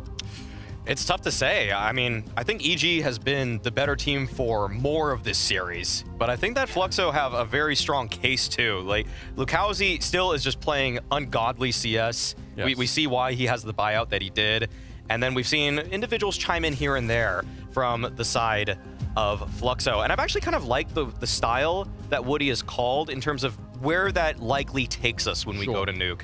The out-of-spawn style, having an idea every single round, or at least one that he can put together, that actually is promising. And given the fact that the old MIBR roster with Woody was pretty good at Nuke, I think they have a good chance on this one. Yeah, I think they do as well. Nuke is kind of where I fell in love with Woody's AWPing, so I'm, you know. I remember that. I'm lower excited bomb for site. it. Yeah. Good times all around, but I guess we'll see. I feel like there's definitely been mistakes on both sides at different times, but overall, we don't have a shortage of players right now that are willing to take fights. They all seem really confident. They're playing really fun Counter-Strike, so I'm excited for it. I think this is great stuff. We're seeing, you know, Automatic in that last map, sort of a little bit of resurgence for him. Yep. One point I tried to popularize him as like the SIP of North America, because I feel like he's back, you know, in his prime. He is such a reliable player. Like, I'd pick Automatic in a 1 versus X duel a lot of the time. He seems so capable of always slowing the game down. That's the thing with Automatic. He's always moving at his own pace, which makes him such a scary player in those late rounds. But also, what was fantastic about his game at Connector in the last map is that he was able to take a lot of opening duels, and he was still able to thrive through them. So right now, he looks to me like one of the most complete players in the server, and even when EG was going through its turbulent times, he was definitely, in my eyes, their best player. He was always able to come up and just made very few mistakes. Even after his stint in Valorant, came back, and it felt like he didn't miss a beat. He was defaulting and outplaying even Tier 1 European competition whenever EG had the chance to face them. So this is an Automatic that now has help. The help is here. Yeah, it really does look super interesting, doesn't it? We saw a little bit of the old shimmer of Cirque with that AWP at the right moment. The flicks are so ungodly fast, and that's obviously, you want to see way more of that to come back into it. I would even say mechanically, Breeze in some of those moments look really good. So, I mean, that duo alone with Nealon doing some of the calling, and Hex, again, we talked about it earlier, he looks like a really good pickup in certain moments. It feels like he's still doing a great baseline of work right now, so there could really be something to build on here for EG. Hex is actually, he seems like he's quite well versed in the early round, the mid round. It's almost just the tense late round is where we've seen him have some difficulties, and moving a little bit too fast here and there. Surely you could even make the argument that if Hext is alone in that late round, probably something else has gone wrong, because you would want for that to be Automatic or somebody else anyway. Yeah, I mean, well, sometimes Hex is the lurker for them, but I'd say on CT side, it's pretty awkward if he's the last guy, you know? He's frequently just on-site defenses, just the anchor player, and usually that means he's the first line of defense. So if he's able to actually make amends or just fix some of those late round situations, just slow the game down, maybe have a crash course with Automatic about how to slow his heart rate down. That's it. Yeah, that's what I would do. Or maybe just talk to like a meditative guru and say, how do you lower your heart rate? What should I do? All right, well, maybe, I don't know if you're allowed to wear one of those wristwatches that, you know, monitor, but just keep an eye, a little alert that goes off and says, all right, I'm getting a little bit too wound up. And deep breath. Quick tech issue, but I think it's being worked on right now, so shouldn't be too much longer, and we should be able to get into it. Nuke as the third and final map, and it's not even the last best of 3 of the day. We do have another entire match coming up. Here we go. We're on Nuke to begin with, so big welcome, everybody. Sorry about the delay, but we are ready to get into the game right now. EG versus Fluxo. So far, I'd say this has been one of the more entertaining best of 3s I think we've done so far during the showdown here. EG on the CT side first, Fluxo on the T side. Yeah, it's given us a variety. That's what I'll say. Lux, early on, taking that duel with the P250. One shot, that's all it takes. But Breeze, he knows that too with his weapon. And he's able to find Lukowski. Still standing his ground, but a quick return from Phelps. Such a quick quick shot for Phelps. It looked like he didn't even round the corner, and the trades continue favoring EG for the minute, but that's going to change. Phelps taking one back, and he's out there looking for it. In fact, both the CTs are out here. He's going to find that out, and as soon as he does, oh, Woody still goes down. I thought maybe they could get the bomb into a site. Phelps hunting for it. Does he have it in him now? 3 kills already. Nealon's out there, and he's going to find it. What a quad from Phelps. He looks a little bit unimpressed himself, but that is a mad round for him. Yeah, Automatic and Nealon, they give him the duels at the very end, and Nealon kind of got caught in no man's land. I thought he was going to tuck into hell right there, but instead he invites the fight, and Phelps said, "You asked for this." Yeah, if you wanted it, then you better be ready. Second round coming up, and Fluxo, they'll take that win. Double Scout, double Deagle, and an MP9 on EG. They're pretty dangerous in this round. Oh yeah, this is nothing to scoff at. Fluxo really have to worry about the varied utility and weaponry of the defense here. And they got to worry about Cirque, because we've seen him already warm up into this series. And with the Scout, I feel like this is in some ways his signature weapon just as much as the Op. Yeah, got to be real careful you don't get tagged up too early here. They are messing around a little bit still in T-spawn, trying to figure out where they want to go with it. Lux close as the smoke fades, and there's, what, another 2 smokes on the CT side at the moment. So they can't slow them down forever, which is obviously just a result of the economy. But yeah, good stuff. Yeah, another a lot of time already. They're quite blocked off. And the wall is there for Phelps to work with. Looks like he'll be trying to enter through Mini to convert an A split. There's going to be a top hut molly. But Breeze, he's already playing inside. There's a flash there to try to get him activated. But this should alert Fluxo to the fact that there is a player in this position. And Automatic, he's ready to strike. He's right here. Oh, timing is not with him, though. And a jumping Mac 10 into the bomb side from Lux. I don't know. I mean, there are quite a few different ways that could have worked out. I love the flash idea with Breeze in there. And obviously Automatic, if they're just a little bit distracted somewhere else, yeah, that Deagle popping out of the vents could be huge. But it works out fine, Fluxo. They don't lose a single player getting out of the site, so...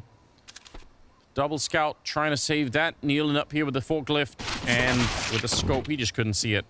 Yeah, turned away at the worst possible time. I have to remark on this. Lux on Fluxo. Like, I know. Shouldn't it be illegal to have a new org named with one of their players just in the middle of the name? There, either that or it's some sort of next level branding that we just haven't got to yet. Is he Mr. Fluxo? He owns the whole thing. He's the CEO and also playing inside. John Fluxo. I don't know. I like it though. Yeah. I did consider it as well. But their logo is just FX, right? Yeah, it is just FX. Interesting stuff. Yeah.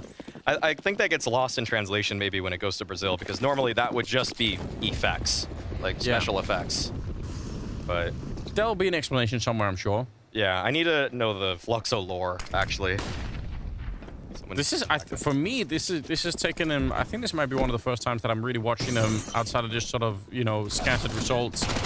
And I'd be down to watch a lot more of them play. What's cool about them is that they have a lot of room for growth. We saw the calling style already from Woody as just being a lot of out of spawn pieces.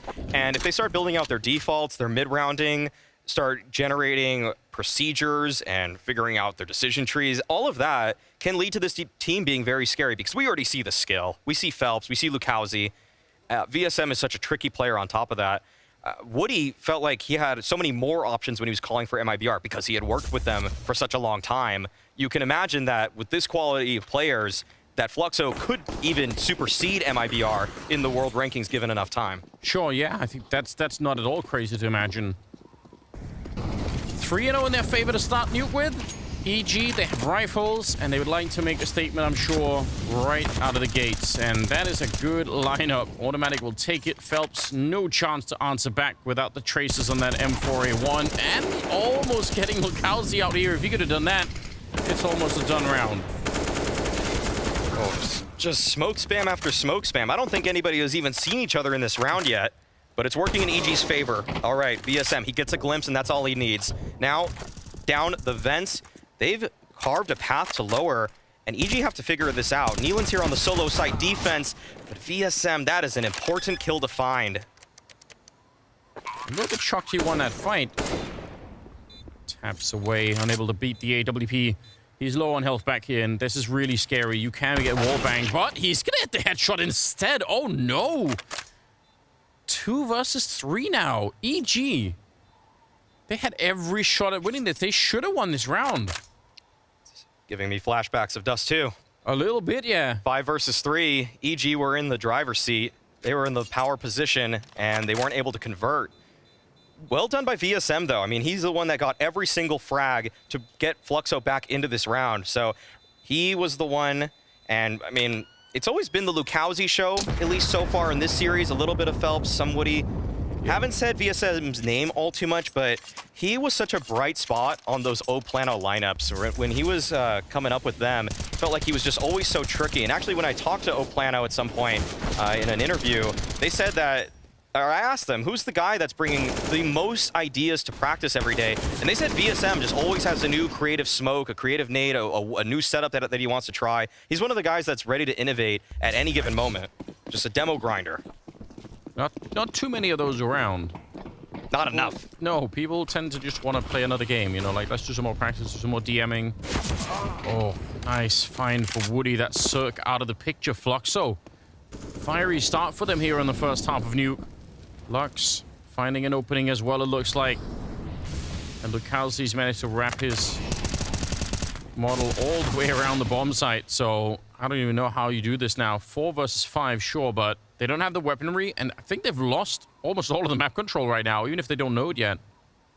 The map is one big question mark for EG. They're not sure where everybody from Fluxo went off to.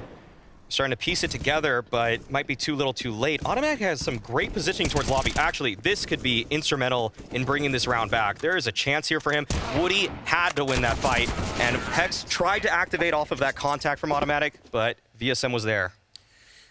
Yeah, that definitely looked like if Automatic is able to continue that battle in the lobby, he can really close it out and kind of split the forces up. But that's 5 in a row. Fluxo, they're storming through, they're speedrunning this first half of the moment. You look at the scoreboard on EG, I mean, it's 4 kills on Automatic, and then it's 2 on Cirque, 1 on Hex, 1 on Breeze, and that's about it. It's not the best kill spread, that's for sure. So, EG, they've got to change it up. They did a good job at finding the openers a couple rounds prior to this, but they just have to make sure that they lock it down after the fact. And Woody, ooh, he wants blood early. You can see that he wants to go for this pick, and Automatic catches him out. Once again, EG, you're not out of the woods just yet. Thought maybe Lukowski could have seen that. Not quite. Phelps picking up the AWP. That's Cirque on the other side. You'd pick Cirque to win that fight most of the time, but I think he's been spotted. A little bit risky. He's just trained on it. Would love to find the peak, but that's going to disappear a little bit. Cirque runs away. Automatic up close. If someone could flash him in for a peek. Oh, they actually tested, and he's going to have to go for the fight. Lukowski, what a find. Again, he is just such a sick player to watch right now. Cirque will take down Lux, but this movement around is scary. VSM is not that far away. Still a 3-on-4, but it feels like Fluxo are in a couple of positions here where they could do something. Although now that Breeze has found Phelps, maybe that will finally be working out for EG. Seems like Fluxo just want to save now in the 2v4. And that was one of those kills from Lukowski where we've been praising his mechanics constantly. Yeah. And this was one of those frags that it felt like, okay, that was a bit more cerebral. VSM, though, oh, wait a second. Is there an opportunity here? Maybe if they could win the battle downstairs. If Neelan goes down, but he's not going to catch it. He did make it down below. Still 14 seconds. He's trying to make his way back, but he can't really get there. That seems like an oversight from VSM. He could have made his way all the way around that silo, but instead, not quite. Or the reactor down there. So, I don't know. Still, from a 2-on-4 into a 1 versus 2, it's still pretty dangerous. Yeah, it's so tough for EG to win these rounds cleanly. I mean, that's the first one they even won. But prior to that, I mean, they had a great advantage. And Automatic just tagging Woody on the edge right there. This is a round that should have been much simpler for EG. But Oh, yeah, VSM definitely could have got behind that. Yeah, he could have at least got the bomb plant, right? Bit of an oversight. Yeah. Would have maybe worked out better for him, but still, 5-1. They do some damage. They don't allow EG to get away with 4 people alive. That in itself is kind of a victory. And look at this run. Look how he's all the way up here. And automatic, he's been really good outside, but that was just too much speed. He wasn't ready for it. And Cirque, he has to be careful he doesn't get trapped out here. Yeah, he's holding the angle, and Lukowski's right there on the other side of that garage, and he just wants to stay posted in that position. These players can activate, but sometimes there's a run boost to get them across. I feel like they would love to elect for that option, but it's just, do they have the procedures? Have they run that before? In fact, they just create a hold state, and Hex walks right into it. Yeah, VSM, that's from up on the silo, taking him down through the secret stairs. 5 versus 3. And you'd think Woody would be able to call this way into a victory here. Nealon, a little bit of a cross. That's good. He's going to be able to take him down. And I'm not even sure Lukowski realizes where it is.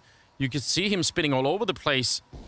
Nealon might be able to get this second kill. Indeed, he will. I think that's just a silencer making it very, very hard for Fluxo to communicate. So right back into a 3-on-3 and a little bit of a comeback for EG in this round. 35 seconds, and they're going to be down below. Woody taking up this position with the AWP.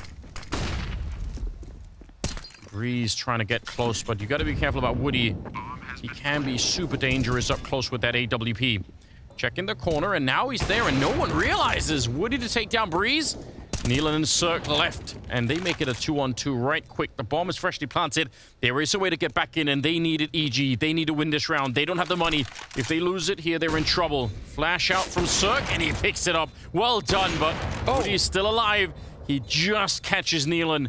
And now the bomb on the other side. Cirque does have a kit, but man, he's got to be quick with it anyway. That bomb is so far ticked, and he's playing with him, opening the door. And Cirque, he's out of the round. It can't be won any longer. Fluxo steal it back.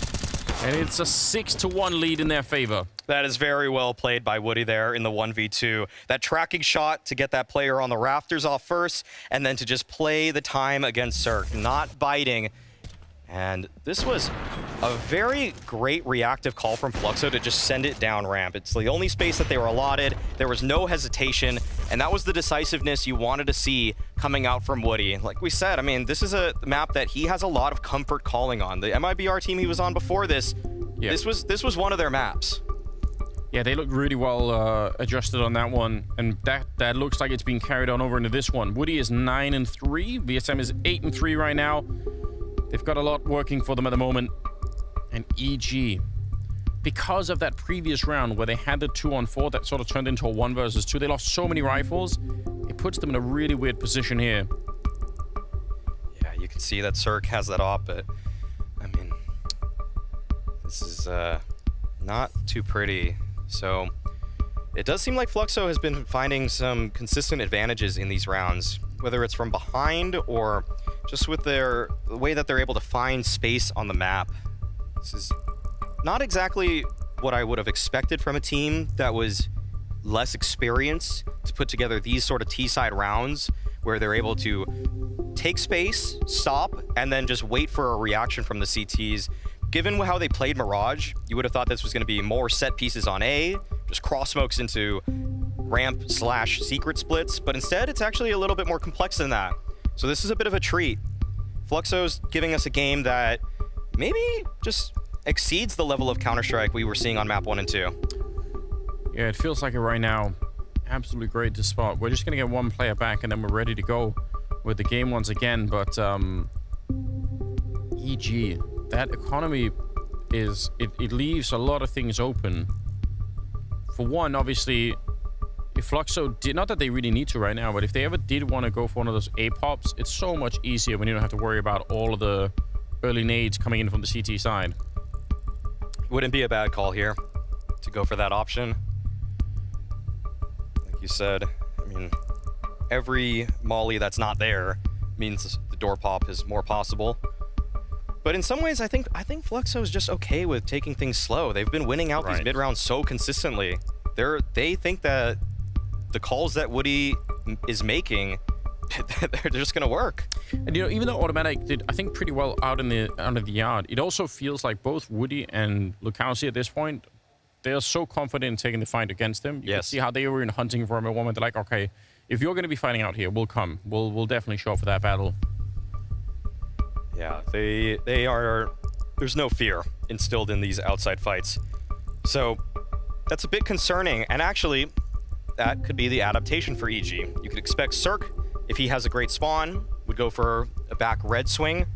Some flashes to support that. Maybe get him into secret pretty early on. All of these are great options to counter what Fluxo has been doing, or at least just post him outside, because they are giving rifle v rifle duels. If you just put an op there, Cirque's gonna win that. So easy solutions, but yeah, has to be the same call. It's VSM having a little bit of a computer issue. So once that is sorted out, we'll be back on. Trying to restart it, I believe. So looks like it's working. Yeah, there we go. We've got him back. We retrieved him from the internet void that he had fallen into. Yeah, some of those pits are pretty scary. Never a good time. Not in the middle of a game. But we're back. 6-1 in favor of Fluxo. And that is a powerful start playing the T side of Nuke. I think they're happy with everything that's going on right now. They've limited the economy on EG. Man, they need to... They've shown it many times before EG that they are able to wake up and come back and play a good game, but they need to do it one more time. Yeah, it's got to be sooner than later. And we've got Cirque moving actually towards ramp.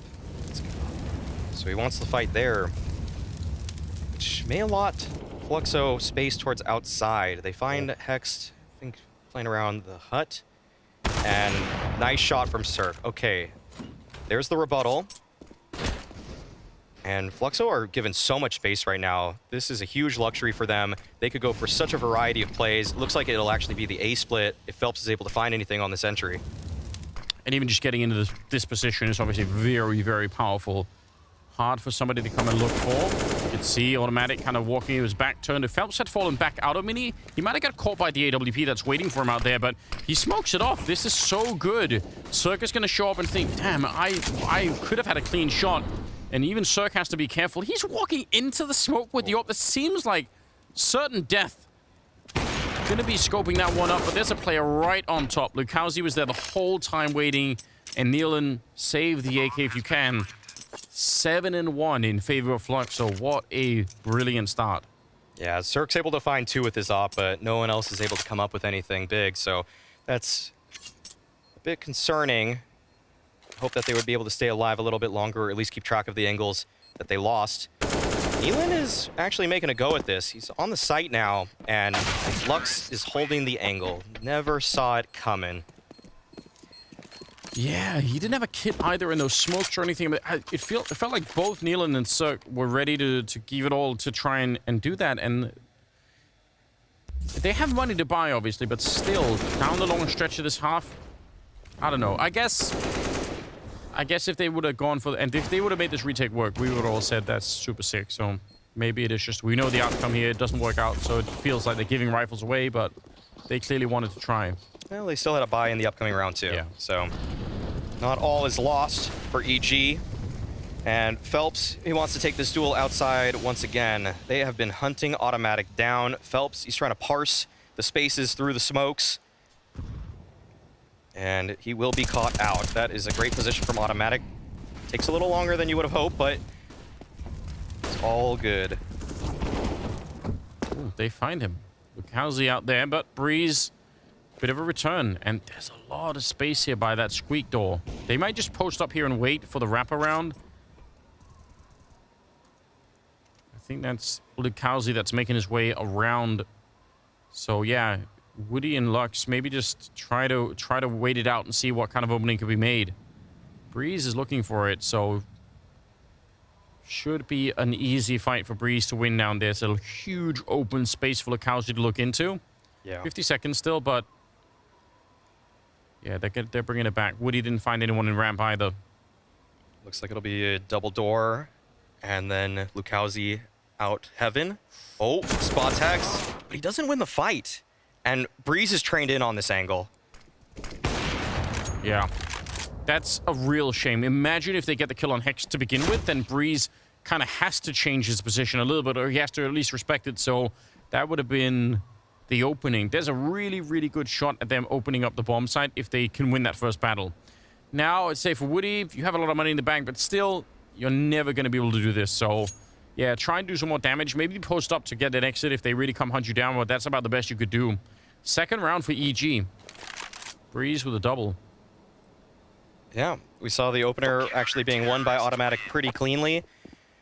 And on top of that, Fluxo, they were afforded quite a bit of space in this one. It's just that they couldn't piece it together, or at least they took too many casualties along the way. There was one more kill in the direction, just about anywhere. There would have been something else exposed. And a little bit fortunate for EG to keep 2 on that upper site because, yeah, there was a lot of real estate afforded to Fluxo, and yet EG just said they're okay with that. It's one small step in the right direction here for EG, but it has to keep going. They have to keep building behind this. If this is just a little bit of a speed bump and Fluxo get right back in the driver's seat, that's a problem. Hex almost burning down. 36 health left on him. Lux looks like he wanted to get... Well, technically he did do the vent dive. It's not the way we normally think of it, but... Usually, yeah, you want to be alive when you reach the bottom. Oh, okay, wow. This was just a farm by Breeze. That was so swift. Fluxo felt a little disconnected too. Individuals peeking out, and Breeze just able to connect with quite a few shots. Would love a replay to see all of those frags from Breeze, actually. At this point, there's just not too many options for Woody and Phelps. The bomb's down. They are just going to be saving this one out. Move it into the next round. And for EG, I mean, it's obviously self-evident, but just don't lose any rifles here. Right. Because the other 2 on 4 that they had, they did end up losing a bunch, and keeping 5 rifles alive is absolutely critical on the CT side right now. They need a bank. They need something to fall back on so that they're not so vulnerable. But 7-3 is the scoreline, or it's going to be. Things are looking a little bit better for EG. Still a long road back before they can really start to feel confident. But it's not impossible. I mean, this first half can still be recovered in a nice way. If they get to I mean, they can still make 8-7.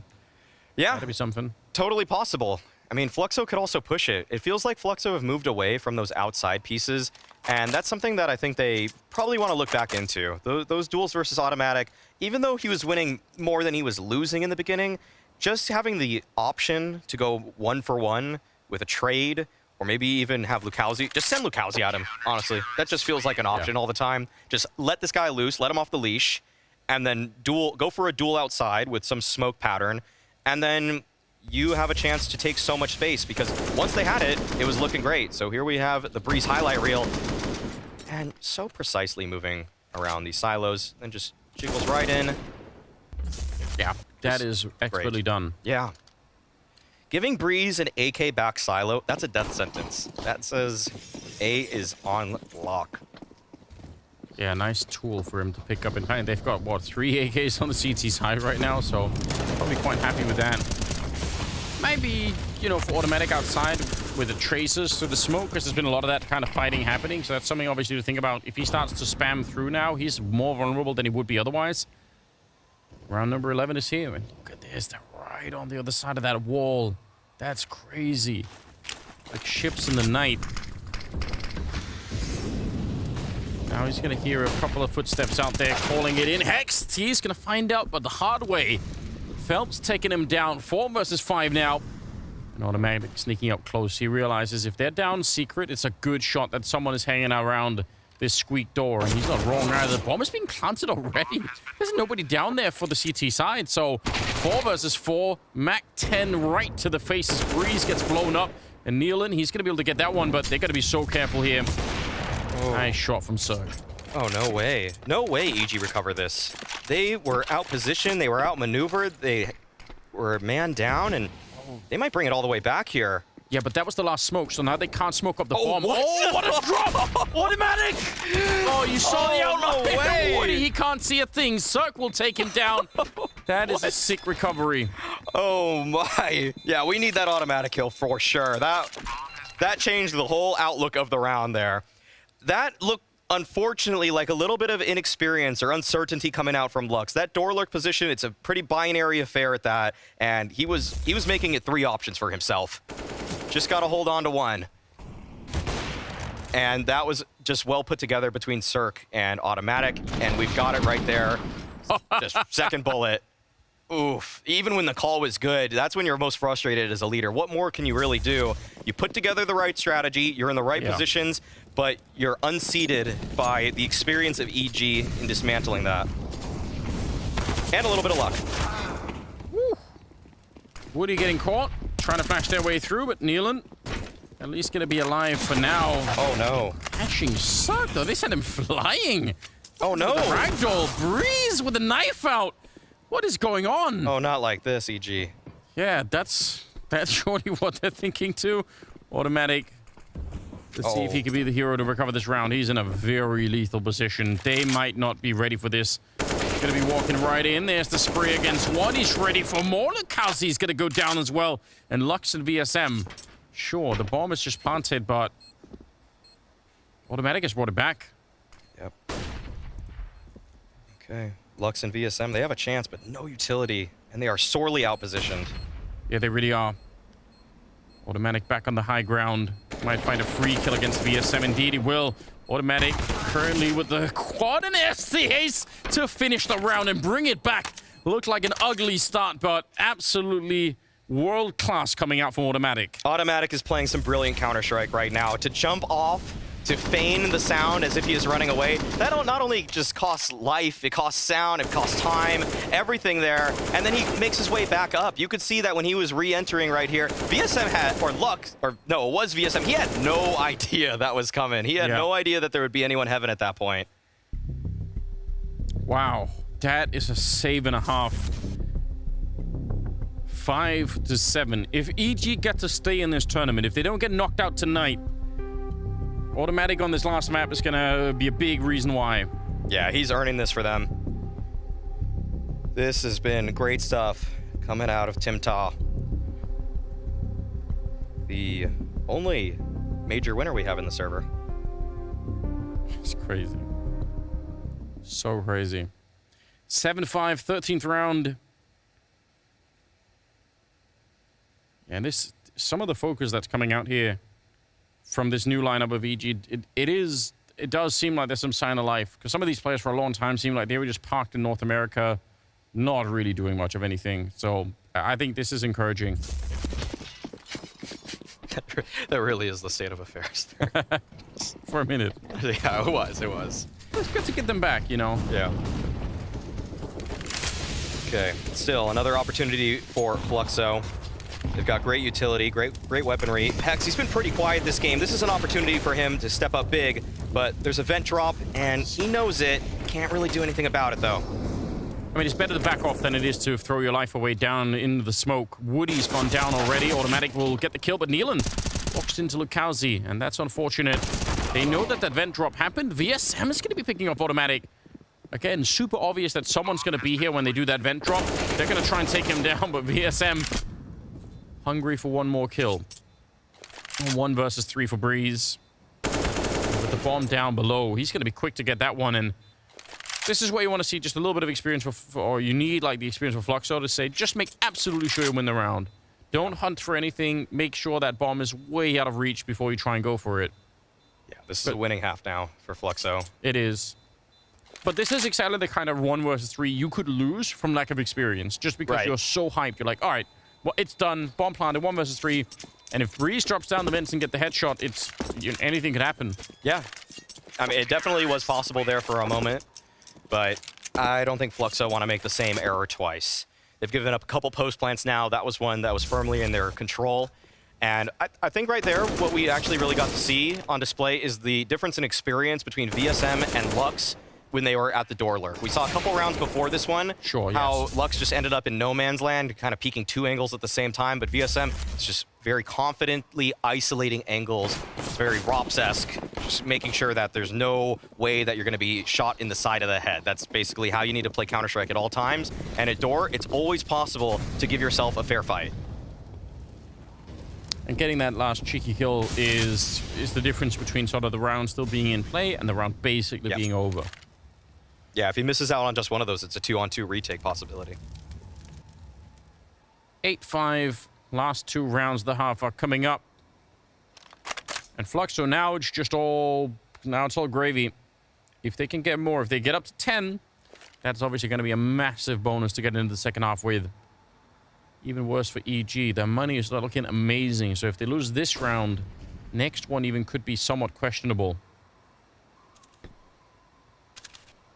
Oh, yeah. There was a possibility, but Automatic stays tucked in.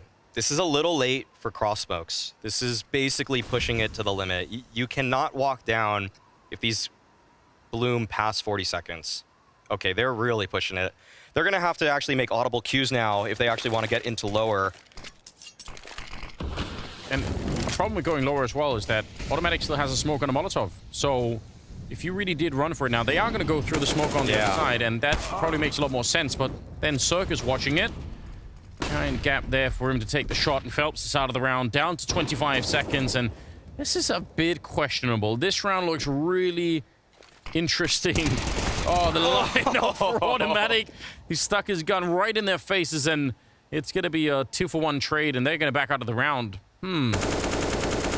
Yeah, unfortunately, just not a great understanding of the timings for Fluxo. I mean, maybe they did. Maybe they know that that's the risk you run by throwing smokes that late in the round. But if you throw your smoke grenades past 50 seconds, you have to run at some point to get down. You cannot walk the entirety of outside down secret and open that door as your final sound cue. Like, it's just not possible. So that's a moment where EG, in some ways, probably knew what was coming. And so you could see Cirque was trained in on the angle, and Automatic, he was able to easily rotate back up and just says, all right, I know what's coming here. I don't even think there was a B defender since he rotated it back up. No, probably not.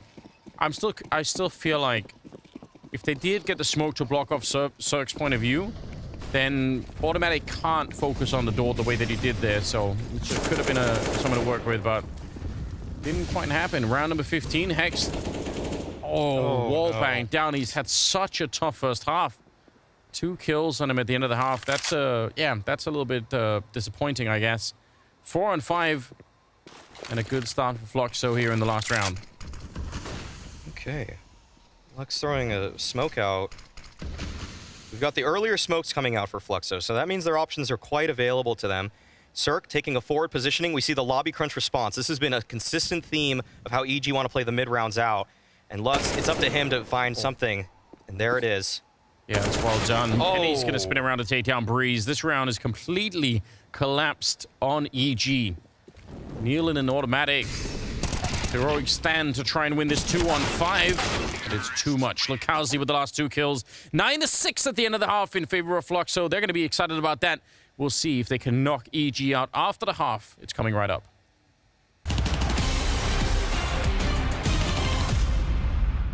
I'm pretty sure he also just pretty bad at the game. You would be rich, actually.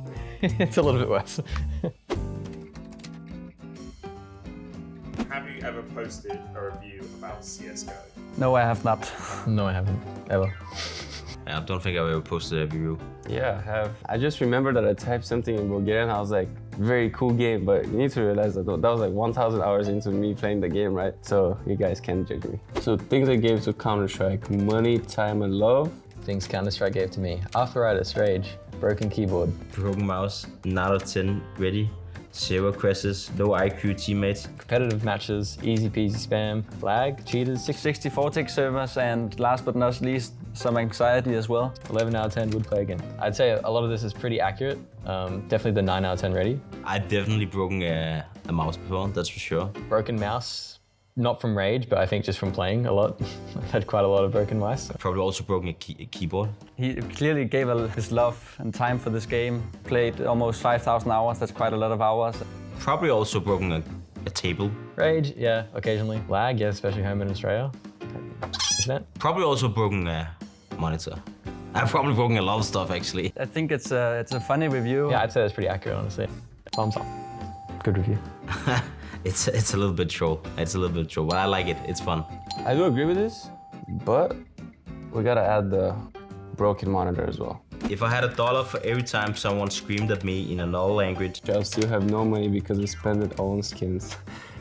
That's pretty funny, actually. Yes, back in the day. Not now. Oh, I don't like spending money on skins actually. Yeah, I would rather just borrow them. Then I don't have to buy them myself. It's actually funny because I see the person has 700 hours played. Like, he hasn't experienced it all, honestly, in my opinion. Like, he's yet to see some other coaches as well. Recently, not many people rage at me or scream at me anymore. I think most people know who I am, so that's actually improved a little bit.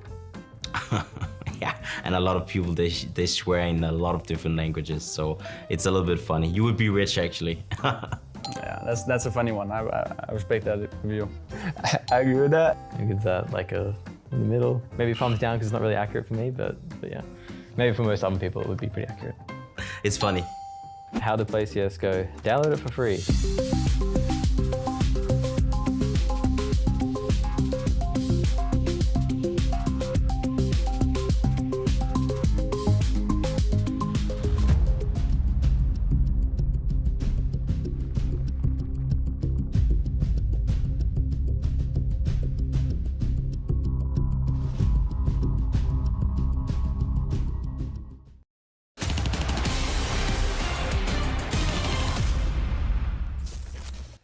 We are back once again, 9-6 in favor of Fluxo. First half on a nuke, and this is the final map. Whoever loses here gets knocked out.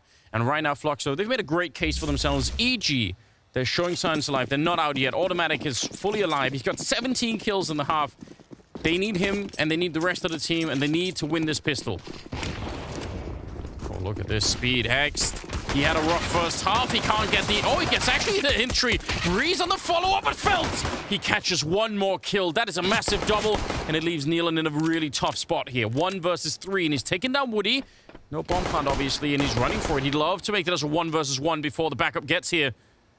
Gotta be careful, though. Oh, he's wedged up against the corner, and VSM will find him, and Fluxo with a devastating pistol round win. Oh, that gap there in the mini smoke. That is something that EG are going to regret when they look back at that demo. That is not supposed to happen, but at least we saw Hex get on the board. This was a... right there. Yep, you see it. Phelps able to get 2 because of that. Not part of the plan, so... hit your smokes. That's all I can really say there. Yeah, it seems like a small gap, but the consequences behind it are pretty devastating. With no bomb plant, they're going to have Glocks. And a really short lifespan. Yeah, and I'll say this, to talk about the first half just a little bit, it does seem like for the majority of this game, Fluxo has been in control. It's more individual heroics that got EG the 6 rounds that they did. Automatic rounds, we had a breeze round. It's been tough for EG to actually put together the full picture on their defense, but now on the T side, I mean, you just got to work together. You just got to make sure that the calls are good. And Nealon, despite not doing the best job as an individual at ramp, has a chance to bring it all the way back if he's able to call EG back into this one. 6-11. They got rifles in this one. Nice nade on the automatic. Especially in a round like this where you have, 3 SMGs and a FAMAS. Getting any kind of nade damage to even up the difference in firepower is absolutely critical. Phelps. Wow. He could have been dead, right? He probably should have been dead. That looks scary. Just showed a little bit of his arm. New age jiggle. All right. Well, they get to walk past. They don't make any noise. Nobody from Fluxo wanted to challenge it. Only one player down below Phelps, sorry. With the M4 jumping around.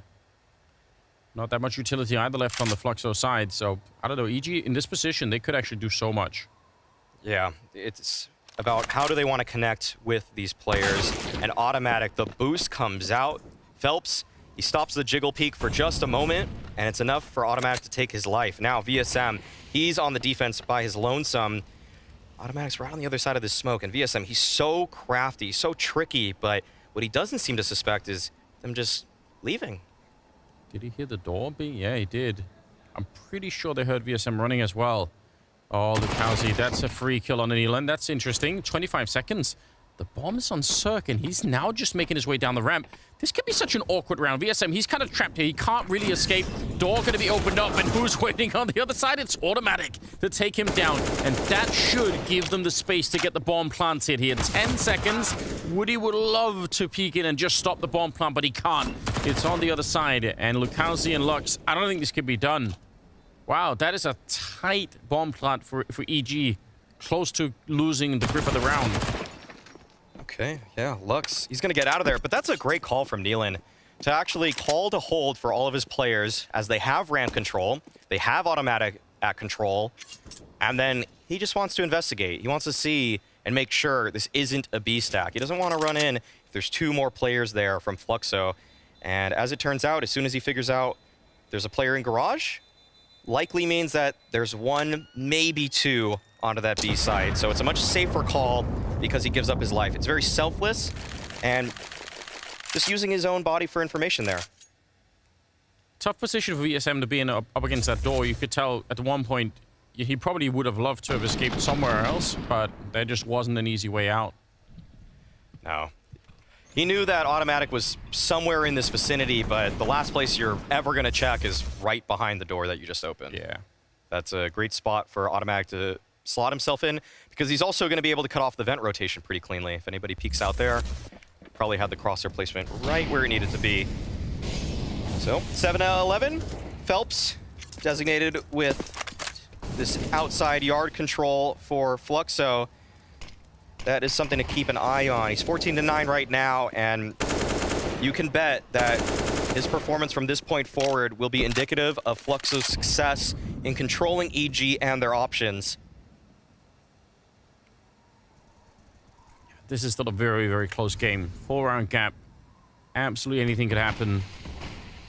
Woody and the Org down in ramp. That is definitely interesting. It's a dirty spot. Yeah. It's really nasty. To play a right eye angle while holding it, it's very tough to clear him out. And, you know, there's some dueling outside, but not actually going to result in any frags. And Elon dropped off the silo, though, and they take a fair bit of damage, so yeah. Just fall damage. 45 seconds. And like you said, very tricky to try and find here if you're coming in from the T side, especially now he's playing this weird off angle. And he's got the boost on the other side on VSM, so if they really want to go for ramp, that could be a problem. It looks like, again, they're sending Automatic down below, although he's going to be found by Lukowski. Awkward timing, and Nealon goes down. Oh. Nice, clean opening for Breeze. They need one more, and he'll give them another one. Phelps is out of the round. Lukowski's going to start to sneak up, but Hex is there to catch him.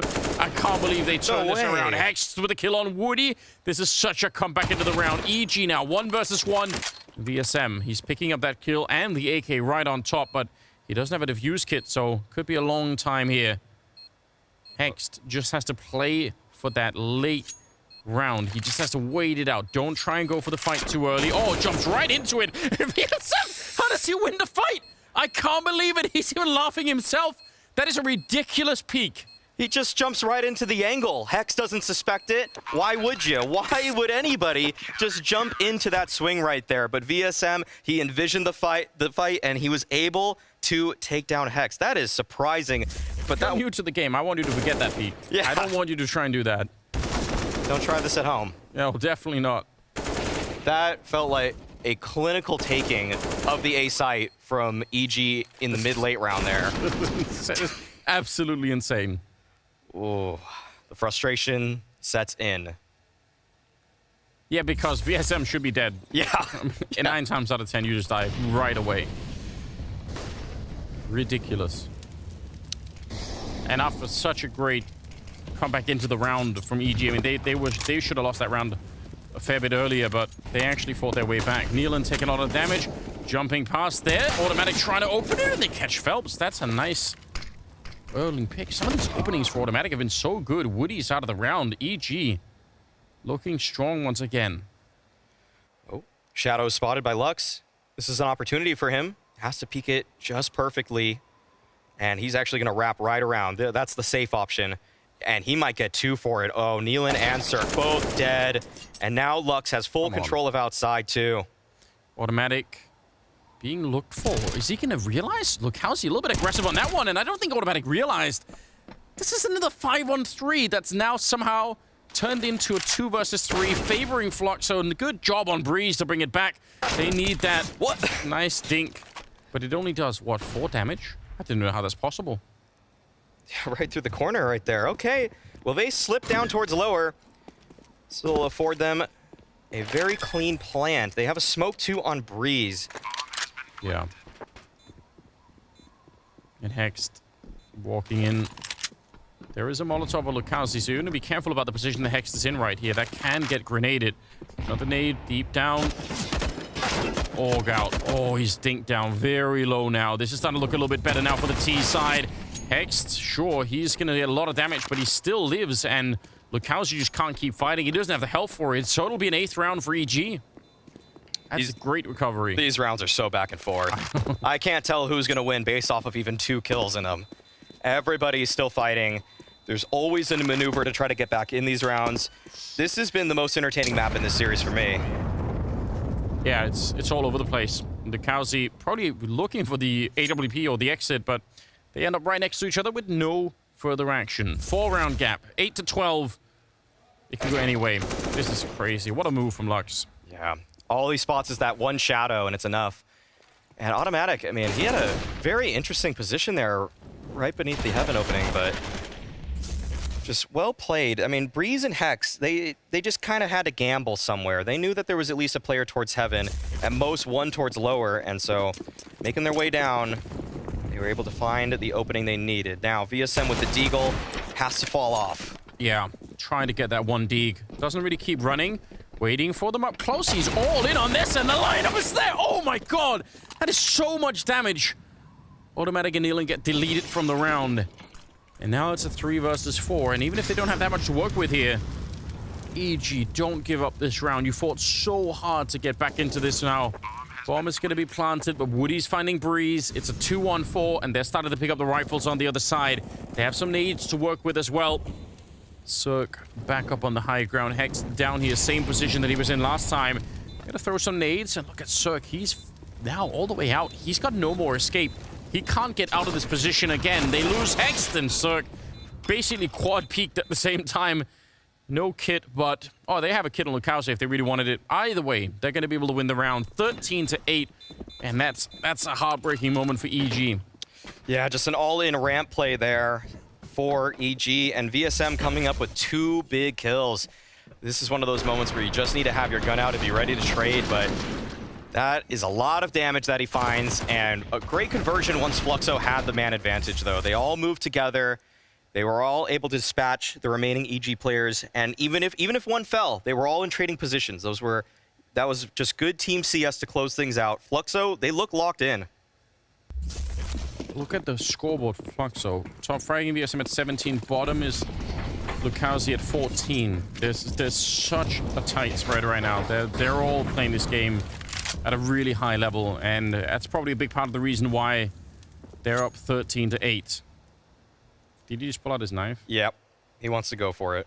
Come on. Right. Missed opportunity, but Lux is down here. Still got some bullets left. The flashes are everywhere. He can't see a thing, and he'll finally burn alive. But the rest of the team has really done a great job coming back in, although I'd say maybe a little bit too early. Nade down on top of it, nearly destroys Breeze, but he's still alive for a minute at least. 1 versus 2 in Cirque. He wanted to try and escape as well. He's got 33 health in a 1 versus 2 on his hands. Didn't believe in the sight hold, and Fluxo punished the remaining player. He might be here fast enough, though. Yeah, they don't realize. He might get both of them, actually. They don't see it. There's one. But now, obviously, spinning around Woody. 1 bullet away from doing it. Cirque is hunting, but Woody will take him down. Oh, man, it's close. That's a nice attempt. 14 to 8, though, and with no bomb plant, they do not have the money to carry on this war. EG, they're in trouble. They are in a very poor situation. That was one of the first execs we've seen just like that. Coming out of EG, doesn't work out. Taking a lot of casualties, almost bringing it back, though. They were so close, and Cirque right there, just pulling the trigger a little early. Had he had known that Woody were down there, then that would have been a different story. He would have probably been able to just hit the transfer outright, but that's the information game. Yeah, he needed a couple of pixels more, and that would have been interesting. 2 more rounds for Fluxo, and they send EG packing. And what a story that would be for Fluxo. To miss out on the major, to miss out on even going to the Road to Rio qualifier for the major, and then having an opportunity to make it to the fall finals. I think Scrawny described it like this yesterday, that really any of these Brazilian teams, if they can actually go back home during the major and practice with all of that top-tier competition, flying into their region, it's like training in the hyperbolic time chamber. You're just going to come out on another level, ready for the fall finals. You can have a rebirth of magnitudes greater than many of these teams would have imagined. Yeah, that is actually super interesting. That's a really good point. Oh, what a lineup. It's actually the nade from Lux. He stole the kills, but what an opening. Tried to get down real quick, but absolutely stopped. And now the Org back here doing all of the work. Great position. We talked about it earlier. Triple kill for VSM. He's up to 21. It's 15-8. Fluxo now at series point. 1 round from knocking EG out of the showdown. This is brutal. Perfect nade. Right on target. And this spot, we've been teased. We had a few chances to see it peaked, but not really coming to fruition until now. And EG, this is what you have to work with. 7 rounds straight, facing elimination, and the first buy you get is like this. Tech 9s across the board. Great utility, but not much to work with in terms of firepower. No, they really don't have a lot. Trying to see if they get out, but the grenade already landing in hut. That's going to slow them down a little bit. Nice kill from Automatic. Lux up on top of the hut zone. VSM as well chiming in. They're still trading favorably, although that might change if they can catch VSM, and they will. 2 versus 2 now. But Woody is here so quickly. They might not even be looking at it just yet. Yep, the 5-7 up close. Nealon gets 1, but shot in the back. Lukowski with the final kill is 16-8, and Fluxo knocked EG out of the showdown. That was a very well-deserved victory from Fluxo. That was the best map they've played today, and it is in the decider. It's when it counts most. Fluxo, they have a chance to keep on moving forward and to make it to the fall finals. What a story that would be for them. Yeah, super well played. I've got to say, I'm really impressed. What a fun game this was. Had a little bit of everything. EG, love to see them, you know, try and do that first map again, but they just obviously couldn't. So tough break for them. We do have the desk with us, so we need a breakdown. A lot happening on this one. Yeah, and potentially a gloating Jacob up here on the desk. First of all, you get the Astralis pick right. Now, you get the Fluxo pick right. Unfortunately for Evil Geniuses, yeah, apparently we're in the Upside Down. Evil Geniuses added to the ever-growing list of teams cut here from the showdown. But what a way to be ending this one out. Fluxo looked very much in control in that last map. It's a deserved win, first and foremost, for Fluxo. I fully agree that EG didn't really live up to the expectations. I personally thought that EG would look much, much better. We talked about them coming in, you know, after the Arma upward trajectory. We're talking about a team that perhaps can find a good going for them, but this result is just, you know, more question marks than answers. I feel like they're coming into the major now with 0 confidence whatsoever, and that's an issue. They're losing to a well-playing Fluxo, but that's not an excuse for EG. They're supposed to win this game, and they were one of the favorites to qualify for fall finals, and we won't see them there. I think the third map is what is concerning. That's the one concern when it comes to EG, the question of the depth of the map pool. Sure, you can try and redo history and say, what if they had closed the first map round 30? I don't care about that. Sure, that would have been a 2-0, but then we wouldn't have realized the issues that were underlying the nuke, definitely. And you talk about the major, yes, there needs to be a map pool for EG, and now they just got absolutely dumpstered on nuke. I think it's the way they lost us too as well that nags me a little bit. You said it right here, 15-14. They have a stack towards the B bomb side against Tech 9s. They lose that round. We have this whole ninja diffuse scenario happening on a map like Dust 2 in professional Counter-Strike in 2022. It can't happen. It's almost impossible. So I feel like it's the way they lose today. It's the way they play Counter-Strike that just doesn't sit with me. Yeah, I think obviously for any EG fans going forward, of course, all eyes are going to be going on the major. But are we framing it in the same light as the Vitality loss earlier? I personally don't think we are, because we had such more higher hopes for Vitality. But still, I think it is maybe some warning signs for EG going into one of the toughest competitions of the year. Yeah, it is definitely worrisome for EG, but I wouldn't compare that to the Vitality Astralis. I think that was much more of an upset here. We said Fluxo can come here, and hey, we had a couple of the talent group that actually thought Fluxo would win this game. Yeah. James, Pimp were on that board, so we knew there was a possibility, but for EG is just, I feel like whenever we get excited, whenever we get hyped about that, it's so short-lived. It's so short-sighted. Sure, the road to Rio was much better. They come into this game and they lose in best of 3 in a very convincing fashion at the end. What does that leave us?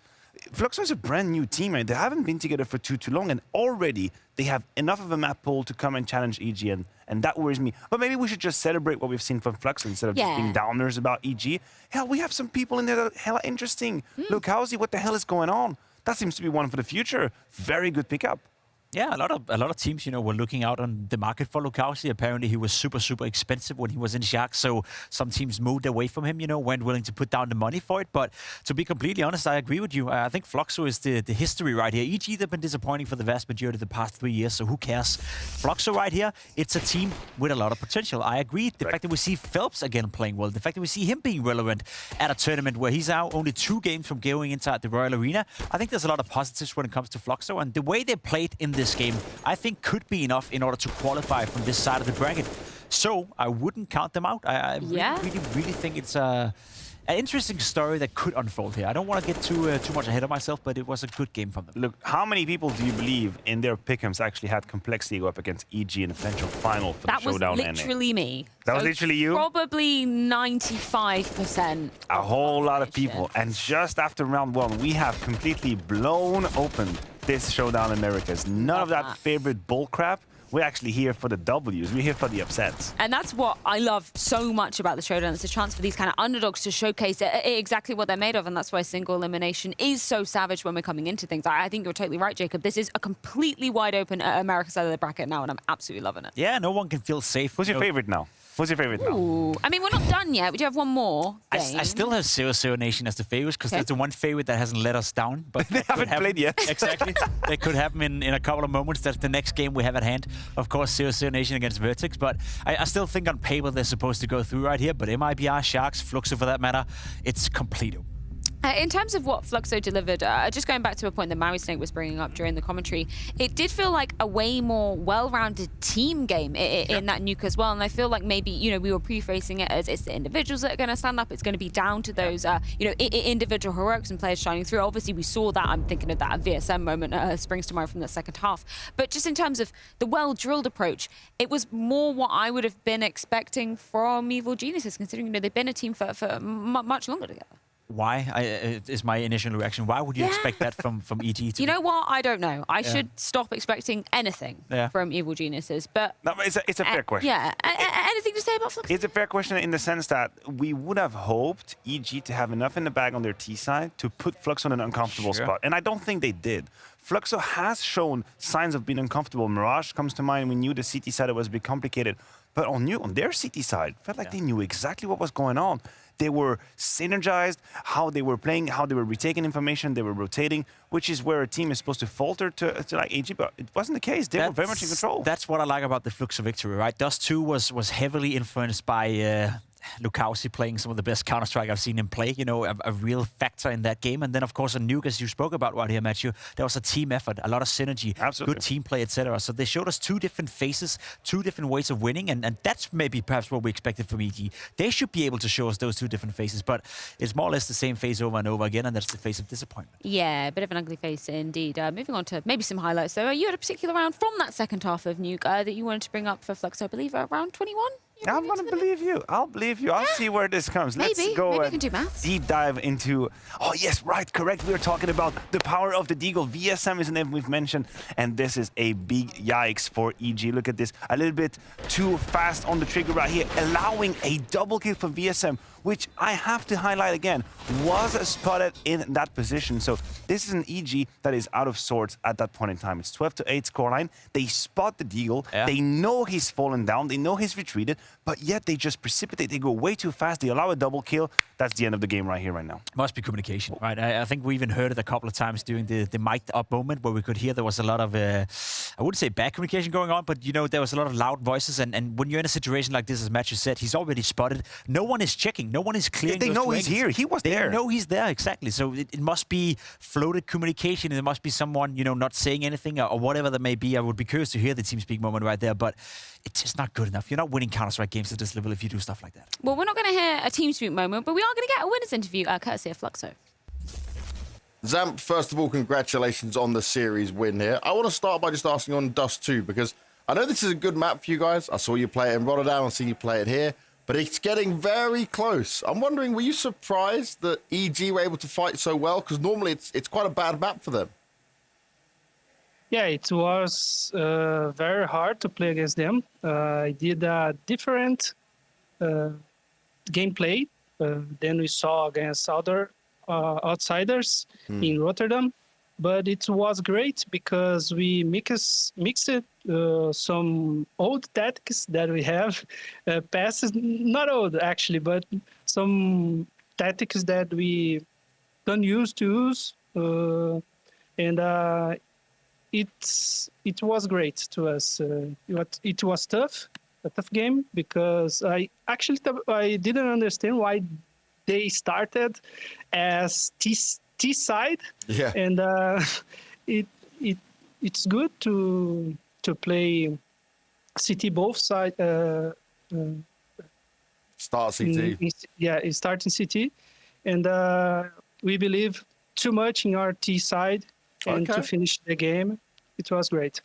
It certainly was. But were you surprised by EG's ability to play the map better than what we've seen from them? Because honestly, when I saw Dust 2, I just thought this was easy Fluxo win.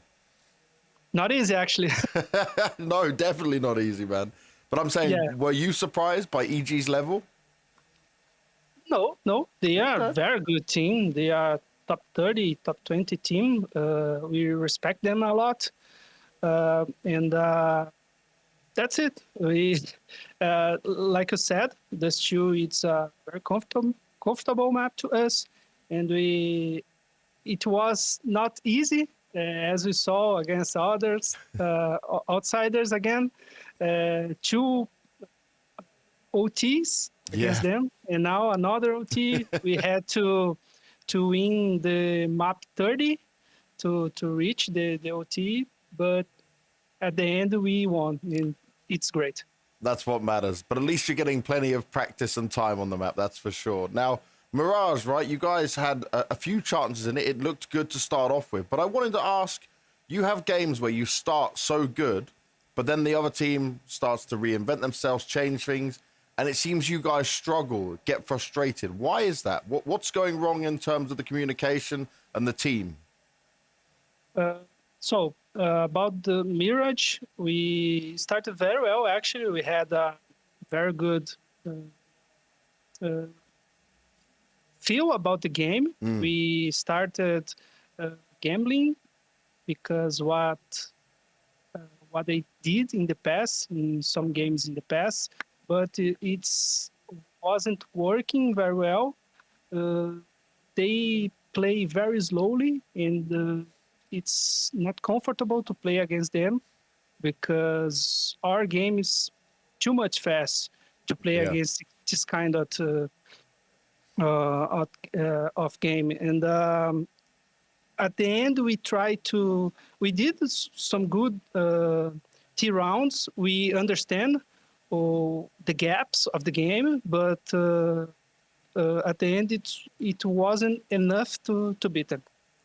And I also want to get some words from the coach coming off of that. Did we cut back? No more questions. Wait, what? No more questions, James. It's like, listen, James, it's 1:15 midnight. So it's got to be time. You know what? Maybe we can get the TLDR from James when we get back to the green room. But we do need to take a look at what is left rather on the cards. Of course, an absolute marathon day of Counter-Strike going down today. Earlier on, we saw Astralis taking down Vitality. Another upset win of Fluxo managing to take down Evil Geniuses. But now the final opening game here of the full showdown is 00NATION taking on VERTEX.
final series to be rounding out the day, and two ends of the earth are going head-to-head. VERTEX going to be rising to take on 00NATION, and that side of the squads, rather. Oh, I can't speak. I'm stuttering all over the place. It is late night here. We are better than Midnight Oil. I was gonna say 00NATION that managed to make it through the Americas, RMR. Yeah, finally starting to look decent on the server. It's been some time for 00NATION, to be completely honest. This new organization that entered into Counter-Strike spend quite a lot of money in order to find some success, but I think the team you have on your screen right now is a pretty good candidate to a team that could break through once again. Remember, this is the core of Godsend, a team that during IM Winter last year made a deep player front. They sent Heroic out of the tournament, which back then was a big of a surprise, and there's some interesting prospects to this lineup, Dumao being one of them, Ladu the Young Guns, and then of course the legends in Cold Zero and Taco. So I do feel that when you look at this team, there are some interesting prospects, and they are the favorites to go through now that all the favorites are out. They have the balance that I like to see in teams to keep an eye on for the future, which is on one hand, of course, the experience of the Taco and Cold Zero duo at the helm, kind of directing this team, having I guess a vision and a perspective for the future, and then the future being embodied in Lado, in Tries, in these players who will be the next ones. And I like what I see now. There's a whole lot of history between Taco and Cold Zero. Look at this. It's like one of them TV shows that had 25 seasons that never ends. That's what these two are. They've been going together in Counter-Strike for so long, Jacob. I just love the fact that they were together in SK Gaming, then Taco went to Team Liquid, he returned to MIBR where they once again teamed up, then again separated their ways, and now finally again teaming up one more time. There's a lot of experience here, and I agree with you. The mixture between raw talent in Try and Ladder and Dumao, mix that up with Taco and Cold Zero, some of the most tenured players we have in Counter-Strike, usually makes for a good combination. Yeah, that is a nice brew that they're crafting over there. But we do have some words from one of the veterans on the side. It's Cold Zero with Banks. So, Cold, I wanted to start by just asking the fact that obviously at the original start of 00NATION, we saw you as an IGL. Now Taco's come in. How is it for you to be back freed up and have some freedom again? It's really nice to have freedom again. So Taco is the big brain right now inside the team. Sometimes I just help him in some small calls, but he's doing all the job in ADR and Chucky. So for me right now, like, it just feel like I have my freedom to be playing and I have my reads inside the game, so it's making more comfortable to me as well. Love to hear it. That's what we want to see, a comfortable Cold Zero going into the server for sure. And Taco as an IGL, obviously you guys have played together for a long time, you know each other, but how would you describe his calling style? Can you see kind of like the input from, say, his days under Fallen and a bit of his own ideas? I don't know. Me and Taco, we have different like a different connection than everybody. So me and him, we just understood really well together, and like we don't need to be speaking too much with each other. So he just do the move, and I know how to complete, and vice versa. So he likes to do the same thing. If he sees me doing a move, he gonna just complete me very well. So I don't know. I think it's like we just play for so long together. So I think we just have a good match. Very nice. That's what we want to hear for sure. Now, I also wanted to ask about Try, because we've heard a lot about him, young talent, super skilled coming up, but like, how much of a voice does he have in the team? What is he like as a player coming into it? He have a big voice inside the team as well, especially because he's the helper. So sometimes when he has to be aggressive, he calls the plays. He's a really smart guy. He plays a really good CS. He understands about the game as well. So like, he's just super young, and he have the hungriness that we need to win. And I don't know, he's like he remember like us when we are back then. Yeah. So back there, so I don't know, he have like the hungry. So he's a really smart player. He plays a lot of CS. He understands about the game, and he wants to grow, and that's making him more special. Oh, I really like that we get to have some more insider information on Try. I love this graphic as well, because most people will know his name from the side of 9Z, particularly if you watched a couple of showdowns ago. That upset versus Vitality, which has spelt the end of RBK's career. Yeah, he put RBK into retirement. I think some French fans will probably never forget that. Try had a monster of a series, and RBK didn't really have the outgoing that he would have liked to. It's good to see Try slowly but surely finding his form. Obviously, his stats from the 9Z times are still better. You know, he was more of a voice, more of a character within that team. It's also tough to go from that level, but don't forget he's 18 years of age. He's still very, very young, and I think he's one for the future. Yeah, and I like that we go from this interview of Cold Zero to then Try, because I think for Cold, the mission has changed over the years, right? He went from being one of the main carry of one of the best teams in the world. Obviously now he's got more humble objectives and goals, and one of them should be to kind of mentor these next new talents. I mean, can you imagine the wealth of experience that there is between Taco and coldzera? If you're a try and you obviously have abilities and capabilities for the game, listen to these guys. Listen to what they have to say. They've been here, they've been on the stage. Maybe they can help you kind of tailor your talent and grow into something. And that is what I'm excited about, this balance between experience and talent. Yeah, definitely a huge untapped potential there coming into some of the younger guns on the side of 00NATION. But let's continue the conversation about the South Americans with Danny in a segment. So 00NATION, there's something about Taco's teams that he's had in the past where they're always just really good with utility usage and the detail that he puts into them. So I have an example that kind of illustrates this. So right here, this is one of their most famous maps that they like to play, Inferno, and they really like to go for B-pop specifically. And I kind of want to break down some of the flashes and just the timings of how it works. So initially, you'll see here that Dumao kind of just throws a flash as well as a smoke and finds his kill very easily in the sight. And you'll see that from Luchov's point of view, he's just completely out of position, gets blinded completely. And that looks really simple, but there's actually more to it. So the first thing is that this flash here that pops just towards the CT spawn area, as well as this other smoke that lands in CT spawn. The combination of these two pieces of utility is actually pretty well coordinated. And the reason why is because normally with this utility set, it's designed to push this player off. This is a nade set that you can throw by yourself. This flash bounces off the wall, pops here, designed to push the CT player back. And then the smoke needs to be thrown right away so that it blooms just in time so that the CT is kept out of that position. That's what ultimately allows this player who's entering to scale up and not really have to worry about that right side. You'll see that Dumao, as he scales up, he doesn't have to worry at all about that CT spawn side just because he knows that utility is going to be timed perfectly. Now, the second part to this is also tries utility to help support his teammate. This first flash here, a very simple one, just simply pops just over the roof, blinds people on top of first orange, second orange, as well as anybody towards the site. And as well, this flash goes deep enough so that it actually blinds anybody who would be playing boosted at CT spawn, which is a very difficult spot to deal with. And in addition, he also throws a second flash that goes just over the roof so that basically as Dumao scales up, if there's a CT who wants to re-peak the angle, then he's going to get blinded by this flash as well. So all these layered flashes just make this particular round that you see with Dumao here, just make it so much more together, cohesive, and it's not just him running in. And this is something I really like about 00NATION. Interested to see how that specific utility usage is going to be playing out in their game versus VERTEX. And I think I would be lying if I was saying, you know, I'm an expert on VERTEX coming up here from, you know, the Australian region, coming into things. Anything kind of insight you want to offer on this squad, or is it a lot of questions left to be answered for you? Well, to my knowledge, only really Malta is a name that we have seen throughout the years in Counter-Strike. He's been around the block for a while, of course, did play in the likes of Greyhound or Renegades. But I have to say, you can see here his historic tenure for Malta and his career. I have to say, VERTEX, yes, isn't it that we don't know? But they kicked Greyhound's ass to be here, right? They deserve to be here. It was local qualifier. They actually came out on top from this competition. So great for us to get to see new faces. Well, you speak of Malta. Let's hear from the man himself with James Banks.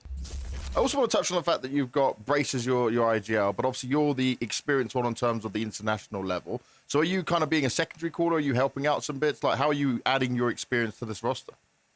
I think everyone has like a bit of input mid-rounds and stuff. We have like a lot of vocal players, which is good. But Toby does like a lot of the work behind the scenes, and we kind of like I try and work with him to give input like where I can on that kind of stuff. But we have a lot of we do a lot of theory, like to try and bring everyone to the same understanding, because it's like the most important part of CS in our visions anyway. Yeah, nice, very nice. Now, you were talking about Brazilian teams being the strong ones, right? Being the best ones to kind of practice against out there. You got to start off against a very tough one, maybe the most dominant one at the moment in 00NATION. Now, this is a team obviously called Zero Taka, but you've got the young guns fired up alongside them. When you're going into a game like this, like, how do you prepare for it, being the fact that it's obviously a single elimination? You've been in situations where you come into these events and you are the underdog. I know you understand how that feels, but what can you do in order to get a win? Because I feel like right now with CS, the level's a lot closer than what it used to be, right? We're not seeing as many blowouts.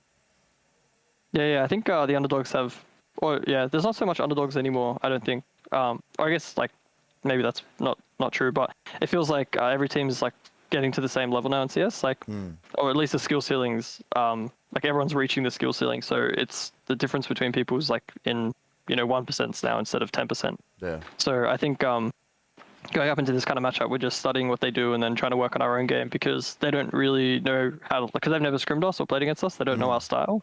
And even if you watch a demo, you don't really understand like the decisions we're making, I don't think. Yeah. So yeah, I think we have an advantage in that, but then the same is true on the flip side. So yeah, we're just trying to make our game as strong as possible and then not worry too much about like how they're playing. And what's the mood like? What's the vibe like? Obviously, you're all in boot camp. You've traveled together, right? Are you feeling like you can just throw some of that confidence into the game? Yeah, everyone's pretty keen. Like we've had really good scrims while we've been here, so I think everyone's pretty confident. And yeah, the setups are pretty good, so we're chilling. Positive. Chilling out in the VERTEX Chill camp. vibe. We can see the map pick and bans coming in. Any surprises for you here, Pimp? Not really. I mean, Nuke is not necessarily a strong pip when you go up against 00NATION. They played quite a lot and have won 3 out of 4 games on it the past 3 months. So it must be a sign of confidence that you're able to take a map like Nuke and go against the favorite 00NATION, thinking we rather want to play to our own strengths than playing to their weaknesses, so to speak. Oh, I just wanted to bounce back on a point that was made by Malta in the interview that I thought was interesting. He talked about now the difference being a little bit closer between the top teams and the lower teams, and he says maybe the ceiling is lower. I don't think it's a case of the ceiling is lower. I think the floor is higher. That's what's happening now. I think the teams coming in from the bottom up are much better than it used to be when you and I were playing. The lower teams when we were playing were clowns, and we were playing decent Counter-Strike. That's not the case anymore. I think a whole lot of people play very good Counter-Strike, but we keep on expanding. We keep on getting better. Yeah, you call me a clown too. Yeah, you call me a clown. It might only just be a clown fiesta up here now. I don't know. Let's get into the game because it has certainly been a day of upsets indeed, and it's time to see if VERTEX can submit another one. I can't believe I just heard a little honky nose from Maniac. Hopefully we see no clowns in the server today. VERTEX pick of Nuke coming up first. We're going to see how it goes with scoring and orders in just a few.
What's up, everybody? It's time for one more best of 3. The North Americans are here to take over. I am Scrawny. This is Launders. One more game. 00NATION and VERTEX. Aussies in the server. They said this was the Americas showdown, but of course, we have one slot reserved for the Oceanic region, and this is going to be their chance to showcase themselves. And this is a really interesting matchup to me because obviously within the region, VERTEX get a win over Greyhound to be able to represent Australia here tonight. But in reality, Greyhound is about to be major attending team. Yes. So that's a pretty big deal that VERTEX kind of get to steal their slot. If we think about Australian Counter-Strike in general and it on the international scale, I think most would have expected this to be 00NATION versus Greyhound per se. So very cool to see VERTEX get the chance. It's a lot of pressure. They're going to have to put it on for the Aussies. But hey, anything can happen. We've seen a lot of upsets already throughout both showdowns. So why not one more? I think Australian teams are like kind of like boxers. Like sometimes, like dogs. You know dogs how are the animals. Every single boxer has like a 50-0 record. Yeah. You know, like you notice that. For some who are they reason? beating up? Who are they beating up? Who's out here losing? School children. Right. So when you see these Australian teams, sometimes you look at their match history playing on Australia, and it's like they just don't lose. VERTEX is one of those teams. And they also took this. The win over Greyhound is the most legitimizing one and the qualifying one as well. So they're a team we want to take very seriously here. I think in history, we've always seen Brazilian teams get out of Brazil and then be able to still play well versus international lineups. It's happened. So I'm not expecting any less here. And I think you brought up an interesting point, the one you love to bring up about coldzera and Taco. Yeah. That they played well at the RMR, but outside of that, finally, they really have not. So it will come down to, I think, will they play well again today? Yeah, will they play well now online, or was it really just in that Stockholm studio when they could hear the call of the Brazilian crowd? We'll find out. But VERTEX, interesting, of course, within that series versus Greyhound, the deciding map, a 16-14 for VERTEX. Immediately here into the showdown. Only one guaranteed best of 3, and they start the series here. Malta, he catches Dumao, and coldzera is the first to answer to the 00NATION, but Cold just died. Fall from the sky. Lotto, back sight, taps back towards Hut. Taco comes through. We got the Malta clutch, and just one more shot would do it. Doesn't connect straight away. It's him versus Taco, and as he doubles back around towards Squeaky, he will eventually need that bomb, so it'll be easy to grab. Possibility of Taco having dropped outdoors was there, and as he commits to the fight upstairs, it is Taco with the clutch, 00NATION with the pistol round win. Ooh, that vent's still up. That made it a little bit more tricky to find that sneak to get down. And Taco very smartly kind of walks out because that's always going to be one of the most prevalent options for anybody in a one-on-one situation. So what do we see here? I think he gets gushed before he lands. Yeah. Oh, that's no fault of his own. Yeah, so he would have taken just a few damage. But instead, it was just a nice shot on the way to hell. Yeah, quick ticket. Armored Tech 9s, grenades all around it. So VERTEX coming in with what they can. And poor Brace gets rocked out the gate.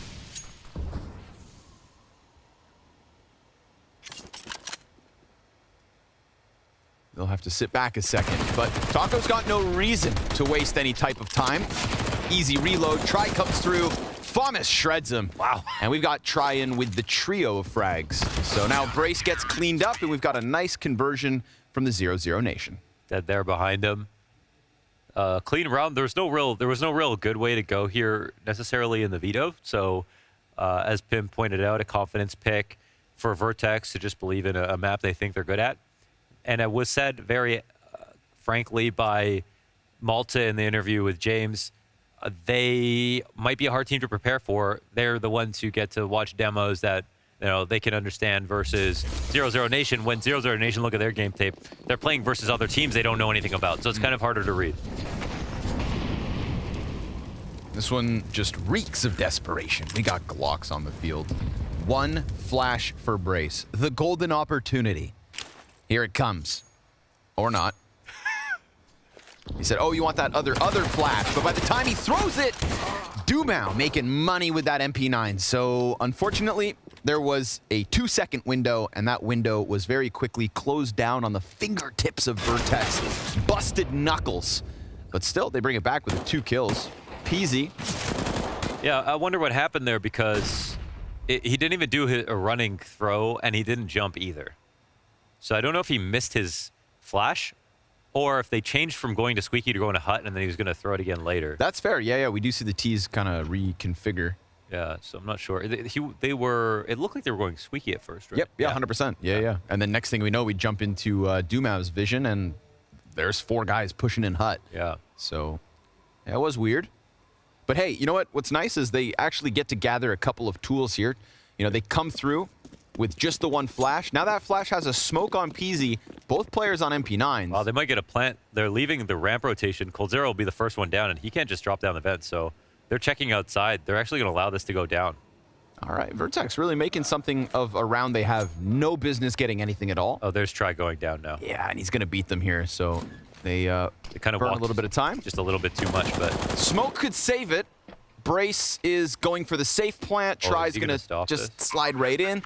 Bomb does go down, so money in the back pockets of VERTEX. He loses track of both players. Oh, that got sketchy for a second, and Brace comes through with the kill.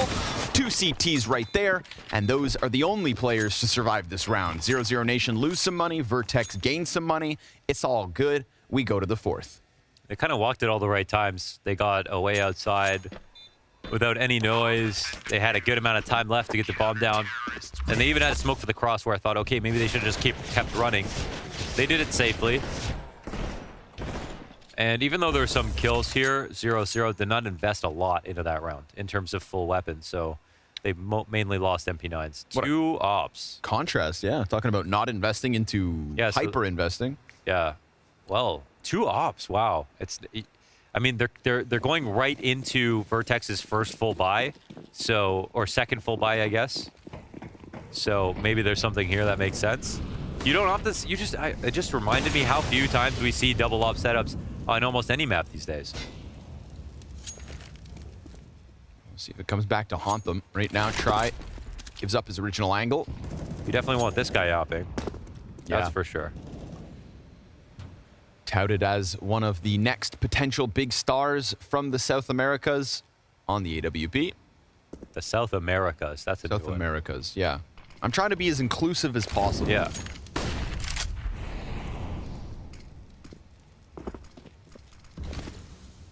Yeah, there might be ones we don't know about, so that's very... Oh, nice flash. Try times it nicely. coldzera pops up. Ooh, wow, what a peek. What? Okay, Taco just saw a little bit of leg. That gets cracked upside the head. No shoulders, nothing. I mean, a beautiful pre-aim. He just put the op around the corner for him. There was nothing you could do about that. Okay, coldzera, this is a favorite angle of his. Nice. And we see why. Clean kill against Malta. PZ combat opping. Control stairs soon to be under question. They could fight into this, deal with coldzera here and now, and then make things a little awkward in the post plant. I kind of want PZ cam. You want the PZ cam? Well, we're not going to get it. Okay. Live and die by the law of DJ. And Forlex, he's got a player right behind him. Pressed up close. He's going to go for it. Oh, but he misses his chance to cut one down. So numbers continue to trickle the way of 00Nation, but let's talk about time. It is of the essence. PZ, one more chance. Can't find it. Try. He's sticking that bomb. Addict's got to get him, and he only finds half of the health. There was a moment there for him to stop the defuse. It could have been VERTEX with the round win, but both the ops get saved instead. 00Nation, 4 straight. Friggin' DJ, as soon as he specs PZ, he starts missing. What's up with that? I don't like that. Call that direct correlation. Look at this. Whoa. It felt like he was sitting on that angle for a second, but when we watched Taco's perspective, I didn't see very jack. fast. Yeah. Wow. Big numbers. All right. Still, the retake comes through. Chaotic. That much for certain.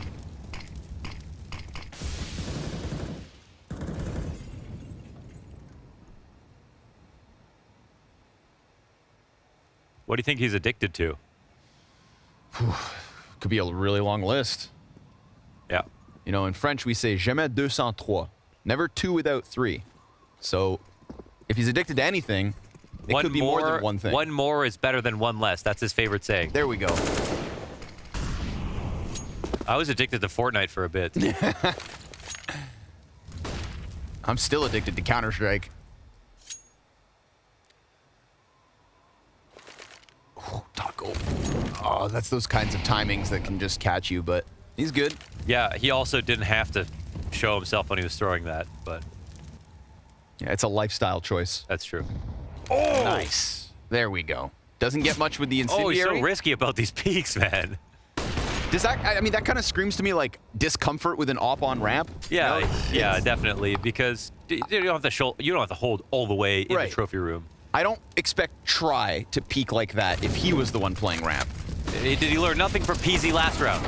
Lotto's gonna die towards Vents. Dumao in the open floor. Tough spot to get anything more from. Forlex, nice multi-kill. Brace splits it. Taco's up top. One shot connects already, but we've got 3 standing for Vertex as this secondary opper has to walk back with shame to his spawn. So Vertex, they just crunch into that A site. I mean, they were going ramp. Taco's the only one to have real impact this round. I mean, Dumo got his 1 kill upstairs, but that was a lot of players dying holding upper when Taco shoved them back into an exec that they probably didn't want to do at first.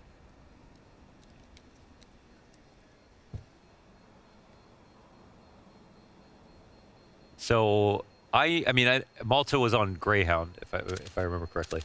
That's the only player that I know of. Yep. Yeah. Safe. Which is kind of cool. Love seeing new faces.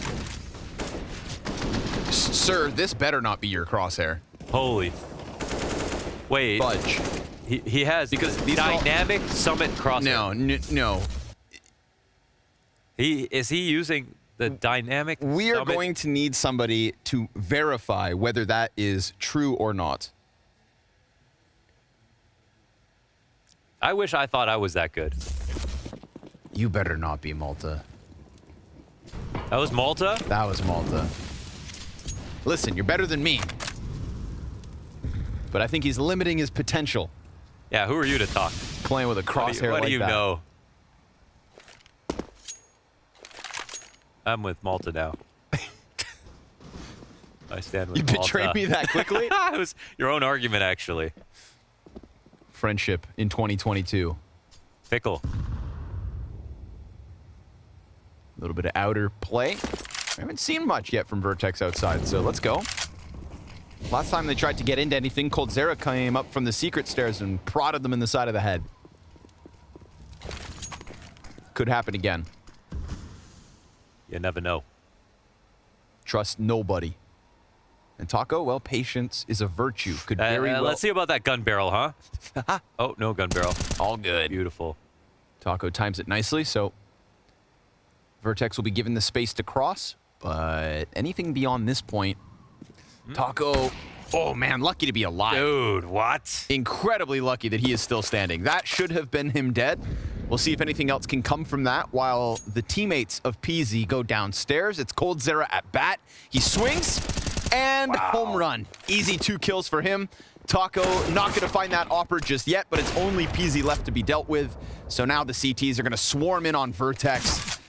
And as he swaps guns, his time is oh so limited. Taco gets finished off.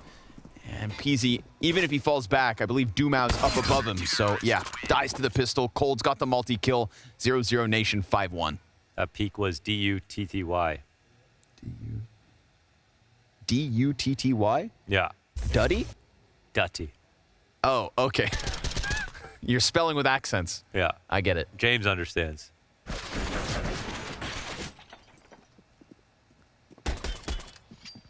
Tippity. 2016, baby. He's back. Honestly, he is back, Cold though. had the interview with Cold at the Road to Rio was that I don't have friends, nobody likes me, I only play CS. Something like that. So yeah, close enough. I stink. Yeah. Or at least he used to. And then all of a sudden that last series, man, that's the cool thing about this most recent, qualifier for Rio. Like, we saw vintage Taco, vintage coldzera, and finally in that last match, a good performance from Try, who's supposed to be touted as this all-star. So, the formula for the nation's really coming together. as of late. Recency bias very real. Taco to be tested again. Try this time not with a FAMAS, but his actual op. And Dumao already downstairs. Waits for brace. Gets tapped in the head by the tech, but survives it. Yeah, nice spray. All good. They lose ramp control, but VERTEX, there's nowhere to go. They're going to run down into hell. Tries up above him. Tough shot to track. So he'll play it safe and dive into the A site. coldzera will be called into the action instead. And he deals with Peasy. They'll decide, all right, let's try to take this back downstairs. That's where Taco could prevail. What's he doing? I always pirouette before I kill my opponents. He's just downstairs breakdancing. Like a lawn sprinkler. They couldn't be in the upper rafters on the lower Impossible. side. Unless he was, like, looking for audio. That's called paranoia. Yeah. You know that feeling like when you feel like you're being watched? Taco just experienced it. We were talking about Plant's this. open. Oh, can he just plant upper? No, he's good now. They're good now. Try just... Okay. Yeah. I think he went up the vents, maybe. Let it slide. 4Lex is out of there. Yeah. Yeah. Yeah. Let's go. I love Aussie comms, dude. They're so funny. Everything they say is funny. Watch this guy. I mean, and then he gets a kill. So you know, listen, don't question the procedures. yeah, he was winding up like Zangief. Yeah, it's a real haymaker. Yeah. One weapon saved means. All right. Hey, man. You know who that is? Zangief. 2-time major winner. Oh. Oi, Lotto. Not more than the one, but I like the tenacity here from VERTEX. They're going to try to steamroll the A site in Peasy. Dude, those are some good flashes. Sat there waiting. Util looks good out of the gate. We just come running in. They knew what they wanted, and they got it. Can they hold on to it? That's the better question. And the flashes Okay, were nice. they get the smokes. They get that late smoke in this post plant. It's going to be hard to... Uh-oh, now it's... Oh, no. Yeah. The sun don't shine when your knives are out. coldzera, he's now opened up the hut flank, but with the two players still in sight getting kills, it looks good. coldzera, you still got it? Still wants to kill him, I think. Time's the issue. He'll burn one into the open, and I love this. Addict, just, you know, those precious few seconds to guarantee that it's an impossibility. They'll go ahead and sweep VERTEX away, but 2 rounds is 2 rounds. Yeah. It's a nice second round. It is actually very nice that coldzera gets these last 2 kills. As 5 deaths might be unsustainable here for VERTEX, but I would like to draw attention to these flashes. Malta's flashes this round. 4Lex layering with them. This upper hit was really strong. Sometimes a strat like this, if a team comes up with a particular set of flashes, it can be too hard to figure out how to deal with the exec while the game is live. You figure it out the game after or whatever. But it's very possible that this could keep working, in my opinion. I've seen this before in certain matches where, yeah. Listen, man, trying the pocket like this can get nasty. They're not able to deal with him, so he just gets out. Malta decides, okay, I'll run too. But he goes downstairs, so Secret very much compromised at this point. And what's the protocol here? Normally it's coldzera down there. Lotto instead goes through vents. And he's not like comfortably ahead of all of it and worried about the potential squeaky push. Look at that, Malta. BM. Yeah. Oh, Lotto gets to a position where he can... Nope. Gets caught. Doesn't get killed. That's his silver lining. But it is still the B site with pressure upon it, and Lotto is calling for the help. Wow, what a peek. Looks for another one. Ooh. Another dink as well. Malta, beautiful, but both Malta and Addict have 9 health when you combine it. The frag finds him. Taco from downtown dunks it on him. Addict, easy finish. Shadow there. And 4Lex is going to have to pull off the 1v3. At the very least, all the CT's still separate, but it's a difficult job for 4Lex to figure that out.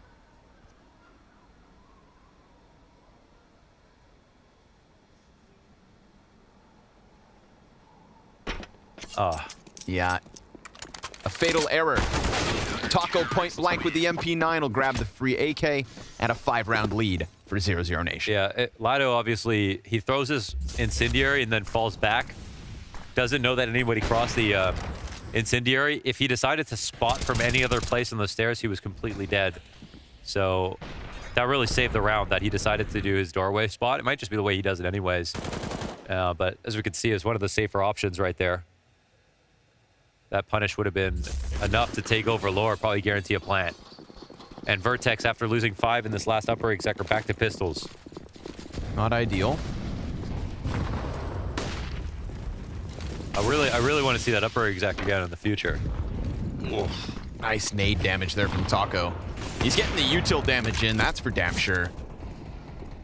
Try doesn't get the kill despite landing the shot, but continuously falling back here. Ooh! Man, he had too many targets to choose from, but still finds Malta with the only other bullet he gets off. coldzera kills Brace. Op's been picked up by Addict, but it's a long way to a save.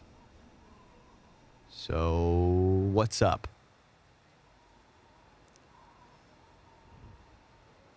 That makes sense. Oh, he tossed it.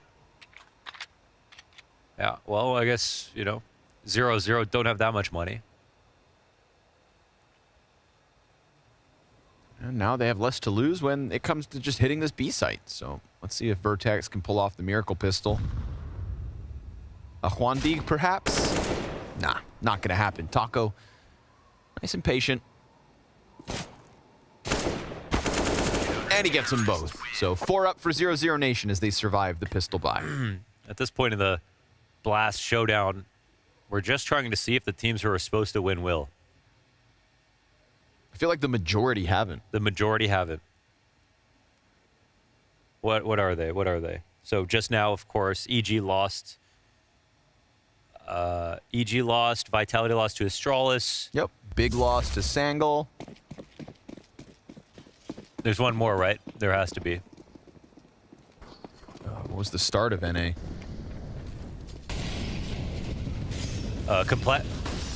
Yep, Colt. Yeah, Complexity lost to Sharks. Yep. So that's why, you know, you could believe in 00Nation, but these days, this event, you just don't know. Might not even be their fault. If you're the favorite, you're cursed. Something in the water. Sharks. Voodoo magic. Yeah.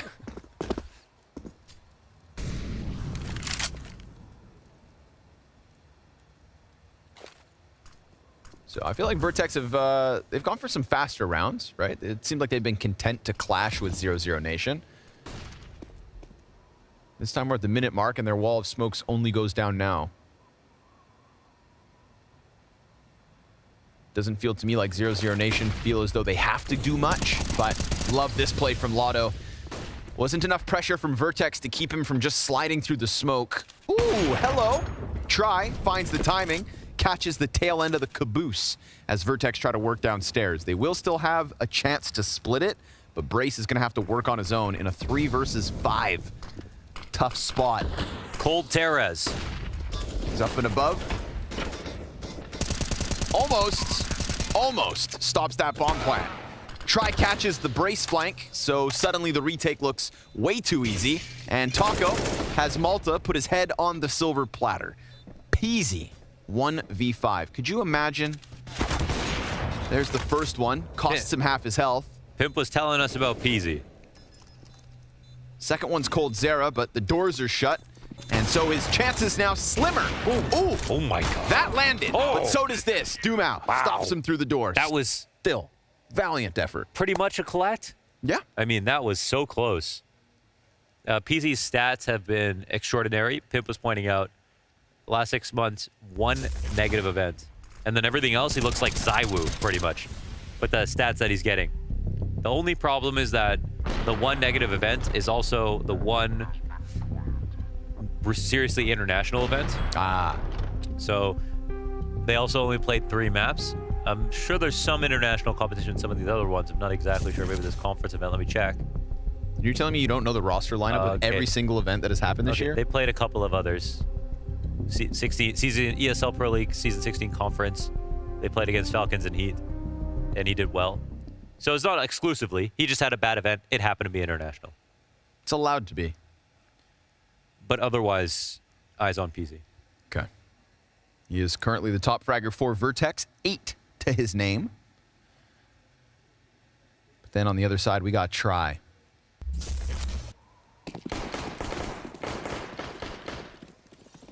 Yeah, it's looking easy for Try today. All of his shots are hitting, pretty much. He's hitting the 9Z shots. Yeah. I mean, you got to think, right? This is a 0-0 nation that's kind of hitting the best form this 5 has ever had. They got to be, yeah, they got to be stoked right now. Yep. Like a flame.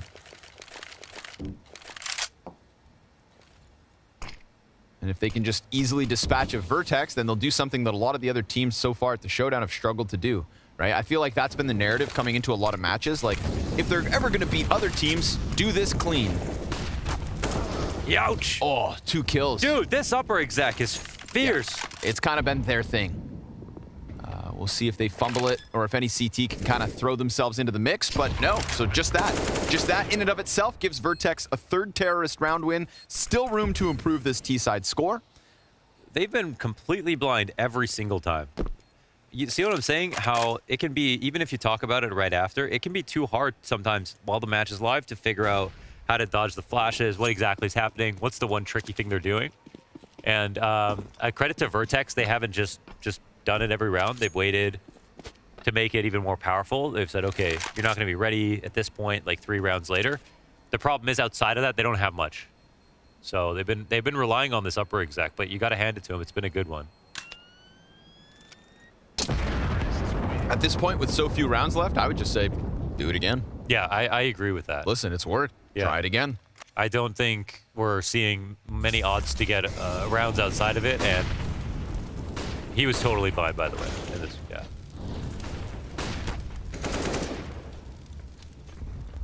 That one's made easy. I doubt coldzera tries to stick on top of the hut again if that exec comes through once more. So maybe hut will be canceled out up close. We'll see.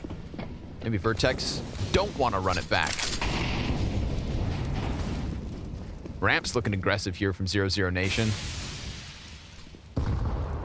Taco already ahead of the curve.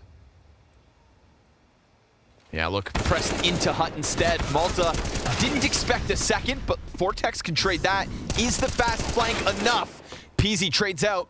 Try, scoped in, catches 4 legs, but the bomb's still able to escape. We've got 48 on PZ, 76 to Addict, and 2 CTs still up, hoping to pinch through Squeaky and Mini. And Try has found the timing. Dude, top hut is really interesting, but they're coming mini. So if Cold is dead silent, they have.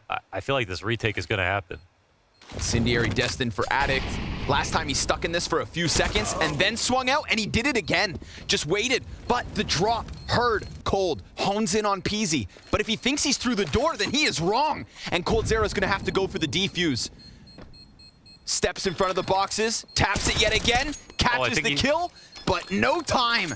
And VERTEX win another. No way, he just went to vent. That was a totally, you know, desperate move, right? Because he was playing on top of hut. He was hoping with that smoke they'd be good and they'd find the 2 CTs. There's no way coldzera would wait it out.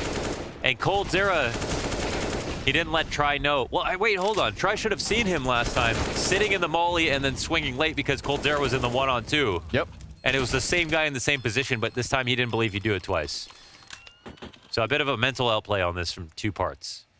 But definitely that retake they had everything in place. And a reward. It's just pistols. Dude, by the way, you said they should do it again. They did it again. Now they're doing it again. They'll have a chance to do it again. And then again. Yeah, and then we'll know if they do it again that they really didn't have anything else. Okay. Well, VERTEX just kind of, you know, grabbing what they can. And that's to say, dude, you're right. They should do it. It's working, and I'm a firm believer, especially with specifically on this map on the upper execs. Sometimes the team can't figure it out, but they're not going to. You might even see 0-0. I'm not joking. You might even see 00NATION in a future match use some component of this upper exec that works so well on them. At the challenger stage, maybe. Major level A hits. Is that what you're implying? That's what I'm implying. That's funny. Just tries USP damage thing, just enough to kill Braze. He's like, all right, bro. Listen, can't be upset. 4 still survive. VERTEX, nice full buy in the last round of their T side. And 00NATION, there could be limitations. Try won't have any nades if he buys the op.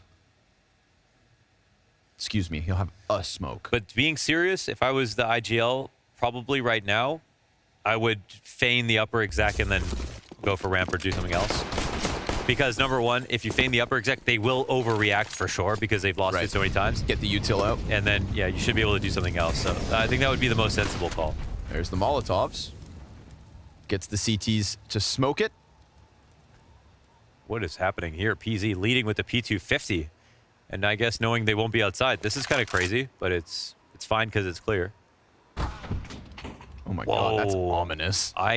Yeah. Uh-oh, that's a bomb in a very bad location. I don't know if they took too long or if there was a gap in the smoke or what happened, but Try could have just got lucky as well. Very lucky. So, Operation Recovery. That is like the worst spot ever. There's never been a that more... couldn't be more between Secret and... Oh, Jesus. Poor guy. And, I mean, they have 1 smoke left on Addict. Oh. So, it's just going to sit there. Oh. Addict throws his smoke out, but there's still a gap on the other end. Try just sitting on bomb, but a missed shot. Ooh. That could be their ticket back. Brace comes in from Squeaky with the headshot man advantage. VERTEX. Time. You know, with so much going on, it was all about recovering bomb. Well, what are your protocols? What's the procedure? How many times could you dry run a weird round like this? PZ still working downstairs. Contact versus cold. At least that serves up a distraction. It means 1 less player on the A site for the other 3 Ts to try and deal with. They're still up here. Taco drops. CT's very much committed to the bomb site now. Lotto on vent. They're walking out hut. Lotto gets the first and second, and so the life just gets sucked right out of the round. It is a meat grinder of the VERTEX members to end this first 15. Double digits for the 00NATION as they'll swap to the offense.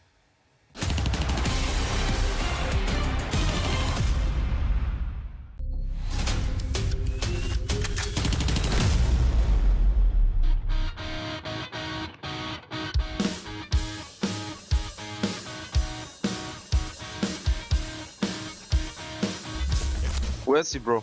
See him? You will see it now. Got him. Nice. He's left side of you.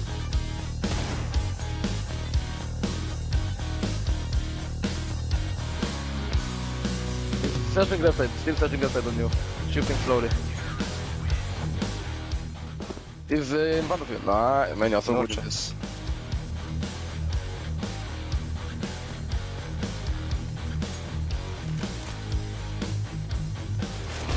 Yes! Oh my god. Just in front of you. Behind the yellow boxes. So the nah, man, you are killing me. He's coming your left side. He's coming from your left side. He's pushing you now. No. Easy camp. Have flash inside of the smoke. Nice. Nice. We'll camp now. You got him. Nice, man. I'll nade him again, I will flash soon. Wait, flashing him. He's dead. Still in the middle, to the right On now. again. Right side, beat right side. Nice. Dead. Nice. It's the top left, beat, spawn. On the box, top left. Yeah, nice. I saw it. Nice, man. Nice info. Can't see him right now. He's far back. Right, in front of you. Nice. Mid. Into your left, I think. Nice.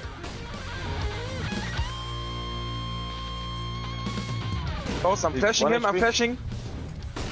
It's not blind, not blind. Wow, sick! Nice. Like left side of the middle. Yeah, I saw him. He's hiding. Nice. He's in the smoke. Nice, man. He's holding you from the right side. Nice, man. Nice. Good wall, easy. In the middle now? Nice. I'm pushing Waiting for instantly. the flash. Yeah. Pushing. Close. Nice, man. Okay. Nice. Okay. GG.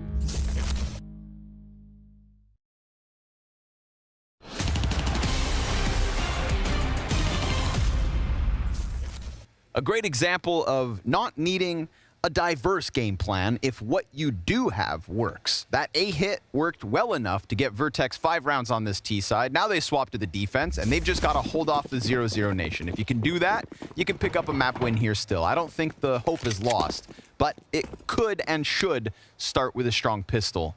Wow. It's one of the halves that I would like to see on play out. Try has been a devastating force, though, this evening. I almost would have liked another 15 T rounds from VERTEX just to see if that gets figured out. I was literally going to say it would be so cool to watch that half on play out, like a scrim, just to see. Okay. Well, they're taking all parts of the map right now. I don't know if Forlex can wedge his way back into ramp. Is that a lobby flank? Yeah. VERTEX trying to pinch it. Yeah. We got a bunch of Snoopies here running around. Clawing through their parents' closets, looking for the Christmas presents. Addict, what can he do from control? Beretta's at a distance. Not their forte, but everybody's still up. This is pretty docile pistol until suddenly the bomb hits the ground. Try comes through with another. That gets owned by Addict, who, once he's given targets, keeps the kills clean. And advantage VERTEX. Forlex almost dead. They don't want them to pick that bomb back up.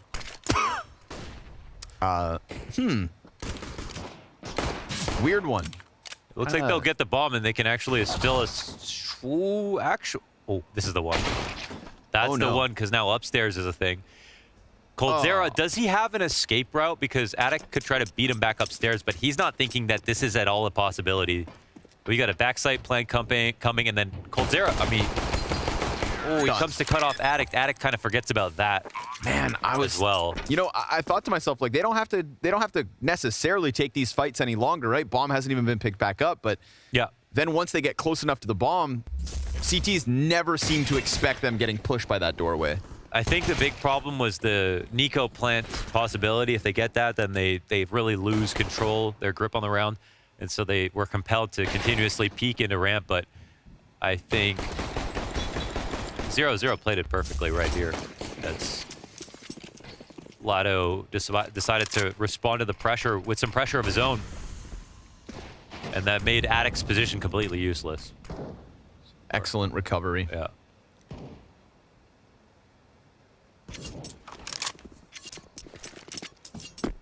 Looks sketchy for a second, but now 00NATION just convert it, and suddenly, you know, if the people didn't watch this map, then they wouldn't have known maybe VERTEX did have a chance to improve their scores. But it's yet to be written. Ooh, what? Huh? Is that just a beautiful matter of timing? You know what? That's a little bit of revenge for try shot, maybe. Ah, fair. That's what it was. Unfortunately for VERTEX, they're not gifted with a bomb on the ground in the open. But hey, take what you can get. That's Taco's mentality. He's able to walk along outside. Brace. Ooh! All right, man. There we go. Strikes at the perfect moment, just as they're throwing out util. So now, I take my words back. That bomb is very much on the ground. Well, that's an entirely another problem here. Even if the kill was gotten, it could have been traded as well. VERTEX put themselves in good spot to stop anything coming lower. Long-range SMG fight? The longest possible range SMG fight. You don't often see that.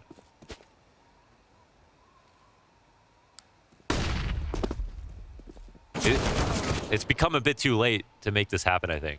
No recovery chance, really. Doom out. Ooh, he's got a player behind him. Forlex killed. Was that after time? Is that what he was trying to do? Ooh, it was not. I was thinking maybe he pulled out his Super knife. close, yeah. And then he saw his teammate dying because he didn't calm anything. And then his teammate died and he said, I can't knife now in good conscience. Yeah. So that's actually the worst decision. He should have still Okay. knifed him. Yeah, Peasy just finds it. Let's see this shot. Okay. To see clean second. No, he just... Oh, he was fully tucked. Okay. Yeah. Imagine an after-time knife in the back. Nothing feels worse. Or better. It really comes down to your perspective. Yeah. Well, VERTEX, you take those. Scout shot through smoke, beautiful little double 5-7 frag from Brace, and momentum could suddenly shift. Armored pistols, plenty of utility. That's what 00Nation are trying to bounce back with. And VERTEX giving them a little respect, a little space. Smoke fades. 3 sit and wait. Addict from the corner. 35 bullets in that mag. And it's enough to get the first 2. PZ comes through with the finish on coldzera. Taco's gonna push in, which means he's now grabbed the Galil, gives himself a better chance, but still gets cut down, and Dumao 1v3. Really liking these PZ peaks. He's setting himself up to see just a shoulder most of the time. Dumao is going to have to do more. Ooh, like that? Yeah, that's the start. What about this? Oh, man, that's a homing grenade. No, he missed it. Maybe it bounced to the ramp, so he doesn't actually know someone's back box, but look who shows himself. Confirmed. I mean, you're not going to tell me that Dumao will win this round. I wouldn't tell you that. Okay. But with the headshot, it looked a little more likely. Lots of bodies lined up here on the ramp room. VERTEX get away with 2. Like what we've seen from Brace in these last 2 rounds. Attic as well has shown some good stuff. We can see why VERTEX were able to trump Greyhound back at home in Australia. The land where everything is backwards. Both coaches are wearing boarding shorts. Just what are boarding shorts? Like surfing shorts? Yeah, surf shorts. Oh, okay. Yeah, I don't know why I said boarding. Surfboarding? Bathing suit shorts, like... Okay. Yeah, because I thought boarding school, and I thought, would you even wear shorts in a school like that? No, you wouldn't be allowed.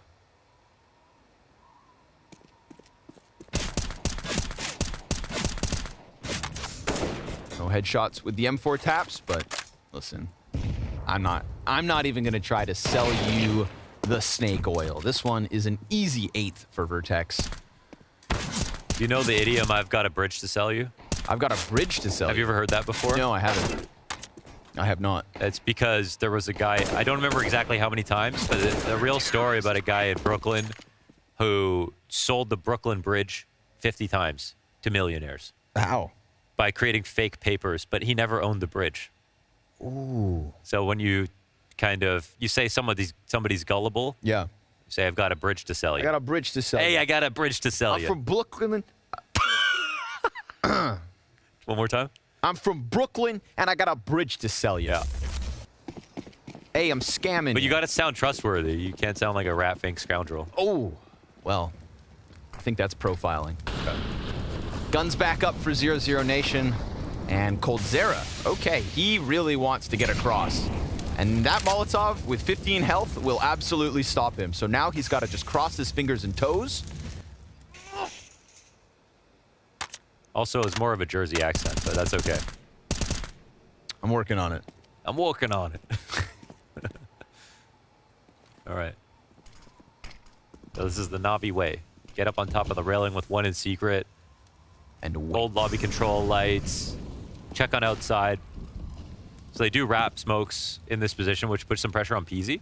And he throws his own one-way, actually, to clear things out. It's very early in the round, however, so he'll have to forego pushing further. Just decides to recede back into secret.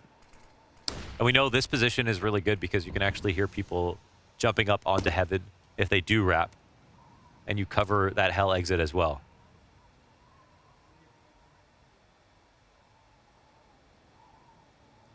We'll see if they jump.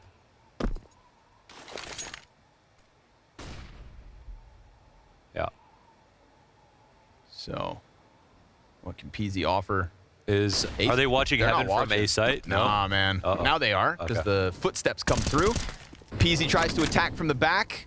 If they don't look down on him, then he doesn't really have a way to get in. But hell, if you could just slow it down, then that's support in and of itself. Addicts picks up the kill. Try now attacking this A site with Taco. But Hut belongs to Brace. 8 seconds. If he can somehow get that stoppage, it could have been his chance. Try finds another kill. Brace doubles back. Try in the meanwhile, though, just killing them all, culling them all. And putting a 0-0 Nation on 12 with that. If only Brace had the killer instinct to maybe go stop that bomb. How could you know? You know, so many people No up. way. It's planted backside. He could have walked out, but no way. Tough to know. So 0-0 Nation, if you're new to watching them play, time is their most valuable resource. They like to use every second if they can. And to be honest, they don't play, you know, like a top 10 team in that sense where they're as efficient as a team like Cloud9 is, for example. Sure. But they do often do a good job, and they read the map correctly. They executed with enough time, even though it was close, and they had lots of people left over. So they performed that split that we saw them setting up earlier in the round with the wrap smokes on Hell. They put pressure on Peasy. They neutralized him, even though he was able to still stand in his position. And he could have started Heaven as well if he wanted to. So all he did was corroborate that info to his teammate upstairs, but he wasn't able to get back into the round. It's him who has the worst spot, right? Would you rather be at the bottom of the vent or the top? Fair. Like 50 Cent says, the top is so much better than the bottom. Objectively true. Yeah.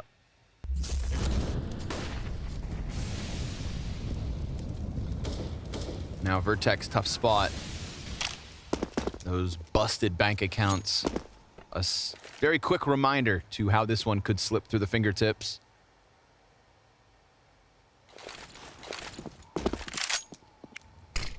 Grenades going over Brace. There was potential there last round, and those bullets weren't too far off the mark, but it's not going to shy away 0-0 Nation. They press up close to Mini. Brace has got Little Blue to block the entrance, but look, they could slide right into the A site. Now they are. 3 players here. Oh, Taco, it looked like he got lost in it, but instead turns around at the perfect moment. And do they follow through? Wow. So far, so good. MP9 slides out. Doomau, the second and the third with just one MP9 mag. Malta brings it back. And suddenly, VERTEX with another. Gotta appreciate that MP9 work from Malta, because to be honest, it felt like this round was not going to be lost to good positioning. It was going to be lost to great individual plays, like Taco hitting this 180 flick, and then Malta with the Summit 1G default crosshair in lime This green. can't What color be is real. that? It Is that can't real? be real. It looks like lemon. Is it real? I'm going to need James Banks to get on it in an interview. Listen, Maybe he plays on all default settings. There's hard-heading questions, and that has to be at the top of the list. Maybe Malta still has game instructor on. Maybe he has auto weapon switch on. That's the worst one. I didn't turn that off for a long time.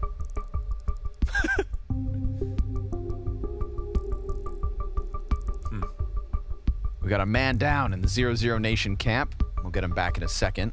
I had my people get on it. I wasn't too far off. It's board shorts. Yeah. Okay. I wasn't sure even when after. Okay. I didn't know why boarding was in my mind, but see, look at them. Board shorts. Because those are the shorts you wear on the plane. Your boarding shorts.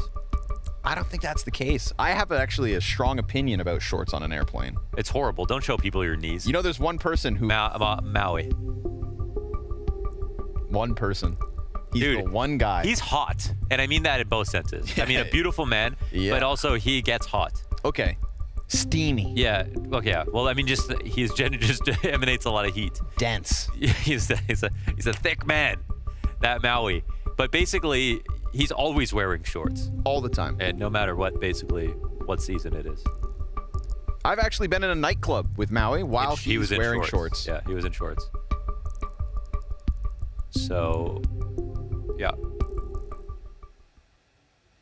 On the plane, it's... And there's Dead back there wearing them too. I did notice when I lived in, I lived in California, I wore shorts on plane a couple of times just because it's, you're always hot, it's always hot, everyone's chilling. Yeah, that's why people I didn't wear like sandals or anything. I wouldn't go that far. Okay. I've worn easy slides on the plane. That's about it. But I had socks. With socks? On. Okay. Socks, yeah. All right. I don't want anybody to see my toes, not for free. Excellent. Excellent. Yeah, put a price on everything. Oh, is this going to get them much? Tech9 rush. Addict locked into it, whether he likes it or not. He was not getting away from that. Off of the tech pause. How dare you go to the Tech9 B rush? Look at them like rats, just flooding in through all the doorways, all the nooks and crannies. And now they get a plant off of it. Ooh. Tough place for VERTEX to be in. If they have the procedures and the protocols, they could still bring this one back. But, I mean, a daunting task. And not one that you would think you'd be in so quickly. So here we go. We got a Galil and an AK for Taco and Dumao. 3 CTs looking to get out through decon. Deep positions on control door, but getting the kill top sights a good start. Brace finds Dumao next. Forlex in with another. It's a man advantage for VERTEX, but that time's ticking. Smoke on the bomb. Peasy, 3 HP, 3 seconds. He's got it. No stress, no sweat. A 10th for VERTEX. Woo. Too close. It looked like it was a series of tragedies that was going to lead to 00Nation winning.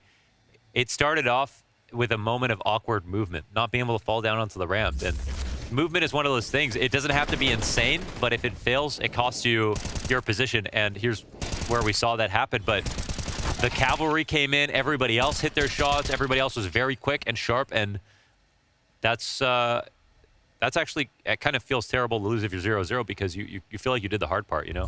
You capitalized on a giant error, you got lower sight, the first rotator didn't get his kills, but you still recovered. So VERTEX still very much alive in this match, but wow, what is happening? Dude, this pace, this tempo. coldzera from the opening kill to the outskirts of heaven in an instant. Yeah. And Addict's playing as if this isn't being heard, so it just allows coldzera to keep getting closer. Ooh, the boogeyman. He's in heaven. Clears Forlex off HUD. Addict now stuck outside. They exchange positions. What? Off the ladder, a chance, but it's taken away. Peasy slides down with a pistol in hand. Dumao's got HP. Too much for him to just get that with the sidearm. If only it was the other. Oh, wow, what a round, dude. These back-to-back moments. Crazy. Nuts. It's a lot of deaths that VERTEX have had to shoulder, though, in the last 2 rounds. This was so well played by coldzera. Okay. Ridiculous shot from Peasy. Simple-esque. Okay. Shroud hits that, too. Shroud doesn't play CS. That's true.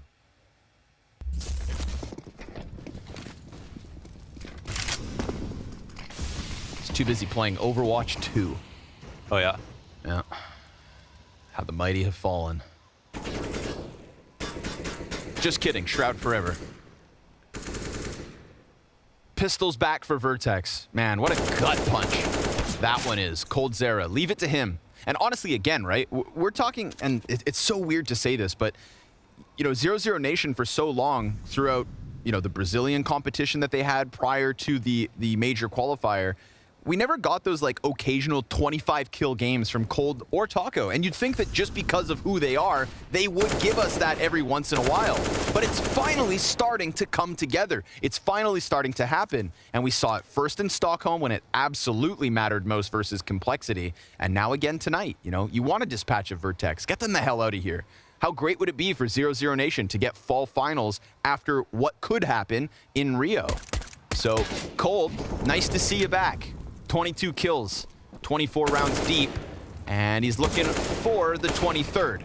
He's got it. With Forlex going down, it is a 5v1. Yeah, just like Jordan for real. So, well, this game becomes a lot trickier. But I mean, I feel like we've seen good rounds here on CD side from VERTEX. Wow. Nope. That was quite a move. I think he was going for maybe a vent chance knife. You know? You know, when you're... Were you around back in the day for chance knife? No, but I've heard you talk about it. Okay. It's that guy who... Fodder. Yeah. Some people know. Yeah. You can go look it up. Chance knife. Yeah. Spoiler, he was cheating. Okay. Look at that. Worth a shot. Hey, if it gets the team laughing, you never know the impact that if you ever watch Butterfly Effect, with Ashton Kutcher, the smallest thing that you can do might lead to you being a millionaire one day. Damn. Not exactly relevant to this game, but That movie is the reason that I stayed away from my teachers' desks. Do you remember that? Well, you should have, just because you're a moral person, but okay. But you know what I'm talking about, right? That spike that you put notes on? yeah. Oh, yeah.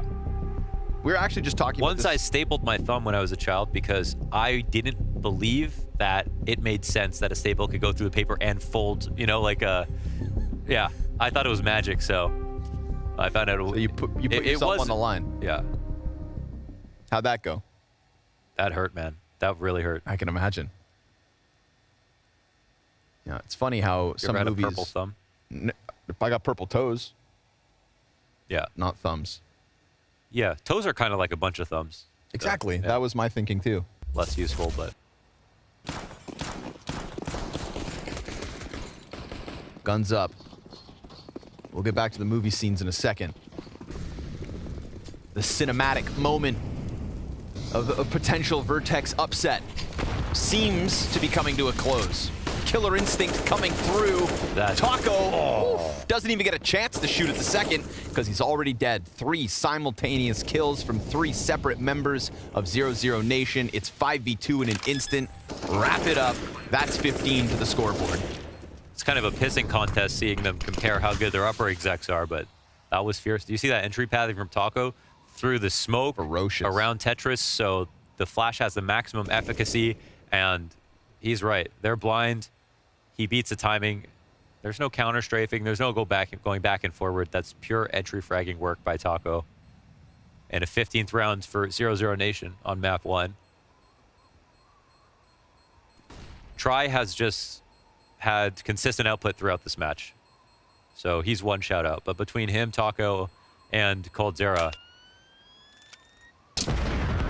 there are a lot of good players on this team because we used to only talk about Dumao and Lado.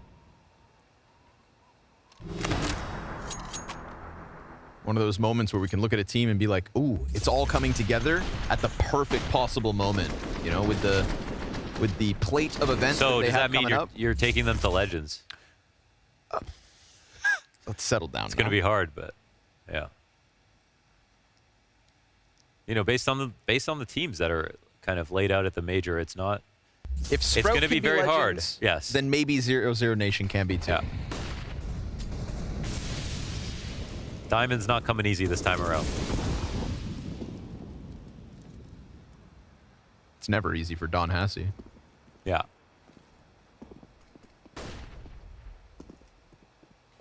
The Golden God.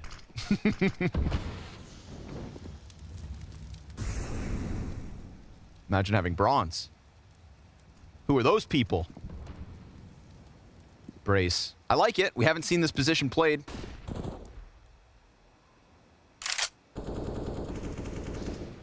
Maybe it goes unchecked. Man, they actually have to clear him, so if they don't, yeah, nicely done. Good Cold's not going to fall for that, but he will get caught by Attic. So it's still worth the 4v4. For sure. So they get this person out, and then there's no flank on lobby if they go back. Ooh, he saw that little bit of leg. Wow. They tried to stampede across, and one of them gets shaved off. Taco almost wins that fight. Attic down to 9 health, so nice round for Attic to pick up a couple kills. Double man advantage. Is it enough? We still got Try alive and kicking. It's actually interesting rotations because they're not covering vents right now. Oh, they are. They have opposite. All the best nades possible as they exact. And oh, what a shot from Try. That's what I'm saying, man. He's on it. And Lotto, well, he'll be given a chance. Bomb. Up. Ah. Up Ooh. top. Uh-oh. Awkward. No time at this point, so he'll swap to the op.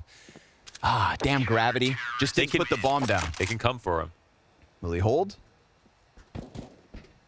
Oh my God. Okay, I mean, all good. Yeah, he was close. That saved up makes a difference here for the economy, that's for sure, with his frozen. But Vertex survive because of a couple of key trades. Goes down to 4v4 right in the beginning. They dislodge the back mini player and then get traded out, I think, by Addict, who is over by Mini. But I think the really big one was Peasy's Farmer's Spray, now confirming they're also crossing with multiple players and taking one out.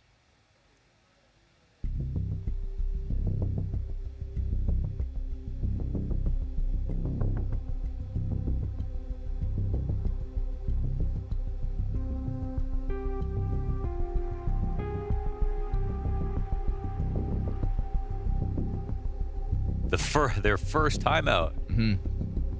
They've been very conservative with those. All has been pretty good. We've got the money as well with the timeouts to try and cool this off from VERTEX. 4 more attempts to finish on Nuke. The pick of VERTEX, need I remind you, a map that they bested Greyhound on in order to qualify for the showdown. That's saying a lot, man. Greyhound are good. Major attendees. Yeah, they get memed on because they get the maximum amount of 0-3 picks, but yeah, I've seen them play well for sure.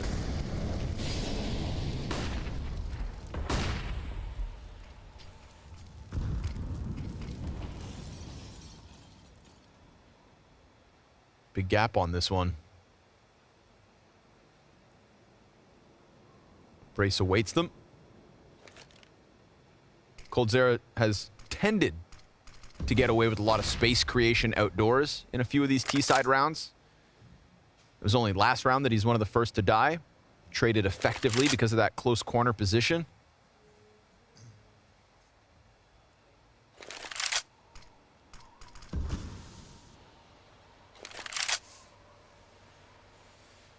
It looks like they're going to fake up and just run the secret cross. I'm assuming they've got the mini smoke coming down, so they just want to drag the attention of the mini player.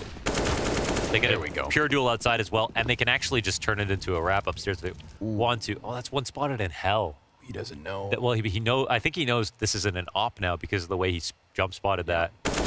So he's happy to take the duel. Oof. Poor Peasy. Now they're just going to get desperate, and with that, we get the 1-2-3 between Cold, Lotto, and Try. They just squeezed them. And unfortunately for VERTEX, they've run out of juice. Unless that lobby flank can come through, because you'd think Malta down from Vent going to be way too difficult.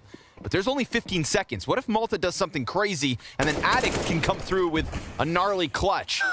Try's hands busy, Taco gets the kill, Addict gets the quick trade, but they're already in such good positions, one on each edge of the rafters and hut, occupied by 00Nation.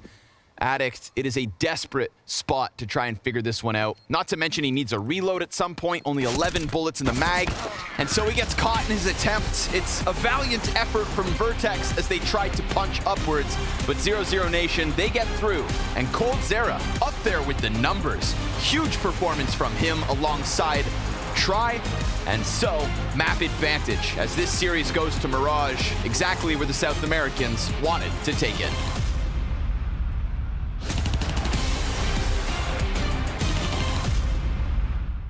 We're now back. This is where the purest form of Counter-Strike is played. It's all been leading up to this. This is one you won't want to miss. This December. Oh, and the bursts at the end! The culmination of the Blast Premier season. That's precise. Absolutely filthy. All kicks off. We've seen highs and we have seen lows. Epic spray transfer. Oh, they run right into him. The 200 IQ plays. What a scene! I can't believe it. But it all comes down to this. The best 8 teams in the world play head-to-head for $1 million. 14th of December. The Blast Premier World Finals Abu Dhabi begins. We will be there. The question is, will you?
a tussle on VERTEX's map pick, but 00Nations are the ones to sweep it up. At times, it got a little bit back and forth, but a great headstrong streak from 00Nation to close that first map out, Jacob. Yeah, it was a good performance from 00Nation. They seemed to be in control from the get-go, got off to a really, really good start on the CT side, up 8-2, and you think to yourself, game more or less over. We know 00Nation are the favorites. The one thing that haunted them a little bit was that second half start. They win the pistol round, they're up 11-5. You think to yourself, that is it. That is the final nail in the coffin. But then they lose the second round, the follow-up.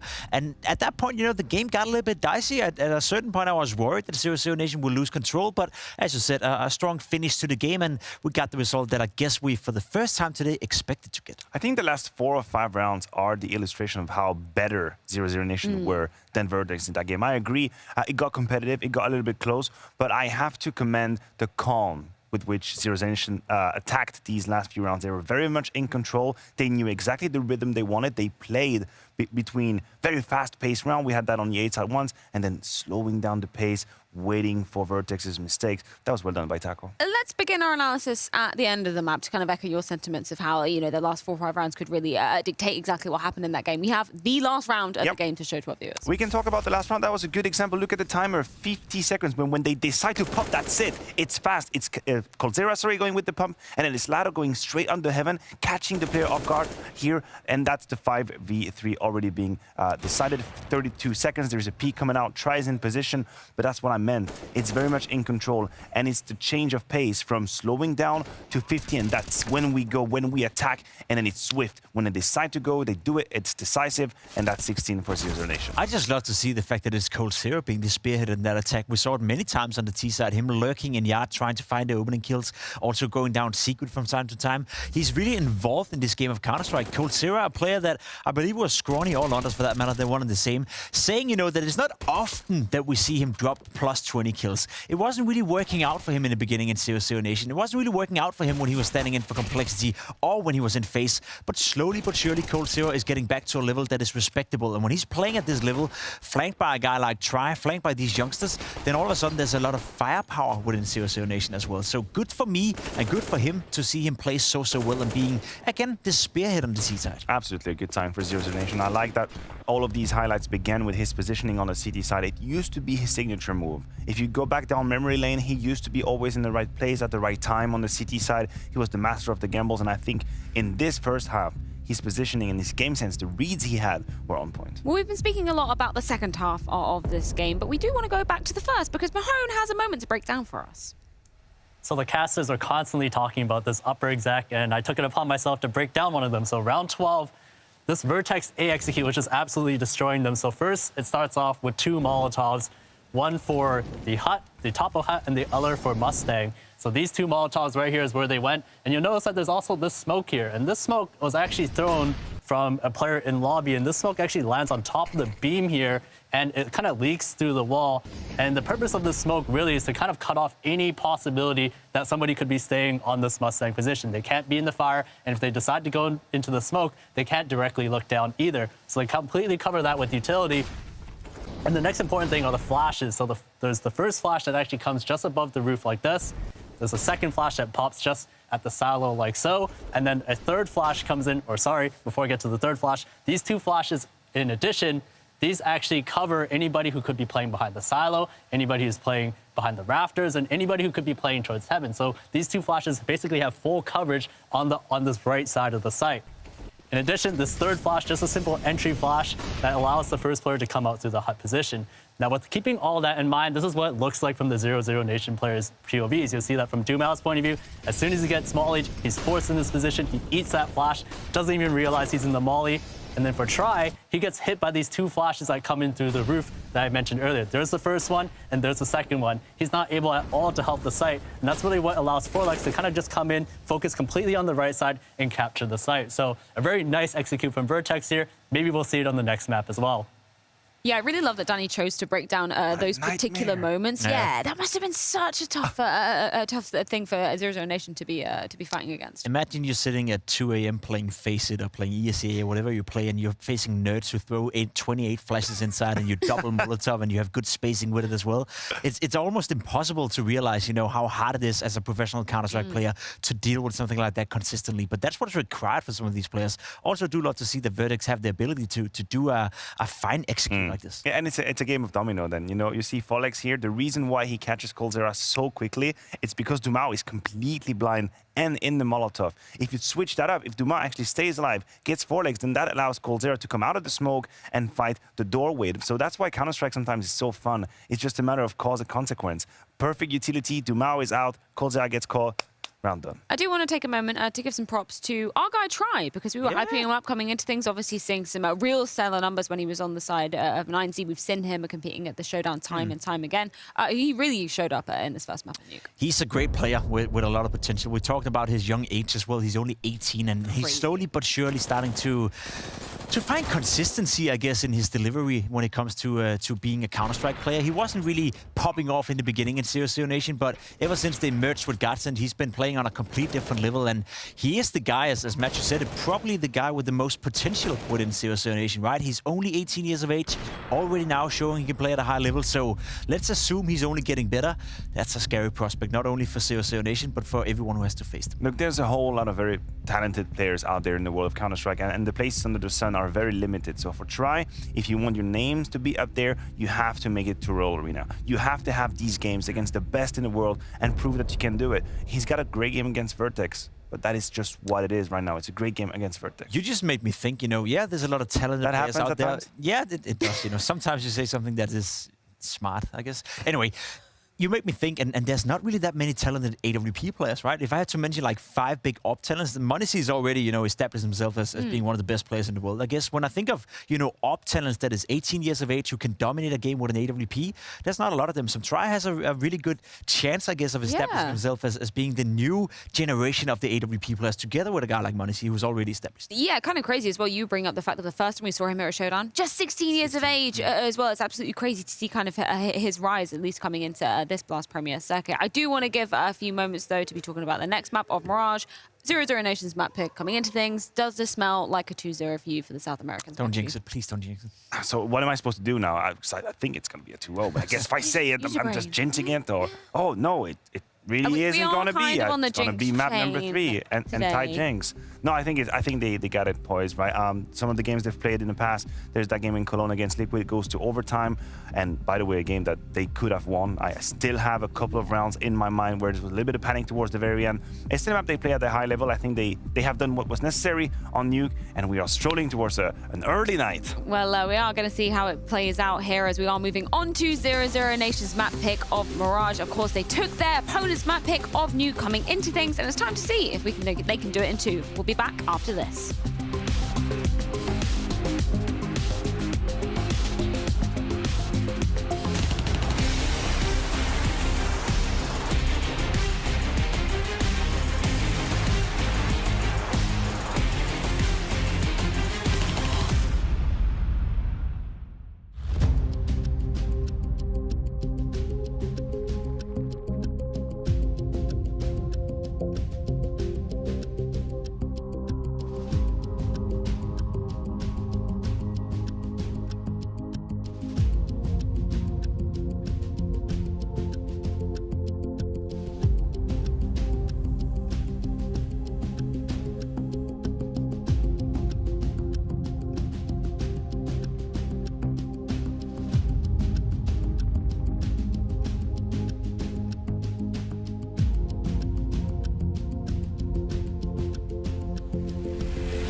All right, folks, here we go. Jumping back into this one. 00NATION now even more the favorites to close out. But there were rounds there from VERTEX. Obviously on the offense, hitting that upper site, we saw some, flashes of success. But I think right now, if you got a chance to play 00NATION 4 months ago, then maybe VERTEX would be feeling a little bit better. But they're hitting the best 00NATION that we've really ever seen.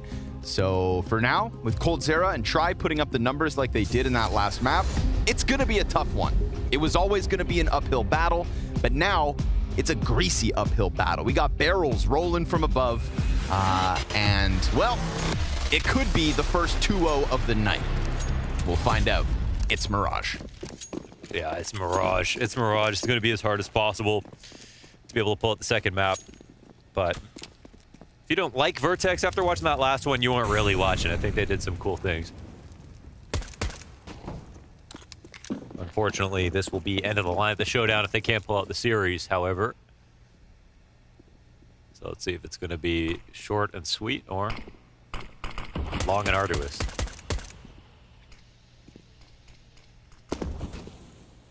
T-side into the connector already. We got Taco over towards ramp.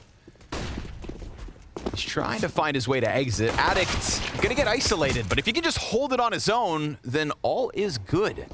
Then they jump out from the side of jungle, and Addict adds a third. So nicely done on the pistol. They knew exactly where Nation had got off to, and then it's just a matter of delivering the headshots. Dude, what more can you ask for? Those really greats. They were totally prepared to stop the connector explode, and yeah, they all hit their shots. So come on. As the Danes say, kom nu, bro. Kom nu. Du helt wild. Not bad. VERTEX. Guns up already. coldzera, you got a player just beneath you.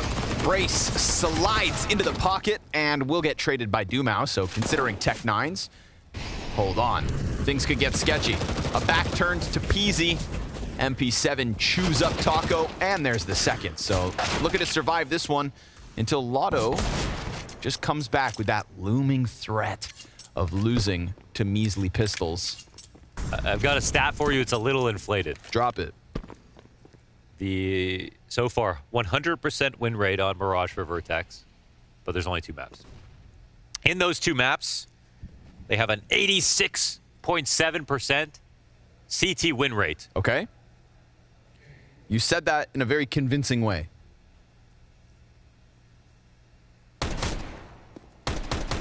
So that's it, but okay. I mean, 86. That's like me saying, like, right now, Dumao, he's still got 86 health. And with it, he's going to pull off a kill here. Maybe 2, maybe 3. They bomb plant to boot. They don't know about Malta exactly, but they know there's 3. So we'll see if they clear it. Oh, this is a good clear. Got a player on default. Uh-oh. It's getting a little hairy. Right? VERTEX? Sketchy. Dumao comes through with 1 of the 3. Takes to the top rope. And that's that. I'm actually shocked that kills him. Right? Of all the interceptions based on cover, nades can't go through. Yeah. Finally, this one works. So yeah, like they've had a really good time on Mirage CT side so far. Where's the nade? Did you submit your signature, by the way? I just put it out there, but I don't know if it's gonna make it in time. Like you put it on Twitter? Yeah, I did. Oh. We'll get Rops on it. I mean CSGO. CSGO, yes.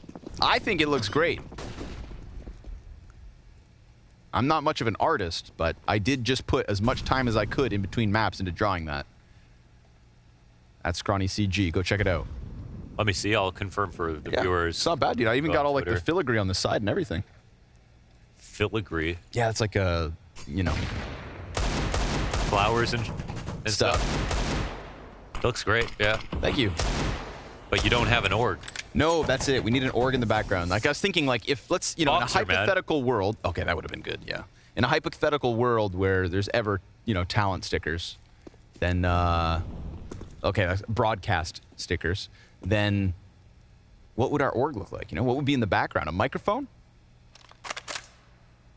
An ego? Pistol run boost failed top mid. But this is really not about what 00Nation can get. To me, it's what can VERTEX hold on to. Get a nice clean round, get a good CT start. Ooh, awkward timing. PZ, yeah, he'll get there. Add a second. He has the expensive one, so there's a little bit more ammo. Good for the MP7 double. Twice now we've seen him with it. Twice now he's got 2 kills, so that's great. 5 up for VERTEX in round 3. That recovers the losses from the last round. What if they have so much confidence that even if they don't have enough maps, they're Mirage gods? I mean, the thing is, it's still Mirage. Exactly. Even in Australia, it's still got to be the most played map, right? On Face It. I'd assume so. I mean, it's got to be. It's objectively the best map. Yeah. Mirage is a global plague, after all. Plague? I saw how you snuck that in there. Taco ready. Ooh, but I like it. 2 players push top mid. They take an initiative. And that's all they really need to do, right? Out the gate, get your kill, fall back. Now play at default. Hang on. Grenade damage. That little extra chocolate sauce and try. Damn, nice shot. Catches Malta midair. Brace trying to slide into Van. Addict. Oh, he walks right into the off. Tries. Dude, tries giving him hell right now. Going carry mode in this one. But 2 scoped in. Tunnel visioned. And Brace delivers a double to keep that man advantage from the get-go. Back in his possession. Cold on the floor of this bomb site. Keeps it clean. Forlex gets absolutely rocked. And the pressure from utility brings it back. 00Nation. They've got the man advantage in their hands now. But let's see if PZ can pull off the unthinkable. coldzera and Lotto on the other end of this. Comfortably tucked in the bomb site and bench. CT's position now known. I like that he starts to push forward, close that gap, get closer, cut off the angles. Use the bricks, get the coverage, but the moment he gets a gunfight, it's a fast one to Lotto's favor. 00Nation on the board. Gotta say, props to Try to crack that B site open. Props hit Try hit a couple of very hard shots. That's the first one. This was also very smart. And man, I gotta say, there was a litany of small positional readjustments from both teams in this round to make this very hard to read. I think no matter who won in this situation, it was going to be impressive. But for 0-0 to do that with a consistent man disadvantage is even more impressive. And like even that kill from coldzera, the slight shoulder peek in the end, there was a lot of hard shots, a lot of very obviously talented players on the attack that were hard to kill. Another great refrag from Try. Dude, Addict, a very quick 8-2. Kind of throwing himself at the enemies in back-to-back rounds. Doesn't get away for free, but it does kind of shuffle the nation back elsewhere. And Taco, well, that's a freebie. Just a very separated 1 versus 1. And it's looking like he's going to lean into the A site. Caught by PZ before the rest of Taco's team can commit. So back and forth we go. Yeah, he exited a bit early. No flash there. Nothing to put pressure on CT. Otherwise, take a peek. That's a nice adjustment back from PZ. Forlex activates. Love that he slides out, nearly killing coldzera. Just a single bullet more would have got the job done. PZ doing his absolute damnedest to try and keep this out of the hands of 00Nation. But again, it's a measly 11 health to keep both these players up. The USP would be enough, but the frag finds its mark, and now everybody's walking wounded. And those AKs looking to succeed. PZ creeps forward. He's lost track of that further player. Snaps up! Oh! Imagine! It was happening. So close. Just needed to be... You couldn't have been faster, actually. So, it was the perfect refrag from the last player. There's a little Brazilian magic in this round. After PZ gets a shot on ramp, it's looking very solid for VERTEX. They still have their default player alive. The 2 players on 00Nation are so low at the end of the round, but they were wise to cover Cat as they put that bomb down, and were also wise to put that bomb down fast. True. If that went on too long, that Cat player gets into a better position. It's almost going to be impossible to plant. Get it out of the way. I mean, my heart goes out to Forlex there. He slides out default. You know, he's in a tough spot if Palace ever gets pushed. Slides out default, hits coldzera for a bunch of damage, but just 4 health for Cold is enough to keep him in it. If not, Forlex then gets underneath balcony. The op player doesn't have to do so much. that was the kind of could have been type moment, but coulda, shoulda, woulda. Now VERTEX are on USPs.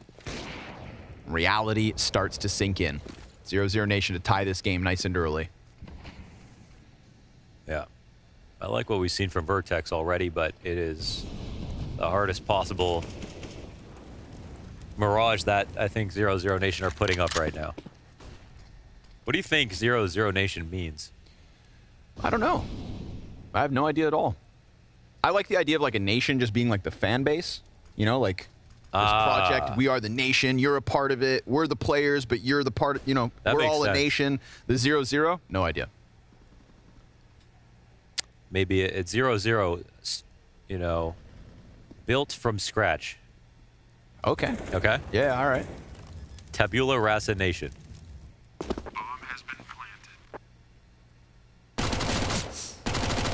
Money to be made here. Mac 10 feasts. And he goes for his kills before his teammates can steal them. It costs him his life. He'll have to rebuy that armor, but all good. Easy third. And then do you think the logo is a heart? Broken heart? Yeah. Or the lungs? Man, if you got lungs like that, you should go to the... You definitely got to get that check. You get that check real quick. Yeah. If your lungs look like that, you probably talk like this. It also looks like Norman Reedus as a fetus in Death Stranding. Okay, yeah. No. No, it's lungs. Okay. I mean a broken heart. Damn it. It's up for interpretation, maybe, until they release an official guide. It's like abstract art. Yeah. It's what you want it to be. Also looks like the Kanye West, you know, 808s and heartbreaks, paper mache heart, or not, like, Bristol board? I don't know what he used. No clue what that is. But I know what this will be. A B hit. Full commit. Taco at the helm with the Mac 10. So what lies in wait? Well, Malta back on bench. Love this angle. Doesn't get a kill from it, unfortunately, but does give Addict the warning sign to tuck into the corner. Molotov's destined for him. He is a dead man walking. Malta comes up around the van to shave off another. Two-man advantage is great. Hell, almost made it a third, but the A1S runs dry. Coldzera comes downstairs. He didn't see that, but oh, he's able to react fast enough, and it's Malta to absolutely hold it. 3 kills for Malta on the B site. That's what we know about Malta, man. You know, these B-side players have been clocked in all game. Love what we're seeing. Those are some hard shots, especially the tracking one over top of the van. This one I remember. Okay, that's his actual crosshair. We got to the bottom of it. Oh, okay. It was a little bug. It was a big bug. Yeah. That was, I think he could sue for defamation almost with the size of that bug. Yes, I'm glad we got that sorted. Valve. I don't know if that's Valve's fault. It's just easy to blame them for everything. Nice nade. Taco, this is a rinse and repeat. They're going to try to run it back. They say, Malta, you're not pulling that off twice. And a jumping Taco is resorting to a Glock as his teammates die behind him. He's supposed to create space. He definitely created confusion. And now it's Dumau on the recovery mission. CT's in market. Taco still hasn't seen anything. He's been in smoke for ages. He saw 3 out of 4 players just now. That's a lot of info, but they lost the bomb. Yeah. Oh, but they're still showing themselves. Still a chance that could have gone south, but I feel like now 3v1, you just sit back, and it'll be a hell of a job for Lotto to try and recover. If Lotto wins this, I'll pay for hotel fries tomorrow. Ooh, I'm down. Op's gonna get it. PZ doesn't miss these. Ooh, he's dead, and luckily 4lex right there. So swings, trades, grabs it, VERTEX, 5-3. So, dude, I wouldn't go B, man. From what we've seen from Addict, from what we've seen from Malta, you've still got to... You know what the coolest part I think about Mirage these days is people do go B a lot now. Yeah, actually, you know, Anders and Maui kind of had a great conversation earlier today about the evolution of Mirage, you know? People figuring out the window smoke, people figuring out how to finally play B. That's the beauty of Counter-Strike. We got history. That looks delicious. The straw's too thick for my liking. I don't know. I just had to get your lips around that. I'm gonna let that one rest.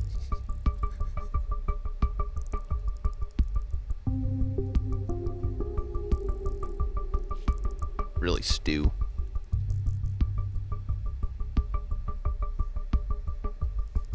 For a long time, like a pho broth. Okay. The technical. But it's fixed. So, all of a sudden, VERTEX given a chance to extend this early lead. Now it's a timeout. You don't have to change much. On the CT side, they're coming to you. And you're winning. Think about that. That's a formula. And it's 00Nation have been coming at these rounds pretty quickly. So I don't know if they have to push anything based on what we've watched. I have a lot of confidence in our anchors right now. They look good. A-site maybe, you know, mid-control maybe we'll see, but. Yeah, mid-control I think is where I see maybe a gap for 00Nation to get through. I think back to like they do a good job on mid-control. How easily Taco got through, I don't know. We'll see. But in this round, nothing should come easy to the T side.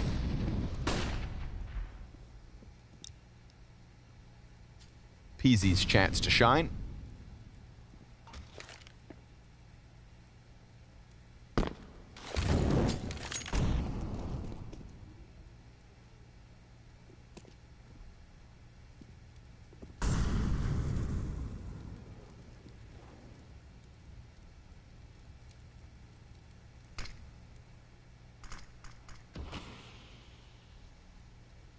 It's an invite to Taco here. And he's going to creep right through that smoke, but they just don't have the tools to work with. Taco emerges, dies to brace. Everybody else going to try to pull the trigger at the same time.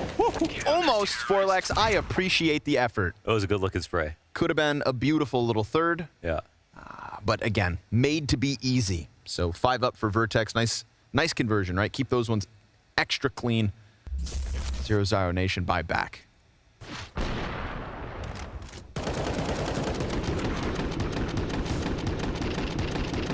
What do we call those peaks when you jump and then you stop midair? We don't have a name for those. Jump and stop midair. It's like a freeze peak.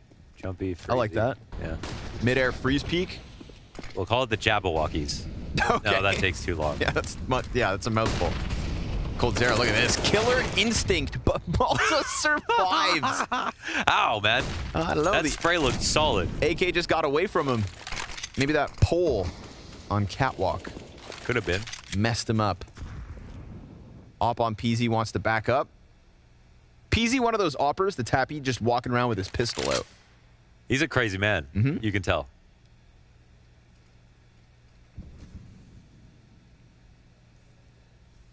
Taco gets into ladder. So remember, Cold just died on Cat, but at least Taco kind of takes the place that was there opened up. They've got the CTs guessing, but the thing is, I don't think they're scared on B. They're on high alert now with the flash popping. CT util goes down. Immense damage versus Try, but that's Taco to activate off Cat. Okay. Malta's still here, but barely. Found out. Dodging shots. The peek from backside canceled out by Lotto. Man advantage. Low health. And Peasy posts up on the backside of the site. He's going to wait for Forlex to wrap this back around middle. And there's no reason for Peasy to move. Forlex will eventually join him. But it gets weird because of that Cat smoke. Now Forlex has to run the risk if he wants to try and push through this. I feel like suddenly the save is kind of calling them. They're not broke, but they could be richer. Yeah, it's the safer of the decisions. And now that shot's missed, you got to go ahead and give it up. So the smoke towards Catwalk to just take away any chance at VERTEX trying to make that one stick. If they get an extra kill, the save will be even more worth it. I was a real nation doubter there on the B hit, but Taco got ladder room control, and then he actually got the first kill inside the B site, which I think was Addict, who's obviously been a problem. So the split was very nice, and Taco did a good job of, first of all, getting cat control. He also refragged coldzera, which I think was huge. Well, no, most importantly got Brace. Okay, Brace was playing Get Right. And this just allowed his teammates to scale a lot more easily. But I thought there were more than enough players there to hold, because they had a third rotator inside the market already. That walk-up from Taco where he gets Brace with his back turned, was that Taco coming through a smoke? I don't think so. I don't think they saw him get into ladder room. Okay. Yeah. And that was also a symptom of the fact that we could see that all the rotations were happening through CT spawn. No one had mid control or connector control or cat control. Another missed window smoke. That's happened twice already this T side for 00Nation. Whoever threw that should get cut. But, I mean, what if somebody else threw it? You know, 2 separate players throw it, then you're cutting 2 players? I don't make the rules. Cut 3 and they lose their major spot. So don't be third. If you get cut right before a major, we call that a Sanji.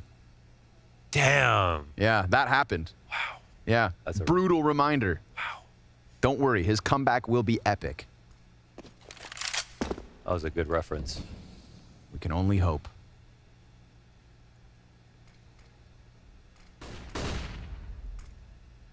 Lots of players out middle here. We'll see if Brace can get into the action. He's just lost straight up duels to Taco before once that smoke fades. He goes for a little peek, gets his head ripped off. Tries it again. It was expected, but it doesn't get us punished. So, big 5v5 here. Missed flick from Peasy. That's going to cost Brace, and then Lotto comes out from Palace. Now, all of a sudden, it falls on Forlex, and he's got Cold right behind him. 2 in the open. Oh, so close to killing the second, but even if it does, coldzera's right there, and ultimately, feels like Peasy missing a shot, and then the Brace empty-handed death in window just means not enough from the A-hold. 00Nation, that's 5. I feel for Peasy there. He was holding the smoke, but it was like the angle at which I think Taco ran into the window. It looked like a very hard shot.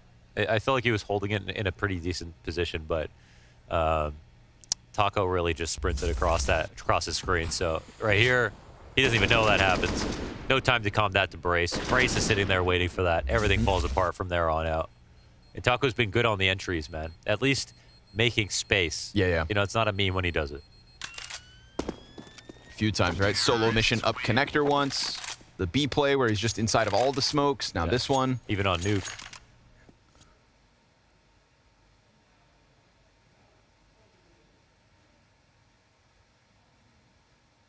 I don't know if that's a drink or a snack. It looks like a video game, like in-game It's a cosmetic strawberry item. ice cream. It looks like it would heal you in Fortnite.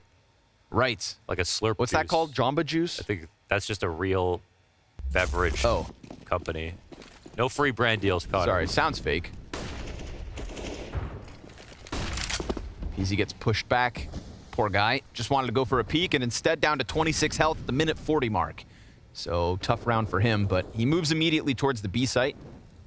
00Nation wait for the underpass play to come through. That's Taco, space creator extraordinaire. Elicits utility from the defense. Brace thinking about going for a peek here. Got to be careful. Try will give you the haircut. I only go to barbers who wear aviators. Yeah, I don't know if that's good advice. Ooh. Brace. Ouch. Blind. Oh, that's so hear it. Man, that's so unlucky. I feel like he's properly tucked in that smoke. And still burning as he's blind. So he had no senses about what the hell was going on. That's a bad way to go. Just deleted. There's a chance for the catwalk walk-up to catch the player on the fence. He doesn't see his caboose. Oh! Dumau! Oh, he gets away with that. His rumpus on full display, man.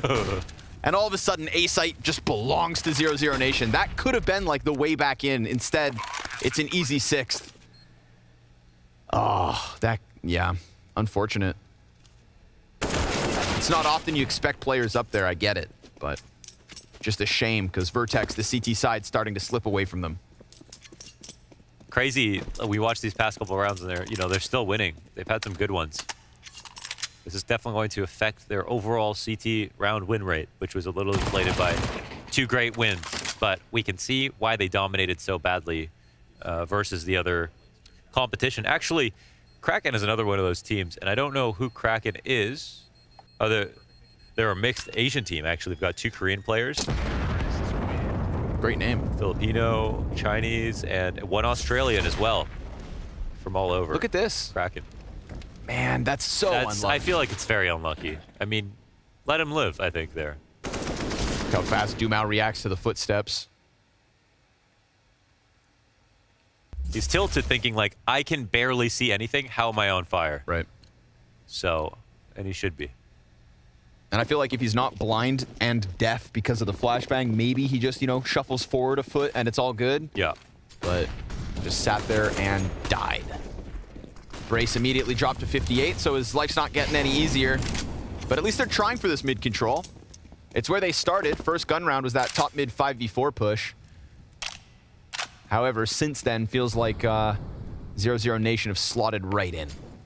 Dumao's barrel may have been spotted, but either way, he runs back with the incendiary on his feet. And it's going to be Malta to try and take an initiative here. Utility's going to draw his attention to the left. There is a player on boxes. That's Taco. Yep. Catches him off as they were occupied. And now the pressure is going to continue straight up mid. Addict falls back a bit. It's low health for 3, so there's a chance VERTEX can win this. But double man disadvantage, never where you want to be. Yeah, that was a slightly messy, sloppy approach to mid control. So the thing was they had the 2 walk-ups, and we saw that he had a chance to get 1 kill. Probably gets traded still. And I would like to say, from that perspective, it's still bad. So they don't clear out top boxes. That's the key one. And there's a 3rd player there that swings from the right. So even if they go 1 for 1, they're still going to get traded from both sides. And both CTs inside of mid will die. They don't want to do that approach without making sure top boxes is clean, and then they can come and push it. But they didn't molly it. Makes a difference. Taco with a couple kills off the back of that one. And 5 up here for 00Nation as they take the lead. Working hard here for these T rounds. Oh man, chance for Lotto to kill them when they're already dead. And he's going to hear where they're organizing their save as well. And look how many Ts are coming now. Man, you clear them right here. Suddenly it seems like a nice, easy, breezy finish to this. And he's the last one they're going to expect, right? Yeah. There's no way they would have made noise already if they thought somebody could have been inside of Palace. So, there's one. But it gets stopped. Still a hope that they can hold on. I mean, they're going to get smashed against 00Nation coming 2 down ramp. Here we go. What gets held? So far, still good. Nicely not a bad done. hold. Yeah, that's amazing, actually. 3 players come at them, and they get to keep a couple weapons. Not mistaken, they even threw a supporting flash to help Cold Zero's peek, and not enough. Yeah. Not enough. So, Taco in this position right here, they wouldn't have pushed if they knew he was boxes, so they didn't do their due diligence.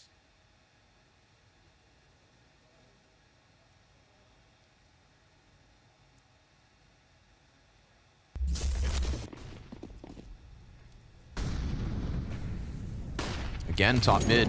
SMG at the helm. Taco doesn't want to stick around. Ooh, B site's evacuated. It is. Now, the thing is, full mid control, right? And B site is not one that you want to retake, but they do have so many fast rotations and potential big flanks, so it's not all bad. Brace very much locked in top mid. This could catch Cold Zero off. Yeah. Yeah, absolutely it could. I don't know if he's going mid, though. They're smoking top con to make it seem like... Or sorry, they're smoking window to maybe make it seem like they're approaching from underpass. These are all fake nades that are getting called out right now. For sure. Brace's position. That's going to enable the rotate, but does it get in position fast enough? Blinded is Taco. Burned by Dumao. That gets awkward. And Malta going to hold it with just the SMG. Solid hold so far. Try. The lifeline drops bomb in sight. So because of that top mid position, Brace just got all the info. They weren't buying those fake smokes. Yeah. They didn't believe it at all. VERTEX tie the game right back up. That was a good demo for why you can use the map control without getting a kill to win you the round right there. So they just controlled all the rotations. And if 00Nation knew that there was somebody sitting in that corner and they still wanted to go B, they would have just forgone all of the mid smokes, because all that did was confirm to VERTEX that they're trying to throw a fake. And I think it made sense that 00 tried that, because VERTEX failed on mid control so badly the last round. There's a high likelihood, you know, a cat doesn't touch the stove twice, as they say. Counter-terrorists win. Poetic. Thanks.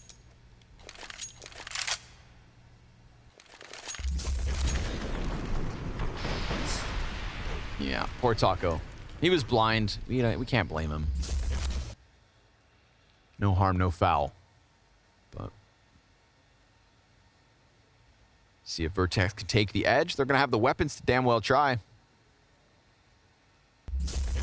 And this, to me, is very much not like Nuke, where we just had that like crazy standout performance from Cold and from Try. This is VERTEX hanging on.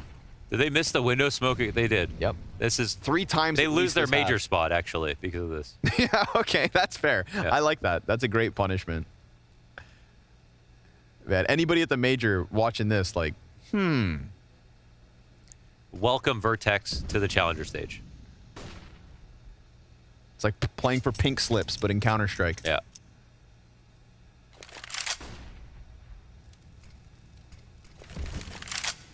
Do you guys do that in iRacing? No. Okay. No, we don't. Well, the wait on mid seems to be a great idea. Would it not? I mean, they also did it because they literally missed their own smokes. They had to, but.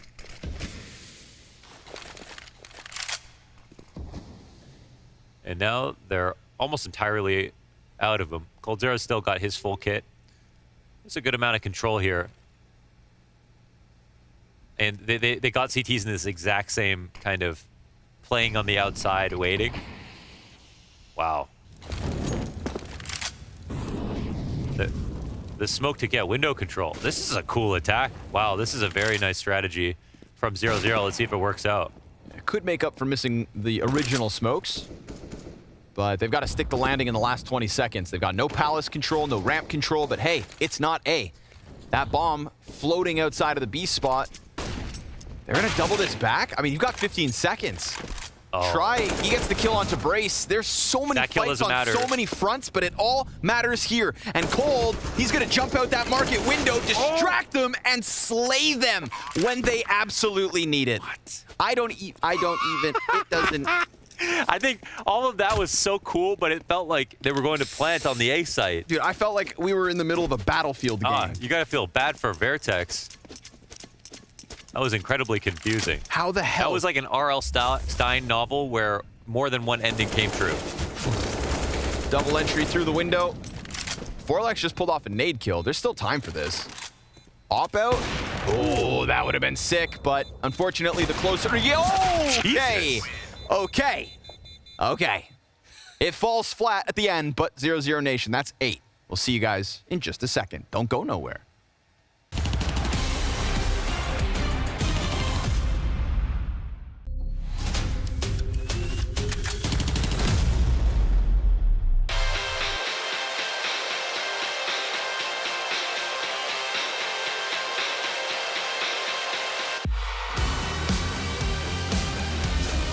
Sorry. That's it. Yeah. Oh, damn. You don't even need my whole... Alright, left side. He's mid still. He's on that wall. Same wall. Deep wall. Nice. Oh my god. Middle. Saw. Damn. Go there. He's jiggling you out. Oh damn. my god. Stay on these settings, man. What's he doing over there? Right side. Middle now. Oh my god. This is got an angle, dude. Got an angle? I don't see him. I'm losing this. Left side, yes. In front of you. I saw the back. Maybe right now. Careful. I'm walking up. He sees you, sir. Nice. Easy. Good comms, good comms. Wait, left side in front of you. Nice. Let's go. Middle. Middle. I saw him. They're rushing. Oh my god, Oh, I'm 1 HP, man. Oh, yeah. Nice. Let's see, he's at the left side right there. On your left, on your left. Nice. Talk to me, man. Talk to me, man. I need information. On your left, yeah, middle left, middle left. Let's go. Let's go. Go, let's go. Sidewalk. In front of you. Middle. On the right now. Nice. XM, baby, let's go. Go middle. Right side. Left. Nice! Fala dele. Yes. In front of you. Right side. Yes. Nice. Oh my god, I'm so Oh good. my god. No. Look at my call.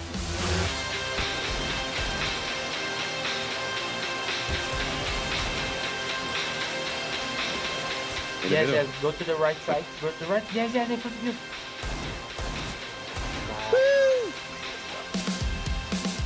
He's not open, peek him, kill him. Nice. Yes. Just in front of you. Yep. Nice. Let's go. Easy, baby. That's how we do it.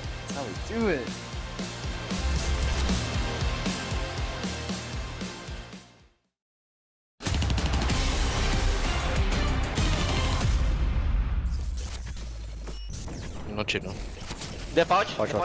Default more. CT agora já. Rapaz, que foi? Tá too slow. Flashing over, right? Não liga, tá cego. Liga aí, CT. Tá, L morto. Vai CT. Tô pro default, relaxa. Both pistol.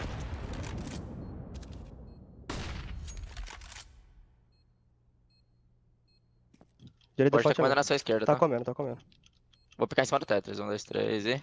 Default. Tá pra esquerda. Nice. Boa. Few zany antics at the end of that first half to get 00NATION the 1-round edge. Now they're going to swap to the defense, try to close this series 2-0, and it's a VERTEX T side between them and that goal. Hashtag the night shift. Hashtag the night. Yes. It's actually the morning shift. Damn. Reality check. Ah. We got the smoke in the kit for Taco. Well, no one from 00NATION over 10 kills. Wow. Isn't that kind of wild? It is. It was so top heavy on Nuke. See what VERTEX have up their sleeves. A couple flash bangers for the B site. Lotto taps down 2. And a good chance for the third here. There's a flank that could come through jungle, but it's also going to need these apartments players to survive, which they do. Or so one did. Malta gets caught on his attempt to leave. Addict calling for that bomb to come over, but Lotto wasted no time pressing into Catwalk, and so he'll punish the rotate. No chance. That bomb belongs to the nation. Addict trying his damnedest, but Lotto, man of the second pistol, absolutely. 4 kills from top to bottom. 2-round lead and economy advantage. Yeah, they tried to provide some cover to allow for the rotation through the underpass, but it had to be run, and it was really tough with Lotto, who was just active enough to keep tabs here. So, and hugging the right side by the signpost meant there's no way to support from the A side. All he could do was hope his teammate could get the kill himself. 00NATION looking for a 10th round, and Lotto does breach that double-digit kill mark now.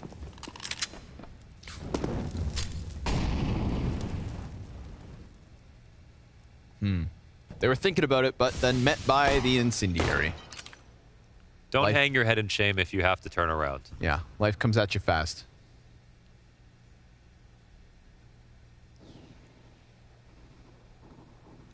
All right.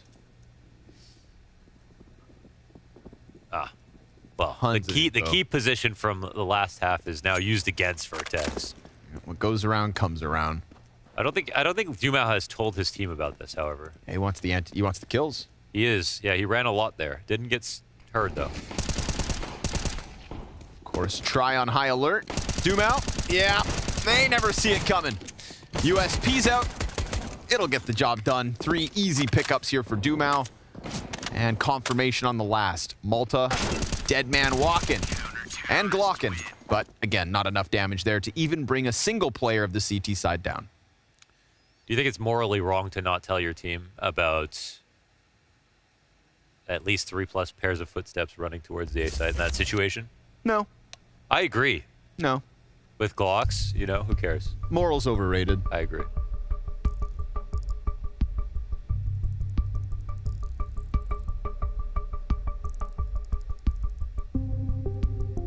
So before the buy comes through, we get the timeout. VERTEX knowing that their life here at the Showdown... Oh, never mind. It's a timeout. Okay. Well, regardless, they're not buying, so... I can tell this is a hotel conference room.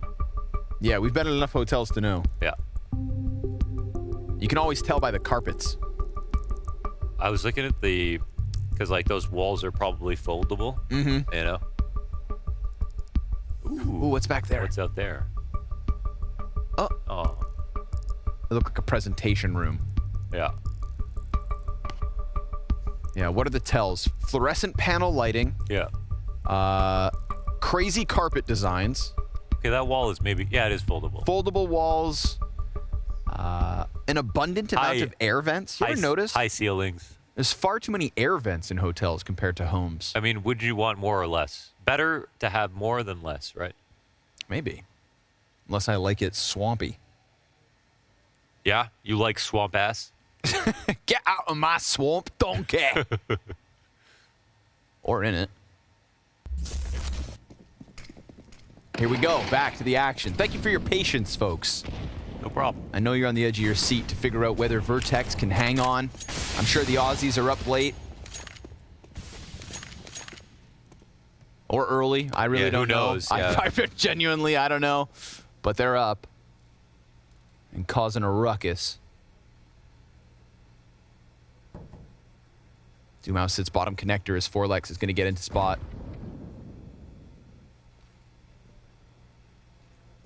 It's a very quiet walk contact if that's what's happening. Yeah, Attic just slides out. Now he starts to pick up the tempo. Shots fired from top stairs. That's try with the opener. Oh, cold. Survives on 28 health.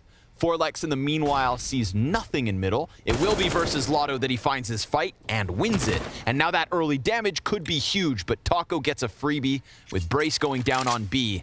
And VERTEX just kind of left in the middle. Yeah, that one's tough because Taco allows his teammate to just sit still instead of scrambling over to the other side of the map. And it's not a 3v3, which would have helped VERTEX out a lot. But, well, Forlex has been sharp. And we're looking at health bars right now. Try and cold, they're quite low over here. PZ looking for the next fight. They don't molly CT spawn, though. That would have been a key one. Where'd that smoke go? I don't know. They must have smoked connector, right? Surely with that plant. Yeah, so there's a plant here. Okay. And he comes off the plant, so PZ primed. 2 low players, catches tries shoulder. They might forget about CT. Would make sense. Yeah. Oh, cold capitalizes. Now Forlex into the clutch. Bombs planted on his side of this party. Got an incendiary and a flash on Taco. He's making a ton of noise as he runs up, almost putting his head in the crosshair. Forlex gets cold and exposed. The legends go down at the hands of Forlex and VERTEX. They've blown the door off the hinges. They've got a chance. That one inspires confidence. What a round from Forlex. The first 2 kills he gets inside of middle is the only reason they're even able to get a plant in the situation. And then the 1v2 with the spray transfer on top of it. He's the guy who was with the A4 on a ramp. Oh, I love that. Yeah. I love how quickly he stops because he realizes it. I'm the best. That's tight. Let's go. Back to reality. He had one hell of a spray on the A ramp with the A4 where he turned it into Palace. You remember that one? Yep. Yeah, the same guy. He's got good spray transfers. Yep. He's got the instinct, and here he is back at it. Confidence brimming. Lotto, good damage. And Try coming at this from a bunch of different angles. Look how stuck they are. The smallest piece of cover, but still they squeeze out at least one more kill. That's Addict into the feed. Try continues to hold them back as his support comes over. But VERTEX, man, they just fell silent. Try's going to continue to just chip and chip and chip away. Yeah, he was like a little woodpecker right there. In this analogy, there would be a tree. Yes. So Try's perfect peaks, and damn, yeah, juggling them back and forth between the window and the doorway. That was a bit too much. A nice entry from Forlex once again, though, to continue on that momentum. But everybody else on the CT side did it really well. And I like the smoke out in the open to make that even more complicated to try to scale. But of course, you're not going to win fighting from the apartments themselves. You take your entry and you get out of the window, you get across the site, you get bench control. And they couldn't do that.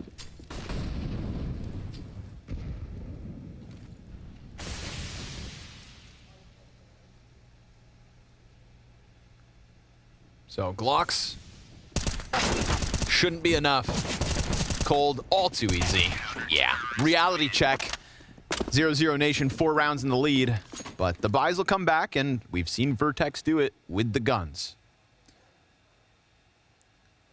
Yeah, so the last 2 games were just stomps, and they played 16-5, 16-4, and they started CT and just dominated CT side. So we just haven't seen much T side, which means 00Nation haven't either. If we're talking about HLTV demos, there's not a lot of data here for them. It doesn't seem like they're going to be really worried about it right now. 4-1 in rounds here in the second half. Low grenades for VERTEX, but the op on PZ, sometimes he makes magic happen.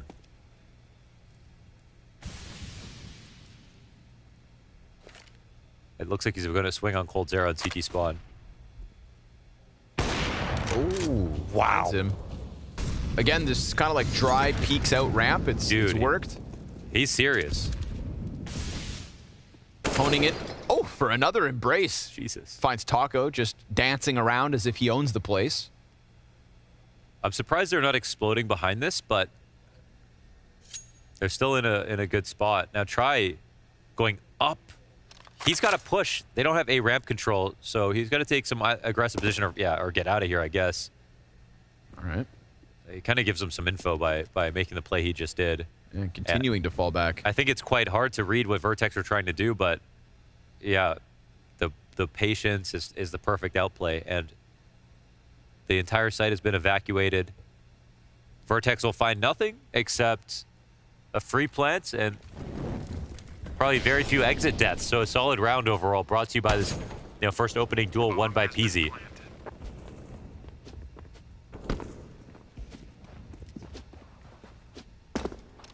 All right, then. He's got like that A-core sharpness. Right. We know what A-core can do. Yeah, especially these days. What a road to Rio he had. Hell of a resurgence. Under the leadership of Shuhei. Speaking of IGLs, Malta. A mainstay of Australian Counter-Strike.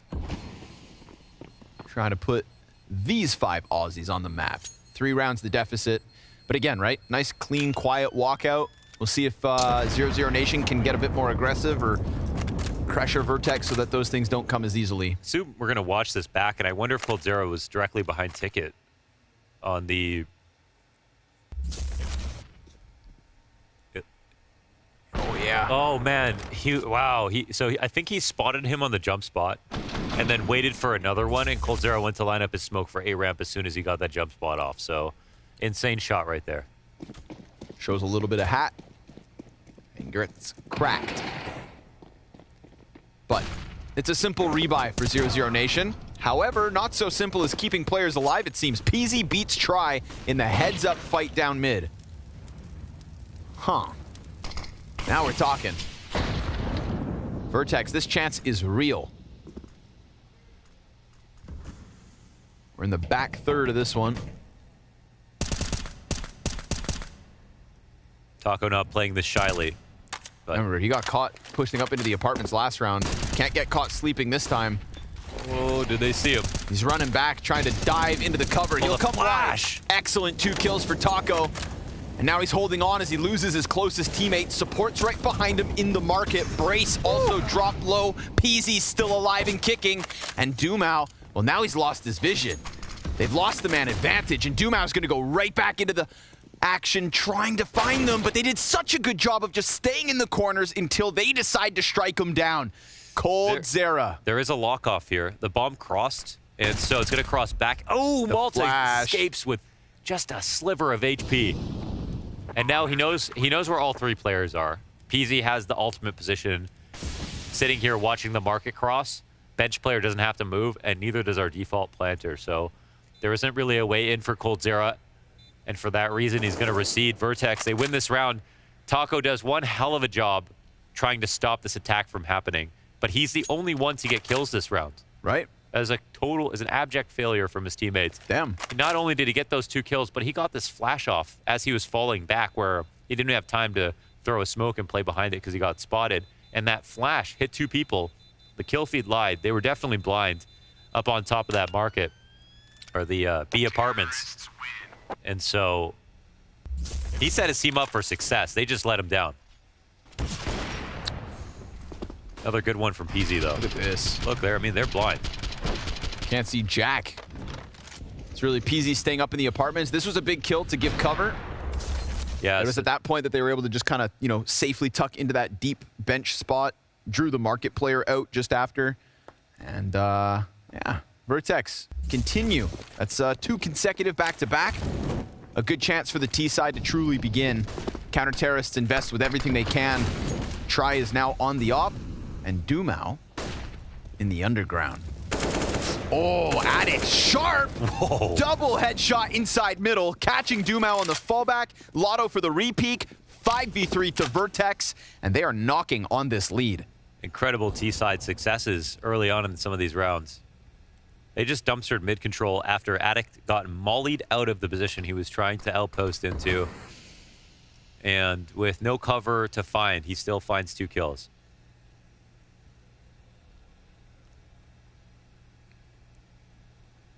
I mean, this is, of course, still possible, but we've seen VERTEX in these spots be comfortable waiting. And they've basically been able to score the full gamble stack over towards B. Whereas 00NATION, they feel compelled to go there when they're down these kinds of numbers. They don't like to just try to play for it 3v5. But try here with the op. Still a chance that they could fumble it. Yeah, it's true. Not anymore, though. 00NATION concede. 11 rounds. Insane 2 kills right there for Addict. Looks like the boys are a little fired up after that 4lex 1 versus 2. They've won 3 of the 4 rounds, that one included. Yeah, and if they got the kills here, 00NATION are broke.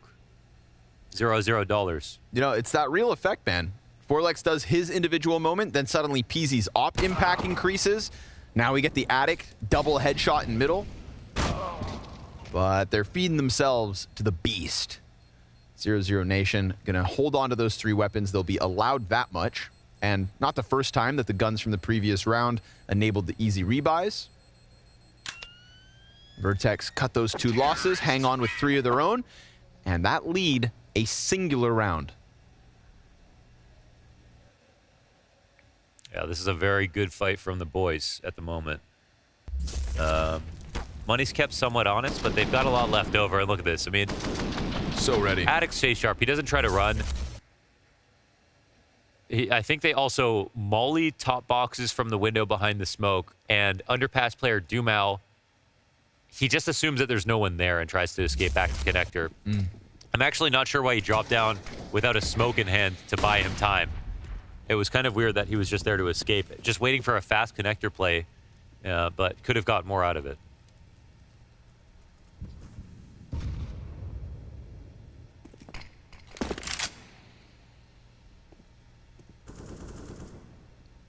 Lotto, good spot. Oh, loses the duel. Barely. Taco again falling back with the fresh reload. We saw his flash impact last time. He goes back into it, catching Malta.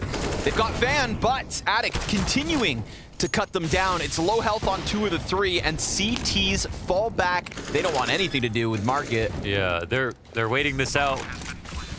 All this artillery's coming down, and it looks like a cat retake. Kind of an unlikely situation. Oh, no, Forlex. He walks back into that. He was sitting at bench. That was a super solid spot to be in. Feels like that's the invitation to come and retake this site. Let's see it, Peasy. 2 CTs coming in on Cat. First one's down, cold, point blank. Second's also his. And Try honed in on the angle, but a little temptation. Doesn't have to peek. Almost gives his hands up, and instead, they'll hold on. 2 critical kills from Peasy, 2 survivors for Vertex, and a 12-all game. Dude, who got the opening on this round? Was that, I thought it was it Addict, actually? I think it was Brace inside ladder, beating out Dumao. Wow. Yeah, or Lotto, excuse me. Gotcha. What is happening? I mean, Taco, protocols-wise, another great hold.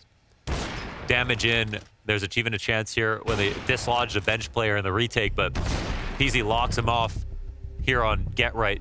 Beautifully done. And 00Nation officially have problems. They are starting to fumble. There's a lot of these situations they could have converted within the round. Absolutely. Based on the damage that their B anchor has done, Taco, he hasn't not gotten one. But outside of that, we're not seeing any inspirited retakes, and we're not seeing much output or individual duels being won by other players on the team. So Vertex look wide awake at the moment, and it should be scaring 00Nation, who will have to forfeit a lead. Try has an op picked up, and I guess he's the one other guy who's being able to pick off 1 or 2, but it feels like the round is almost over by the time Try gets into it. Some rifler dies, sometimes another. It's been 3v5 a couple of situations in a row. Oh, let's see where he's playing this round. Over on B now. That Molotov destined for the setup. Oh, Cold still drops Addict. This could be one of those meet your maker moments, but Cold will not get a second chance. Lotto still unchecked. Yeah, he does. So everybody else doesn't have to show their hand just yet. And Vertex, oh Lord. Easy execution, 2 to the back of the head. And all of a sudden it falls on Brace. He recovers it with 3. Empty gun. Lotto's up next. Oh, they've got it. A robbery off Deagles from Lotto with 3. Man, Brace almost helped them save face right there with that 3K. Nearly made the clutch happen. And for Lotto going up the ladder, it looked like just a little bit extra where they didn't even need to make a play like that. It ends up being probably the most important move of the round on top of getting those 2 Deagle frags. This one's hectic. Such a nice attempt. I mean, the success here goes to 00Nation, but a nice recovery attempt from Brace. Those kills might help out. Tough for Vertex, who just did in a commendable job winning 3 of these rifle rounds in a row, only to lose to the Eagles. But those were some hot shots, you know, from 00Nation. So, how many times do you see that where like the second player under balcony, you know, gets the first Deagle kill, but not the second? It was a slick snap onto the bomb planter. Now they've got their work cut out for them. But again, they've been succeeding in these types of rounds. No reason to believe that anomaly marks the end of them. But you got to have the mental fortitude. That could be their Forlex moment, if you will. Yeah, fair. And a chance for Try to continue what he has been doing, which is racking up these op frags. He'll open up 5v4 here for 00Nation. Best shoulder peaks in Brazil, Coldera.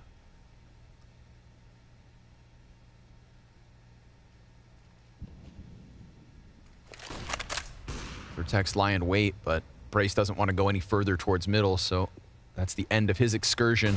With mid-control 1, Sandwich becomes a stronger spot. Try's been spotted and tagged, but Cold's going to go unchecked. Peasy kills Try. Cold, there's the second. He's pinned into the corner. Fire on his feet. He'll fight his way out, but down he goes. 2 versus 4, cut to just 3. Dumao going to fall away from holding cross. ticket player looking to press up. But they catch them on front sight, and it almost is the end of Dumao. 7 seconds, Brace pinched both sides, 14 to 00NATION. Couple of fast rotations in from 0-0 to just put the icing on the cake.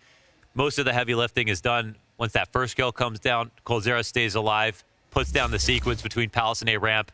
And it starts off with Try, who I'm glad is starting to become the center focus here, because again, consistent across Nuke and now across Mirage, but some of his Mirage kills have been Pyrrhic victories because they're not winning the rounds behind them. And 0-0, they win the round with the Deagles. They turn that into a full rifle. I think they've got a renewed sense of self-confidence here in round 27. Cold pressing in. Ooh, gets chased down by the MAC-10, but Try again. Multi-frag moment. And the retreat made easy. Brace gonna go that much further, but gets chopped to bits by Lotto and Dumao. And while the bomb's going down, we've got PZ hands on an AK. That gun now comes up. Pistol push into spawn. Malta's ended. Good support there. It's gonna have to be God mode from PZ. 20 kills already. But outnumbered, outgunned, surrounded, and set on fire. No chance, my friend. That is 15 secured and 3 match points. Can you believe that, Molly? Right on him while he's in smoke. On the top of default with the perfect spread. Avoids the smoke. Not that there was a big chance that he would win in that situation. And that's 0-0 to take match point, map 2.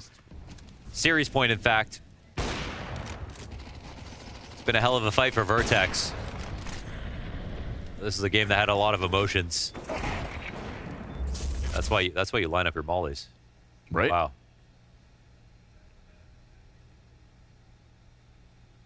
They might not have window smokes, but at least they've got A mollies. They should pick it to window smoke. Take what you can get. You know. Or just save the smoke, right? Ain't over just yet. Maybe it's 64 tick, they didn't. Eyes in middle early.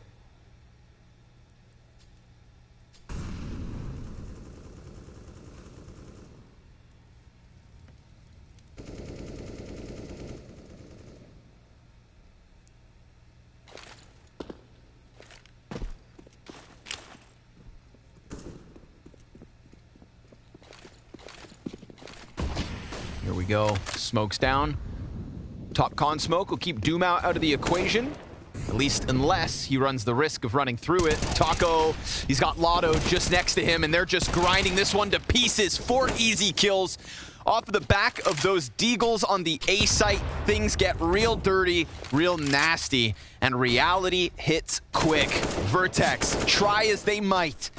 It's looking like 00NATION have finally put an end to everybody's night. A 16-12 on Mirage, a 2-0 series in a showdown that has been plagued by gnarly upsets. Was it beautiful? Absolutely not. But a win is a win today, and they will move on in their hopes to secure a spot at the Blast Fall Finals. Even though we've seen a litany of upsets here at the showdown, I think that this was a very cool match to watch from VERTEX. They've got my attention. We saw some great plays coming out of them, some clutches, some personality. And I think even though there were more upsets than there were favorites winning here at the showdown, I think we saw signs from VERTEX, even though they lost, that have us wanting more. So, yeah, of course. Nicely done. Aussies on the server, always a good scene. We'll throw this one back to Freya to close out the morning. Yeah, we have headed into the early hours of the morning, but some order has been restored in a day full of upsets here at day 3 of the Fall Showdown. 00NATION do take the W versus VERTEX. Unfortunately, though, that does mean they are eliminated from the tournament. Maniac. No shame to be had for VERTEX. Really no shame to be had. We didn't have high expectations. We didn't really know what to see on the server, and I think they delivered a good fight. Honestly, they pushed 00NATION into the ropes for sure. We saw a couple of frustrating moments for the Brazilians, so good for VERTEX. It's a good attempt. Unfortunately, the line stops here. I think they look good on the server as well, yeah. I would fully agree. Obviously not good enough to beat 00NATION. No one really expected that, but they were a positive surprise for me. And also, judging by the body language after the game, you see some of these teams, losing and they're a little bit sad, feeling that there was a missed opportunity. All the players seem to be okay and content with the situation, so it speaks to itself. I think it was a a good game by VERTEX, but again, 00NATION being the better team, no surprise here. Yeah, loving to see try once again top fragging coming into things. Surprised that Taco only ended up on 9 kills though, because I feel like he was so impactful towards the B side. Yeah, it's a recency bias. I think Taco struggled massively at the beginning of the game, but we have to give it to him. On the CT side, whenever he got tested, it's something that Londers brought at the cast. His protocols on the B side were pristine. In fact, I was getting frustrated that his team wasn't converting on his excellent job as a fellow B anchor. If I'm getting 2 kills and we're losing my round, I'm out of here. See ya, boys. I'm not coming back. Man, you've really been given the terrible spots on the map. What can I say? You know, it equals low aim, shit spot. We did just see the bracket getting up on the screen because all the opening matchups have concluded in the Americans division as well. Obviously, they'll be taking on Fluxo later on in the tournament. That's going to be a nice little South American W. We've got That should be an interesting one. I believe 00NATION beat Fluxo in the qualifier to the qualifier for the major, so there's a little bit of a revenge going on there for Fluxo. I like that. A little bit of grudge on the cards indeed. But we can take a revisit as to what exactly happened today in our CS Money Play of the Days as well. Day number 3 here at the Fall Showdown. Pimp, what we got coming up is your first option. We're starting off with a bit of Saivu, absolutely doing what Saivu is best at, and that is playing Counter-Strike at an incredible high level. The clutch you're about to see right now is super, super crisp, especially the last shot right here. Look at this. In the face of Subnix, winning it. Unfortunately, Saivu's out of the tournament, but nice play. That wasn't enough. Now we're talking about Lukowski and his fast pace on Dust 2, starting with the Tech 9, grabbing the AK, quick flip onto Hext, and then he's going to add another one to the tally. That's going to be the car position being cleared up. Great spray control. And I believe there's even one last in lower dog. That was a spectacular round at 30 for Lukowski. Another highlight coming from an eliminated player in Automatic, who once again today had a good showing. Unfortunately for him, this ace we're about to see was not enough for EG to win. And Automatic is back to his best. He's playing some solid Counter-Strike, and it's good to see him, you know, come from Valorant back into Counter-Strike and being able to ace it despite not being able to win the game. Well done to Automatic. Yeah, solid stuff. Unfortunately, though, for EG, not enough to take it over the line in our second matchup of the day. But continuing on the theme of our highlights of the day, let's check in with James Banks for our Mersk MVP. Yes, it's another check-in time here to see which players we're going to get, and there has been a slight change-up on the MVP side of things. I'll give you the 3 names we got here. Now, some did remain from yesterday. Come on, show me. Come on, give it to me. Oh, we don't have it yet. We have to wait a little bit for it because things are changing, names are changing, and there's one player that you just saw in 00NATION that was on there. One thing I'll do is show you Blame F to start off with. Blame F was dominant in his game against Vitality. If it wasn't for Blame on Inferno, you would not be seeing Astralis making their way through to the grand final taking place on Sunday, because he was an absolute monster, a beast. And, well, people meme and joke on this man and say Blame F is bait F. Well, he was not doing any baiting here. He was taking charge. He was moving forward. And when I did the interview with him at the end, he had a lot of praise towards Glaive and the T sides, meaning that he was able to achieve this great feat. Now, if we take a look at the other players and names on here, Blame F's there, Cadian's there, and Nissim has brought his way back in. The Sharks player who will be taking place in the games tomorrow is looking to hold on, just edging his way above Blame F, but it's Cadian who's still the superstar. Let's see who it is tomorrow. Freya, back to you. Thank you very much for that check-in, rather, James. Pimp, anybody taking your fancy there? Blame F recency bias, maybe? Yeah, the performance yesterday, you know, destroying Vitality, destroying Maniac as well. After that first game, he's never been the same since. So Blame F right now, my MVP for the tournament. My heart's still crying. Blame F did us really dirty. I can't believe that was impressive against Vitality. Just earlier on today. Big sad. Big sad for our predictions as well, because despite, you know, order being restored. Speak for yourself, Freya. Speak for yourself. Pimp has this not 1, not 2, not 3, not 4 head, 6 head. I can't believe you guys couldn't see it. I can't believe you guys couldn't see it. I can see it right there now. What's funny is that even with the extra GFX, your forehead is almost as big as mine. Self-deprecation. And there we go. The king is back. We are a Maniac. And we can take a look at what is on the cards for tomorrow as well, because we do have the second European semi-final, Heroic taking on Sangul. That was a huge upset to see Sangul making it through into that position. MIBR then taking on Sharks. Again, Sharks making a huge upset. And then one more of the upset candidates, indeed, Fluxo, going to be taking on 00NATION. If you're going to pick one matchup for everybody to be tuning into, they should be tuning into the entire day. But if there's one, Hallmark one, what are you saying, Jacob? I'll probably say Sharks, MIBR. I'm curious to see that matchup. I think that's a very even matchup. MIBR didn't look too good in their opening game, even though they won. Whereas for Sharks, big surprise, they beat Complexity. So there's an upset alert right there. So perhaps we'll see another interesting prediction tomorrow. Yeah, very excited to see how it does play out in day number 4 tomorrow. We're going to be back with more Counter-Strike action going into it. It's the Blast Premier Fall Showdown. We'll see you same time, same place tomorrow.